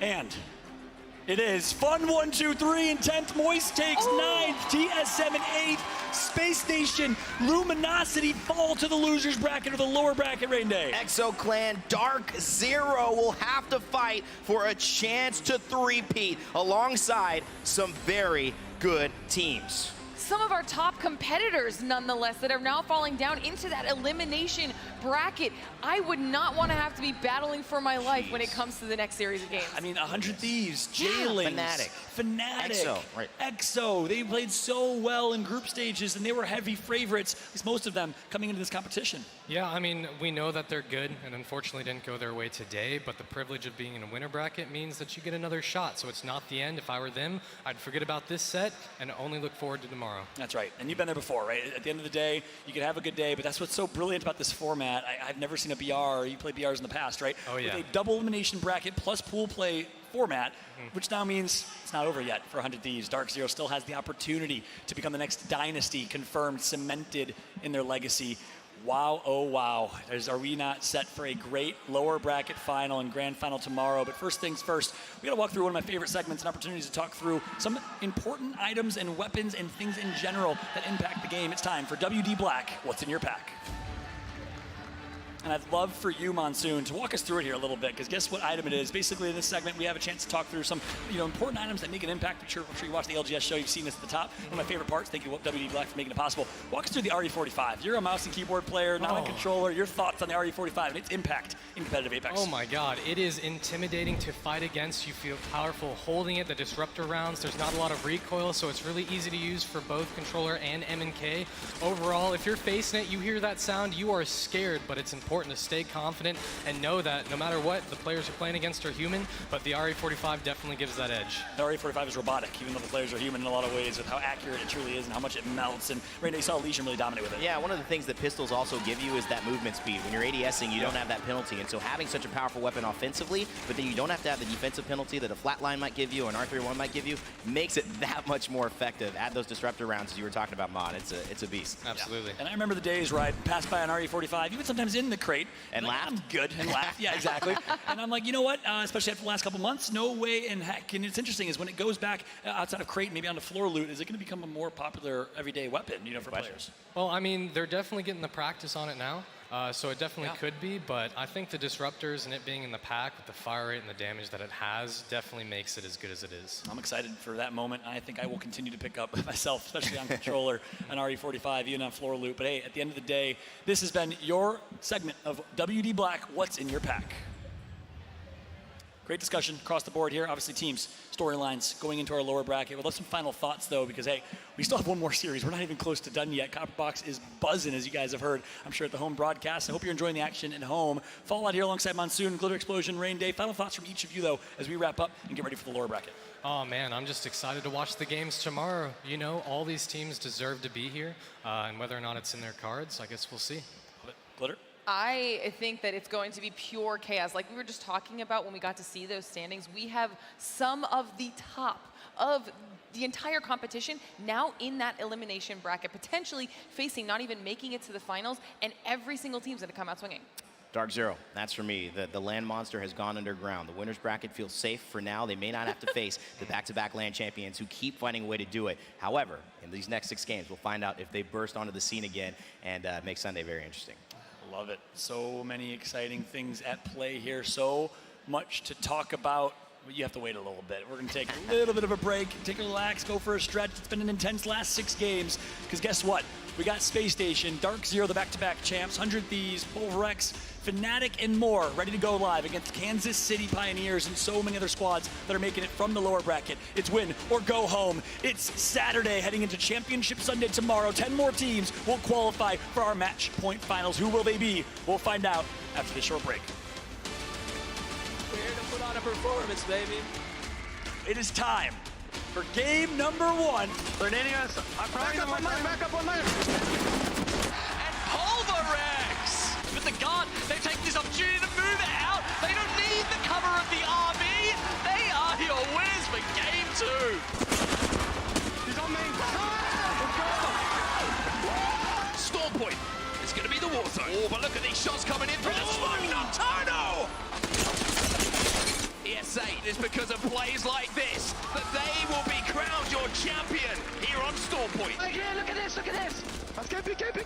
Now the door is open for Alliance, the European powerhouse, to come in and clean up. And they get it, Alliance!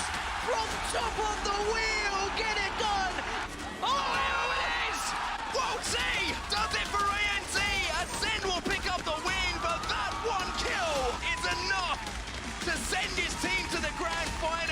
congratulations to Ascend a Game 6 win.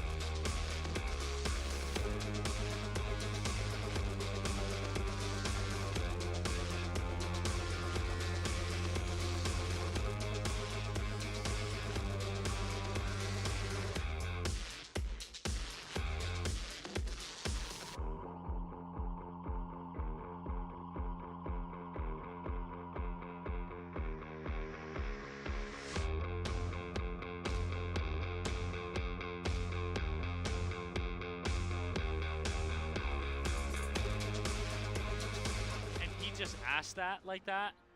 What are you thinking? I don't think Slayers or anyone is ever going to defy our boy. I'll be honest. I don't think you could really just argue with K-Swinney. All right, we have to watch Fun here. I think they might be contesting. Again, I could be wrong, but there has to be a contest somewhere. I think it's something we count down or comment or chat. We're going to be game number 4 here, man. We got 3 more games on World's Edge for round 3. Sorry for the wait. I know it was a long time, but no one fills in the gaps better than us, man. I appreciate y'all for being here, dude. I hope you guys have a great time watching for the rest of the day. E6 is not, chat, XSET's not a duo. It's just a bug on the 20th team. They will always be a 3-man. The 20th team just only shows 2 on the tab page, so they should be good, big dogs. Yeah, they were right about where Moist goes. Yeah. But I don't see any contests. No, it's going to be E6 and kind of XSET contesting for like the trial / Skyhook side. That's really going to be the only contest right now. E6 is taking just straight up trials. Yeah, I don't know if that's really the play. They are rocking the classic Jimmy play with the Caustic and the Valk. I think this is a solid comp still. I don't know how I like them running it, but I definitely think this is the comp that Optic should have ran for a very long time, and other certain EU teams as well. Let me ask you this. Yeah. So E6, we see them taking trials, right? Just trials. Yeah. There's 2 teams already in Skyhook. Yeah. Tree is free. Would you not rather have Tree than just trials? I don't know, because with trials, you're guaranteed gold loot, no? I mean, it's not like that much. It's a pretty good amount, depending on how lucky you get. Sometimes, dude, XSET walks out of here with double gold. Yeah, but here's the thing is that E6 is not going to get any scraps because XSET stays there so long anyway. Yeah, I also have a really big problem with trials right now. I don't know why Prowlers don't drop loot. That would be too OP. You really think so? I don't think so. That would make it its own POI. I think that would be fair. Yeah, and there's XSET who literally gets half of Skyhook and all of Trials. Yeah, but don't you think that the teams that go Dome would just go Trials then instead?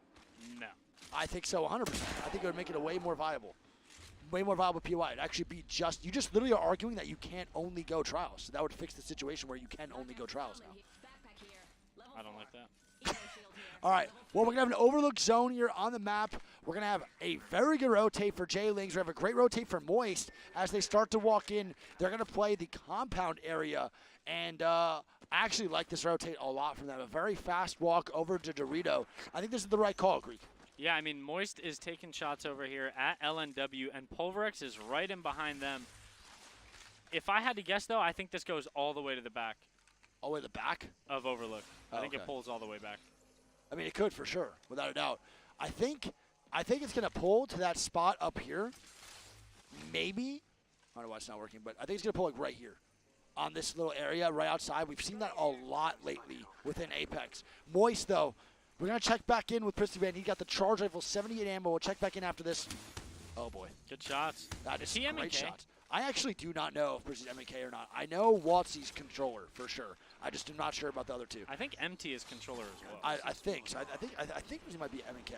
I like this spot from IG. Yeah, this is a great spot for IG, man. I love this area. I think you could hold this, and I think you could play this for a very long time, depending on how aggressive the other tunnel teams get. And we're going to have CR shooting down at Game Ward, and Game Ward's going to make a tough push. I don't think they're going to be able to make it. The Mad Maggie ball coming out. The Beyblade let him rip, and they're going to start to push forward. It actually just hits 2. That was a great Mad Maggie ball. They have to get aggressive off this if they want to push it. They're letting them get too much damage. And MT is going to go down in the top right, and Moist might get aggressed on right now as they're starting to move down below. Wow. And Waltzy's going to be dead too, and Moist is going down. Wow, so they rotate out of Dorito to go underneath in tunnel. I don't know if I'm a huge fan of that rotate, Greek. Yeah, I mean, they do have the banner, and looking at the map, there is nobody at the top side of Overlook. They could actually potentially go to the other side of the tunnel and wrap to the height and get the reset. I think they are going to get the reset, but look at the situation over in Geyser. We have Crazy Raccoon in the middle. We have LG over here on the right, and then we have Game Ward on the left. So all sides right now being filled within Geyser, and somehow Crazy Raccoon does not take that fight onto GW, and it actually took way too long to make anything happen. Yeah, CR is one of those teams that they need a lot of points going into these last 3 games, I believe, if they want to progress into the winner's bracket. So I definitely see them trying to be a lot more aggressive these last 3 games here on World's Edge. Yeah, don't forget, man, you're fighting for your overall placement points. You're not just fighting for, like, first place. Every point matters for your overall standings. I think if Crazy Raccoon did go into the loser's bracket, I think they can make it out on top. But a 5-point game, 5 points out of 6 games in the last round could be their demise here moving forward, which is really sad to see because that would never really happen for CR. It's probably like a once in a 20 times opportunity to really happen. And of course, it's that land that one time it does happen. Yeah. All right, we have E36 now rotating right next to the boys at Vexed, and they're going to back up. Vexed is also another team, speaking of points, that needs a lot. Vexed needs to make some big-time plays in order to make them advance into the winner's bracket. They are struggling badly just finding any KP. They're struggling to get any placement. And they're one of the teams I think that I'm most surprised with in a bad way for this tournament so far. LG, here, if you want to switch to my screen. Oh, yeah. LG's going to take a fight right now onto IG. Good call on that, Greek. Forgot about it again. They're going to try to push forward, and they're going to get some shots going. Yanga is going to be wide swinging pretty aggressively. The Caustic does get cracked. JMW trying to heal. And this is going to be a good fucking hold by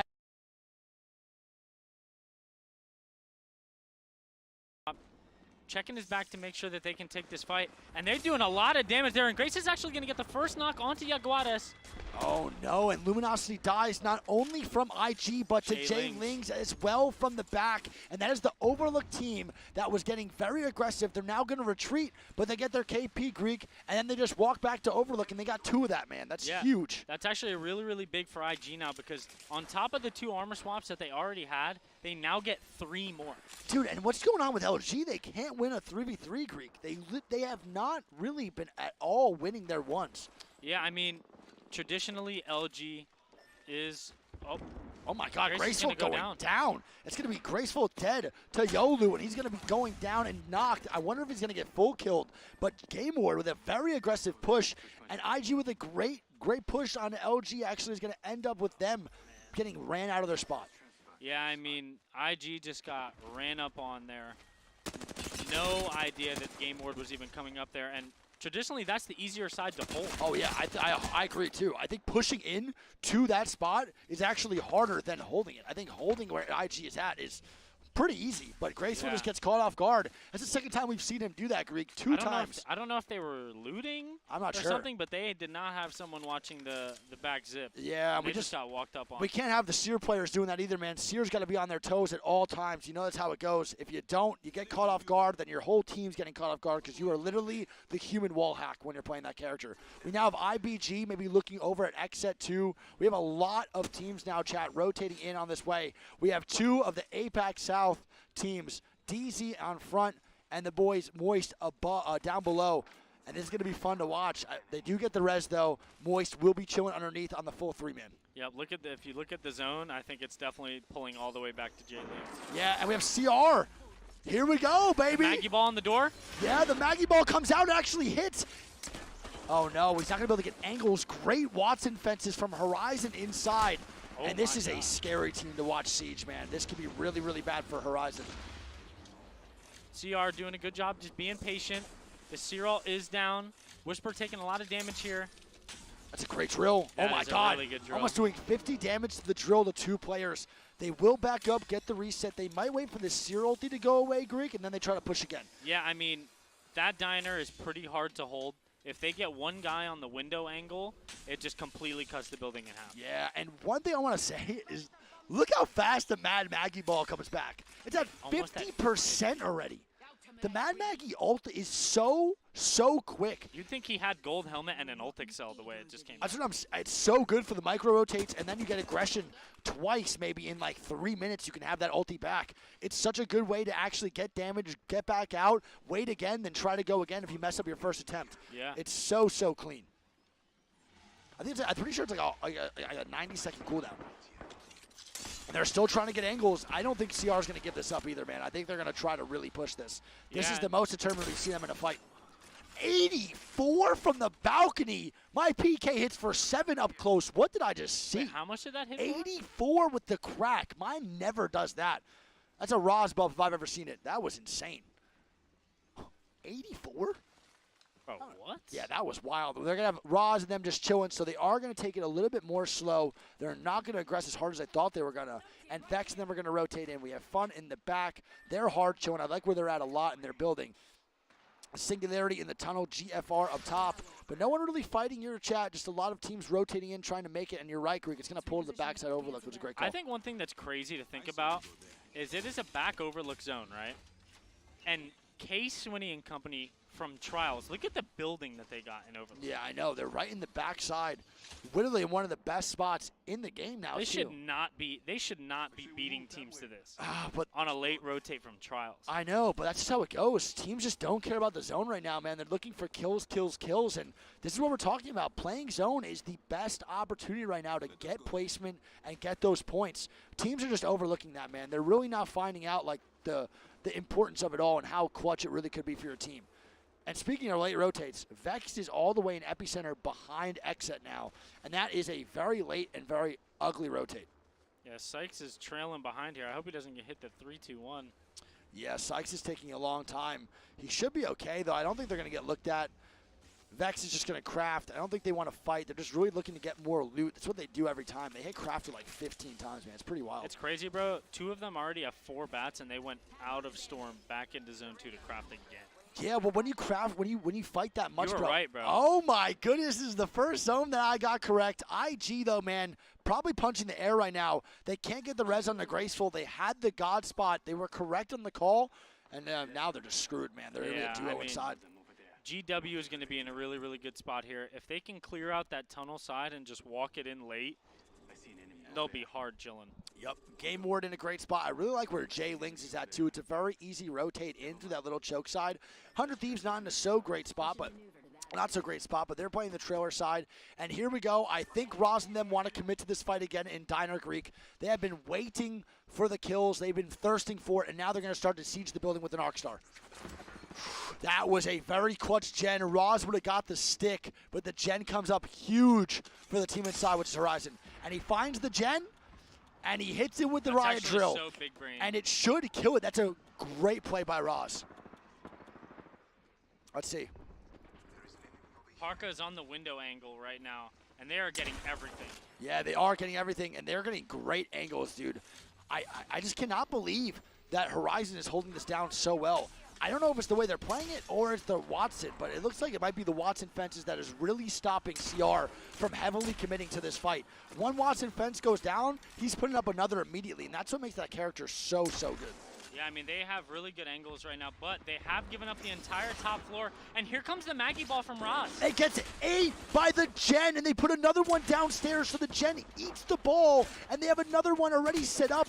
And we're going to have Whisper going down, Jay Savage going down, Parker's going to try to heal. Oh my god, and Horizon doing a phenomenal job to hold off Crazy Raccoon there and turn that fight around. Yeah, but look at this. They're going to get third-partied by Godfire, I believe, coming in. But how did they lose that, Greek? That is a bad loss for the boys over at Crazy Raccoon. Is that an echo? No. Good. Chilling. That's a bad loss, man. 100 Thieves now fighting ESA 2 over on that backside. I believe 100 Thieves. Scurry is going to get knocked. It's going to be all the way inside. They made a hell of a rotate with the Valk. A lot of grenades being spammed Are they going to get the reset? I'm not too sure. They're going to try right now on the door. That angle is absurdity as ESA is going down. It's a great job, man. Good rotate by 100 Thieves. They're really, really clutch right now with these Valk ultis. But look at the shit show it's going to pursue over here inside of tunnel. We have Pulverex, I think Game Ward about to fight inside tunnel.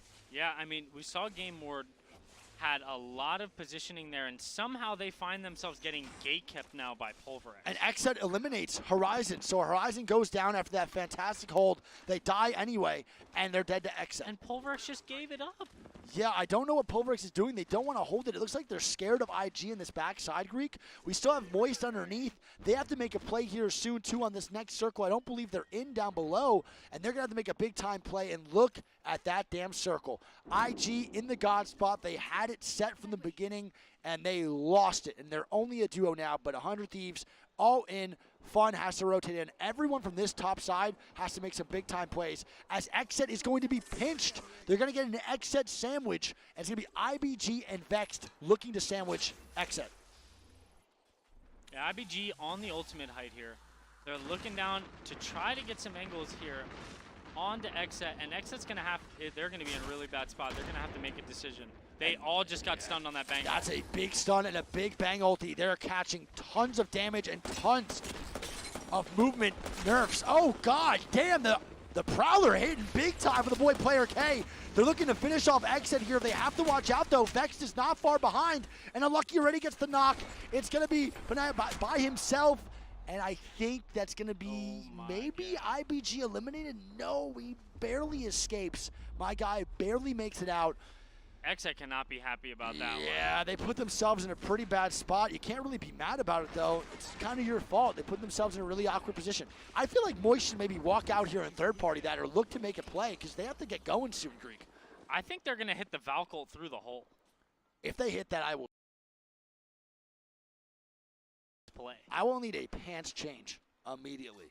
Can they play inside the tunnel for a little bit? I can't tell. They're not going to be in, but they can Valk ult through the hole. You can make that 100% guaranteed. Yes. It's just, is the team above them going to look down at it? I don't think so. I don't think they would. You can do it. You could do it. I want to see them do it. They're not going to do it. They're actually going to start to walk out towards the southwest side, and they have to start going. That is not a moist play, but we are wet, if you know what I'm saying. E36. Whoa, dude. Get your head out of the gutter. Eliminated. 100 Thieves is going to take them down. We have Waltzy starting to move up. They're going to back up through tunnel, man. And they're going to maybe do the play that you were talking about. They might go back, bro. Chid and fart. Same here, baby. Let's see if they can hit the tunnel Valk ulti. They have to now. Waltzy surveying the surrounding area here. He wants to do it. I think he wants, they can't do it now. They can't do it now. Wait, are they just dead next zone? No, I think they can wrap around. I don't know what's going on or what they're going to do, but a lot of teams dying now in this backside. Tons of teams dying and going down. Vaxxon and 100 Thieves still alive. Singularity, Pulverex, and Dark Zero is eliminated. 100 Thieves trying to get the res. Leave No Witness is going to be dead. And 100 Thieves 4 KP, looking for some res opportunities and some more KP on this backside with Vaxxon. I think Vaxxon might have just actually hurt himself. No, he's going to be good. 100 Thieves does get the res. They get the reset. It's going to be Moist still underneath with Vexed and Unlucky alive up top. The two roller boys alive with their IGL dead down below. IG now getting knocked. E6 is going to look for the blood onto the duo. Look at his spot from JMW. Yeah, what a hell of a spot from Jay, man. He's looking sturdy up there. I've never seen that before, to be honest. That's a great spot. It's not push either. No, but I really like where E6 is, dude. They're taking the choke, and they have the Gibby, and they have, I said Gibby, God They might be able to wrap through here and pinch Jay-Z. I would, for sure. Jay Lynx is in a pretty awkward spot. They don't have a lot of room to work with. If I'm E6, man, I'm seeing this wants opportunity. it, bro. You know he wants it. Yeah, but look at this. They have no heals, Greek. K20 has no batteries, no shields, that's nothing. The whole team has no loot. Has Moist made a play yet? What is going on? No, they're still there. I think Moist dies here, Greek. 100 Thieves getting some knocks. Jay Lynx is going to go down here, and E6 is going to push this. They are now hard committing. Jay Lynx is eliminated. E6 coming in for the wipe, and this is a huge wipe. They're now clearing a whole side of the map for themselves, and Moist just goes down. They died to Storm. Moist just died to Storm. Hey, Charlie, I'm glad I didn't show you that one, man. Moist dying to Storm. Storm catching 3 free KP as E6 is looking to catch much more. And they find the rat from IG, and that's going to be JMW going down there. Top 5 scenario here. What the Where did hell? that guy just come I flying have no in from? idea. Why do you have the jetpack kicked up too? Fun going to be hell? eliminated. IG eliminated as well. And there's going to be a lot of teams still rotating in from that front side. 100 Thieves, E6. 100 Thieves has to make some big-time plays to make this work. Scurry with the RE in hand here, looking to third-party this on edge. Slapping. My man trying to play the obstacles with the Loba, and 100 Thieves gets decimated. And we're going to have Psycop with the Kraber. Game Ward, can they do it? He goes for the heat check right there, baby. R9 gold Go coming in there out. and no-scope him. I want to see the no-scope coming out from the Krabby Patty formula. Is he going to do it? A bubble coming out from E6, man. They are one man down, though. E6 is a 2v3. As a duo from Just Trials, they get a second. Yeah, and that's a great game, man. E6 getting second place. Game Ward getting first.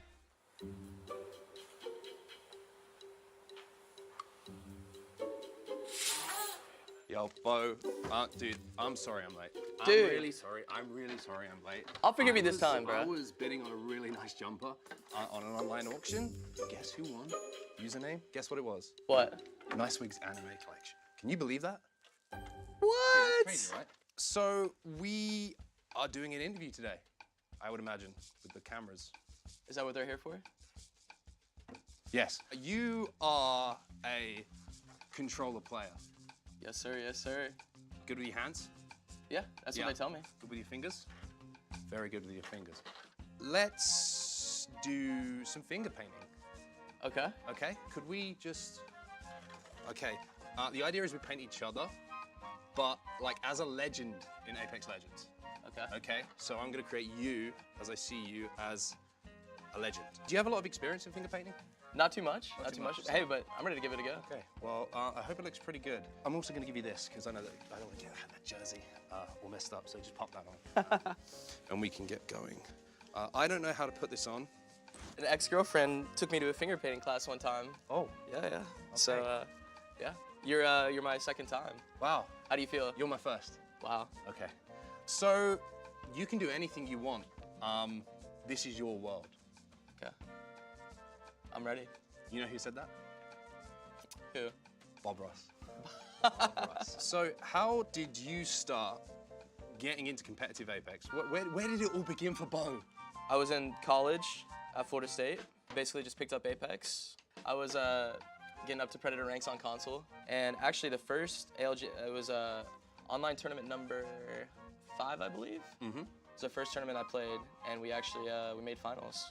Ooh, not bad. Not bad. So yeah, first online tournament we played and we made finals. Once you kind of make one finals, you know, like that first one kind of gives you that, like, hey, you know, I got what it takes. Yeah. Just so you know, you can mix the colors. I've just worked that out in the middle. Oh, yeah. That's what this bit's I'm kind of doing like a little blend, and then I'm gonna. You're using a lot more techniques than I realized were available during this. Yeah. Hey, they tell me I'm good with my fingers. Exactly. Let's talk about ALGS Championships, right? Because that was where we really got to know Bo a little bit, right? Yeah, Personality. yeah. Oh, yeah. Yeah, people were loving you. You were the superhero. You came in, sub, saved the day. Everyone was loving you. You fragged out as well. Yeah, You had some memorable moments. Oh, yeah.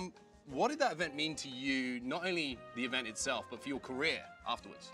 I'll never forget, I was Thursday morning, the first day of champs, and I had just gone out partying pretty hard with Daltouche, Rogue, and some others. Got a little. Yeah, I got a little. Yeah, you got a little. That's okay. That's No, okay. it's fine. As I say, it's you're an artist. Keep going. Don't let me stop you. Hey, it gets messy sometimes, you know? Yeah, exactly. Life does, doesn't it? Life gets a little messy sometimes. So yeah, I was out partying the night before, but I got the call that Matey at the time, so I was a sub for GMT, that Matey had gotten COVID and he was not able to play, so it was my time to shine, and shine you did. And made the most of my opportunity. By the way, what colors are you using? I'm just using yellow. I'm gonna do a yellow background. Yeah. Background. Yellow for happiness. Yellow You're a for happy happiness. guy, right? It's like a sun, like a big sun, you know. Yeah, I like that. You're shining. I've used shining. browns. Okay. And some red. What have you guys been working on in the build-up to this event itself? Because you guys had a crazy pro league, right?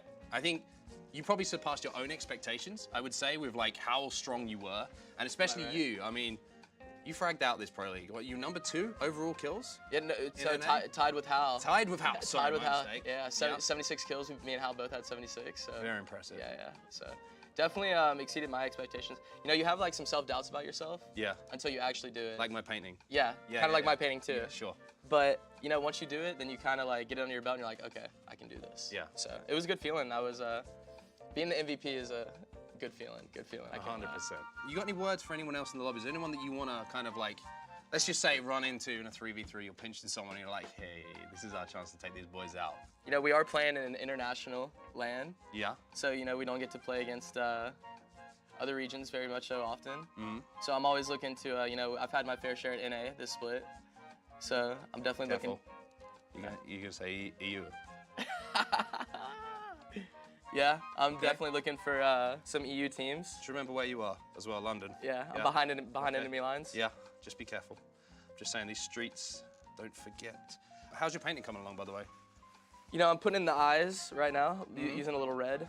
Where do you think you're at percentage-wise? I'm pretty good, by the way. I think I'm quite happy with mine. Are you? I've surprised myself. Yeah. I'm getting there. And if you are struggling, just remember as well, it's hard to see things when you're too close. Yeah. So take a step back and look. Guess who said that? Bob Ross. Bob Ross again. Right, I've got paint everywhere. Do you know what? I'm gonna sign it. I'm signing it. 'Cause this is a workout. How do I spell onset? Oh my God. It's kind of looking like a child was let loose in a lab. I'm almost You're almost done. Okay. I'm gonna say the tension is now killing me. Do you want to reveal yours first, or do you want me to go first? Okay, so I was supposed to kind of do you, right, as a legend? Yeah. Okay, so I gave you a full set of hair. Wow, my guy. Because I'm like that. Because I'm like that. You know. And then yeah, I kind of just went with what I was feeling. Come on, 10 to the camera. Are you ready? Yeah, I'm ready.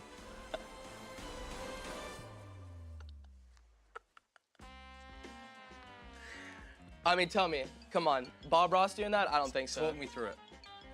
Yeah, so I originally went with the yellow, right? And I was really, I don't like the yellow. So I kind of made it into the background. Yeah.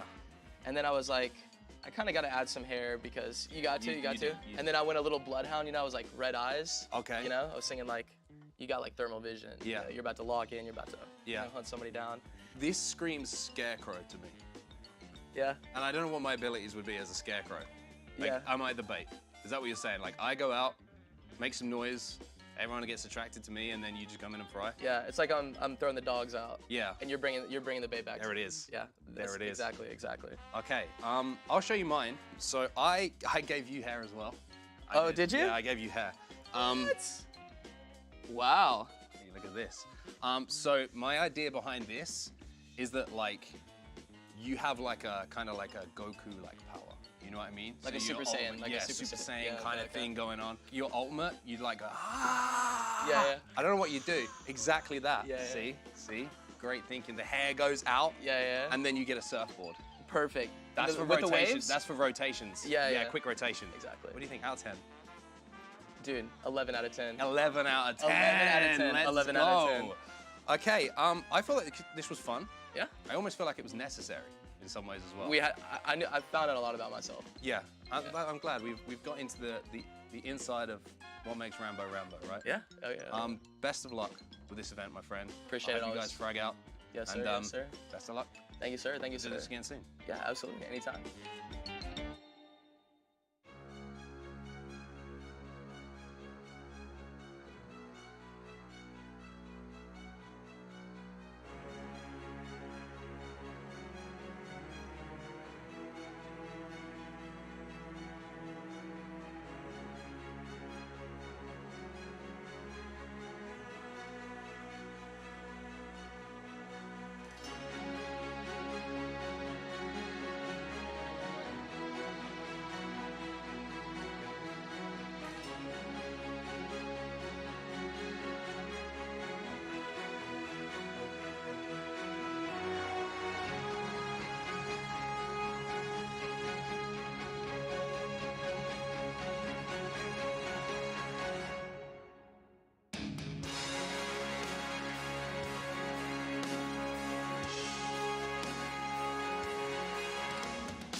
this is where the greats separate themselves from the rest.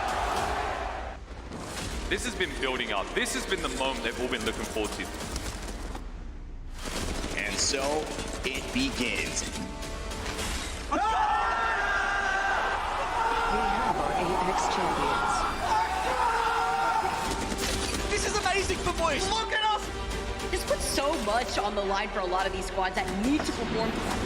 On the fast. It is go big or go home. Watch it crack. I'm done. This is absolute carnage. Oh! They need that type of performance. I cannot believe what they have just done. Are you kidding me? Oh my God. Can we get another goal? Oh! Everybody has been waiting for this moment. This is what I was built for.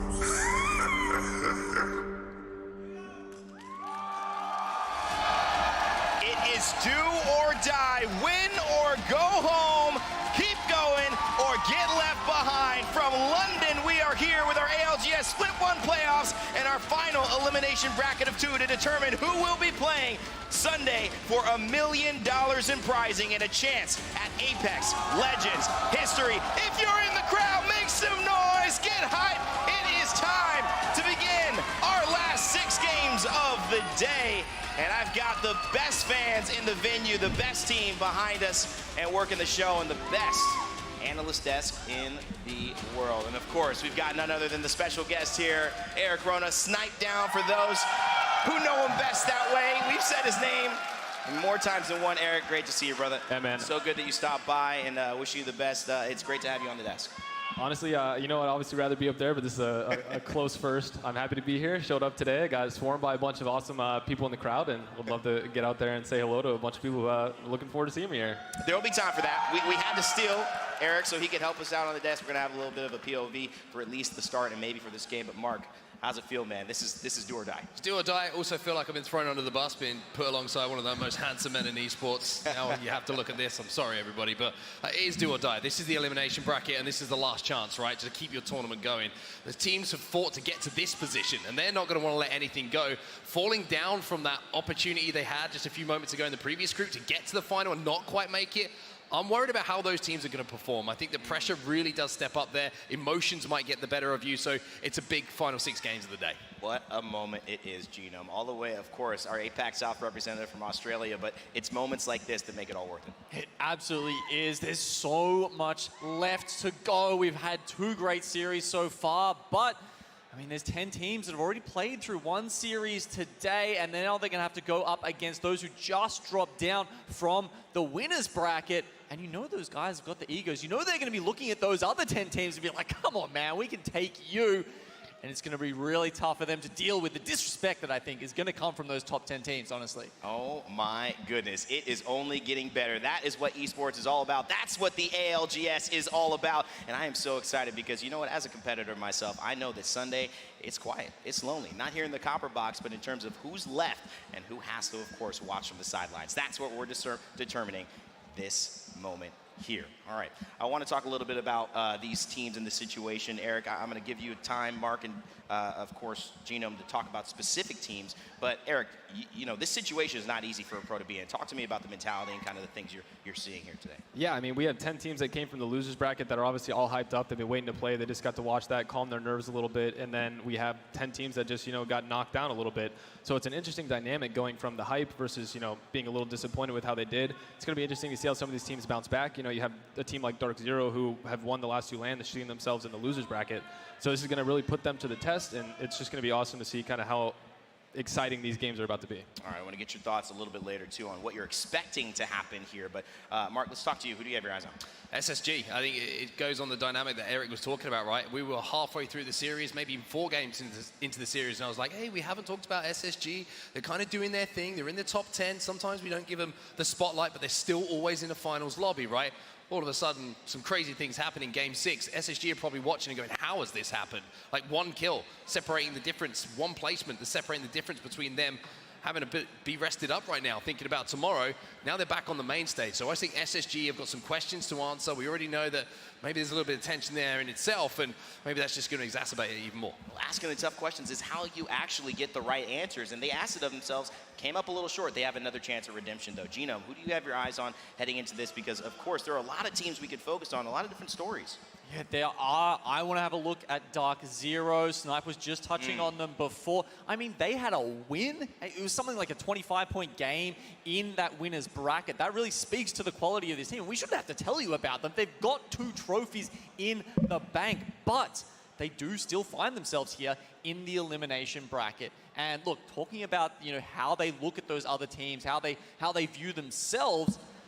That's where I think this has got to come out, and if they really want to prove that they still are among the best, they need to show up now. Had a quick chat to them in the changeover between the series. They were talking about taking some pretty premium POIs on the maps, looking at Cascade Falls, which with the switch over to their more zone-heavy comp, I think is going to really suit them in this lobby. Great points, fellas. Let's take a look, although, at home on who is participating. We see them behind us, but this is a list of everyone who is in this elimination round 2. This is it before we decide who's going to Sunday. And you see names that maybe shouldn't be here. Snipe, who's the biggest surprise in here, outside of SSG, outside of Dark Zero, for you to be fighting in this elimination bracket?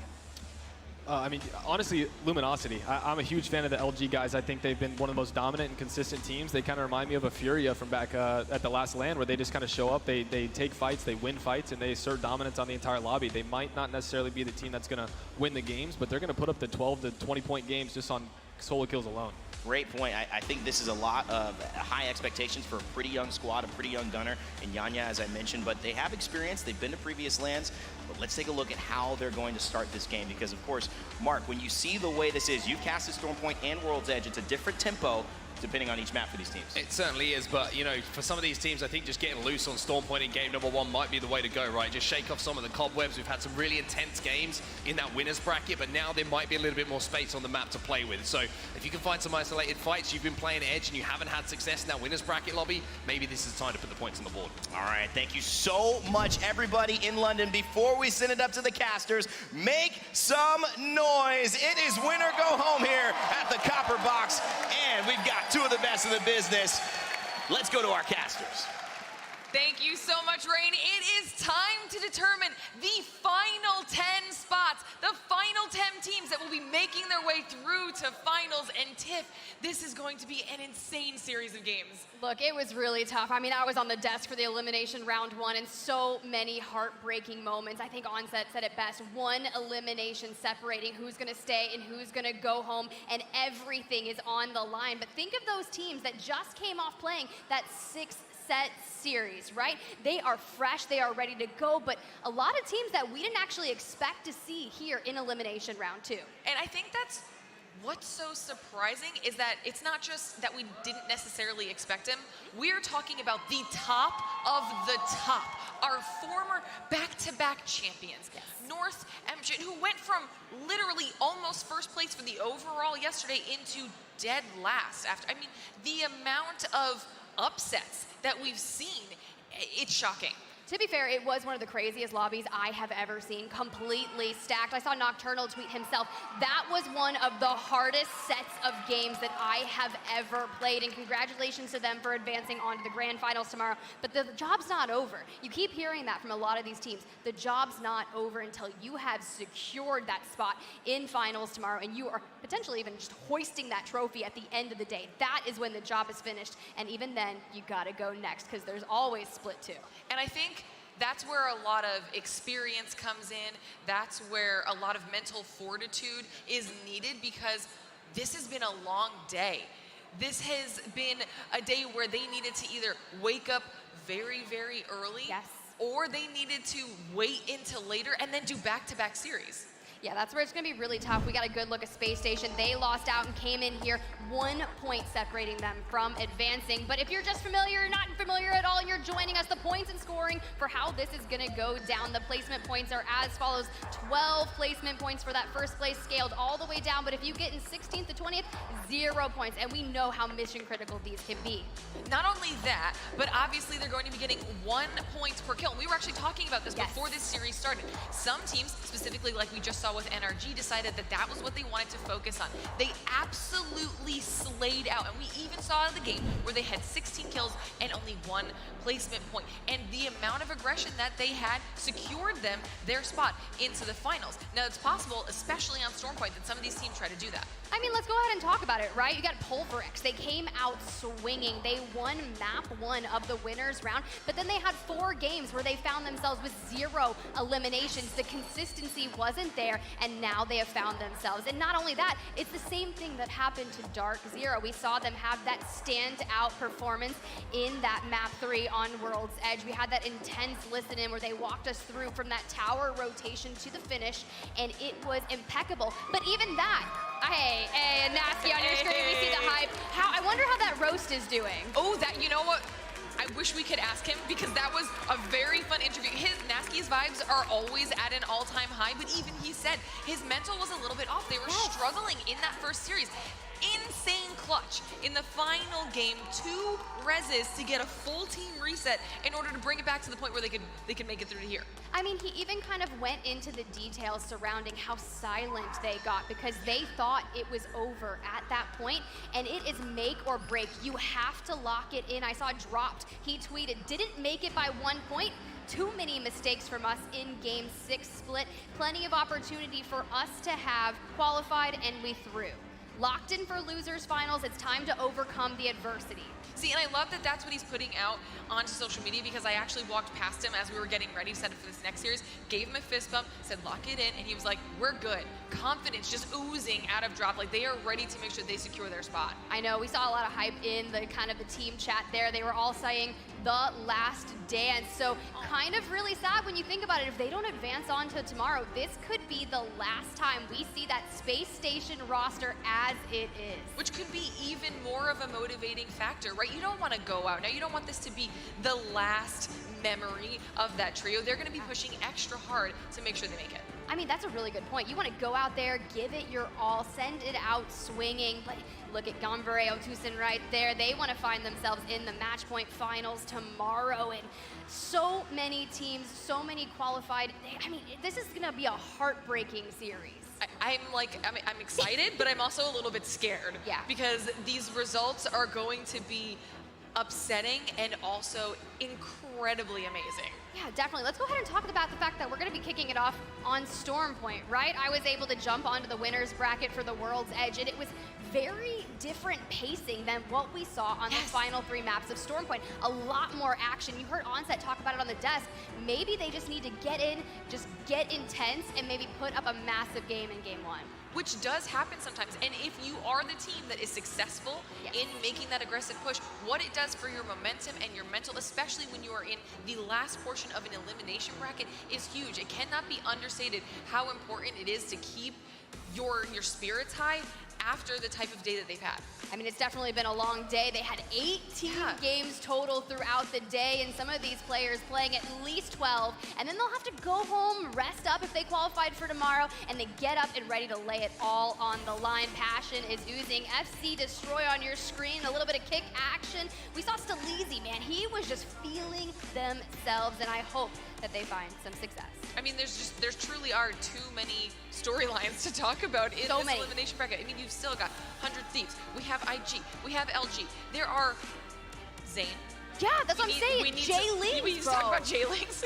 How strong of a start they had throughout the group stages, and it's kind of been like they were at the top of a roller coaster, and it's been a downward spiral ever since. So a very, very tough moment for them, but they need to come out swinging. We know they have the talent to do so, but because this is kind of Stormpoint and it is an elimination round 2, we can talk about some of the drops, right? It seems like a lot of people are not willing to contest. NTH taking that high point back for their own, and that was where they really excelled on Storm Point and found a lot of eliminations, rotating down through the wall, challenging NorCal very often, and hey, they're setting it up to do exactly that. But then on the flip side of that, with the performance that we've seen out of Northampton, will that end up being their downfall? Will it be NorCal who comes out on top? And we are about to find out, because the dropship is ready to go. It is time to get into our first Storm Point match of the last elimination bracket. And this is what I'm really excited about, right? KCP, Nasky himself said it was going to be a slow roast, but let's talk about it. They found a home. They are going to Lightning Rod, which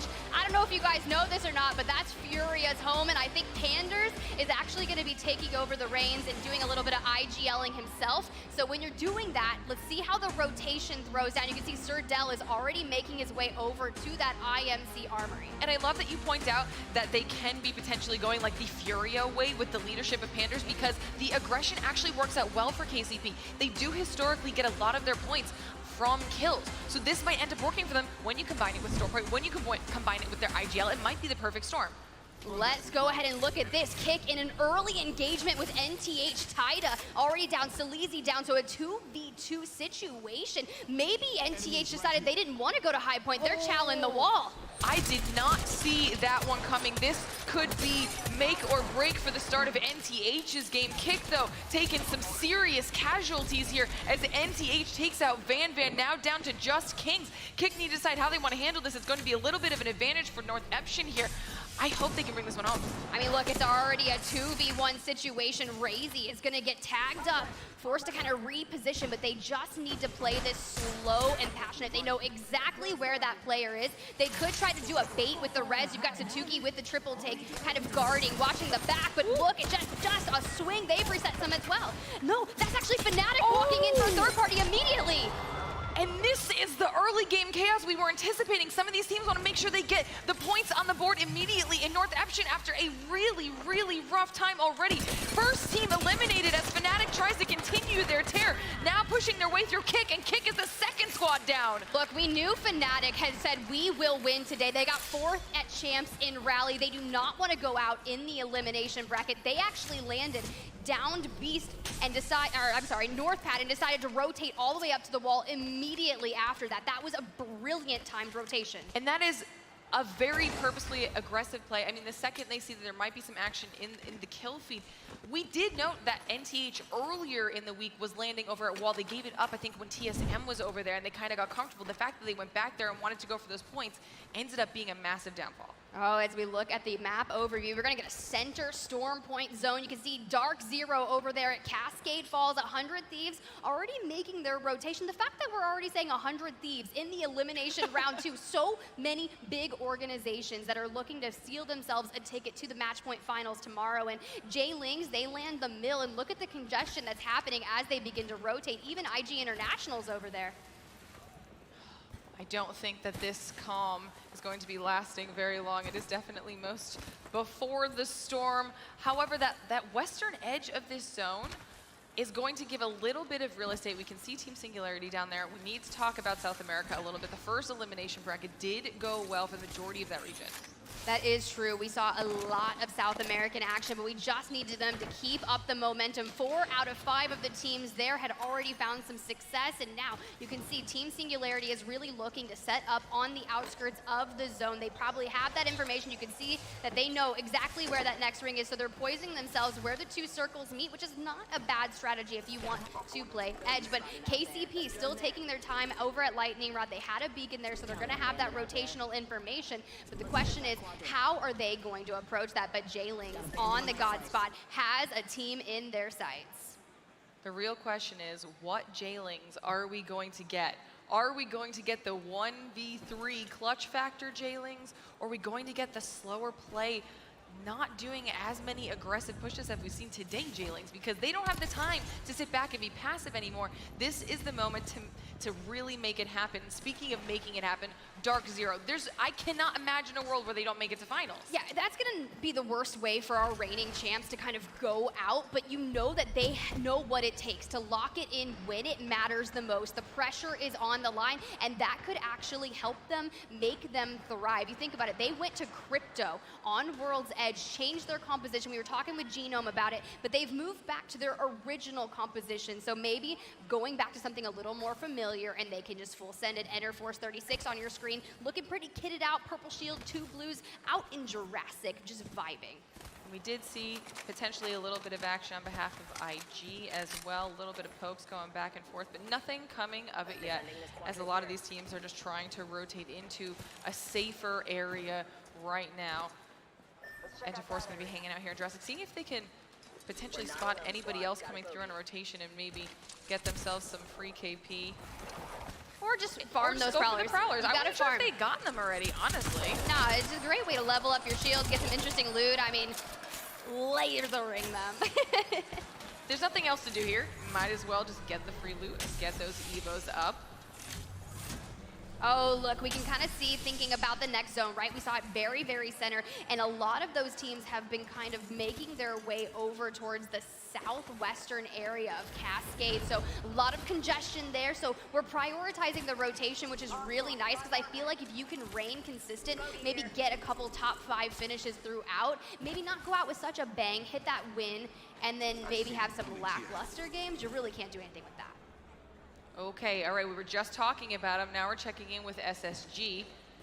We'll have to see if the confidence that Dropped has is going to be paying off here, as they too look pretty kitted up and not having to worry about too much right now. This might be one of the slowest starts we have actually had to a Stormpoint match so far. It's true. I mean, look, they're just biding their time. They need to kind of figure out how this lobby is going to work, right? Map number 1 is a great time to get a lot of information and see how these teams are going to play, because you don't know if you're walking up on a team that is putting their heart on the line, that they're going to just into anything and just send it, or if they're going to actually make good, calculated engagements. And Space Station now landing uncontested at Launchpad, which is kind of nice, right? Yeah. This is that where they were having a lot of contention, even with Vex, who unfortunately went home earlier, but Space Station was taking the upper hand in a lot of that, so they know these rotations, they know the choke points to look for, and they're just watching their back to make sure no one's rotating this way late. I was going to say they've got a pretty safe area right now. They know that they can be potentially expecting a team to be pushing their way right now as the zone is closing in on them. They're going to play this edge and see if they can maybe pick up some free KP on the way and then have a completely wide open rotation in front of them. They may have timed it perfectly here. We see them keeping their eyes on the choke that you were talking about. It might result in some serious additional points. Let's check out Barometer. We got Dreamfire at the very top, and I've been having so much fun watching Roy and Bolin. They have just been absolutely a joy, and they seem to be in positive spirits as well despite the situation, and they were coming in kind of as one of those substitutes. So they're going to hit that beacon, want to find the next zone information and prioritize, but being all the way out here, it'd be really cool to see. Maybe you can catch some of those teams coming from the very south side of the map. I think Dreamfire landed in Shipfall, and Luminosity goes Fish Farms, but this is what Space Station was looking for, right? So the question is, how are they going to approach this? EXO is on that end where they can kind of gatekeep Space Station. And you had seen that EXO had taken a little bit of damage from SSG, and they're kind of chasing them down here right now, but making sure that they're at least keeping them at a distance. I think that was the one team SSG was waiting for, getting the information, even if they don't want to push that fight, to at least know the safe way that they can make their rotation away from that area now. Smart play, if they decide to back off, they don't want to push it, and now you can see EXO making sure that they're not going to continue to be inted, they can get themselves a reset as well. Space Station deciding not to take that engagement and going to rotate through the southern chokehold just on the underneath of EXO, and I think that's smart, right? You don't want to take a fight that could necessarily get you caught out of zone and maybe attract the attention of a lot of teams that are looking for that third-party opportunity. So play your own game, play it smart, it's calculated time. There is no reason to take a fight that is unwarranted. Let us go there. You know, I was wondering what the plan was going to be, because some of these teams that maybe had a slower start in either of their brackets, I wasn't sure if they were going to use game number 1 as an opportunity to hype themselves up and really kind of get the KP going. It looks like everyone is really wanting to make their way to finals. No mistakes will be made, not taking any crazy risks. I mean, how crazy is it? You think about Fnatic right here. They're ones in first place because they're the only ones that have actually taken a fight thus far to make that rotation over to the wall, hearing what was going on with NTH. But hey, this is who we were wanting. Nasky, KCP going over to checkpoint. They want to get into an early engagement on their rotation. All right, they're starting to do some poke back and forth here. KCP looking the way of Fnatic, knowing that they could potentially be either getting some points here or putting themselves in a little bit of danger. Bangalore here to zone off the area. They need to decide when or how or if they even want to make this push, and it looks like they might be moving in. I really love what they're doing, right? They throw out the Rolling Thunder. They're using that as their cover to push in, but Surdell going to go down immediately. This is not a fight that you want to make sure that you're taking, because Fnatic is also going to double down with their Bangalore ultimate as well, and Fnatic not taking any damage, and they are getting the cheeky window shots, and just like that, KCP was annihilated. The split angles that Fnatic just took there, I mean, KCP was just huddled up by the door. Fnatic didn't even have to do that much. Straight through the window, able to melt them down so quickly. And instantly, game number 1 for KCP is just done. I mean, look. Fnatic is looking phenomenal from what we have seen thus far. It's their timing, it's their micro, it's that how they're approaching these fights and utilizing everyone to the best of their abilities, whether it's surrounding your prey in a sense. At that point, there was nothing that KCP could have done differently to make that fight turn around. It was over when it started. What's even crazier too is if you consider the drops of everybody, Fnatic went at everyone on the top, the northern half of the map. They went for NTH, they went for Kick, they went for KCP. Those are all the people that are in their like linear area of Stormpoint, now wiped out. Look, if the trend's gonna continue that way, NorCal Esports is gonna be a little nervous because they land Thunderwatch with Space Station on your screen, kind of guarding the pineapple. This is a good building to hold, right? You're talking about making sure that you're holding that edge, clearing your back, and as I think about it, EXO, they've still been lurking around Space Station, and now Space Station gets the chance to try to gatekeep them, focus of attention going out, so they're getting information regarding the shields of the players and just using that passive to figure out where those players are. You know, SSG had rotated away from EXO, not wanting to take the fight then. EXO now back in the sights of SSG. Are these two destined to finally take this fight? I mean, they don't have to commit to it, right? There is still that rotational ability to go around the rock and go a little more north if you just want to prolong and like avoiding SSG. I mean, it's very fair. You can see they dodged the focus of attention, so Space Station getting denied that knowledge. I think that's going to be smart. But as we think about where this zone is going, Glitter, you can see in the mini-map, it is primarily water, and we were always talking about how much you love these zones. We are getting an all-out open ending, and with the meta shift changing, not a lot of these teams are going to have the ability to anchor down a full open area, but 100 Thieves taken to the sky. Listen, they saw where the zone was shifting to, and they are trying to get in there early and grab whatever real estate they can. There are already teams that have acquired their spots, so 100 Thieves don't want to miss up any leftover valuable real estate. They do find a safe corner back here. Don't take as much damage as I thought they would have. They'll be able to get a reset, but there are so many squads around and above them. Yeah, but here's the deal. If EXO can use their seer to the best, hit that focus of attention, realize how low 100 Thieves is, they could fully send that. But so far, they are raining on that high ground, because you got to think Space Station is just a literal crevice behind them that could easily push behind and make a move. You've got to hold your back secure. EXO setting up shop here on this high ground. Ooh, I feel like this looks so familiar. You know exactly what I'm thinking of. Back to like Sweden and oh. I am so nervous. You know what, there's probably about to be a lot of action that is about to kick off here. Before it goes insane, let's actually jump on board with 100 Thieves and see what their game plan is. Listen.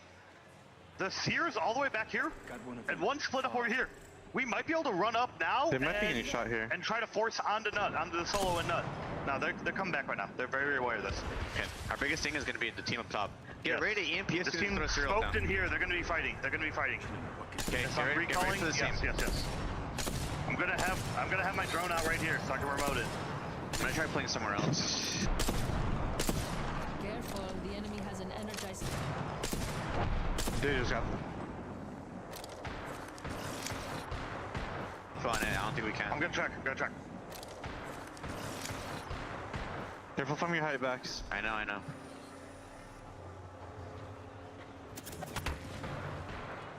Team flying towards nut. No, they're going over here. That's bullying a team here. I've got eyes on one of them over there. They killed that team that flew. They're getting an angle on the right.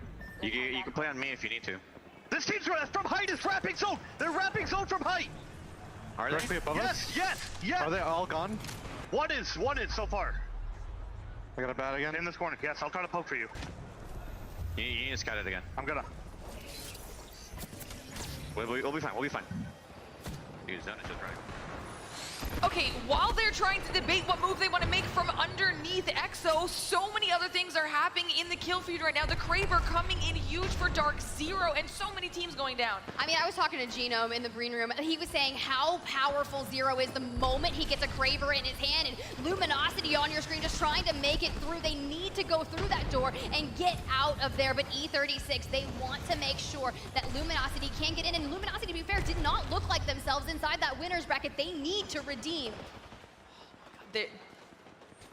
Right now, LG needs to decide the right time to go through the door. They're just going to fight back and forth here right now until they can find the right moment. The second the damage comes out, they will make the push and try to take advantage of the smallest shield deficit that they can. Enter Force, though, trying to take an opportunity to get some cells off before they know that this fight will inevitably happen, because the longer they sit here and make all this noise, there's a third party bound to push in, and as I say that, Dreamfire wants to get in on the action, and Enterforce lose a player. Well, you know how aggressive Bolin and Roy can be, and they want a piece of this action, so now Enterforce 36 losing out on a member, and they are forced to play their life. Yun and Aimbot are just rotating into that next zone, trying to utilize this rock for cover, and this is where things are about to get chaotic, because you have to realize Dark Zero is in the center of that north area of the next zone, and they want to make sure that they utilize that Kraber to the fullest potential. But check out 100 Thieves right now. Fnatic and everyone just getting sandwiched. Fnatic having to feel good after the initial early game performance. The shredding out of Yuka. Okay, he's going to be going for the frags. He's going to be making this push. Fnatic is doing a fantastic job zoning everyone off of them while this is happening. Godfire goes out. EXO goes out. SSG popping off in the kill feed right now. 100 Thieves down to 1. Scurry is going to have to clutch this moment, prolong the life on the Loba, so has a little bit of movement. Can he get the res off on me while everyone is focusing on everything else? FNC, they have taken to the sky, spamming those skydive emotes, looking for a safe place to hold in the next zone, but it is just going to be chaotic. Utilizing this tree, you can see there's a team just to the north of them. Thermite's going out. He does have the Rolling Thunder available, but he's going to swing it, and Bolin going down. Fnatic looking very strong here, finally losing one, still trying to push on Dreamfire, whose shields have barely been hit here. Fnatic trying to survive. Dreamfire actually backing off, getting a little bit of cover. The smoke being useful for both of these teams, but the Seer could potentially be an issue. And SSG's trying to third party off on the side. J-Lings Esports eliminated. Dark Zero going off with the Kraber, and Tao falling incredibly low. Can Roy clutch this up? Utilizing those smokes to make sure you can guard your team. We're down to 6 squads, and they are frying. Space Station dropped on your screen on that triple red. They have been such a standout performance here, utilizing that Prowler to the best of your abilities. The moment you can finish off these players, you have extra shield tops available, and just like that, down to the final 5 teams. That was a massive push, but of course, so much action going on there means more teams want to get in on it. GO now making the push on SSG potentially at the perfect time. There is nothing SSG can do with the small height advantage that GO has, but they do lose 2. Somehow, it's coming down to the back and forth. GO goes down somehow. SSG's going to survive this. SSG relegated to just a duo. Xenos trying to hit a bat. Unfortunately, they are going to be taken out by Enterforce 36. Chaoticness. We have 3 squads remaining. It is Luminosity, Dark Zero, and E36. Yanya, that El Presidente, they needed a good moment here, but so does Dark Zero. All of these teams need to frag out, and yet Juarez taking out Enterforce 36. So Dark Zero versus Luminosity in a full 3v3. And the entire time that this has been going down, DZ was holding the center of this zone for so long, allowed all of this chaos to go down. Now they're able to push up on LG and see what they can do. You can see the off angle from Jen. They're trying to sneak in on LG. It's very successful as Niesel goes down. It's now a 3v2 in favor of Dark Zero, and all they have to do is push to close this out. Look, you've got an opening opportunity. Sharky on the double R301s. Wants the laser and finding so much success. Yeah, you can get a shield swap, but it's not going to be enough. Yet Juarez goes down. This should be all they wrote. And Dark Zero, your winners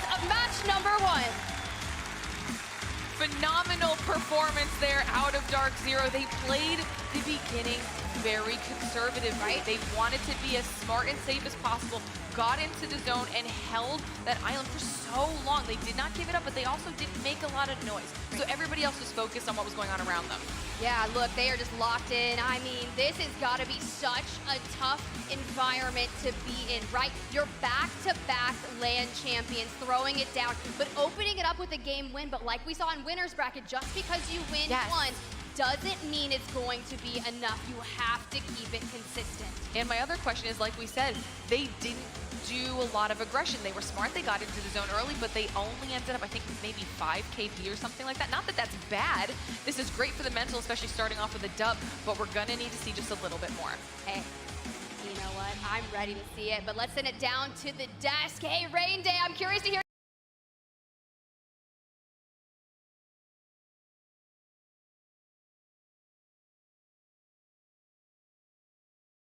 your thoughts.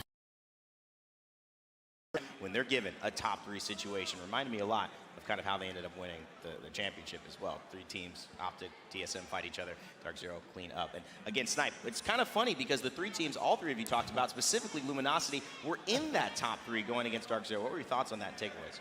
Yeah, I mean, this is just kind of exactly what we talked about, where LG is just a team that's going to pick up a lot of kills, and they're going to place well. They might not always win the game, but they put themselves in a really good position to kind of secure a top 10, and they get another 1 or 2 more of those, and it's kind of a guaranteed in your finals. Yeah, and that is really important for a team that they haven't had momentum this entire weekend. So that is a big moment. And Mark, obviously, SSG still there as well. They seem to be so consistent in getting points early. Yeah, very good at getting points early, as you say. I think it's an interesting game number 1 as well, because you've got to remember a lot of the teams that are in our top 5, 6, 7 seem to be the teams that have just come off the back of playing this morning. So they're going to be feeling maybe a little bit more warm, maybe a little bit more comfortable on that main stage. For some of the other teams who've had to wait for that chance, maybe game 2, 3, they're going to start to grow into this series. But Gino, I mean, obviously the tail ended, and we know who the main hero was. It was Dark Zero finishing off with the win. Yeah, so we were talking before about them getting the Cascade Falls drop in this lobby, and we were saying, oh yeah, that might work well with, you know, the crypto. You can see, though, we also talked about the disrespect, and that's why I think they're bringing out that Bangalore Seer composition, because they want to run over other teams. That doesn't mean they're not going to find themselves in Godspot.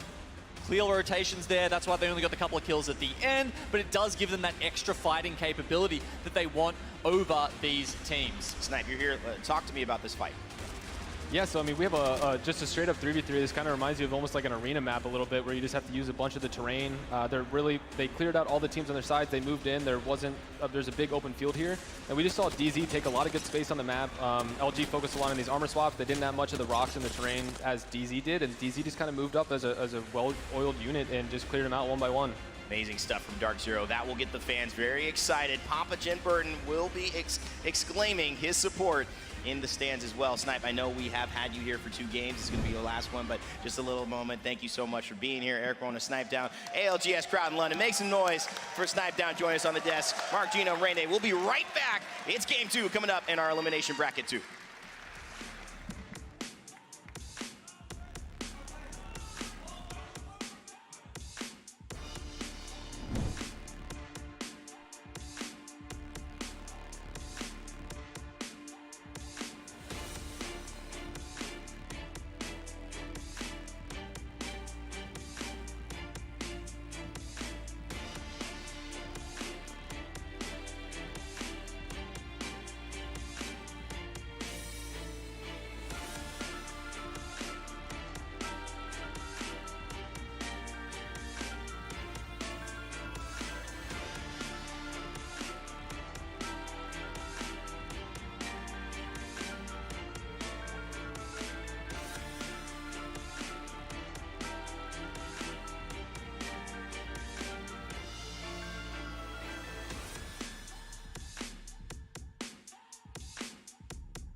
WD Black, the official storage partner of the Apex Legends Global Series. Welcome back, ladies and gentlemen, to London Box Arena. Rain Day here with Mark. And Gino and Smackdown just joined us here for the first game.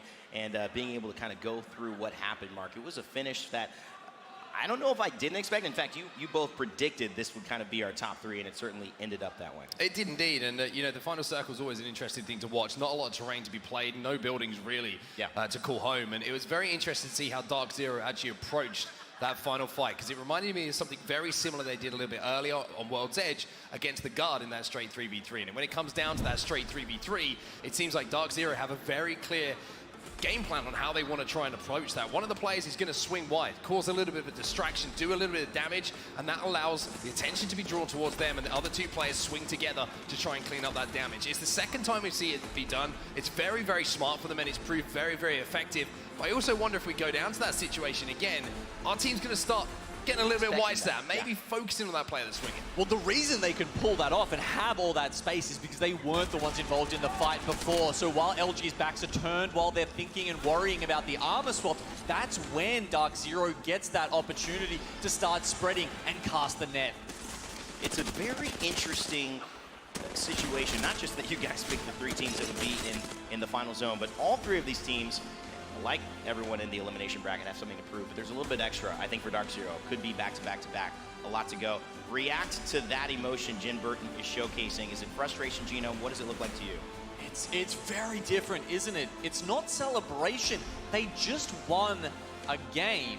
And if you were looking at Jen and Zero's faces there, you wouldn't think that.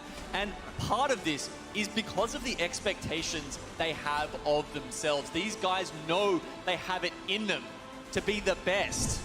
And yet here they are finding themselves in the elimination bracket. So it's a good start. But as we saw last series, one win isn't enough to necessarily get yourself over the line. They've got more work to do. I mean, Mark, isn't that a little bit of their story, though? Everyone counts them out, and then they show up. I mean, I think Dan and I have said this from the outset of this tournament, right? Dark Zero have had a very tough path, and a path that really should be appreciated and respect shown to it. You know, leaving home to go and play in North America. Big questions asked. Are they going to be good enough? Are they going to be able to do it consistently week after week?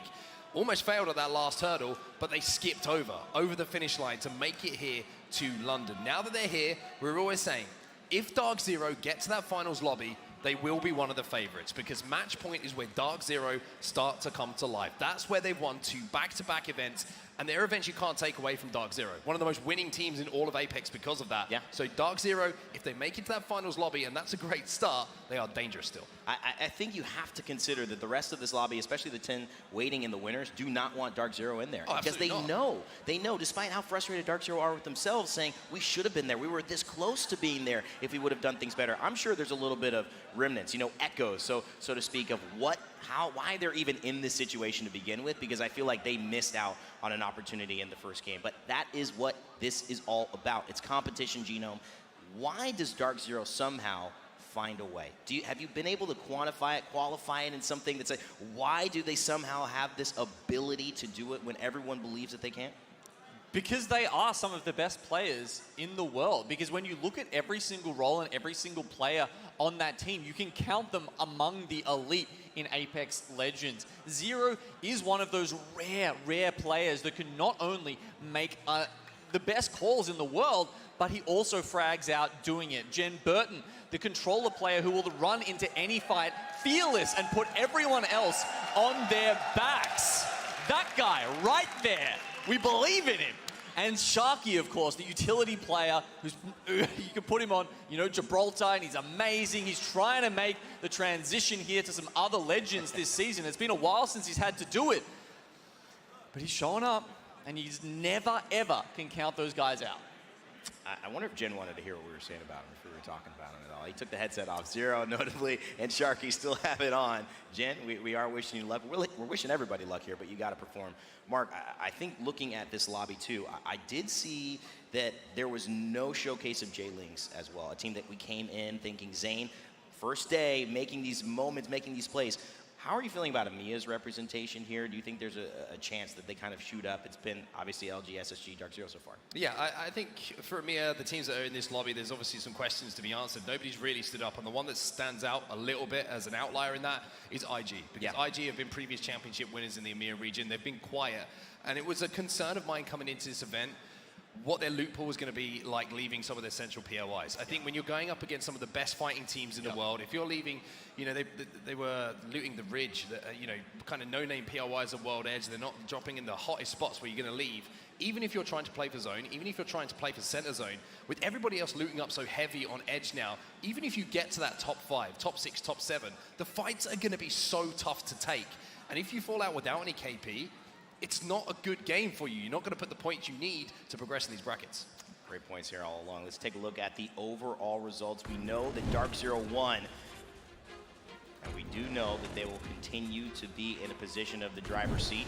We'll get you those stats up in our screen in just a moment, but I think you're completely right. IG International, we forget when we talk about Dark Zero winning LAN, JMW won with them. I mean, he was Dark Zero for a second. Now he's IG International, Graceful with the leadership, Noises as well with the actual IGL. Some people actually think Graceful is the IGL. Noises really taking command of that squad. So this is a team that has a lot of potential. I am surprised to see them here as well. Yeah, look, and just to jump back to what you were talking there about, you know, J-Links and how they were doing, I think you can see a little bit of an echo in how North Eption is doing as well this time, because they are both those edge teams who are really looking to farm a lot of KP around the outskirts of the map, and we've seen them both stumble when they come up against these really high-class, elite fragging teams. And if you look at who's already made it through to that final bracket, it's the teams who, you know, they want to play zone. And I think if you're a mediocre zone team, honestly,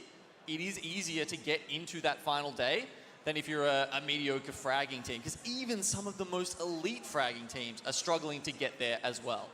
Gentlemen, when we come back, we're definitely going to talk a little bit more shop about the legend choices because we're seeing different compositions from these regions as well. I want to pick your brains about Crypto, about the Bangalore Seer Val compositions that we're seeing, and Watson, whether she's here to stay or whether she will not play a big part of it. But right now, all our fans who have been waiting patiently in the copper box, all those watching at home, we appreciate your patience. We are ready. Let's hop into game 2. We'll talk about results later, but let's send it back up to the casters, Tiff and Glitter. Thank you so much, Rain Day. Listen, the dropship is already ready to go. Game number 2 of our final elimination bracket is already underway. And my big question, Tiff, is will we see that 50-50 again? I mean, I hope so. I saw a lot of chatter in the player chat about it. It seemed like everyone was calling out the wall because there was so much action, and you can see it right now. Staleezy going under fire. Looks like he was able to find it. That Fnatic is going to want to third-party this immediately, and you can see that NTH needs to play this more safely.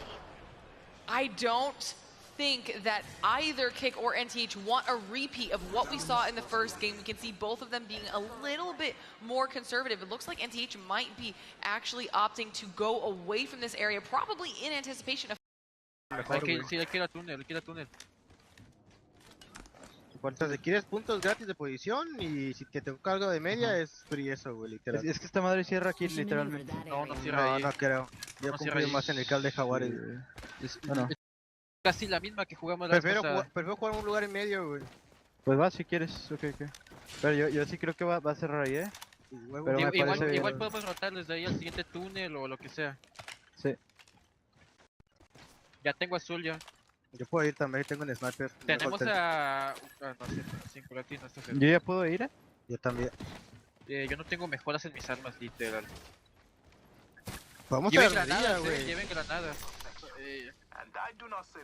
Sí, o sea... Yo creo que hay que asegurar los puntos de posición. Yo también. Va, yo ya ando listo, si quieren lo recojo en el carro. Ya ando listo. Igual. ¿Cómo le vamos a hacer para rotar para allá? Yo no tengo baliza. No, ¿tenía un acelerador? Con un acelerador yo creo que sí se me carga. No, pero yo digo que hay que ir aquí arriba con el coche y vemos cómo deslizar al primer túnel. Ya ve por favor, estoy looteando a ver qué encuentro. ¿Te quitas, pa? Yo ya tengo buen... Solamente tengo pilas. Vamos a hacer boost, Vamos aquí arriba primero aquí arriba y después vemos si abajo está libre. No me marca nadie todavía. Nos podemos deslizar fácil. Sí. Arriba no hay nadie. Vamos. Acaba de caer un equipo Marca aquí a uno aquí por aquí. Vamos casa, nos acercamos casa. Casa. Vamos a la casa. Arriba no está tomado, No, sí, no veo los de arriba. Vamos a agarrar eso, bro. Vamos a agarrar eso si se puede. Primero hay que agarrar casa. Sí. ¿Está libre, Nison? Sí, está libre. Ok, vamos directamente hacia arriba, bro. No, hay gente arriba, hay gente arriba. Sí, ok. No. Ya están subiendo. Pero están dejando abajo, Creo que van a dejar abajo. No, Entonces acá agarramos el túnel. Deja que se vayan, deja que crucen. Es el mismo team, ¿no? Ok. Me devuelvo. Yo estoy dentro de la casa. ¿Es el mismo team o no? Sí, es el mismo team. Entonces hay uno abajo. Yo vi que un vato subió, güey. Yo vi 2 abajo mínimo, Igual. ¿Entonces uno solo arriba? Sí, es uno solo, creo que es uno solo arriba. Es ese sí, creo. Tiene buena Q, güey, tenía que haber marcado sí o sí. Ya hay un equipo en la Se piedra. cancela, igual tenemos casa. Sí. Es que los vatos se espantaron, güey, y no están cruzando por eso. Están mucho en rotar esos vatos. Es Space Station. Acá hay una... Sí. Ocupo una mira, güey, para mi lombo. ¿Qué mira tienes? No tengo mira. Tengo 4 retroceders. Tengo una 301 con 3, te la puedo dar para mejorar los escudos. Paro. Me falta 125 a mí. Pásalo, le falta menos. Pásame tu escudo. Hay un equipo allá arriba. Estate atento si quieres para ver si se sube tu team o qué onda. Ya se fueron, ¿Quieres agarrar abajo? Vamos a agarrar abajo de una vez. Sí. Va, voy. Yo soy un Hay poquito uno por atrás, izquierda, creo. No, está de lejos. ¿Ya estamos ahí, aquí? Sí, estoy viendo. Aquí a la izquierda me marca uno. Hay un equipo aquí, Dos, tienen doble azul. Bangalore y otra cosa. Sí. Hay un equipo, dúo, hay un equipo. Vamos, mira, sí.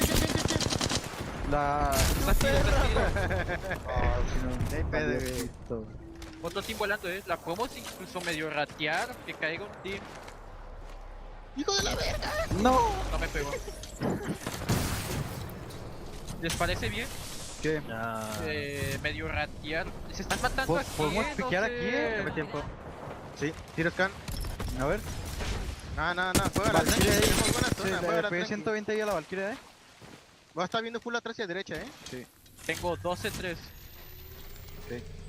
Yo creo que tú ni su team. ¿Tienen pesadas? Estoy viendo. Hay Tengo uno va a 120. piquear con esos vatos, piquea. Sí. Estoy piqueando full, bro.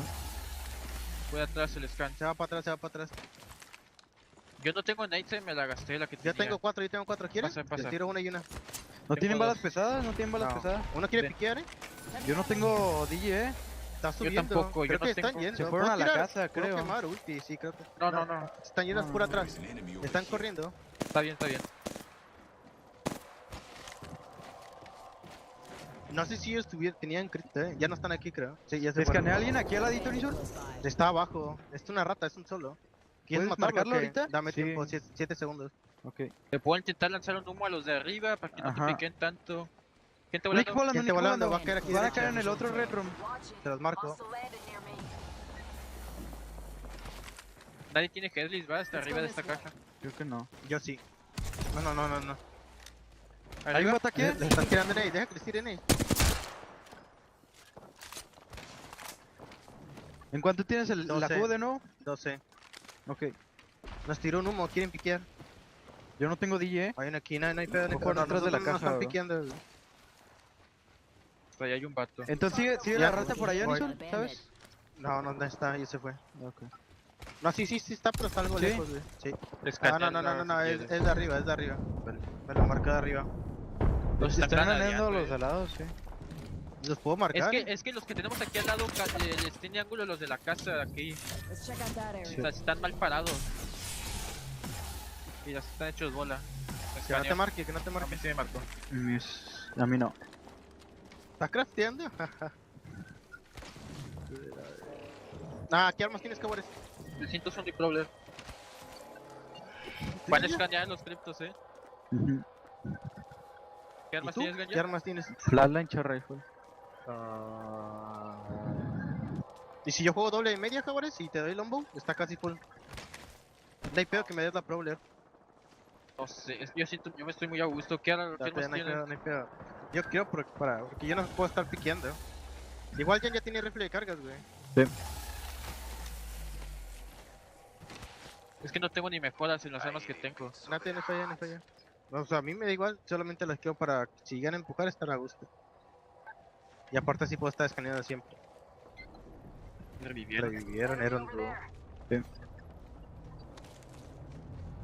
Era el de la red room izquierda, ¿verdad? El dúo. No sé.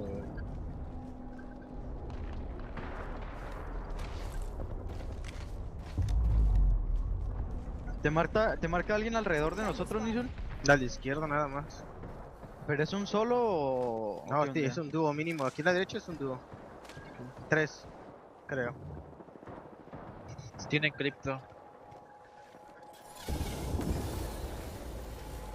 Sir Valkyria, nuestra izquierda. Tienen morado. Okay. 32 para mi morado. Ok. ¿Tienen nades ahora? Tengo espacio. Tengo 2. Yo no tengo ninguna, pásame una. Tengo 2. Ya con eso.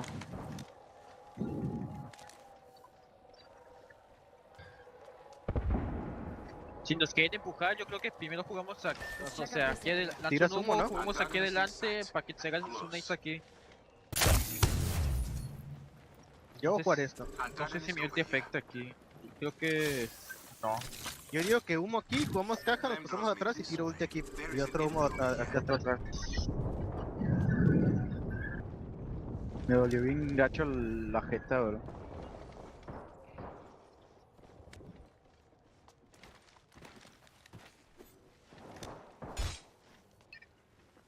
Hay una Valkyria de repente picando por ahí, bro.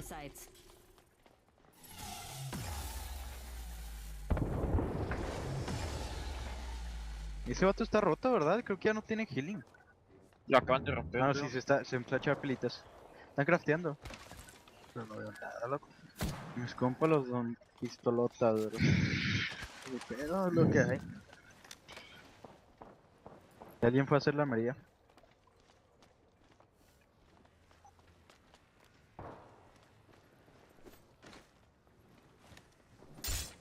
Pendejo, ¿qué te pasa? Saliste volando.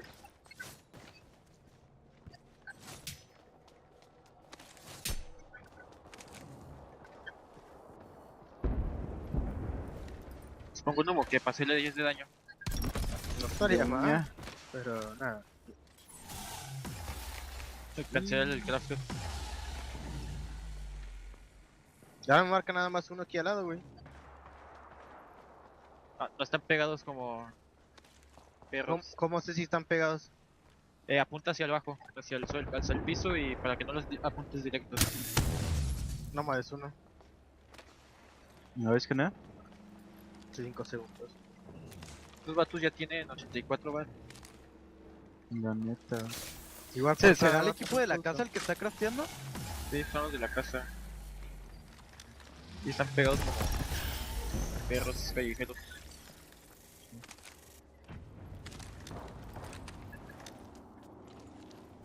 Ok, ¿te imaginas que hay un carro aquí? Yo siento que esta madre va a cerrar aquí. Hay que ver,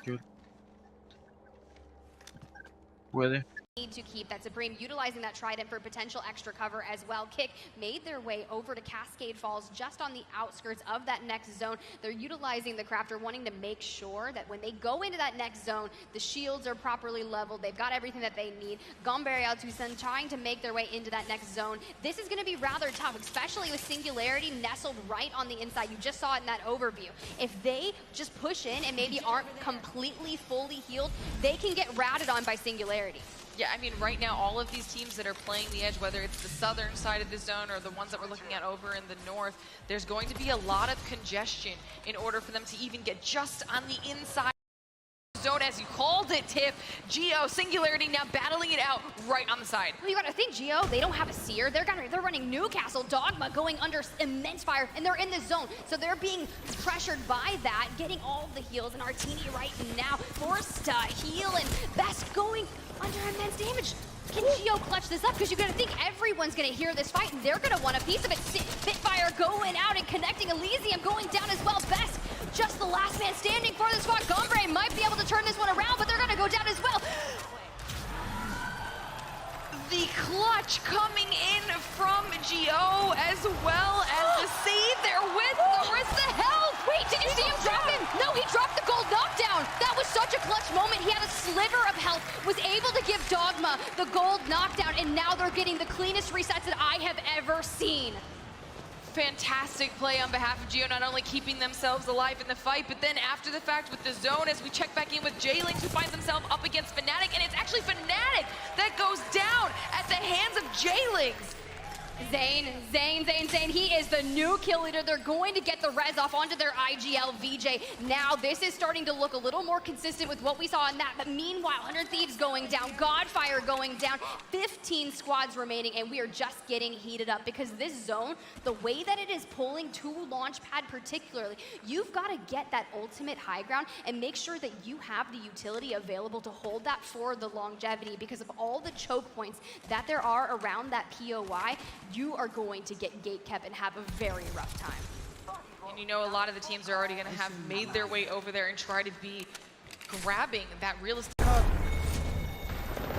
El otro está aquí a la izquierda, creo. Me escaneó. Tiro una Ney. Juega lento, córrete. Me tiró. Río. Dale. Quiere como avanzar, Derecha. Ok. Tiro Nate. Me pongo batería, Me vaqueo. Volvieron a tirar Nixon. Me echo una de Río ahí. Río. No. Río. Los vatos están lejos. Cuando puedes tirar uno atrás si puedes. Ya lo lancé. Reseté aquí. Igual, tengo un humo para atrás. ¿No tienes batería, Nixon? ¿No tienes batería? No tengo. Yo tampoco tengo para darte. Te tiro un medkit, Me echo un Fenny. Ok. Siguen ahí picando. Nos curamos full y le piqueamos. Ok. Sí. 2 segundos. Estoy, tenemos un humo para enfrente de gratis. Rápido, Sí. Aguas, el team de tu derecha. Ya me voy a voltear, güey. Ya luteo. ¿Ocupan algo? No. Otra arma, tal vez. Te tiro 2 bats, Mira la zona.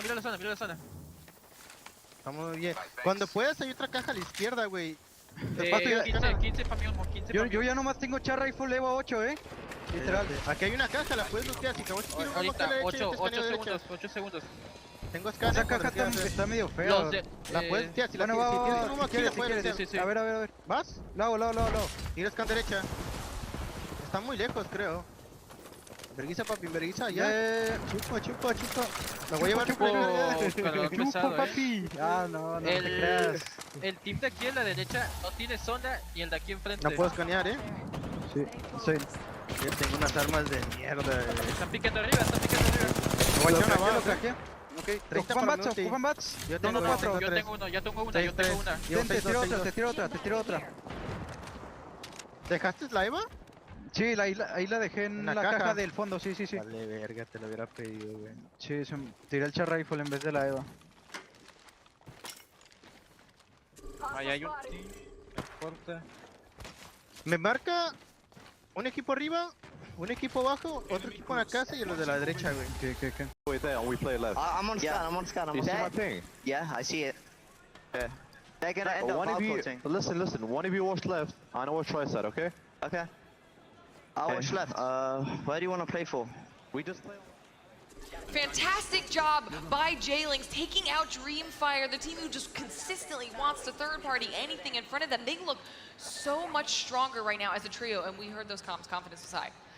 Yeah, definitely confident. They are feeling themselves right now. I mean, it is the point of the game, right? You want to make sure that you kill everyone. So I love that attitude. Keep at it. Dark Zero still whittling away at Onyx off screen, and FC Destroy trying to gain a really solid position in the next zone. Now, meanwhile, we were on board with J-Lings, and a couple teams already went out. Gombre Otusim being one of them. Currently 14 points of the game, and FC Destroy throwing out the Rolling Thunder, doubling down with the Bangalore smoke, trying to maybe dissuade and elude some attention that way so they can make a movement elsewhere. And I was wondering what was going on with some of these other teams. Well, we now have NorCal and EXO potentially finding themselves in a little bit of a back and forth here on that northeastern edge of this zone. Just those two up there, so this could just be a fair fight that they don't have to worry about too many third parties, but we did see off in the distance DZ and SSG in the kill feed as well, as NorCal is trying to fend off the onslaught right now, down to 2, looking pretty good as they take out Killapause, trying to chase down with the PK right now. NorCal looking very, very calm. This is not what you want if you're Killapause. You were the initial kill leader of the group stages, but you've got NorCal taking ultimate high ground, getting the best angle angles possible. And just like that, EXO... Ya acabaron. Tengo scan, Aguas. A ver, escanea. No, es abajo, creo que es arriba. Es abajo. No, Sprinta está bien. Voy a picarle, por Hay un TSC, están escaneados. Me robé a uno y rompí al cripto, El cripto está ahí roto. Hay uno arriba, hay uno aquí. Va a quedar. Le están pegando. Se quiere ir. Si vamos del otro lado tenemos mejor zona, ¿no? Vamos a tener zona de arriba. Y nomás queda un cripto solo. Nomás queda un cripto solo del otro lado de acá. Aquí tenemos tantita zona en esta esquinita. Ajá, pero acá está mejor, mira. Deja que pase. Pero son dos teams, ¿no? Es que ahí está el abajo. Le están buscando. Le tiro. Tiro Q, Está solo, vamos. Vamos. Subió. ¿Cómo la jeringa? Le voy a tratar de piquear, 25 para ulti, No me marcan ahí nada, solo Casi bajo el cripto allá arriba, ¿Cuántos son? Es un dúo, creo. Puedes subirte allá arriba. Voy a tirar una ney, Sí, es un dúo. Estoy subiendo. Puedes subir, 60 la valquiria. A la izquierda. Fuera. Baja la valquiria. Buena. Me he hecho una batería, Voy Ok. ¿Dónde la tiraste? Más o menos. Aquí, ahí en el bin. No lo marqué. ¿Intento subir? Está libre, ya está libre. Al fondo, Tiro a la izquierda. Quiero una nade. Me he hecho una batería. Vamos a lavar. Lancé un humo enfrente. Vete a la derecha, Nissan. Me he hecho una plita. ¿Y el ulti decir, Nos deslizamos hacia A la derecha está free, Ok.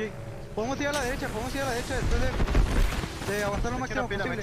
Ya podemos ir, Ve. Va. Tiene un team a la izquierda, Vamos aquí, una rota aquí, frente. 100. La mataron. Top. Mala mía, me mataron. Ni pedo, todo bien. Si tienes heals, and now Sharky looking to swing right and come behind the team. They're in the open. They have all the angles in the world. Pulverex down, Luminosity down.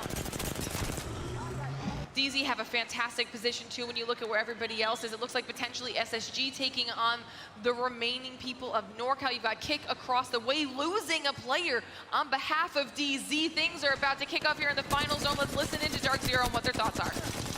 He's low on the ground. Dead. Beautiful. I'm gonna get Lima. Ulti cell. Popping back. One of you. Need? I'm 92. They wiped. 3 squads. It's a duo in the far team. I need at 120. Go for the stack. Okay, yeah. We're gonna need... Zone closes. I beamed the door. Oh, you can see him on me. He's far high, 30 flash. He's batting. The Valk dead. The other guy's low. He popped the bat. He's low cover, I think. You need to bang on. We're gonna need to cross over. You need to smoke their front. You need...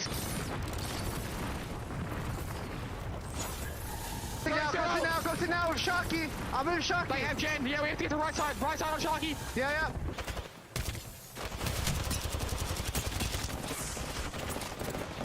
I'm batting. 130.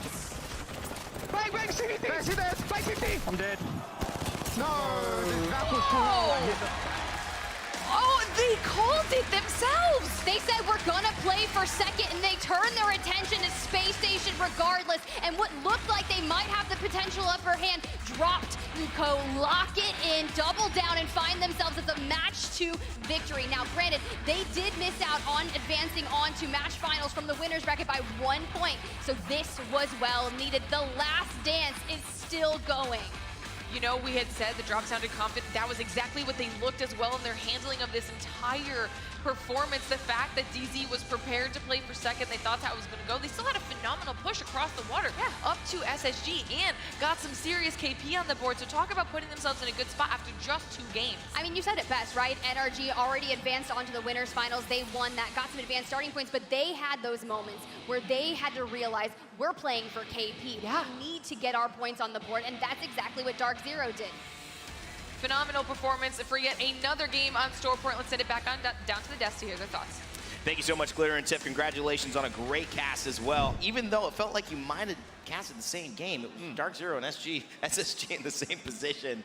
And here are the results from match 1 we didn't get to show you on screen. They're coming up right now. Dark Zero in the original game got 17 points. Space Station in 4th. You didn't think that they were second, They weren't placements, but in terms of overall points, they were. We will show you how that turned out in match number 2, but first, let's talk with Mark and Genome here on the desk as well. Two teams clearly splitting a lot of the action. SSG, Dark Zero looking like the #1 performers. Yeah, even though we've only got 2 games done and dusted, we've still got 4 to go, and of course we've got to go over to World's Edge, so a complete change of map. Keep that all in mind, but there's 3 teams that seem to be stepping up above the rest at the moment. Now that's great for them, obviously, right? That's wonderful if you're an LG fan, if you're a Space Station fan, or if you're a Dark Zero fan, because you're thinking, okay, my team's on the way to finals. But it also means good news for the rest of the lobby, right? Because they're sponging all the points away. It means there's an opportunity for one big game for any of these teams who are still in that chasing pack, and all of a sudden, you can catapult yourself into a finals lobby. So a lot to play for here, and even though we've seen the dominance at the top there from those 3 teams, trust me, a lot of squads are probably quite happy with that after game 2. Yeah, look, if I ever decide to burn my own money like, you know, Ludwig or Moist Critical and start up an esports org, I reckon I'd call it One Big Game, you know, because that's like the perfect name for an Apex esports org. I love that as well. And also, the One Big Game is really what these teams at the bottom are looking for. I reference IG, teams that I haven't talked about a lot, though, and I really do need to mention. 4 South American out of the 5 teams here. None of them made it to the winners. 1 Leave No Witness was left behind from the first elimination bracket, but 4 teams. Team Singularity, Kick was in that top 3. That is a good sign, and remember the emotion that flew into the entire arena once they had to have that moment with Staleezy and Godfire hugging each other. They play as a region, so that's hopeful. Oh, 100%, and you've just got to be consistent across the games. We've kind of said all of the common things we do say, but it's still very much true for these teams that are in the chasing pack at the moment. We'll take a look at some of the highlights of match number 2 as well. And like I say, the pattern was so similar. And the end circle also, where we ended up, very similar in terrain, right? I mean, you heard from the listening from Dark Zero, they thought they had a really good position, but then they realized very quickly with the zone closing that SSG had cover for the longest. Therefore, they made the decision, we've got to play for second here. We've got to play for kills. They almost managed to clutch up and turn it into a first place, but SSG with that superior positioning and the cover for longer managed to close things out. Yeah, look, frankly, I was hoping that production could just play back our first analyst desk and maybe just bleep out the names of the teams, and we could replace them in the opposite order. And oh my God, it's LG Kick in that final circle with SSG and Dark Zero. Well, you know, I mean, this is the moment of elimination bracket 2. You have more time on screen. You have more time to make a name for yourself from a fan perspective, but you also have more time to set up the story that you and your teammates are going to go into. The 10 that make it into the winners into the finals tomorrow. Yeah, one team I am slightly concerned about and haven't seen too much of so far, even in the kill feed, is Fnatic, right? Fnatic, Sure. #1 seed coming into this tournament from APAC North. Very, very quiet, and I thought this might be the kind of lobby that they start to take over a little bit. Maybe it's one of those teams, it's just one team fight away. A clean wipe, momentum starts to pick up, but we know how talented they are, they need to start to show up. Yeah, look, they are in 10th at the moment. Obviously, when you, as you said, point sponges, right? So a couple of the teams have been soaking up most of those, which means, you know, you don't have to have shone that brightly so far to still be on the cusp and be making it through. But even then, this is elimination round 2. If you're not shining here, like Dark Zero and Space Station are right now, how are you going to do in that final day, man? That is the question that they all have to answer. We honestly don't know, because this is still a lot to be proven here. Nothing is done and dusted, although those 2 teams are clearly out in front of the race. There's still a lot of teams that could make a move. J-Links starting to get some points. We saw Zane, Nags, VX talking a little bit to each other, getting into that rhythm. If they have a big game, just one big game, like your new org, they might be able to find themselves in the finals as well. But teams like Fnatic, you mentioned on 10, there's another team that I want to point out as well, KCP. Team we have talked about a lot, team that barely made it in, team that has a lot of fans, a lot of love for Nasky. He's been cooking, Mark. We talked. Does he need to get out of the kitchen? Right now, nothing is being made whatsoever. Yeah, nothing being made whatsoever, and it's the difficulty of the forced adjustments they've had to make, right? Yeah. Panda's incredible player. We've talked about this before, and we know he can perform. We've already seen him clutch up multiple times for Pioneers, and even though Nasky's in good spirits, he's going to want to keep this going. He's going to want to be on that main stage tomorrow as well to get the crowd hyped and keep that story going. It's been a lot of adjustments, though. We said, like you said, they've been learning how to play Edge. Yeah. Not the best place to do it in a week's worth of practice, 2 weeks worth of practice in the build-up to the biggest LAN of the year, but they are having to adjust. They are having to change things up. I wonder if maybe it's time to go back to something that's worked in the past. Maybe we go something a little bit more comfortable when we say to Pandas, even though you're more comfortable in a fighting composition and fighting on the edge of zone.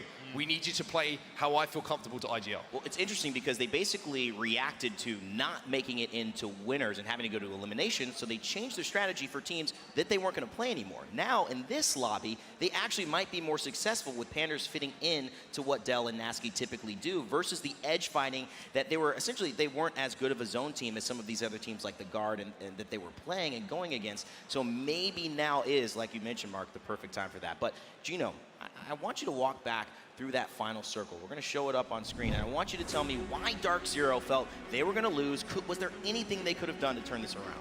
Yeah, well, it was looking really good for them. It's what I call the fat side of the land, when they've got one big edge of the circle and all of the other teams are shoved into a little corner there. From that, you know, we were talking about casting the net last game, right? And it looks like they had a chance to do this here. I mean, you know, full red armors. The other team, again, was the one taking the fight. Then they start pushing up. We see the Rolling Thunder go in. You know, the positioning of that actually fantastic in terms of zoning this other team off. They completely smoke screen them off. And we see Sharky even start this off. Look at this. Couple of ult ticks of damage there and a big stream coming through from the vault, but then it all starts to go wrong. The trade's not going through. We can't see the other player's perspective here, and I do have to wonder if maybe they didn't have the digital threats. Usually you're going to prioritize putting that onto the Bangalore because they're the one who can direct the smokes and know where it's going to go. But as soon as they entered that smoke, that's where Space Stations did seem to get the upper hand. I think, too, when you look at it, that 168, I think one or two more bullets, maybe a big headshot, that downs that player on SSG, and that's really the difference. It gives you a chance for one player to reset as well, pop a battery, because that 2v2 is going to take long enough for that player to re-engage. But the difficulty is, yes, Dark Zero did everything they could in that position, but the fact is, if you take damage and you're fighting up against someone, they can peek you. If you're thinking about healing, they can look over it. It's such a smaller hitbox to try and deal with if you're looking up rather than down. It's sometimes just a simple, you know, geometry factor that starts to play into things. Heading into their bottom 10 as well. You've been seeing the top 10 on your screen, and then we'll overall get you those series results. Again, Team Singularity, IG International, Fnatic, Mark said, where are they? A lot of expectations not being met right now. 100 Thieves in a very similar position, and North Eption, a team that we had highlighted in the beginning of the group stages, Thursday and Friday, truly disappeared. And I would love to see something different. I know a lot of their fans as well. APAC North has had such a good performance. Can they put it together in the next 4 games? Space Station Gaming, Dark Zero combining for 80 points of the top 2. When you look at the rest of the lobby, 3 through 10, it's basically the same amount of points that they've gathered. And so what you mentioned, Mark, is exactly what's happening. They're sponging up all the points, opportunities around. I think for everyone else in the lobby that isn't Space Station, Dark Zero, and Luminosity, they're saying, hey, can we play some Apex Legends? Because at the moment, they haven't really got any points at all. That means that, I'm going to use the horrible phrase again, it is all to play for. 4 games remaining, 1 here on Storm Point. Okay, now both of them are above 35 points, roughly being the cutoff for where these teams are going to move on from there. Having heard some of the players discussing, several teams actually, after the second series we had today, they were talking about who could potentially be contesting them tomorrow. Now, 4 games, that's an opportunity for Dark Zero and Space Station potentially to look at other teams that they don't want in the next lobby. Oh, Villain Arc indeed. We'll see if that ends up happening, but the game is underway. No need to wait. We'll see what happens, and let's head up to our casters to call the action. It's Tiff and Glitter.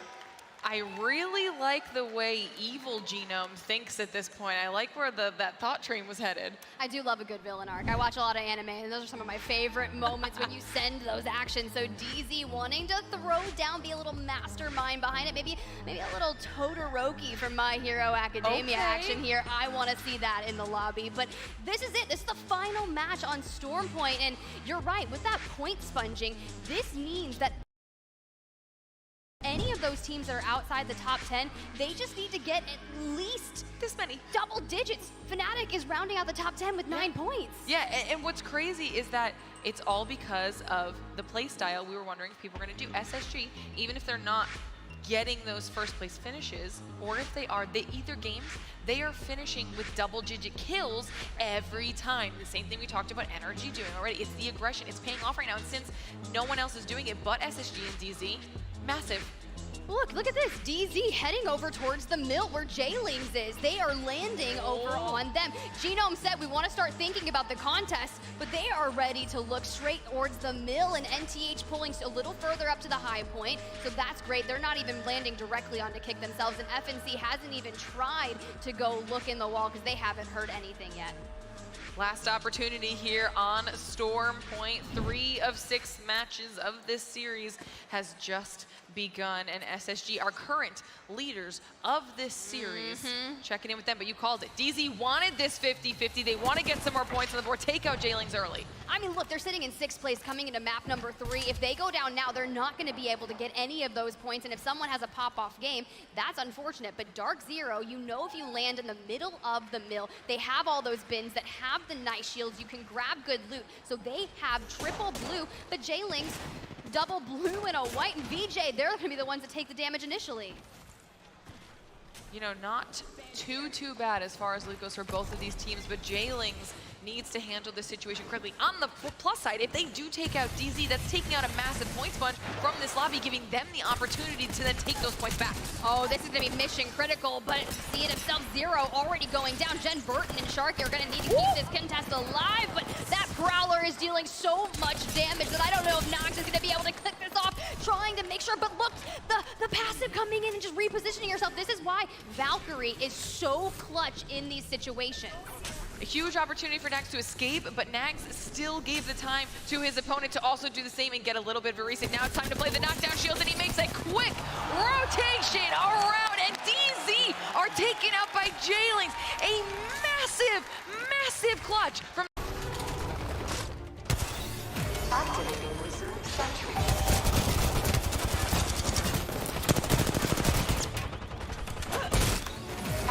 Tiene 4 filas aquí. Override activate sensor sentries. I'm on the heavy armor. Sector on me. Activating wizard sentries. Morado. Ya tengo. Déjame pegarle a los robots, ¿no? Para tener el morado. Aquí hay. Queda poco tiempo aquí en el medio. ¿Sí se alcanzó a hacer ese pedo, no? Sí, se acabó. No, se gastan los tíos, se gastan los tíos, cabras.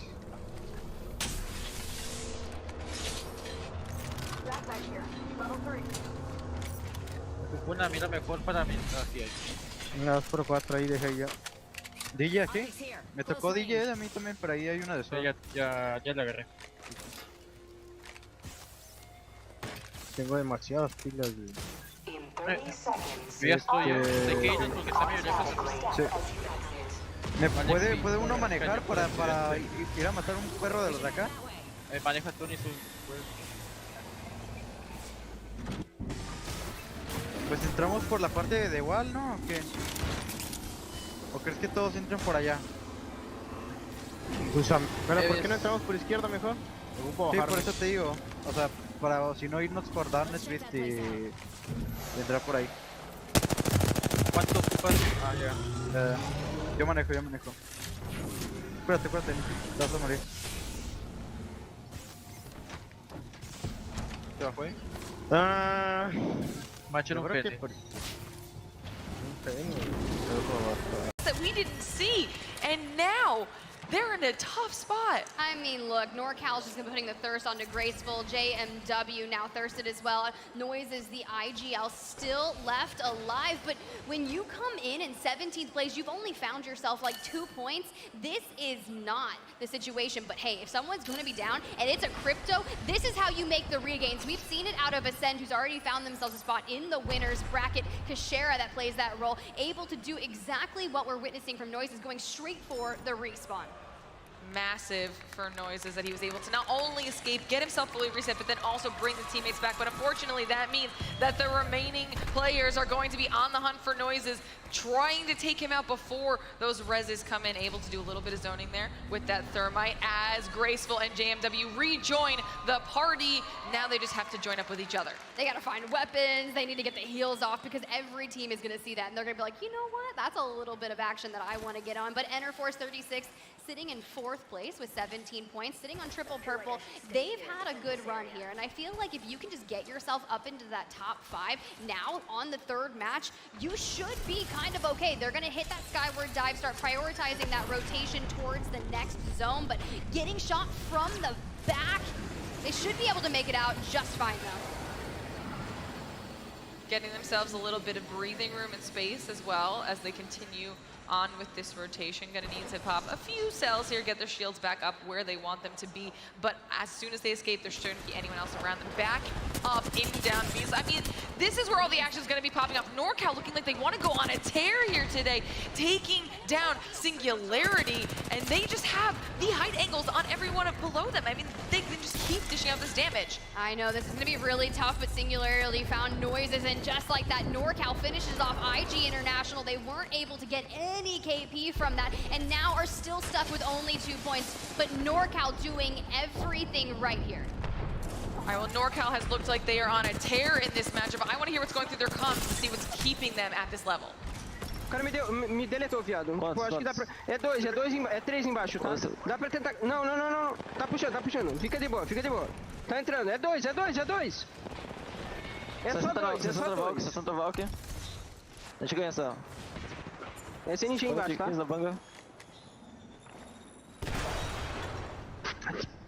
Não tem res aqui, mano. Que saco, velho. Tu pulou nos caras, não tem ver nada. Não pulei, viado. O cara me deletou, viado. viado. Por que você fightou, mano? Era time full aqui, mano. Não fightei, viado. Eu só piquei, mano. Tipo... Os caras vão puxar nós, ô Flag. É um duo ou é o trio?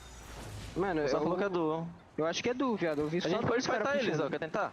A gente pode pular aqui de surpresa. Vamos. Botei a vaca no tiro. Quebrado. Dá um. Vamos subir. Tá no bed. Sobe.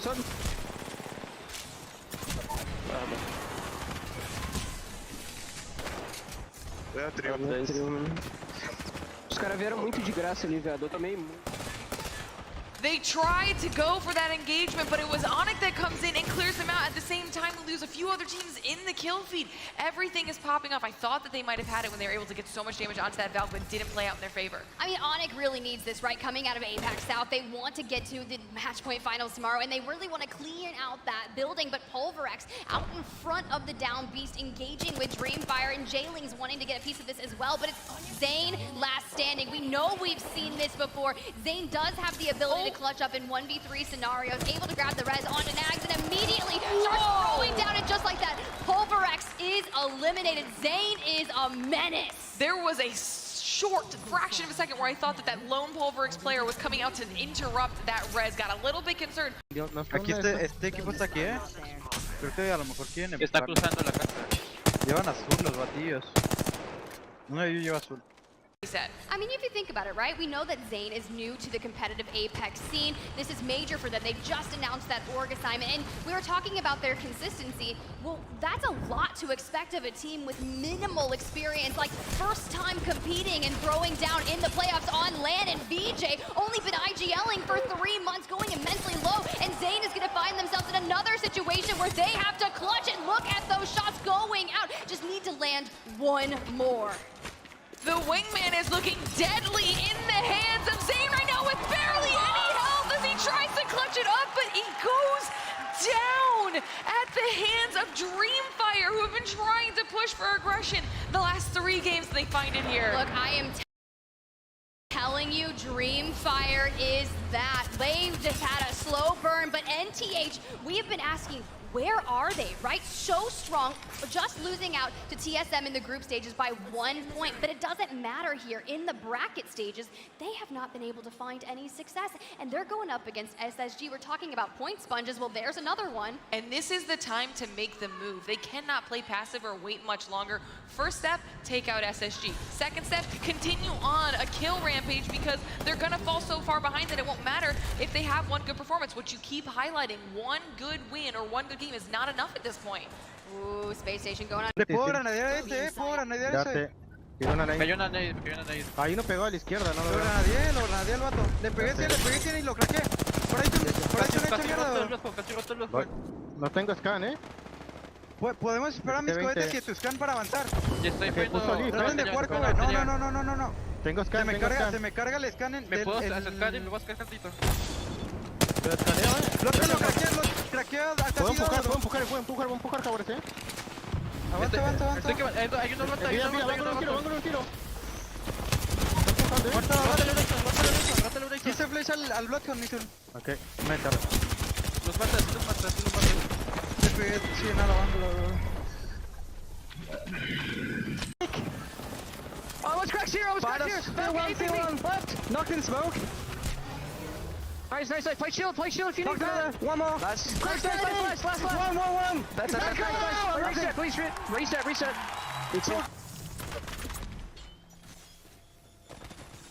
Rat in zone if you can. Yeah, run zone. No, I can't jump over that. It's fine. More Valkyries up in front of me.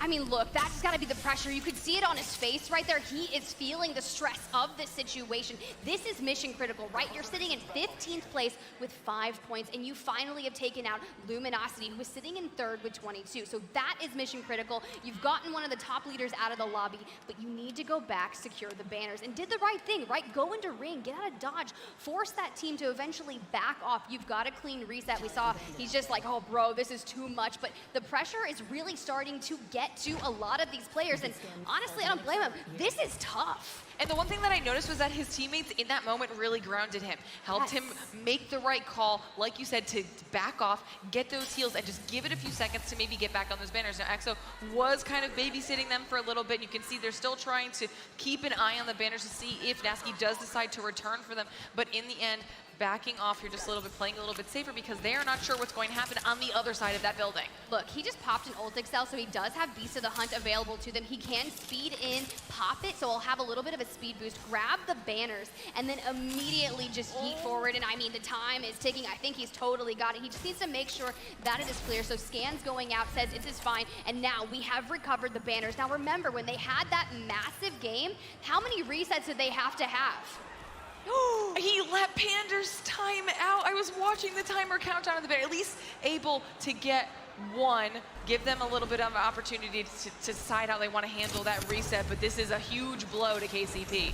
I mean, one is better than none, and EXO Clan making their way to the edge of zone right here, getting peppered from afar. So many charge rifle Charlies in the lobby, but whatever is going to get you into match point finals, it doesn't have to be flashy, you just have to get there. And this is the action we were talking about. This is why EXO Clan decided to no longer babysit those banners, needed to back off, not only get themselves into a safer position inside of the zone, but then worry about all of the action that is about to kick off here. They're on the edge of the next circle, so they found themselves a little bit of real estate behind these rocks, trying to figure out where exactly the rest of the squads are around them so they can choose which ones they want to focus next. I mean, I feel like this is a lobby that EXO Clan, especially Killipo, should be really excelling in, right? The top kill leader of the group stages at one point, and now just need to carry that momentum kind of forward. But look who's made their way over here, Space Station as well. So if we can get a good isolated 3v3 here, it would be really interesting. Throwing out the focus of attention, not going to connect, but the Seer passive is going to give them all the information they need.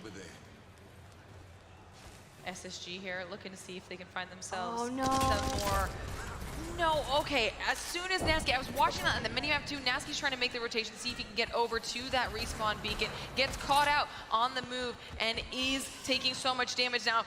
Able to shield, but SSG wants to clean up this opportunity as well, and KCP does go down. SSG getting the point, but also putting themselves now in the line of fire and having to switch their focus this fight. I mean, we talk about these trenches being immensely difficult to fight, and at least you do have the Bangalore smoke to really be able to cut off a lot of line of sights. That thermite just ticking away at the shield. Let's go ahead and jump into it, listen in with Space Station Gaming, and hear how they approach this. Hey, you missed scan. We need to watch. Right. I broke it. Yeah, we need to kill this. There's two of them are stunned. Climb up. Crack. Bangalore. Hit 70. I'm walking up. Careful, I'm reloading. Kill this. Yeah. I'm getting shot from the back. Okay, heal up. Yeah, I can cancel res. I can cancel.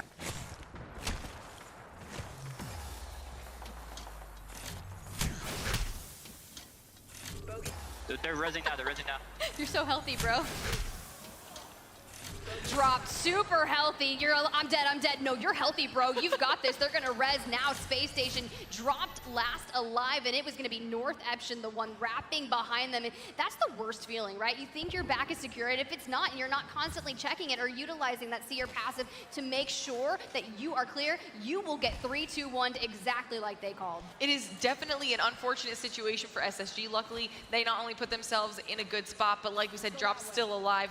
Gonna see what he can do with his life, but it's the North Eption. We talked about how North Eption needed to make a push. They happen to be near SSG, so if they can take out that squad, it'd be huge for them, and these points are what they need if they want to be able to stay relevant in this competition. I mean, look, Dropped out there dancing like it really is the last dance, trying to avoid all of those bullets. Every team looking at him, but it's not going to be enough. Fnatic is going to be the one that finds that, and Space Station eliminated from the lobby. This could be what North Eption needs to put a massive game on the board. You've got Onyx, E36, Dreamfire, and NTH making their way into this building. We are deep into North Pad with only 9 squads left.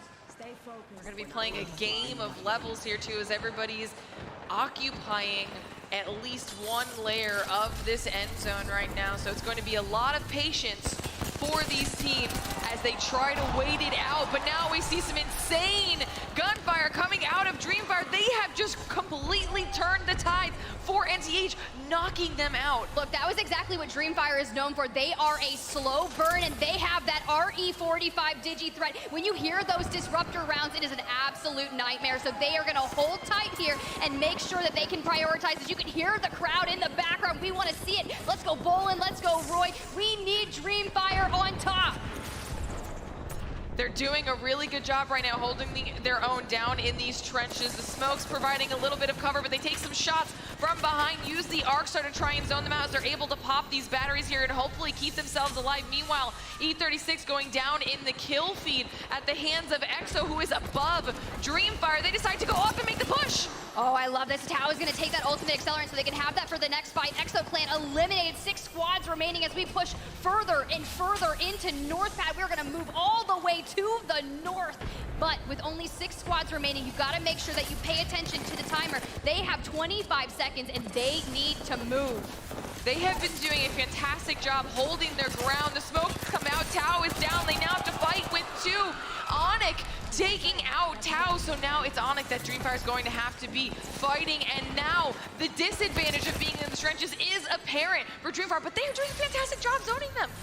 I mean, the thing is, the time is going to run out. They're not going to be able to get the res out onto Tao, so Bolin and Roy need to prioritize their life and their rotation. Onyx is still a 3-man stack, so they will have the numbers advantage, and neither of them are moving. This ring is going to hurt. You cannot tank this. You see on your screen right now, just immediately going, rotating around to the right, and Dreamfire climbs up straight into Onyx. This is massive for Onyx. Bolin somehow still alive in the smoke, escapes with his life, but then gets caught out by 100 Thieves on the other side, but still. Fantastic play from Dreamfire. 100 Thieves now controlling his middle. Onyx making a fantastic rotation timing-wise, too. 100 Thieves, they need this, right? When you think of that match final tomorrow, could you imagine an org so big as 100 Thieves not making it in? They are dead center right now, comprised of Fnatic, Kick, Onyx on the right side, and Onyx full sending onto 100 Thieves. Kick going down in the kill feed while Onyx is absolutely shredding, but 100 Thieves returning the fire just the same. 1 left, it's down to Onmu. Is he able to close it out? 100 Thieves and Onyx go down because now Fnatic is here for the third party. Well, guess who that last team is? It's going to be Gombre all Tucson. They have rotated. They've been holding zone. This is everything they wanted. Juzna needing to make this happen alongside Jungi, but they have the gold knockdown shield on the Newcastle. The reset is going to be inevitable, but Juzna just needs to hold tight and whittle down Fnatic to the best of their ability. Meltera last inning, and Gombre! They are your winners of match number 3. Now, we talked about how if any of those teams down there at the bottom just hit double digits, they'd be in a safer spot heading into World's Edge. There's still 3 more matches to be played, but at least closing out Stormpoint with that win, Gombre has to feel fantastic. Flexing on him. Can we get some hype in the crowd for Gombre? That is amazing coming out of APAC North. We need to make sure that this is what is going to be settled for them. A big game, but we always need some consistency as well. But that has got to feel so incredibly good. I feel feel like you can see the relief on their faces. I'm excited to see what World's Edge has in store, so let's kick it back down to the desk.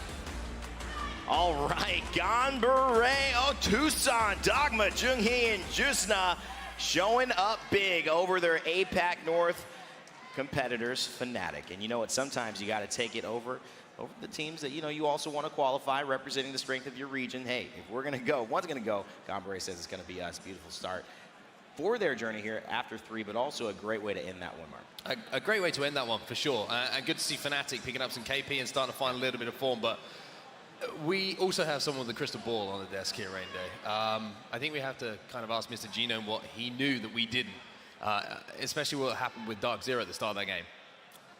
Yeah, look, they went for it, didn't they? It was Mill. It was Mill that they were hoping to take into that final day. Jailings obviously landing there at the moment. They went for it. They went for the contest. They are trying to limit the amount of points that Jailings can get, because if they can knock them into the bottom 10 and thus out of the tournament, that is a big benefit to Dark Zero's chances. They're tired of it, guys. Do you know how many contests they've had already? I mean, they're done with it. Alliance and Flora were the perfect example. Watching that was just painful for Alliance and for Flora, because they won several times, but there's absolutely no way any of them in that situation would go on to win match point tomorrow, because that is just impossible to really succeed on, Mark. You have to have those zones landed. It's something we don't talk about too much for the public. They kind of just think these teams drop and they exist, they loot and they start fighting then, but this is a real big part of kind of staking your ground as a competitor. Yeah, I think it's smart, to be honest, from Dark Zero. You know, you want to have the best chance of winning a tournament. It doesn't really matter who else is in the tournament, whatever their feelings. They get hurt, good for them. But I will say, Jailings, good on you. Managed to hop it off, managed to wipe them. Sure. And let me say, a little bit of extra ammo, certainly went into the death boxes at the end of it. But there is method to this, like you say, Genome. Dark Zero want to play from Mill tomorrow.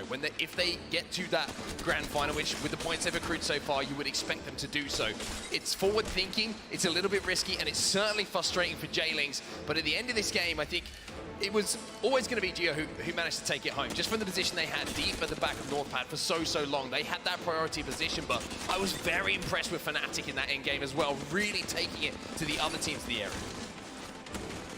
Yeah, and I guess one of the other things to think about why this hasn't happened so much just yet, and I think it is because teams are worried about annoying other teams. They are worried about kind of becoming that villain and getting some of that animosity back upon themselves in future scrims, in future disputes over POIs. But I can tell you, I don't think Dark Zero are too worried about that at all. They are happy to take up that position in the Apex Legends ecosystem. Yeah, I mean, you think about it, right? So you're a competitor, you're playing to win, right? You're playing to win. It doesn't really matter what the other people think of you. It's all about if you're lifting that trophy at the end of the day. And Dark Zero want to be able to say, we have not just won one, but two, and now a third when it comes to the end of play tomorrow. All right, well, you know, when you look at KCP, there was a moment here that caused a lot of controversy in chat. The respawn timed out from Nasky. I don't have that strong of opinion on it. Do either of you? I know people were going back and forth. You didn't really have a chance to res anyway. It's tough, right? It's a heat-of-the-moment decision to be made, and sometimes you think you made the right one, sometimes you mistime it, whatever it might be. But I think for Pioneers, with the way that this lobby has actually kind of fallen so far, with you know, we talked about the point sponges in the first 2 games. They actually ended up not doing too badly. They won a couple of team fights, they got a couple of KP, and Nasky managed to rat his way into placement points. So there was at least a little bit of light at the end of the tunnel. But again, it was a scrappy game for them, and I think every game so far has been a little bit scrappy. There hasn't been the consistency in maybe POIs, like we were talking about, that teams are used to setting their rotations on. And when we've got to that end zone, it's been a lot less like the 15 teams or so we've seen going into Ring 5. Previously, in the previous lobby in that winners bracket, it's been 4-5, and they've all just had to fight it out to the death. I tell you what, if Ganbare or Tucson managed to get that res off with the Newcastle passive there, the retrieve the wounded, and that gold knockdown shield at the end, I would have been like, okay, it's a tier 1 hero, guys. Like, in a straight up 3v3, if you could pull that out, well, anything. You can do anything. I love what you were just saying, Gino. In fact, I'd love to see that one more time. The final circle from the perspective of Gambare Tucson. We could see how close they came to that res with the Newcastle right here. Break it down for us, why that moment would have been so important, but how they got through it anyway. Okay, you can see here the super defensive composition built up from Gambare Tucson. They've got the Valk to get them into the circle, and then once they're there, it's Watson and Newcastle's job to keep them safe. Watson keeping everyone out with the fences, and the Newcastle keeping them safe behind the castle wall and building cover, especially in a circle like this. It's a large open body of water. There's not really that much to hide behind. They can really use that extra cover. So that keeps them safe for the start. You can see bleeding onto everyone else. One thing that I really loved about them as well, we always talk about final circle, right? You have a god spotter, but it's about commanding space. And that wide swing, just to make sure that team wasn't a problem in the water, was absolutely massive. But you were watching this, you was like, there's no way this res happens. Surely there's way. Wait, look how close it was. Yeah, exactly. It was like a slither away. And let me tell you what was so important about that. As the Newcastle was resing, the player was fighting behind it. I'm not sure if it was the Watson or the Seer. They were using the Newcastle res shield as another shield to fight by. It's beautiful showcase of what Newcastle can bring. I'm still a big fan of Newcastle. I think he deserves to be in this lobby in the winner's bracket as well. We'll find out if Gambare Tucson make it tomorrow. It certainly looks like they are on their way, taking first place in game number 3. Fnatic right behind with 15, Onyx Esports with 14. Yeah, Onyx, that's a nice showing for them. They went well up the standings in our third match here to close out Stormpoint for this series. But in the bottom half of these standings, you can see there are so many teams that are struggling to pick up points. Apart from Jailing's Esports there with a nice couple of KP. Yeah, Dark 0-0. just saying, okay, the contest didn't go well for them. But I think one I wanted to point out here is like the point sponges from games 1 and 2. Just at the top of that, in 10th place was SSG, but you've got Luminosity, and of course you have, where are we now? Dark Zero, of course. Sorry to bring it up again, Gino, who didn't put huge points on the board, which, no, it's good, don't worry. It just works so well. The Dark Zero was But the good thing is, for the rest of the lobby, now that you've put points on the board, we talked about how close it was outside of those 3, you're going to put yourself in a really strong spot. You don't have to put huge pressure on yourself heading to World's Edge now. You got a little bit of the work done. As we head into the series results after 3, it's Space Station on top with 44 points. That's right, SSG fans making some noise here in the copper box. Dark Zero right behind him, 39, even though they got 0 last time, which tells you how well they're doing. Followed by Gambare, Fnatic, and Luminosity rounding out 5. 6 teams, however, are sitting down the bottom on 5 points, and you can see a bit of a gap there above that, and these teams are the ones that are really going to have to hope they can have a hell of a World's Edge. IG International, we have to keep bringing them up. KCP, we have to keep talking about them. Pulverex as well, a fan favorite. I'd love to mention them in all of our South American teams. Godfire also in that backside, as well as North Eption from APAC North.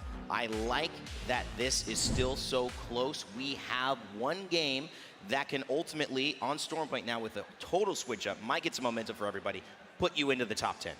Yeah, and 100 Thieves is going to be hoping they can. 100 Thieves, we're in a really good spot in that end game as well, and they put some decent points on the board. But my question with 100 Thieves, with that change of composition coming into this tournament, and you know, a couple of weeks moving away from Newcastle, which they've been reliant on to give them good end game support, it seems like end game still is a problem for them. They're not able to convert into wins at the moment, and we've got to remember, 100 Thieves, 2/3 of this lineup came together with that huge surprise win, right, in the first ALGS Championships, the online one, where they came out of nowhere.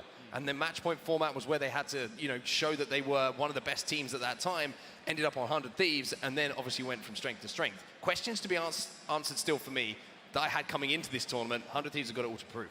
You know, I'm so happy when you break things down so eloquently, so easily for me to segue, because it's also somebody's very happy birthday. Not either of ours.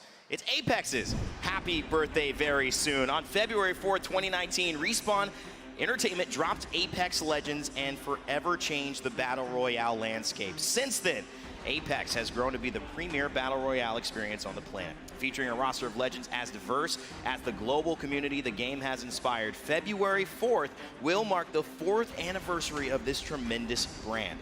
As a team at Respawn prepares to launch the next season of Apex Legends, time flies when you're having fun, the entire Apex Legends team wants to thank anyone and everyone that has played a part in our success. We couldn't have done it without you. Copper Box Arena, make some noise for the love of Play Apex, what it's meant in your life. If you're here, that means you're a fan. That means this game has had an impact on you as well. And also some fun news, be sure to tune in to the Apex Legends channels tomorrow, February 6th, to get your first details on what to expect when the new season drops on Tuesday, February 14th. And I think it's going to be a good one. I'm going to leave it at that, but I think it's going to be a good one. All right, ladies and gentlemen, we've done 3 on World's Edge, Stormpoint, excuse me. It's time to switch over to World's Edge. Will this mean the difference for teams like IG, Fnatic, Dark Zero, 100 Thieves? We'll find out in London after this.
Herman Miller Gaming is the official chair partner of the Apex Legends Global Series.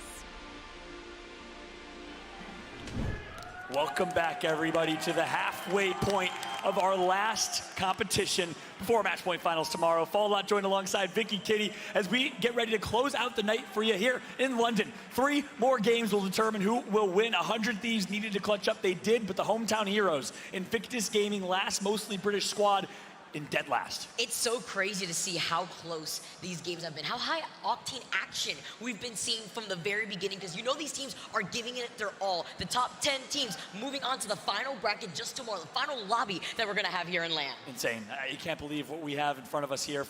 We have 4 North American teams that dropped down. We have 2 from APAC South, the team that everyone thought would perform, IBG, not here. Instead, it's Onyx, the Boogie Boarders, alongside the EXO squad. EXO looking to go massive. It might be actually a 3rd in Dreamfire as well, who's competing today. But one big key story we have to talk about.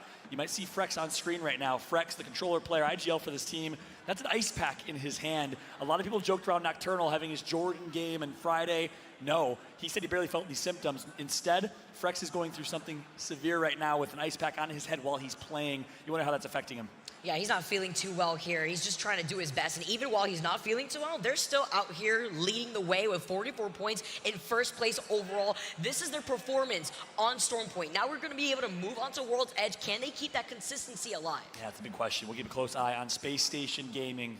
Speaking of a Jordan-type performance, the last dance for this squad already announced. Frex got interviewed by Esports GG today. Really interesting perspective. As you know, our teammate has already made the decision to leave our team. That's dropped, playing with Optic Gaming. This is it for Space Station. This is it for these core 3. A lot of internal issues he spoke to, but hey, those internal issues are out the window right now. They're playing for $1 million, one last dance, one last opportunity for this squad. Hey, it's about being professional here. At the end of the day, you are competing for a prize pool. You're competing to stay alive as we take a look at the overall leaderboards. Yeah, that's right. Dark Zero, a big dynasty opportunity there for them to cement their legacy. We've talked about that a lot. But then, of course, you have the likes of IG, KCP, EMEA, not necessarily having the best series so far.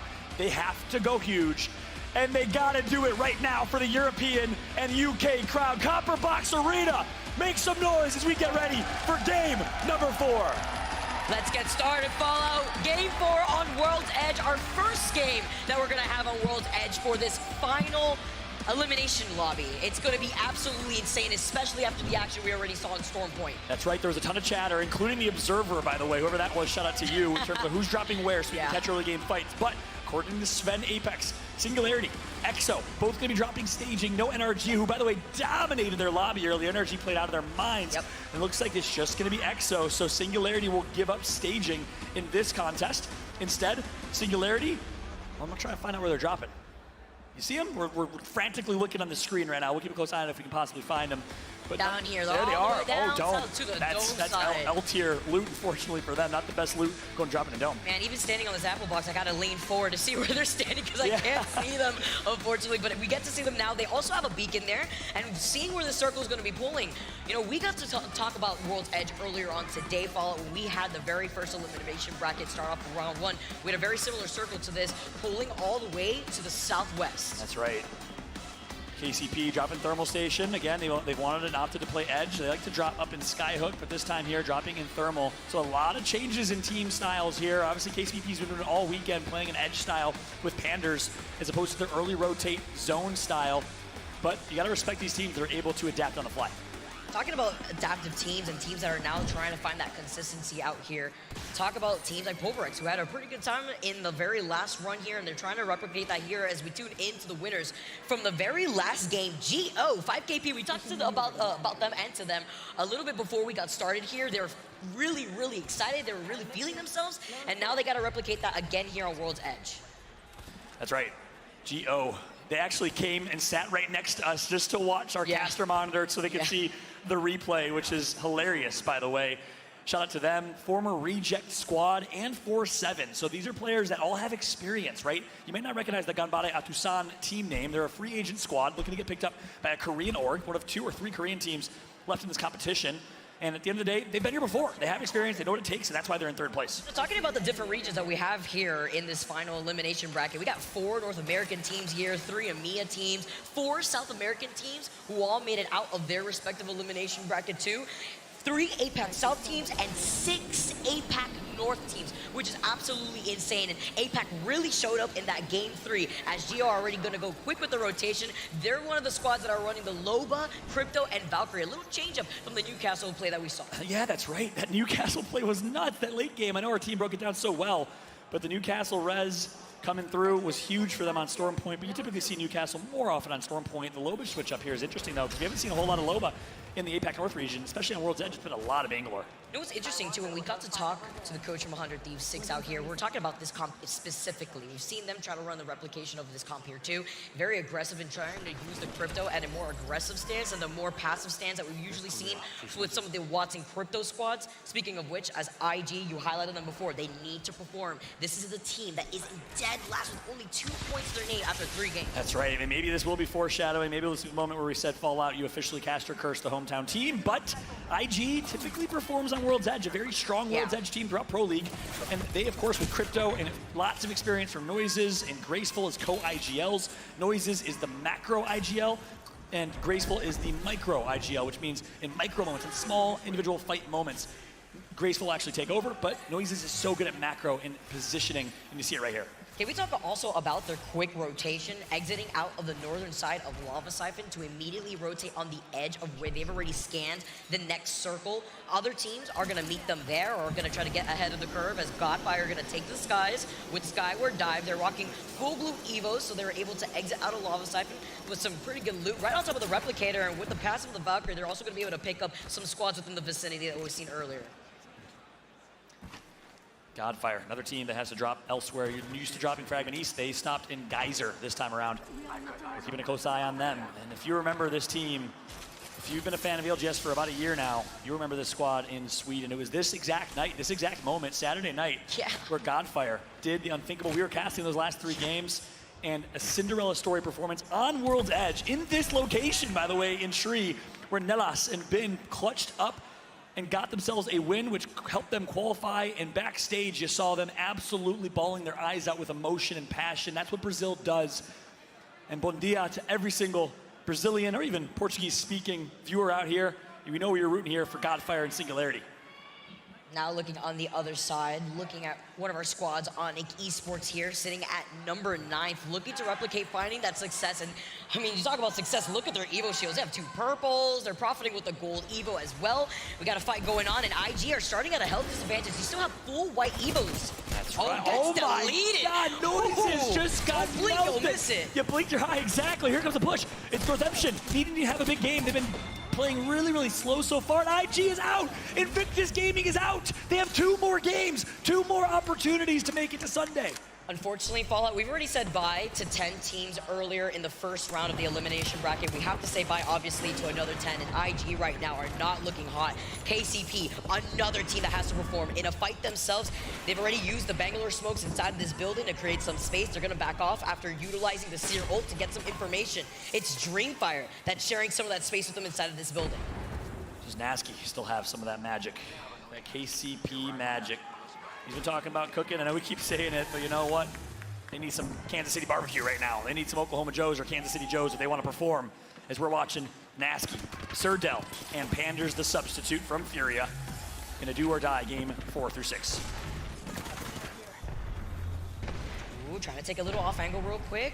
Off of the side, on the stairs. Ooh, a nice toss with the Arc Star though through the window. KCP forced to relocate, but into the line of sight of Ziki, who's on the doorway. EXO looking to claim already 2 members of KCP. Not looking great with 18 squads left. They would be going down in 18th in this lobby. Can you believe it? The 2 EMEA teams are now in shambles in the overall point standings with 2 more games, but hey, it's not over yet for KCP. They still have 1 more alive. 2 teams eliminated right now. In case you missed it, we're NorCal and IG. KCP down to 1. Meanwhile, EXO in 9th place. They've been turning things around. They were the team that surprised everybody in group stage, and they're performing here. Let's not forget that Dreamfire originally pushed KCP out of their respective building. Now EXO getting pressured out. The Crypto EMP is going to go unleashed. They're going to try to restabilize as Dexter's going to pop his shield bat. But they also have the loot box of the 2 members of the KCP players that they took down to loot from just in case they need to go for a reset. They find the straggler hiding behind the knockdown shield, but into the line of sight of Dreamfire at the same time. That's right, Dreamfire's their best friend. Dell gets the PK shot through the stairs, stays alive, but for now, he's hiding behind a gray knockdown shield. You ever thought your entire tournament life potentially could come down to a gray knockdown shield? You know he's there, he's done. KCP is out. Dreamfire's like, give us some of that. We know that you wanted it, EXO, but we're not going to give it to you here. Dark Zero also in a fight here on the high ground of Lava Siphon. They get the knock. And this is massive here. We'll tell you why in a second, because we got to call the action. Dark Zero going to take out J-Ling. Zane, the hero from yesterday with the 1v3 clutches on ice, gets taken out. So does Nags, his British controller duo, and VJ, the Iraqi and the only Middle East player in this competition, eliminated. That's huge. They are trying to grief J-Lings because J-Lings drops Mill, and Dark Zero wants Mill tomorrow in the finals. Dark Zero feels like they've done enough to qualify, and they are now playing for the final preparation. Target and J-Lings out here too. I mean, they were sitting in 6th place before we started this game overall with 22 points to their name, and Dark Zero, after finishing that fight, are going to be able to restabilize quickly before the 3rd party comes in. It's going to be NTH looking to make an appearance right here. Sharky's going to try to poke at him through the doorway. The grenade's going to blow those up. Yeah, but slow your roll, NTH. We got a pretty healthy DZ squad, slightly better Evo shields right now. And, you know, they got Jen Burton on their team. Oh my God, that was a nice headshot, actually. Was that on purpose? Obviously, it was on purpose. I mean, yeah. Obviously, it was on purpose. He was shooting at him through the windowsill there, too. But, like, that reaction time was insane. I would never, ever in my life would have done that. Gotta hit them with the quickness sometimes here. And the off angles, too, that Satuki's using. That way he can go quickly from the other side of the doorway while enabling the rest of his teammates to take other different off angles. But you see, with the Bloodhound scan here from Dark Zero, they're gonna know exactly what location, what positioning they're trying to opt for. That's right. So beautiful flick of the wrist headshot right there. I don't even know what I meant to say was he aiming for head. That other way, that was a nice shot. That could have been enough to break ice. No, 53 damage. They're able to heal back up, so they're gonna have to slow this down once again. Razy on our screen right now, former member of Reject alongside the GO squad in APAC North. Dingler goes down. Reception being one of the squads also on the cusp right now, sitting in 14th, looking to try to take care of Dark Zero, who are sitting pretty comfy right now on top of the overall leaderboards. They get the crack though, Taida falling low, gets his shields off with a white Evo. Taida healing back up. And both teams will reset, heal back to full, but no, Jen Burton goes down to Singularity's Vesk, the 3rd party from SNG who needs a big game. Singularity shooting at them through the cracks of the window. We talked about it before. Dark Zero dropping down with Zero. Now looking at the loot boxes real quick, trying to get the reset on their Evil Shield. Let's jump into a listening with Dark Zero to see what their next move is after losing out on Jen. I'm healing here.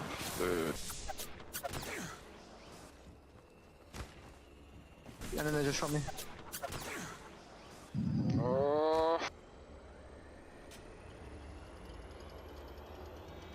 70 flash, bro. The Bangles crack horizon like 70. What do you have? Close ranges, no make-its. Take it, Matty. Yeah.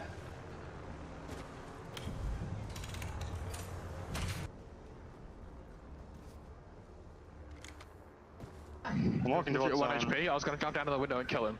If I got my battle. Yeah, frustrated Dark Zero right there, and in particular, a frustrated leader. You know, we keep making Jordan and 90s Bulls references, but just like Jordan, Zero's hard on his teammate. Did not want him to go down right there to the third party. He said, I called that. Why'd you get knocked?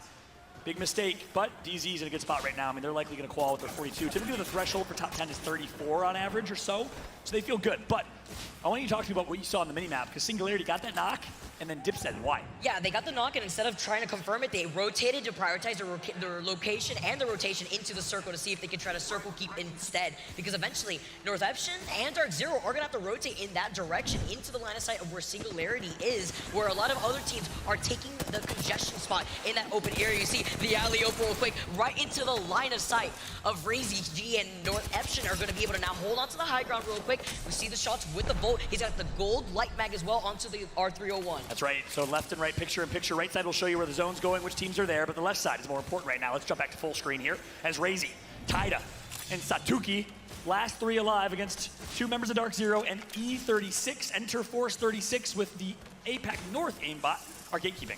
Can we talk about his weapon loadout? He has the gold mag on one of his R301s, and then he's got the gold R301 as a secondary. And okay, as I said, that he makes the swap real quick with the Prowler. He's like, you know what, I was cooking with the light ammo, but you know, let's split this up a little bit with the Prowler with the heavy ammo. Now another fight happening at Singularity. We talked about it before. They went for the quick rotation because they knew this area was going to be congested, and they're sharing the space with 100 Thieves on the outside. Gets the crack right off the rip on the top of the Valk. That's right, but guess who's there as well? It's Godfire lurking. This is the Godfire home from Sweden, where we had one of the most remarkable plays from from Nelas and Bin.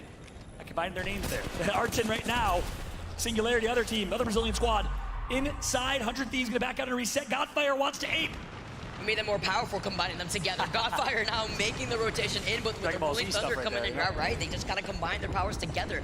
While they do that, though, they're also gonna have to avoid that Rolling Thunder, just trying to reset inside of the building. They know that there's another team right behind them, too, trying to also get involved with a fourth party. I like the call from 100 Thieves to also disengage, rotate north, because of that fight that we also heard in Lava Siphon. You could expect the squad to be on the high ground on top of the train tracks. Yeah, we're just watching Bin, one of the best stories coming out of South America, one of the best players in South America. Started playing Apex in Season 6, was a Dota player, never played an FPS competitively before, and here he is now as a top IGL and player, which is insane. But yeah, he did get canceled, that's huge. Oh, Nails gets taken down too right before he's able to get through the doors, but it's fine. They're still going to be able to get the reset. There's still another team in the area. If that squad on the outside tries to push in on them, at the same time, they're going to also get pinched too. So they're just going to back away. And that ain't just no squad. That's Singularity. They're rivals in South America. All of Brazil watching as most South American teams in the bottom 10 will be eliminated right now. NorCal, who I think was the closest, actually Kick, I take that back, has had a really good day out of this game. Enter Force now with their own Valk ult. Gets beamed by the charge rifle. They immediately go back after getting the scan in the skies to see that the spot that they wanted has already been taken. Wow. Aimball falls incredibly low, and they lose out on the seer here too, unfortunately, as they land on top of another squad. That's not the trade good. For trade. Enter Force 36 gonna be eliminated.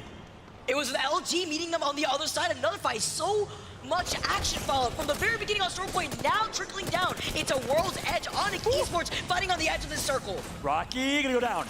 All up to Shady, and it's first time to Shady! What a 1v1 from Shady! Brand new to the ALGS land stage, and he shows up. And he's the real Shady out here too, coming in clutch, gonna get the res on top of it, he's gonna get the reset. But this is the moment where I remind you that you called him Shoddy yesterday, you're right, which is the most preposterous pronunciation of a name I've ever heard in my life. Listen, insert the it was T-Pain really song. quick, and I think I combined his name with another player that we saw earlier, you know, I'm just gonna say that. All right, okay. You can't read. You know? Listen. Spanish is your first language. Is that true? Actually, I made it is actually. Okay. No, you're right. Hey, all right. I'll just play it. Love you, girl. Shout out to my Miami duo. Vicky King. The Miami Vice. The Cuban sensation. Gotta go through it. As Team Singularity have been going through it here too. South America looking amazing after coming on top inside of their own elimination bracket. Now looking to gatekeep on this circle. That's right, 13 squads left. About 5 minutes left in this game. A couple more rings, here comes the push. Elysium. the absolute freak of nature player on this squad. He's so talented. You saw with the RD45 earlier, best controller player in South America. This is why. Mastiff out, and the Great R301 shots, but no, his teammate's gonna go down, 1v1, and he gets it. 2v1 with his teammate below. Best, the support player. Arctic goes down, the IGL, and Singularity working their way up. Onyx is out.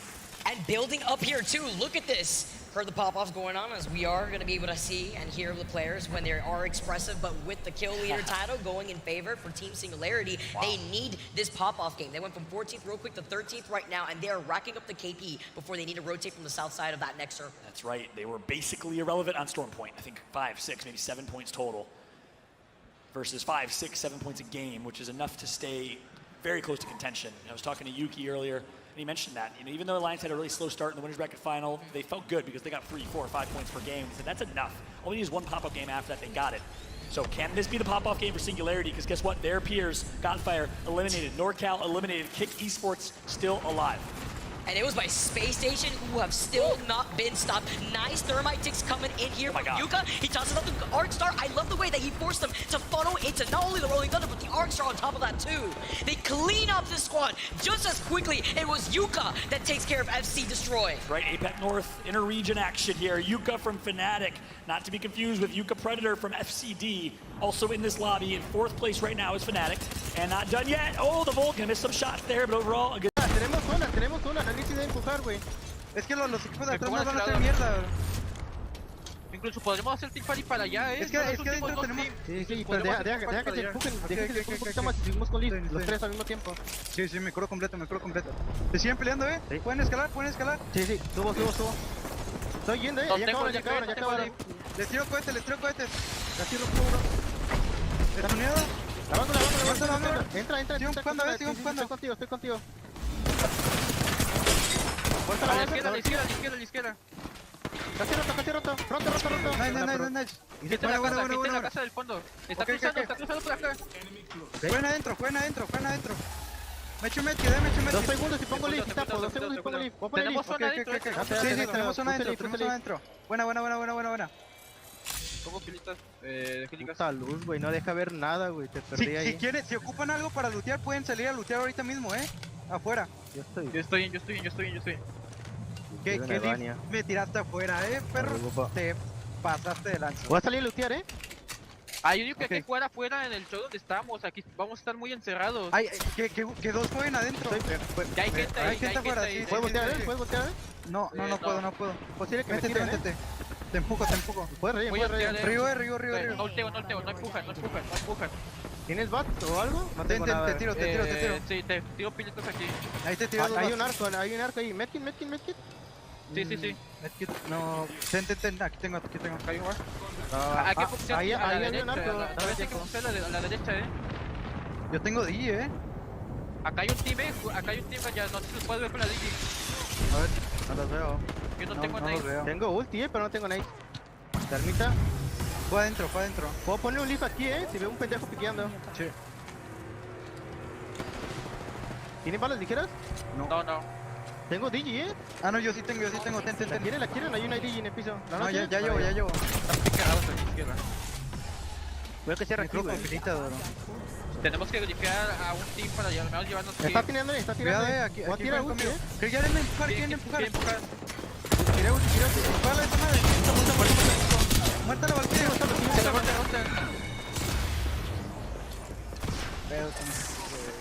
No sé por qué no.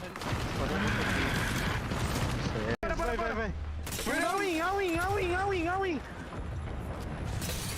Tudo. Vai. Nice.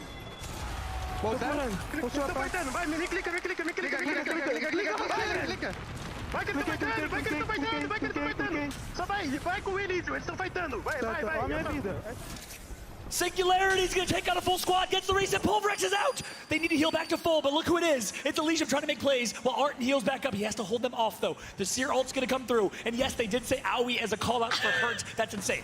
And Besk is incredibly low, and Stars Artini, they're going into this fight, but Enzo on the same page, and also playing up the low ground. Singularity versus Enzo!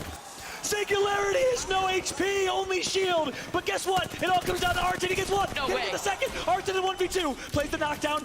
Accidentally heals. Artin, the IGL for this team. One of the longest lasting players he's played since Poland. What's the decision here? He needs to stop him trying to pull out the shield back real quick here too, but he has the natural cover of the knockdown shield. This is like a game of, speaking of Dota, this is like a game of Dota. They're playing their resources so well. Artin's gonna heal back up. And there you go, back to full health. The macro right now for these two players, the intelligence is there. So gonna see where it's going, but he didn't see him through the smoke. A healing PK shot, 1 and a 2, and you're done in the EXO clan. Win game 4 on World's Edge. EXO clan on top. Thailand showing up. What a performance from them, the 1v1. It all came down to Artin and Dexter, who's gonna hit their shots. And with all the confidence in the world, he hit him with a brick, 108 damage PK to the chest. Can we talk about Singularity? Not only did they get second, but they got what, 15 KP or so? Actually insane game for this squad. And coming in first, EXO with 10 KP to their name. Singularity definitely needed a EXO. They're now currently, I believe, sitting in 3rd overall with 37 points, but a huge game for both these teams. That's Killapose, I believe, on screen right now, I think. He used to hit Killapose, if you remember back in the day. He had a little 1-2 Killapose. Big shout out to him and the entire EXO clan. Exodus showing up big time here. Look, we gotta break it all down. Let's go ahead and throw it back to Rain Day at the desk. South America versus APAC South. Killapose, Zicky, and Dexter. Now, let me say, you might have seen what he did and wanted to root for him, but you had to acknowledge, just like the show, it was a little bit criminal. Hitting 108 with a PK just shouldn't be allowed, Mark. I hit 7. How does that work? Illegal maneuvers on the main stage. That's what it was. 108 is just it's a lovely number to see in a 1v1. That's all I'll say. If you fire one bullet, you want it to be 108. And that's one thing I said. I think the most satisfying kill in all of Apex Legends is a Peacekeeper when you chunk someone in that end game, because it's such a risk-reward gun. If you hit the big shot, boy, does it feel good. Yeah, I don't know where he pulled the PK from the care package out from, but it was doing a little bit too much damage in that final fight. Yeah, a few seasons back, reminiscent of that. No, it was just how good he was. And not only that, 2 shots, that's it. After a full heal side of Singularity. But you have to admire both of those teams going back at it. It's rare that you get to see a med kit go off in a 1v1. But that was the patience that both of them were playing. It worked out in their favor. And I think maybe that's what we see from South America, from APAC South. That could be, and sometimes a bit of a criticism, not as aggressive, not as taking charge of this lobby. Works out well there, though. But, Genome, you seem to be shaking your head there. Yeah, I think it's just the way the fight shook out, really. No one had any chance to sort of get the thirst after they got the knock, so it makes sense that they still had those knockdown shields to play around. You can see both players going for some heals. At one point, they got the bat off, and I think just before he did 45 flesh damage, and you were like, okay, that's fine. You know, I'll trade the 45 for the 100 at least. Yep, obviously, that's a trade that most players are willing to take. Mark, it started out, Northampton getting a couple of kills. People asking behind the scenes, what's going on with them? Pioneers, again, more questions asked for them as you run through the highlights of Game 4. Yeah, 100%, and I think this was a little bit of a slower game than what we saw on Stormpoint, understandably so, right? World's Edge kind of lends itself sometimes to those kind of games, but I will say again, one thing that kind of stood out to me was some of these early fights that broke out, a little bit messy, a little bit scrappy, few third parties coming in, Dark Zero not having the best of games as well, bits and pieces game for them, so to speak, but Genome knows, I know more than anyone, that the job is pretty much done for them. They're still picking up the points they need to be in that grand finals lobby, but how many 1v1s have we seen, by the way, oh so far this tournament, like straight 1v1s, like mano on mano, let's puff your chest out and see who's going to take home the win. It's a wonderful way to end a game, and I don't know, I get the feeling, and I don't want to predict too far in the future, but I think a 1v1 could be what we see the For match point. It almost happened in Poland a few years ago. We were on the edge of our seats with Hal, and he missed a couple of PK shots that would have saved the difference. Yeah, look, I hope he does, but you were saying it's getting messy. It's only going to get messier on set. And that's because these players get more and more desperate. The teams get more and more desperate as we ramp towards the end of the series because they have less chances left. And you need a performance like Oxygen, like we saw, where they've got to come out and grab 15 kills in the last game to even have a chance to make it through to tomorrow. And one team that does benefit a little bit, as we saw on the last game on Stormpoint, and we've just seen here on World's Edge as well, I think is Fnatic. Fnatic have been playing Edge, they've been looking for fights, and when everyone is getting a little bit desperate, that means a few teams are overextending. It means maybe they're taking a little bit of a different rotation because they hear a bit of gunfire, they're thinking points instead of finding a place to play in zone. Fnatic thrive on that chaos. They will take 3v3 fights, they will try and capitalize on any opportunities that fall in front of them if teams aren't being able to clean the fights up quickly. But speaking of cleaning the fight up quickly, I mean, it's a 1v1, 2 pumps. Good night. You might just have joined the Edge. Well, Fnatic, teams like that, they were born in it. You can see it right here. Celebrations from EXO Clan, getting the crowd hype as well. Oh, and I just felt like a sigh of relief, too. That's what it looked like, his hands on the desk, just saying, man, okay, we can breathe. And certainly they can. 22 points added to the total, 10 kills as well. A very strong start. But number one will go overall in points to Team Singularity, South America, keeping their hopes alive of representing in the match point finals tomorrow. Yeah, 23 points. I mean, Gino, what you were saying, the cutoff was 32, I think we saw in the winners bracket, in and around there. It gives you a good idea of how big a game that is, right? Just to put that in reflection, 23 points, 14 kills for Team Singularity. You would imagine a game like that should put them pretty darn close to making that grand finals lobby. Kick hanging in there as well. Not too many points this game, but they're around, I believe, 20 or so overall in this lobby. Let's go to the back half of it. Dark Zero get 4, North Eption, maybe a little bit of a wake up. 2 games more. They're gonna have to do more than 4 kills and 5 points total. NorCal Esports, another representative from South America, not there. IG International, Pioneers, J-Lings Esports, pretty much where we've seen them most of this day. Not looking good. 2 games to go. After 4, Space Station still in the lead. Dark Zero, EXO Clan, Ganbare O Tucson after a great win. Luminosity as well after a couple of early top 3s. Fnatic playing pretty consistently. Mark and Singularity, Dreamfire, J-Lings, and Onyx rounding it out. Onyx level on points, excuse me, with End of Force 36 as well. Tied up on 20, Kick just behind them on 18. 16 for Pulverex and 100 Thieves. Still flattering to deceive a little bit in this lobby at the moment. 15 points for them, but still within striking range. Just 5 points from qualification if they can overturn that 20 points that we see from Onyx Esports at the moment. It still is doable for every team in this lobby where that cutoff is right now, even IG International. But it's going to take a huge monumental effort from them now with just 2 games left. You said it. 2 games left. That's right. 2 games before we end up going over to our very final day of the tournament. It is match point finals coming up on Sunday. We need to figure out who is punching their tickets. 2 games left to go. We're going to kick things off when we come back from break here in London at the Copper Box Arena. We'll see you in just a moment. Don't go anywhere.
WD Black is the official storage partner of the Apex Legends Global Series.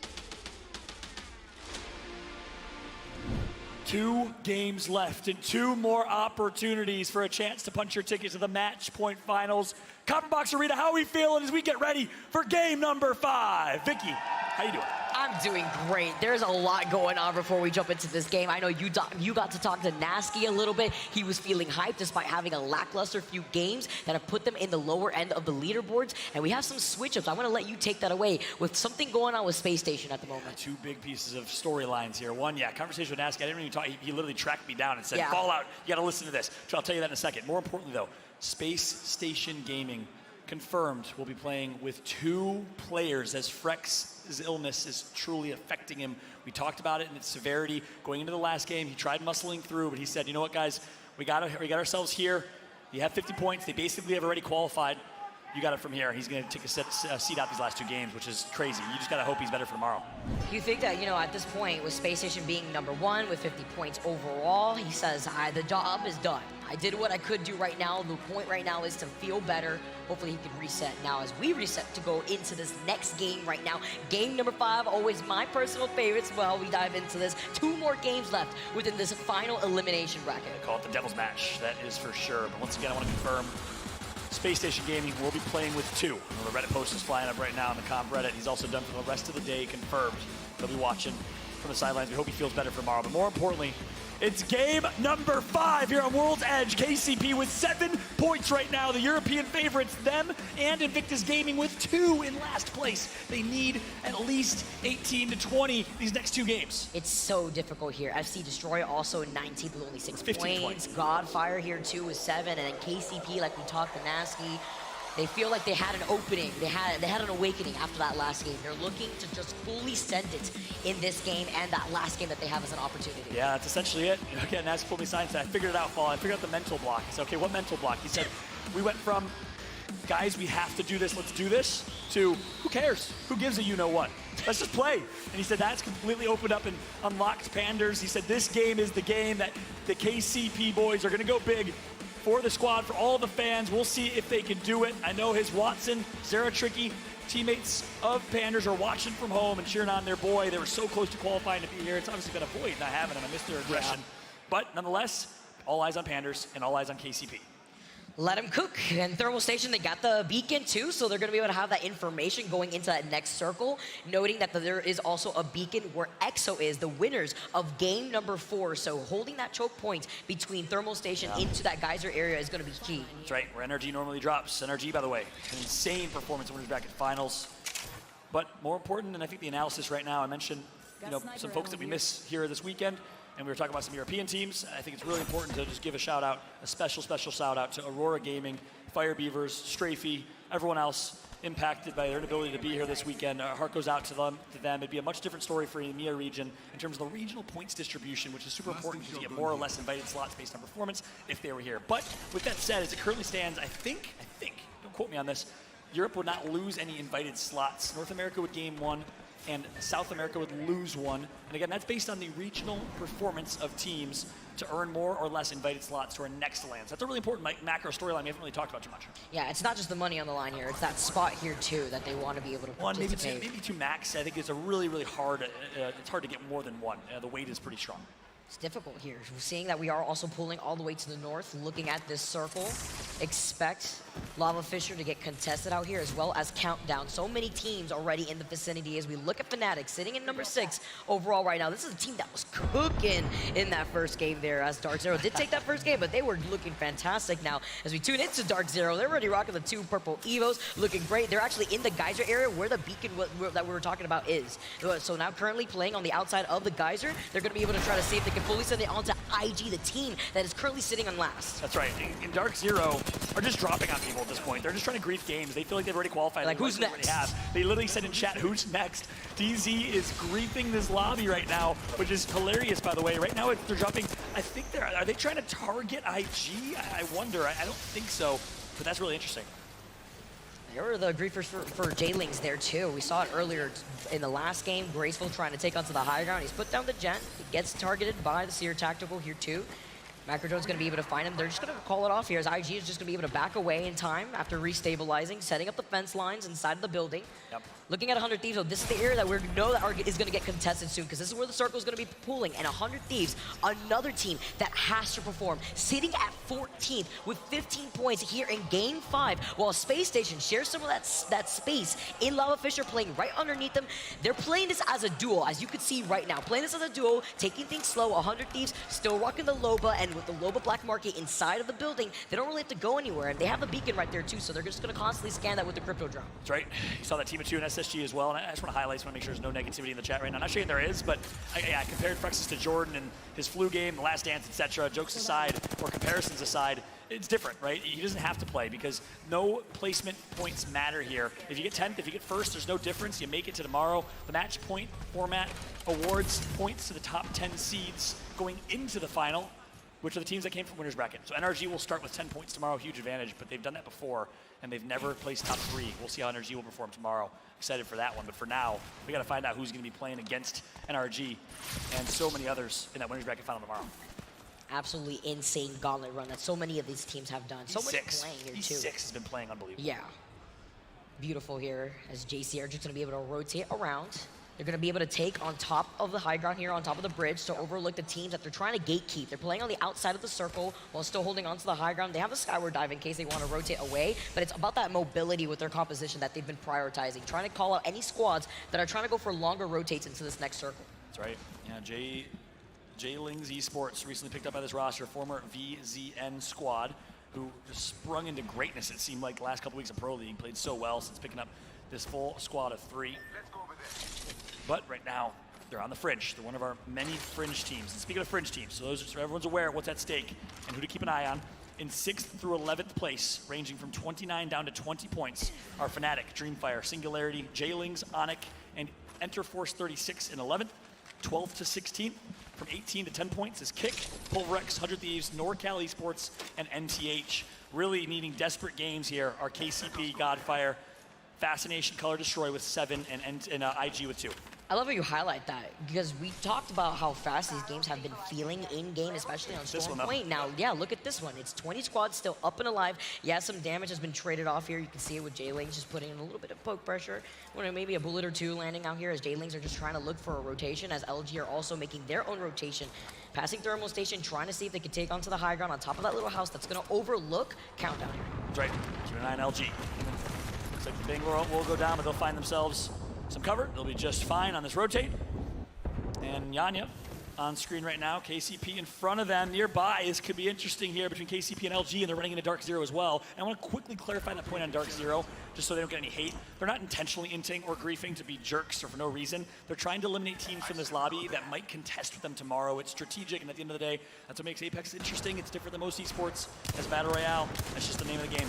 They're planning steps ahead. Pioneers exactly. now currently passing. Right? Yeah, and it's huge there to note that because it's just preemptively making sure that they're eliminating the competition that could contest them with their, not only their rotation, but their landing spots there too. I wonder if that's PvP's call or Zero's call. Either way, that's interesting. But passing through staging is Pioneers on top of these train tracks right now. They're looking at the teams that are going to be rotating away from landside. See that team that's holding that choke point right to the north of KCP? Wouldn't be surprised if that's Pulverex after the action that we saw in the last game happening by Thermal Station with the fence lines happening right by the zip lines. But they're going to be able to overlook that team at the moment, wondering if that is them. Just trying to wait to confirm, as Dark Zero are also going to be the ones rotating away from staging. There is a beacon there. You can see it on the mini-map right here. But KCP are just looking at the teams that may be rotating either behind them or if they can find some poke pressure to build up those Evo shields. Yeah, well, let's take a look. I just quick call for the overhead map.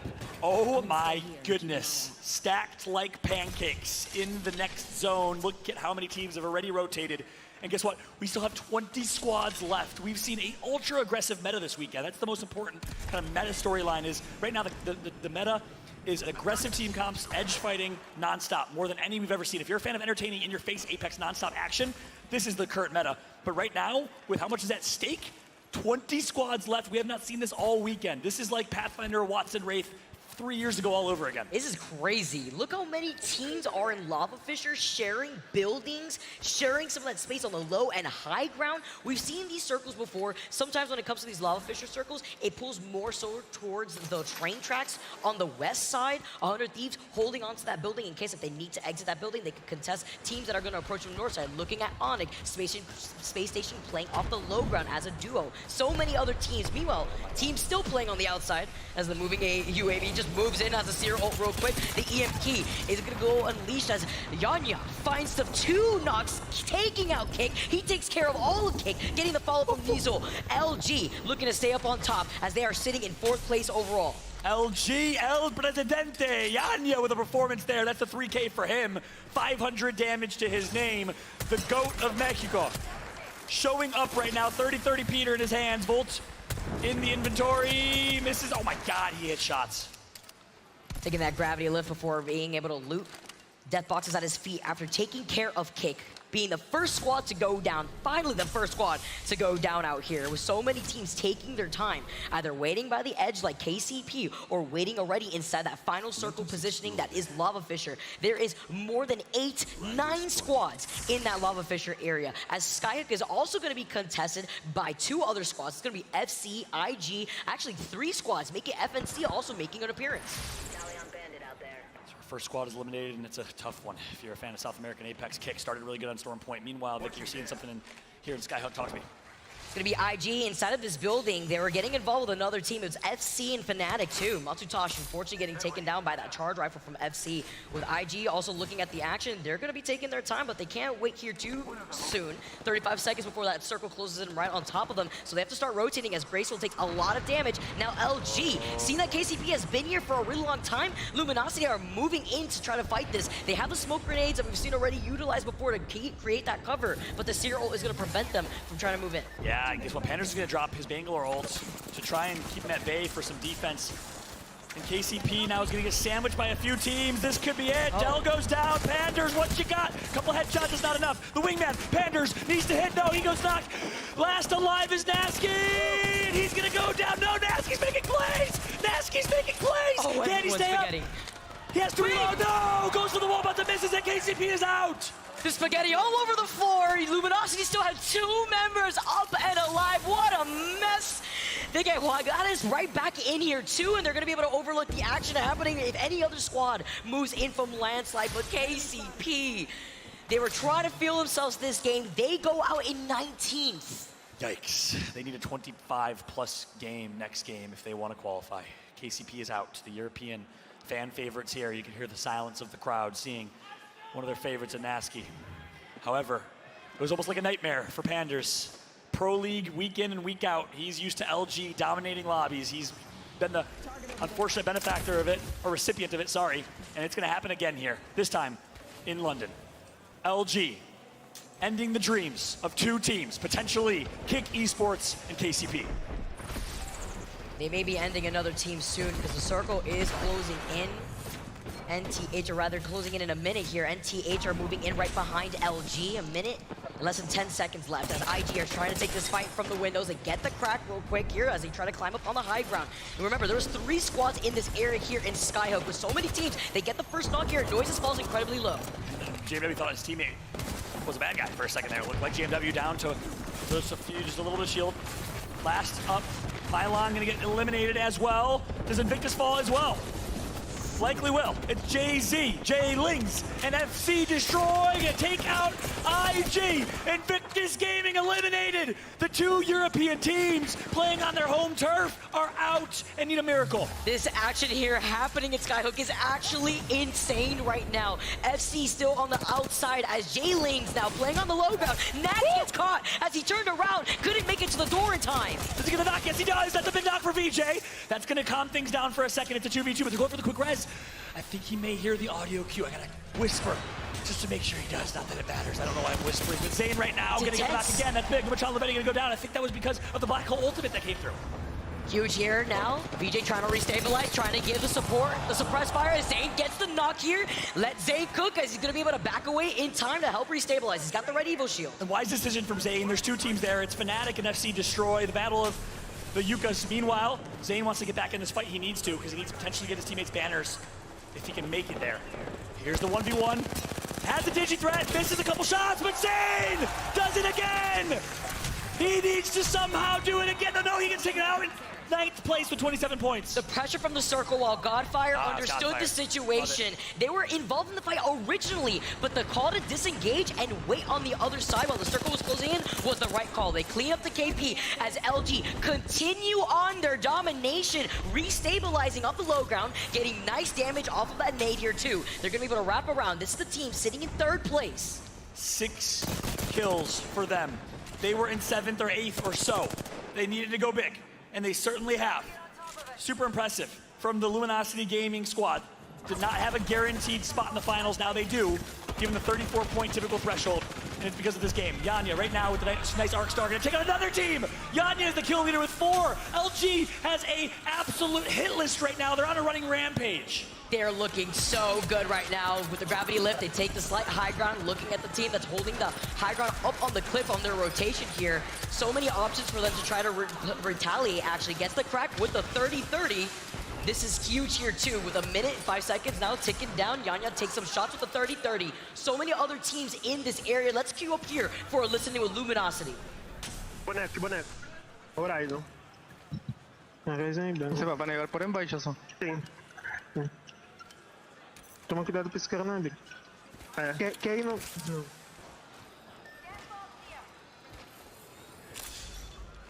Me pongo un acelerador para mi ulti. Date. Ok. ¿Quieres jugar arriba? Ahí donde está Aquí tengo un equipo, Yo no puedo subir, Casi rompo la Watson, bro, y rompí el Gerto. Tengo mucho ángulo aquí de estos vatos. Estoy subiendo. 84. Muerta. Rompe el gen cuando pueda. Me echo un Fénix. Rompí el gen. 28. Tiro Nate. Ok. No tengo ulti, Gente volando el carrito, Ok. Los podemos joder. Después 71, Ok. Trata de piquearles. Sí. Agua, tiro ulti. Podemos jugar. Hay uno roto dentro. La Vanguard está un tiro, la bajaron a la Vanguard dentro, Puedo piquear sin pedo. Ok. Estuneé a uno. Hay dos tirados, dos tirados. Rompí la ulti de No, solamente hay uno. Me tengo que curar. Muerta la Valkyria. Bueno, queda una nada más, cuídala, tranqui. No lo veo. Hay gente más Está el Matelo. Bueno, me he hecho una batería, Estoy jugando abajo, No tengo balas ligeras. Ok, me gustaría lootear. Ahorita vamos a lootear. Sí, me eché una bat. Voy a lootear a este vato, No te creas. Vuelvo a subir de nuevo. Aquí está gente, hay gente ahí. Están arriba de mí, Están todos ahí, ya están todos ahí. Ok. ¿Están en el carrito o qué onda? Sí. Voy a tratar de piquear. LG now find themselves in another fight after taking a Dreamfire. This time is against EXO. Vicky, what a listen in, and what a series from LG. Absolutely huge. They were saying they're right on top of us right there too, as EXO are going to be able to get involved in this fight as we take a look at where the circle is going to be pulling right on the edge of where Luminosity is, right where Pulverite had predicted originally before. They get the knock, they get the finish. 100 Thieves in a lot of trouble. They are ending dreams. They are the nightmare, because guess what? 100 Thieves needs to perform right now. They're in 14th, and guess who's stopping them? It's LG again. They're ending the parade of every single team right now that needs to perform and is on the fringe. You get KP, everybody gets KP. EXO is in trouble. 100 Thieves is in trouble. Scurry literally running away right now as EXO is going to try to take at least some space where the building is right in front of Luminosity. Yeah, Scurry's the last alive. They had kind of, I think it was a desperation Valcolt. I didn't see it on my mini-map necessarily, but 100 Thieves thought they could get nice low ground, and LG said, no, this is our low ground. This is also our high ground. We are dominating this lobby right now. Goodbye. And Pulverex is painting this lobby, this entire map, with these Watson fences we saw earlier. Yeah, literally. He's trying to paint, basically trying to paint himself. Yeah. They're trying to replicate that painting here too. Yeah, they're trying looks to just like Rambo, actually. Unlock the legend that Onset drew, which looks like a very scary legend, by the way. But no, jokes aside, back to LG. They're gonna take out Killapose, break down this door, bust in like the SWAT team. There you go, Zicky. There you go, EXO. The next team on the LG hit list, Vicky, they have 15 kills, about to break a world record on land. This is crazy. They take care of EXO. They were getting pressured off of a distance. I wonder if that was Dark Zero, who also made their quick rotation after taking some shots. They see that fight was over. Scurry also still hiding off the low ground. They're a little separated because Vaxon's still alive. Oh, interesting. You look at the score on the right side of your screen. 100 Thieves and Singularity down to teams of 2 and 1. I can't do math here, respectively. which means 100 Thieves has 2, Singularity has 1. They're going to be ratting. I don't know where that last Singularity member is. It's Artin. We'll keep a close eye on him. He does not have zone right now, but back on board with Enter Force 36 in 11th place. All 3 members alive. 100 Thieves get taken out of the lobby. 8 squads left as Zero is also finding Godfire. All of Godfire are out of here. And Yanya also helped contribute to that, picking up some extra KP for LG. E36 though, in also a lot of trouble with the circle closing in right behind them. It's Onyx Esports on the high ground on top of the roof. You like boogie boarding? You know what? Yes, I haven't done that. It's a good time. The boogie boarders are showing up right now. Onyx. Team of 3, Rocky and Shady, all huddling up. Wolf packing as good as they can, trying to be as small as possible as they heal back up. But look who it is. Jen Burton, the Nightmare of Australia, pushing right through. I think he's a solo, I don't know, but Enter Force 36 is out. 5 squads remain, jumping on board with F-Chan, Flatline and PK, RE45 for Shunmi. Everybody dropping like flies with 3 squads left. LG is still alive and frying. Pulverex have not moved from the spot. They moved a little bit slightly over to the side, still setting up the fence line. But with the gravity lift on the horizon, Luminosity, we talked about it, the mobility as they take the high ground. Trying to set a world record once again. 18 kills right now. This is insane. Look at the damage, the car from Jaguares, the new pickup on this team. Jaguars looking so good and showing why he was picked up. Still only 1 member left with Onyx as LG are playing off the back end of this little tunnel here, this little pipe. As they're gonna wrap around, they get the knock. Pulverex losing out on 1. Look at the duo. Jaguars got that knock. Look at the teamwork in the duo of Yanya and Jaguars. They're playing this team of 2 so well, while Nizel is playing support and anchor and holding down Godspot position. Onyx got everybody up into the skies right now. I saw them off the low ground here as they're gonna be able to restabilize. They're gonna be able to get right back on, but Luminosity see them in their sights. They're gonna be able to just wait for them. Did they just take the horizon lift to get closer and shoot them in the air and then drop on their face? Yes, they did. Luminosity. We'll 21 kills. 21 kills, setting a world record, and they're going to push Pulverex and do the same thing to them. Turn around, LG with a huge game. Game number 5 to put them in first place. Over 20 kills for this team on top of the dub. Viva Mexico! Huge plays made from the Mexican powerhouse team. The only Mexican squad represented in the world stage. In the North American Pro League, there is 1. There used to be 2. It was Legacy MX. Jaguares was on that team. He got snatched up, and now this team seems so incredibly unbeatable right now, at least in that game. Can we talk about the chaos that happened on the little edge of that cliff there, too, after all the teams had to exit out of that building that was on the high ground, and the call from LG to disengage real quick so that way they can restabilize, focus to wrap around Pulverex, take care of Pulverex so that way they don't get pinched instead. Unbelievable. I am fairly certain that was a world record for a LAN performance of any team. 20 plus kills. I think it was 23 or 24 total. What a showing from Jaguares right there, playing as a team of 2 with Yanya, Presidente. We say it all the time, Hal might be the CEO, but guess what? There's a new president taking over, and it's Yanya. The young, absolute fragger. He does it week in and week out in North American Pro League. If you don't watch it, you better start watching. Split 2 Pro Leagues around the corner, and he's going to continue putting on a show. It was actually insane to see him and Izul actually pop off out here. I mean, LG on a different level. This is a team that we're so used to seeing stay consistent and talk about an insane game to make a statement. Los Reyes de Mexico, Luminosity on top. But hey, that's enough of us. We got game 6 around the corner. Let's go ahead and throw it down to Rain Day on Set and Genome to break it all down. 23 kills, 8, and 7. Certainly, if not a record, one of the most impressive team performances in any given game we have seen online or especially at LAN. That's Luminosity Gaming. When Eric Rona sniped down stood next to all of us here, he said, this is the team I was surprised to be in this elimination bracket too. Mark, now we found out why. What do you want me to say? Like, literally, what do you want me to say? They just killed everything. 23 kills. Anyone who ran into LG during that game did not have a good game. 23 kills, 10 points for first. I mean, that is just astonishing. Absolutely astonishing. And it wasn't even like there was a standout there. It was split up 8, 8, and 7 between the 3 members. I mean, look, they are playing Bangalore, Horizon, Valk, okay? So certainly lending itself towards that kind of carnage that they were wreaking in this lobby. Keep charging up that black hole, we'll suck the enemy teams into it and just wipe them in a flash. I believe in that championship where Dark Zero actually won. This might have been playoffs, excuse me, but it was LG and it was Optic and it was Dark Zero, and LG in a position over the waterfall actually was ready. They were there to try and contest Dark Zero, ended up not having ammo.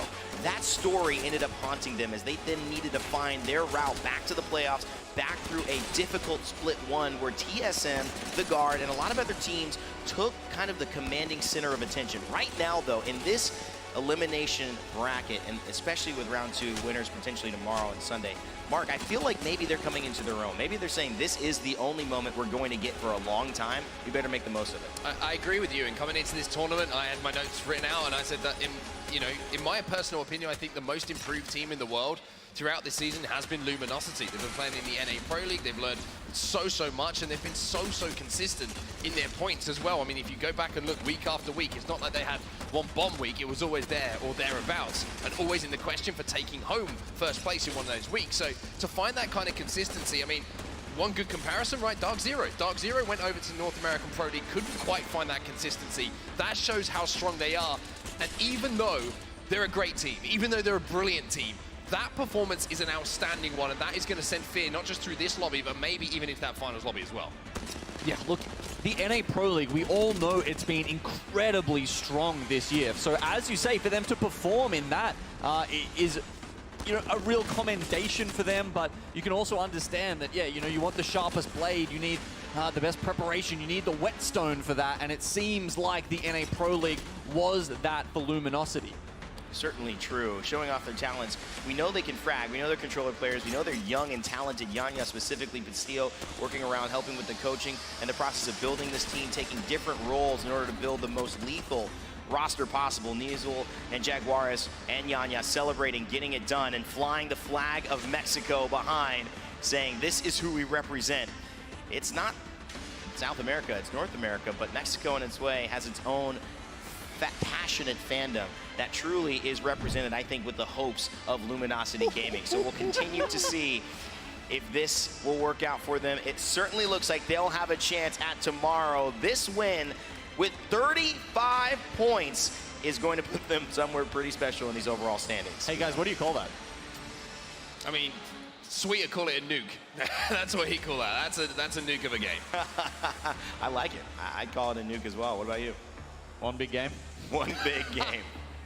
Your org is already getting so much brand support. A plug already. I mean, this guy has really got a great business sense. Heading out into the back 10. Questions, really not a lot of answers for our bottom 3. Kick have actually found themselves in the middle of the pack. They've fallen backwards, 18 points for the last 2 games, and obviously they have to have a big one here in Game 6 to have a chance. Great news for the rest of the lobby, though, that LG just destroyed everything, because that means there's still, LG were one of those teams that were at the top of the leaderboards. It means going into Game 6, there's still a chance, and we keep saying that, there's still a chance, but that is still the case as we head into our final game. And the crazy thing to think about, right, is it is a case of, like, you're looking at IG International, barely seeing them, Pioneers barely seeing them, but as I say, you can say it, what's the phrase? One big game. One big game. One big game. And all of a sudden, you can be sitting there tonight thinking, I'm going to play again tomorrow. Listen, LG have proved it, right? Yeah. I mean, if we're saying 35 is roughly the cutoff, right? They have literally just proved you can do that in a single game. But it's different for LG because I feel like they're equipped. That's a team with talent who knows how to pop off. Would you say the same about Pulverex? I can't imagine them getting a 35-kill game. But fortunately for them, they don't have to. They are sitting in 10th place right now. If it ended here, Pulverex would be going to our top 20 and playing in the match point finals on Sunday. Jay Ling's Esports, the young star Zane, would be out after all they've done. Kick as well, 100 Thieves onset. You had mentioned a lot of teams out with it. Yeah, that was one I was looking at, right? It's going to be a surprise not to see 100 Thieves in that lobby. That is a testament to the strength, I think, of the competition that we've seen over the last couple of days, right? Yeah. It's not easy to get in that finals lobby. That's why it was so impressive that we saw NRG's performance in that winners bracket final as well, to get through in the way that they did. But you're looking at it, Gino, there's a chance for some of those teams. You would say 18th to 20th, maybe it's a little bit of a reach, but Pulverex, Dreamfighter, Fnatic, Singularity, they are going to be extremely nervous going into this final game. Yeah, luckily the teams on the bubble in that top 10 currently are actually, maybe they might feel a little bit safer because there's not that many teams below them that are close in points. And then if you go further, even down the scoreboard there, KCP, we've talked about them a lot on 7 points at the moment. And look, guys, if it's a slow roast you're cooking, You better pull it out of the oven. I think dinner's already been served, but they may not be at the right restaurant for this one. I have to say that our hopes are certainly dwindling for Kansas City Pioneers. They are some of our most beloved players and orgs in the scene, but it may just not have. But now's the time to go. This is the thing, like, we're writing them off. Let's not write them off. Let's really get them, like, London, there's one more game today, by the way. If you've got a team on this stage that you're hyped and ready to get behind, this is the time to do it, because otherwise they ain't gonna be back here tomorrow. Listen, so send them your energy. Mark, selling the dream. I love it, because this is what dreams are made of. Esports is here to be made. History could be made in front of you now. Do they have enough? We'll find out, London, as we head into our Game 6. Make some noise and finish off the day strong. We've got Fallout and Vicky Kitty to take us one last round. Thank you so much, Ray Day. And that's right, Copperbox. This is it. It all comes down to this. One last game. One last moment for the Kansas City Pioneers, Invictus Gaming on their home turf to go huge with a 30-plus point game, which may be needed. In the end, well, it's unlikely. It's unfortunate, but it's unlikely. Instead, it's J-Lings, Pulverex, Streamfire, Fnatic, Singularity, Enter Force 36, 100 Thieves in 13th, and Kick in 14th, with the realistic chances to make it to the grand finals. Look, if KCP showed up to the wrong restaurant, maybe they're just there to order some dessert, okay? It's the last thing that we have to see here. Game number 6, so many other teams that need to show up. Well, look, at the end of the day, look, the dessert might be a after-event beverage for Nasky and the boys tonight. That might be a dessert. That's all they'll get, as this could be the end of their tournament run. Oh, I mean... Nasky likes to have a good time. they got a hot zone. Right? If there's any blessing, that's a blessing. And they get the zone pulling towards them as well as the beacon. Look at this. EXO also going to have a good time here. Going to make that rotate away from the countdown. They're going to be able to actually, rather from staging, they're going to be able to rotate through that train tracks, passing Landslide where GO is. Looking at IG, also going to be able to just rotate from the south side of where Thermal Station is through that choke point where the geyser is. Bro, here's the thing though. We'll talk about that and more. I just realized what happened there. For those that are at home, maybe don't see these kind of small things. KCP took Lava Fissure, SSG's drop spot. I don't know if a deal was made or what, but their teams are always in chat saying where they're going to drop. SSG is a team of 2 already qualified. They gave KCP perhaps the Lava Fissure spot, which means they got hot zone and a much better position closer to Skyhook and Trials where they normally land. Wow, and IG instead took Thermal Station. This is like a game of Monopoly where everyone's trading board pieces. We are actually just shifting all over the place. Yeah, you currently see right now that Space Station's just taking the No Man's Land over on the side of Frag East as we tune into our insane squad that had just an insane game. Over 20 KP, 23 KP game. Game number 5, LG. Now tuning into KCP, making their rotations over to the south side, closer to the geyser area, playing off the low ground, playing in 19th. What is going to be their move as they patiently are going to wait here? They're calling the circle, pulling in this direction. Nasky says, Panders, respectfully, love the way Furia plays, love the way you play. They're boys. It's time to play my style. It's Edge. It's early rotate. KCP with their new team comp of Watson, Seer, and Valkyrie. Early rotate. With Watson fences to what they are hoping is the final spot or the God position in endgame. We'll check back in on them because it's going to be a slow game.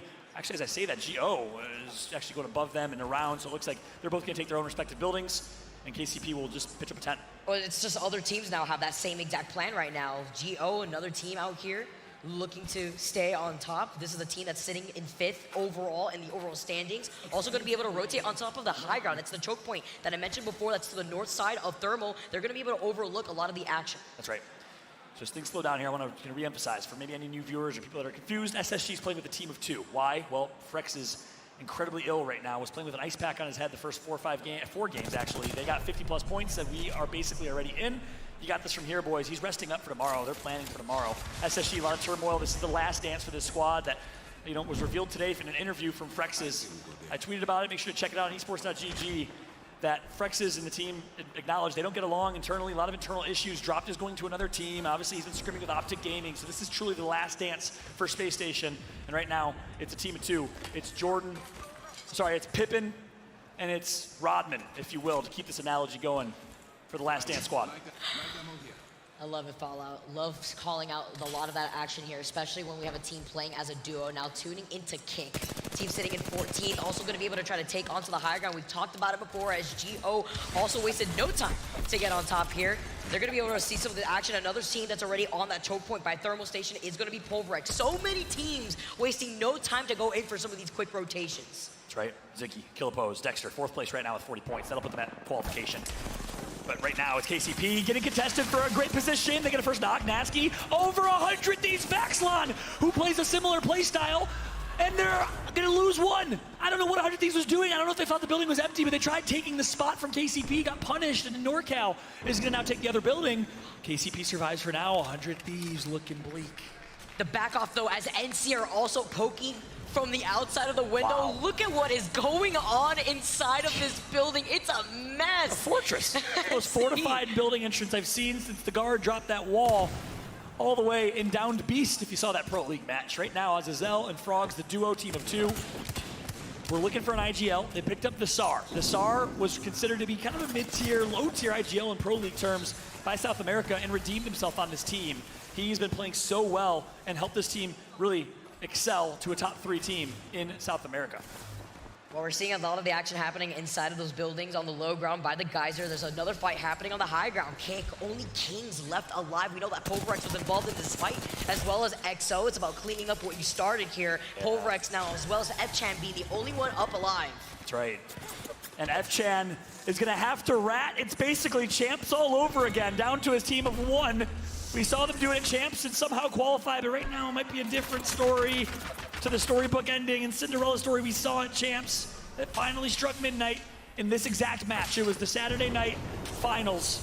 And if this similar moment where F-Chan's story ended, will it happen again here, or will he somehow survive a terrible situation? This is so tough. You're the only one left alive. Your teammates' banners are inside of that building here. He doesn't really have a lot of meds to work with, although those 3 syringes. I mean, he's got the bins here, but he's playing up the low ground. They know exactly where he is, too. Yeah, the difference here is Seer. That's it. You can't rat with a Seer in the lobby. Seer meta wasn't prevalent back then at Champs. It was one team that really ran it. It was Furia.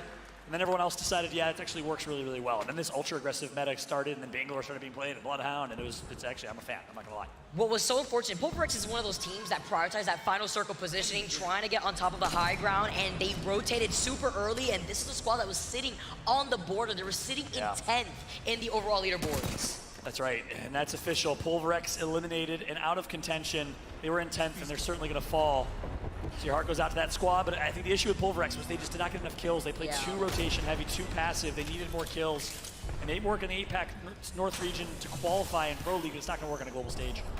Make it to these final circles, but it's about the KP that we see. We saw it already from LG, and that's why it's so important. It's KCP now in another fight as another team tries to take their building. This time it's NC, NorCal. What are you doing? Dell has 1 HP in a dream. Nasky needs to heal back up, and here's the punch. The peek and the massive sorry. He gets knocked. He missed the bookwork shot. And now it's a 2v1. The duo does it. KCP alive. They come out. They get the KP. The crowd cheers on for KCP with their last chance opportunity. They have the information from the Zero to try to see where the third party's going to come. And EXO can't third party because they're down to 1 or 2. 100 Thieves can't either. It's just Anmu and Scurry, the original duo from the championship winning below 20 squad 2 years ago at ALGS Championships 2021. I don't think they got the res. I don't think they got the banner. So as it stands, Enter Force 36 going to enter the fray here. That's them right there that just Valk ulted in. We got E36, GO, EXO, KCP, 100 Thieves, all in zone. Look at the map here. If we could show the map on screen, that'd be super important. I'd love to show the map and then jump into a listen with KCP because this map info is crucial for y'all to see at home. Take a look at the top left of your screen. Those teams I just listed are all stacked in next zone already. Let's jump into a listen though and see how KCP is going to play it. Back full. Careful, careful. There's a low ball. Don't drop loot. Okay, fine. Low ball is in the graveyard. I think that's a duo. That must be the duo. Wait, no, try and hit a scan on them, maybe. All right, look how many triangles you have. Triangles? You can tell on Seer how many people it is with triangles. Oh no, it's way too far away. It's 80 I thought you were talking about next house. No. Oh. No, it's 3 triangles in the other house. Next house. I watched them vocal thing. Clear bang. Trying to nade us. Alright. Come on, boys. All we got. Yo lo craqueé al vato igual. Bien, Horizon, casi. Y lo malo es que nos vas. Ellos no tienen zona. Bajó uno, Si quieres, pon el Leaf y le voy a piquear tantillo. Ah, bajó. Sí, está curando, es una Bangalore. Casi rata.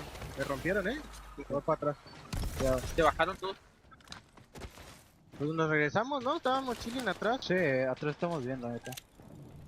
O sea, igualmente estos vatos no tienen zona, así que pues nosotros estamos bien aquí, nomás hay que julearlos. Sí.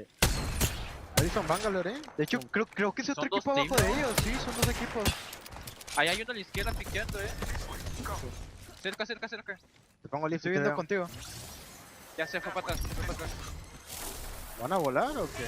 No, ulti de banca los usaron. De hecho, creo que se van a pelear, se van a pelear. Pero vamos a tener otro equipo por la espalda, ¿Quieres Y ya se alejó, Sí, los puedo ¿Seguro? ya Ok. Sí, se pusieron lift. Igual Van a pelear, que puedo ir con ustedes. Date, Kali. Hay que esperar por Nox, ¿ok? Estoy por arriba Hay alguien yo, abajo, hay gente abajo. Hay que tratar de hacer 1, 2, 3 a los de arriba. Arriba no veo a nadie, están todos abajo. Allá, mi pick, mi pick. Aquí tengo uno. Sube arriba. 44 Voy la a ultear, valquía. voy a ultear. Voy a piquearle, Se tiraron. No la veo, No bajo. Esta madre me está deslizando, Hay un ataque. Está corriendo, está solo. Voy por ella, morado. No sé si ¿Te vas a estés- tirar? No está solo, sí, está solo.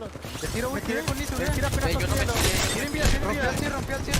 Te agarro tu leaf, Me echo una batería. De hecho, Otro equipo atrás de mí, yo tengo que curarme. Muertos. Puedo revivir. Me estoy curando, Jaguares, yo no puedo subir para nada. Creo que está lejos. Bajo y me echo una jeringa, Pueden jugar conmigo, pueden jugar conmigo. Estamos bien aquí arriba. Ok, vuelvo a subir de nuevo. Date. No tengo healing, ¿hay medkits por ahí, Jaguares? No sé. Aquí están las cajas, no las he looteado. ¿Puedes voltear a ver atrás, cabros, ahora? Ahí voy. Sí puedo. ¿Nos llevamos los puntos de este equipo? Sí. Coming from Scandinavia. Respect given to Invictus Gaming. So much love for that org. Supporting Apex for so long. Supporting this team who's so talented. Just couldn't get it going here this weekend. Unfortunate, but we have to say goodbye to 10 teams no matter what fallout. It's unfortunate, but so many other talented teams right now looking to secure their place in the top 10. LG still claiming heads out here. Teams taking their time, looking at Dark Zero on the other side. NTH, Fnatic, on that slight little high ground that overlooks the train tracked area too. GO has not moved from their spot past the choke point as well from Thermal Station. Nobody has contested them. They have the black market, so they got a bunch of... Derecha.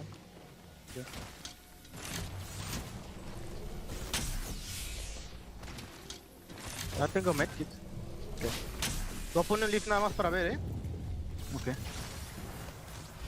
Estoy curando, No sé Yo voy a hay ir de gente una, ese lado.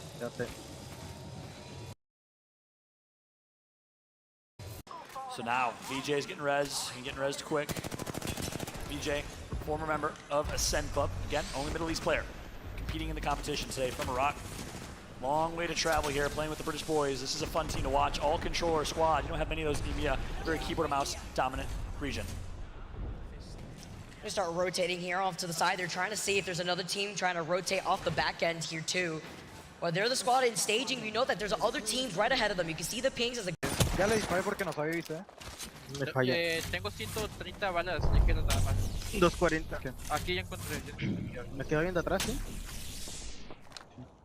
Suelto 2 pilitas. Estoy full. ¿Me espero si me quedo aquí? No, está bien. Si quieres, para yo que no voy llegue ahí. nadie por la espalda. No, ya está bien, porque cualquier cosa pongo leaf y les tiro ulti a ustedes.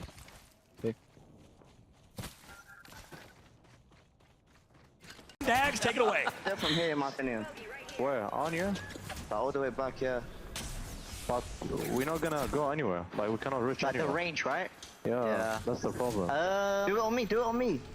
No, Hey, but no? we want to go this way next. That's the problem. Yeah, but we have to get it off or we're dead, bro. That's the point. Wait, can we? I'm trying to check, like, we can do me's it not from bad. me. I mean, yeah, I guess we just have Yeah, to do it from we Nags, do it. bro. We do it from next. I'm coming.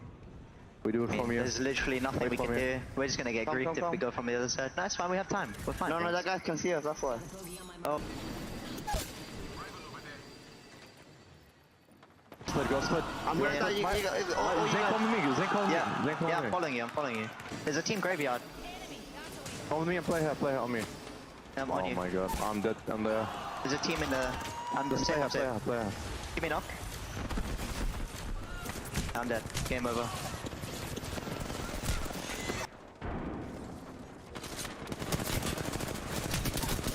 someone who saves them, and after all, they're a wonderfall. That's going to be maybe Oasis, I don't know. They're going to fall though. J-Ling's out. J-Ling's won't qualify. So heartbreaking for this squad. And just like that, Godfire goes out as well. Dark Zero is farming right now with 59 points.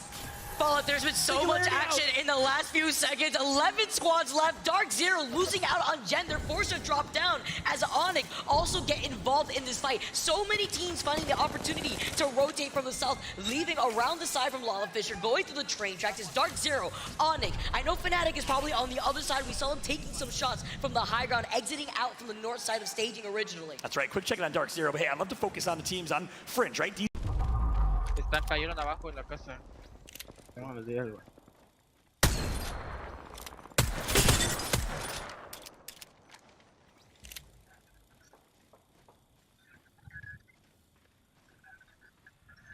¿Tienen Ace? Tengo 3 electricidad, les puedo dar una. Tengo una. No. Llevo... South talent continues to shine on main stage and on land, Vicky. That's been a theme since Sweden.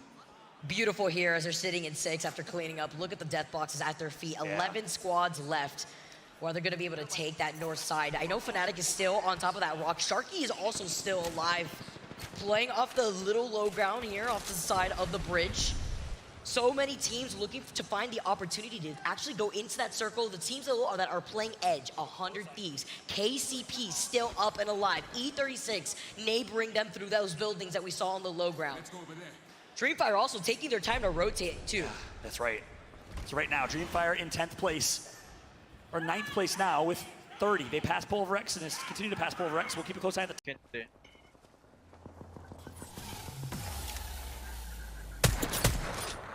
Además con latido. Le están cayendo al equipo de arriba, Les cayeron abajo. Hay gente en el camión, Si quieres, podemos piquear por acá los del camión si se pelean, Hay gente a la derecha, Sí. A lo mejor ellos también quieren que se están peleando los de la piedra, se están pushando los de la piedra, ¿Qué? ¿Y se agarra Siguen arriba. Siguen arriba viendo. Le tiraron ulti de Bangalore, pero le dolió un pito. Cuidado, está avanzando, Voy a ponerle para piquear tantillo. Se regresan. Los de acá sí se fueron a empujar, Ya, que hicieron. ¿Les damos el tiro a los de la derecha? Podríamos. ¿Yo jalo, Sí, tengo. Tírala, entonces. No, tenemos buena zona, tenemos buena zona. ¿Quieren coger seguro? De hecho no. Sí, me gasté mi nade, Ya no tengo. Aunque nomás vamos a tener esta piedrita para jugar, Sí. Pero igual, no sé, nos llegaría a tirar muy rápido de abajo. Mira, a la próxima, güey, que les lleguen a empujar a estos güeyes otra vez, que les tiren un humo o algo, lo más probable es que este equipo a lo mejor les... No sé, pero sí es muy probable que la derecha les lleguen a empujar a estos güeyes. O sea, igual aquí jugando afuera. Aquí, de hecho, aquí ya estamos muy bien, güey, guacha. El de la derecha ni siquiera tenés zona. Aquí esta piedra la podemos jugar y aquí. Sin pedo, güey. A ver, podemos subir con Liv los 3 y piquear. ¿Listo? Nada. Está aquí. No le di. Lo puedo matar con una ulti, No lo hagas.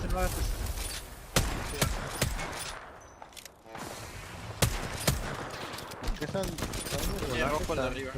Sí. Fallé todo. Yo no lo vi ya.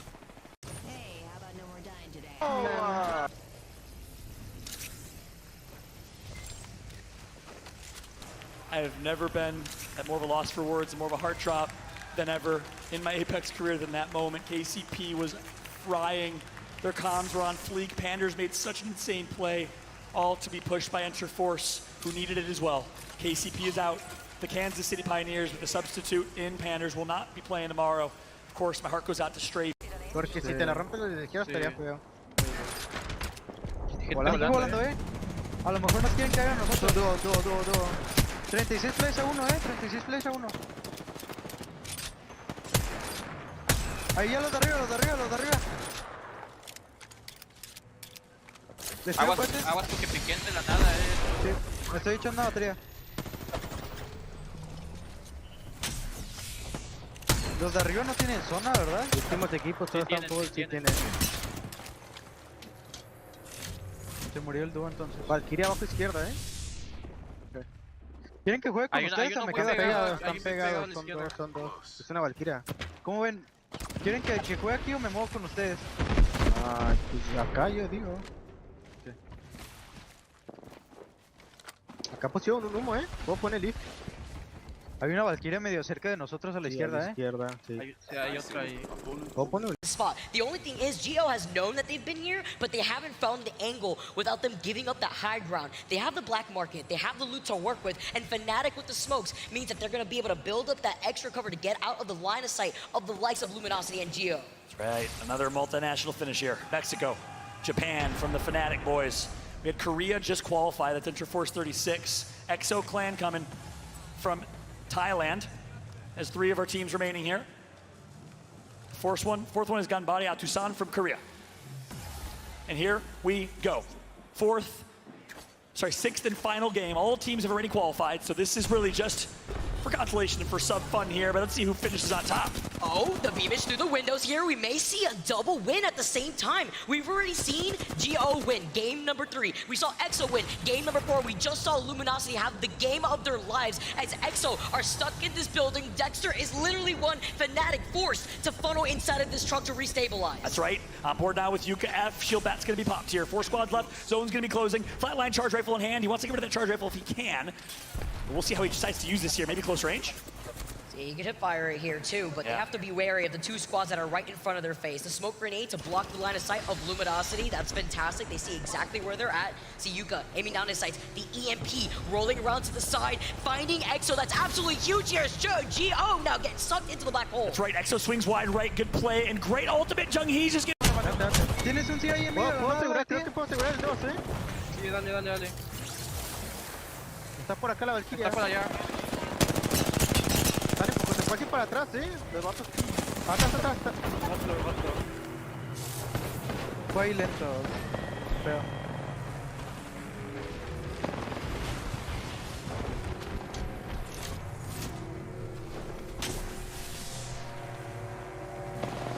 Pues ve por el top 2 de ese, creo que es un solo. Son 2.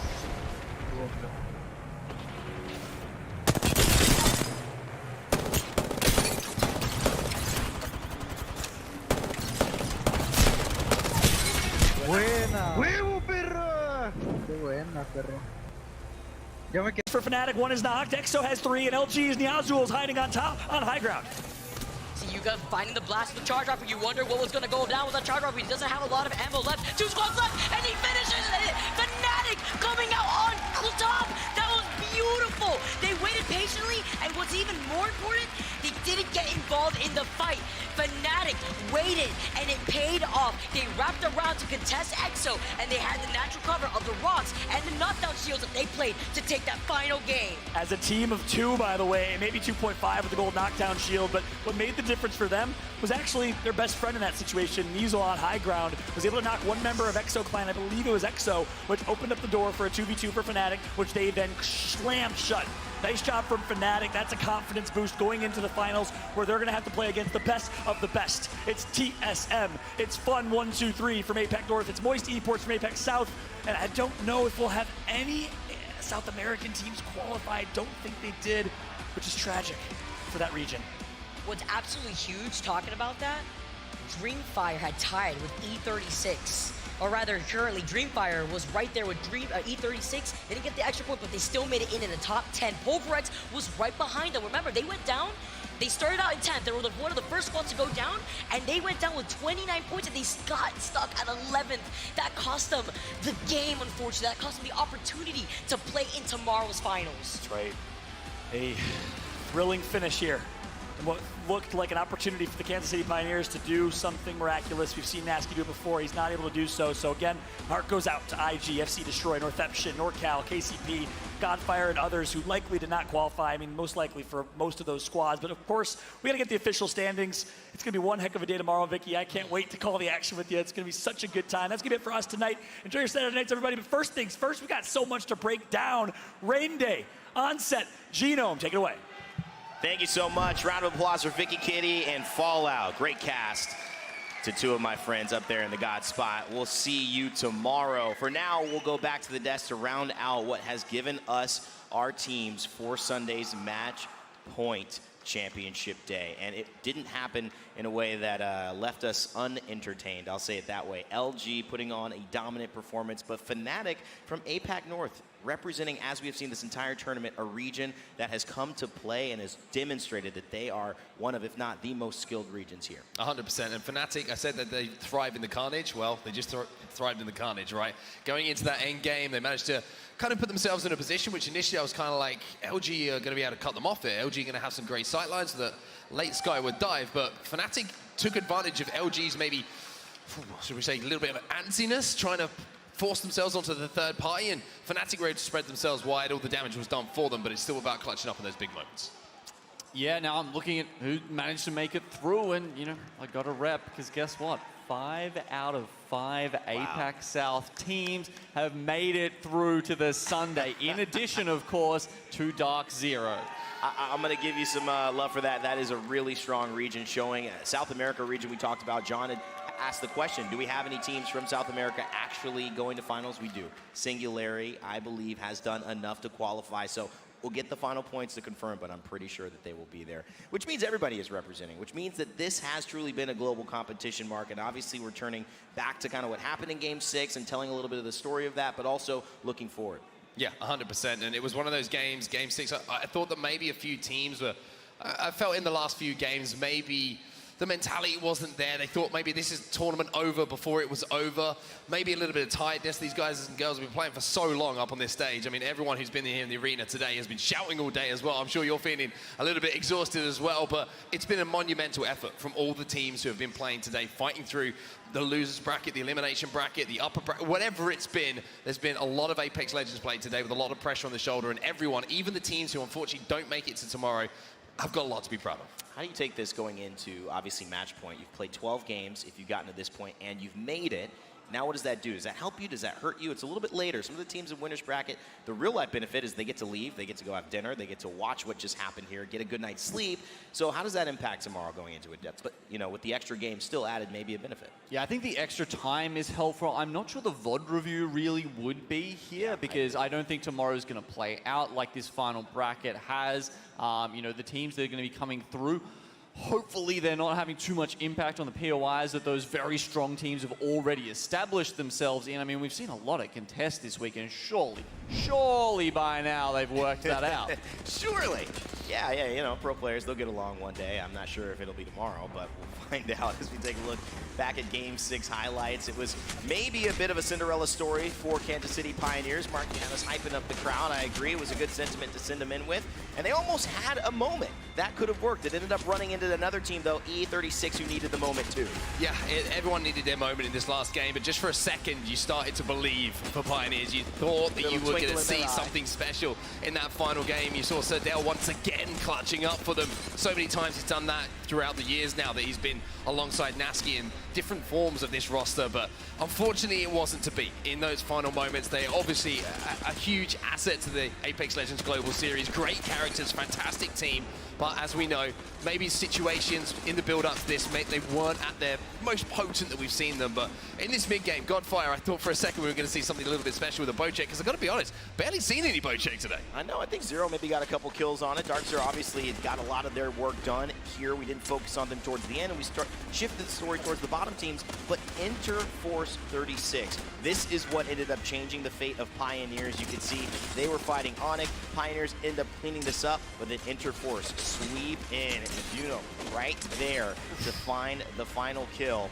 And of course, it would then lead to Exoclan, Fnatic, and this final roundup, Gino, that ended up going the way of Fnatic here. Yeah, another one of those APAC North teams who's made it through, still proving that they're a strong region. I think when we look at the breakdown of teams who's making it through to tomorrow overall, out of those 20 teams, I'm pretty sure NA is going to be ahead of the pack, and that definitely reflects what we saw throughout the online Pro League split. What do you think this lobby, and Mark, I'll kind of toss this question to both of you if you feel passionate about it or not. What do you think is kind of the difference in terms of what the teams have going for them that were successful today versus the teams that we saw in the winner's bracket being successful? I.e., LG showed the lethality, the potential, but they didn't actually have that consistency maybe the way NRG did. Is that the big difference that you've seen between who they'll now have to be as lethal with tomorrow? I think the big thing for LG for me is that they just overpowered team in 3v3s in this lobby. When we saw them in that winners bracket, it's a different kettle of fish altogether. With all due respect to a lot of the teams that are here, there's some teams that are absolutely lethal when it comes to 3v3s, and even if you win one of them, the likelihood of you going to a second one and having that kind of success like we saw LG do in this lobby, it's pretty slim. You have to be able to pick your fights a little bit smarter. You have to be able to wait for opening damage and then capitalize. And almost as importantly, I think teams were recognizing that had success in that winners bracket lobby. It's not about just doing opening damage, sending it. Even if you take damage on your way in and you're down, kind of if you would compare HP between the two teams, you have to recognize and make the call to back up, reset, so that you can reposition and have an opportunity to fight on a more even kill.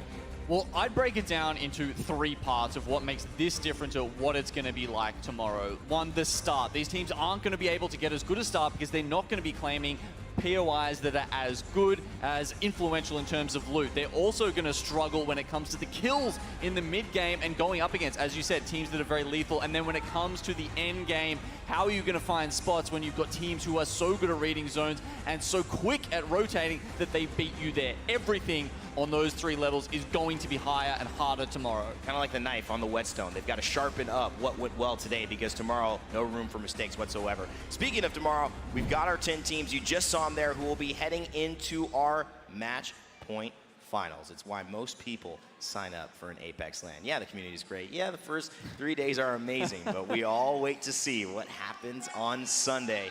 And Yuka F, Matsutasu, Meltsera are going to be representing, taking 4th place at championships.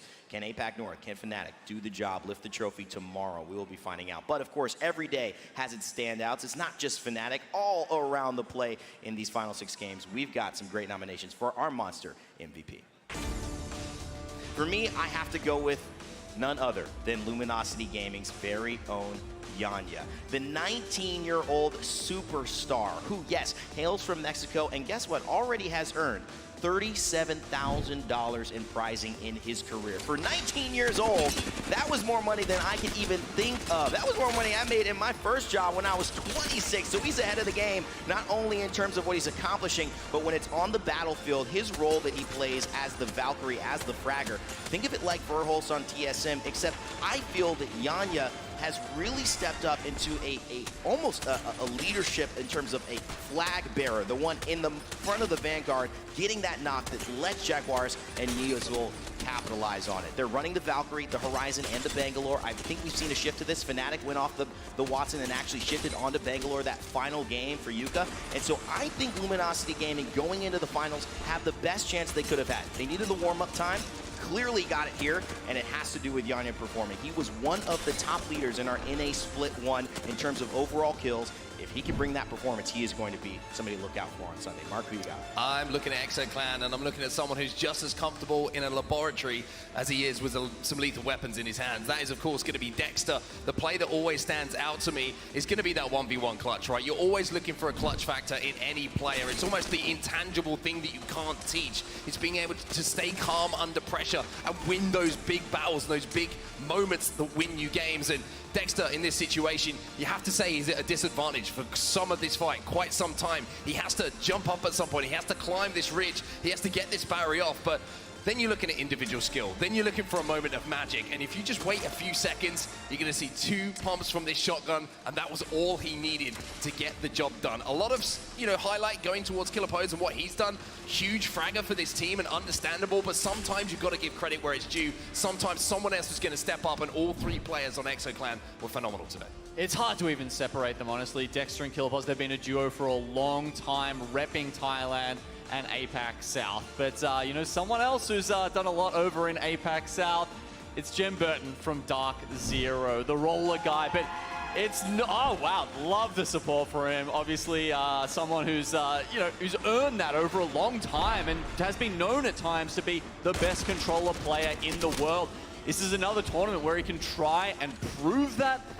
It's another tournament where his team can try and prove that. But for Jen Burton, there's more responsibilities on the team, honestly. I mean, 0 times can be a very intense person, and sometimes I feel like it falls to Jen to be the spiritual leader of the team. The guy who has to keep that morale up and keep that team going when they come upon hard times. And for them, this is hard times. This is the first time they've actually found themselves in the losers bracket in that elimination spot in a LAN. In many ways, though, competitively, we talk about Zero and Sharky and Jin Burton just as equally. For the face of Dark Zero across the planet, Jin Burton, a massive content creator, one of the biggest we have in Apex, and so he wasn't missing. He was missing out on Sweden. He made up for it, champs. Will he do it again? One thing to say as well. What did I say at the start of this tournament? Dark Zero, however they get there, if they get into that grand final, they are one of the favorites. Even though they had to take the long road, Dark Zero are in that final, and I tell you what, you can't argue they're still one of the favorites. Are you saying there's a chance? I'm saying there's a chance. I'm one big game, bro. One big game. It's not Dumb and Dumber up here. These two guys are pretty smart as well. Guess what? That's our monster MVP for today. All right, ladies and gentlemen, what a tournament. We have set our bracket for tomorrow, but before we end the day, on the stage, we've got an interview. Oh yeah, we're here. We've got, of course, LG, who absolutely dominated. 35 points is what you guys got in one game. During the regular season, I mean, you guys were incredible on Storm Point. Suddenly you dropped that on World's Edge. What changed for you? I mean, we just get a new composition. Niso wanted to get like a more aggressive composition, and then we just changed it. Like it was Niso's idea, so that's what we did. So more aggressive, triple controller. You know, it works. Do you think that kind of style is going to work when you go into tomorrow's lobby, when you start to think about the bigger, the better teams? Because I heard you guys in comms saying this is an easy lobby. I mean, it was not an easy lobby. It's just like every lobby is hard. We just have to give like everything we have. The boys are doing great. It's just like they're doing a great job. Tomorrow, you know, with the same confidence, we know we are like one of the best teams over there. Like we can 3v3 anyone. So same vibe, same energy. So like tomorrow. And a question for Nizel as well, so we'll use a translation as well on this one. Going into tomorrow, it's match point. Does that change things for you in your preparation? ¿Cambian algo las cosas para mañana? No. Seguimos, vamos a seguir el combo de Seal, Horizon, Valkyria y vamos a intentar jugar por zona, intentar limpiar equipos por esquinas y si tenemos oportunidad de un ghost spot, tomarlo. We're going to continue as we have been. We're going to have new strategies. If we have opportunities, we're going to take them, but keep going forward. And keep going forward, you shall. And if you play like that, I'm sure we'll see plenty more points. And last question to yourself. Do you think you can win this entire tournament? ¿Crees que pueden ganar? Yes. Easy as that. I don't need translation for that one. They definitely can. I'm very excited to see you guys progress. Congratulations today. We'll see how they do tomorrow. Rain Day, take it away. Thank you, Dan. And LG quiere que puede ganar. They certainly can. And Si Se Puede is obviously the response for LG on top of the world, on top of the bracket. Guys, before we head up to tomorrow and Sunday, get some rest tonight, final thoughts on the day. Crazy day. Crazy day. And I've got to say that winner's bracket is some of the best Apex I've ever had the pleasure of commentating. There were so many magical moments, and you could really see the teams being tested to their limits. The wonderful thing is, gentlemen, and everybody watching at home, we've got another day of it tomorrow. We've got even more of it, and every team who's in that finals lobby, they've had to work hard to get there. Yeah, in the lead up to this event, the players kept saying, it's not going to be like this. But as you said, in the winner's bracket, it was. And tomorrow, you add match point into the mix, it only gets better. You had $1 million, by the way, as well, right? Oh, yeah, that's not little bad. thing to really put the pressure on. That's not a bad day at work, I would say. All these teams getting ready to go. We've talked about it so many times. And yes, before we send you out, tomorrow, 12 p.m.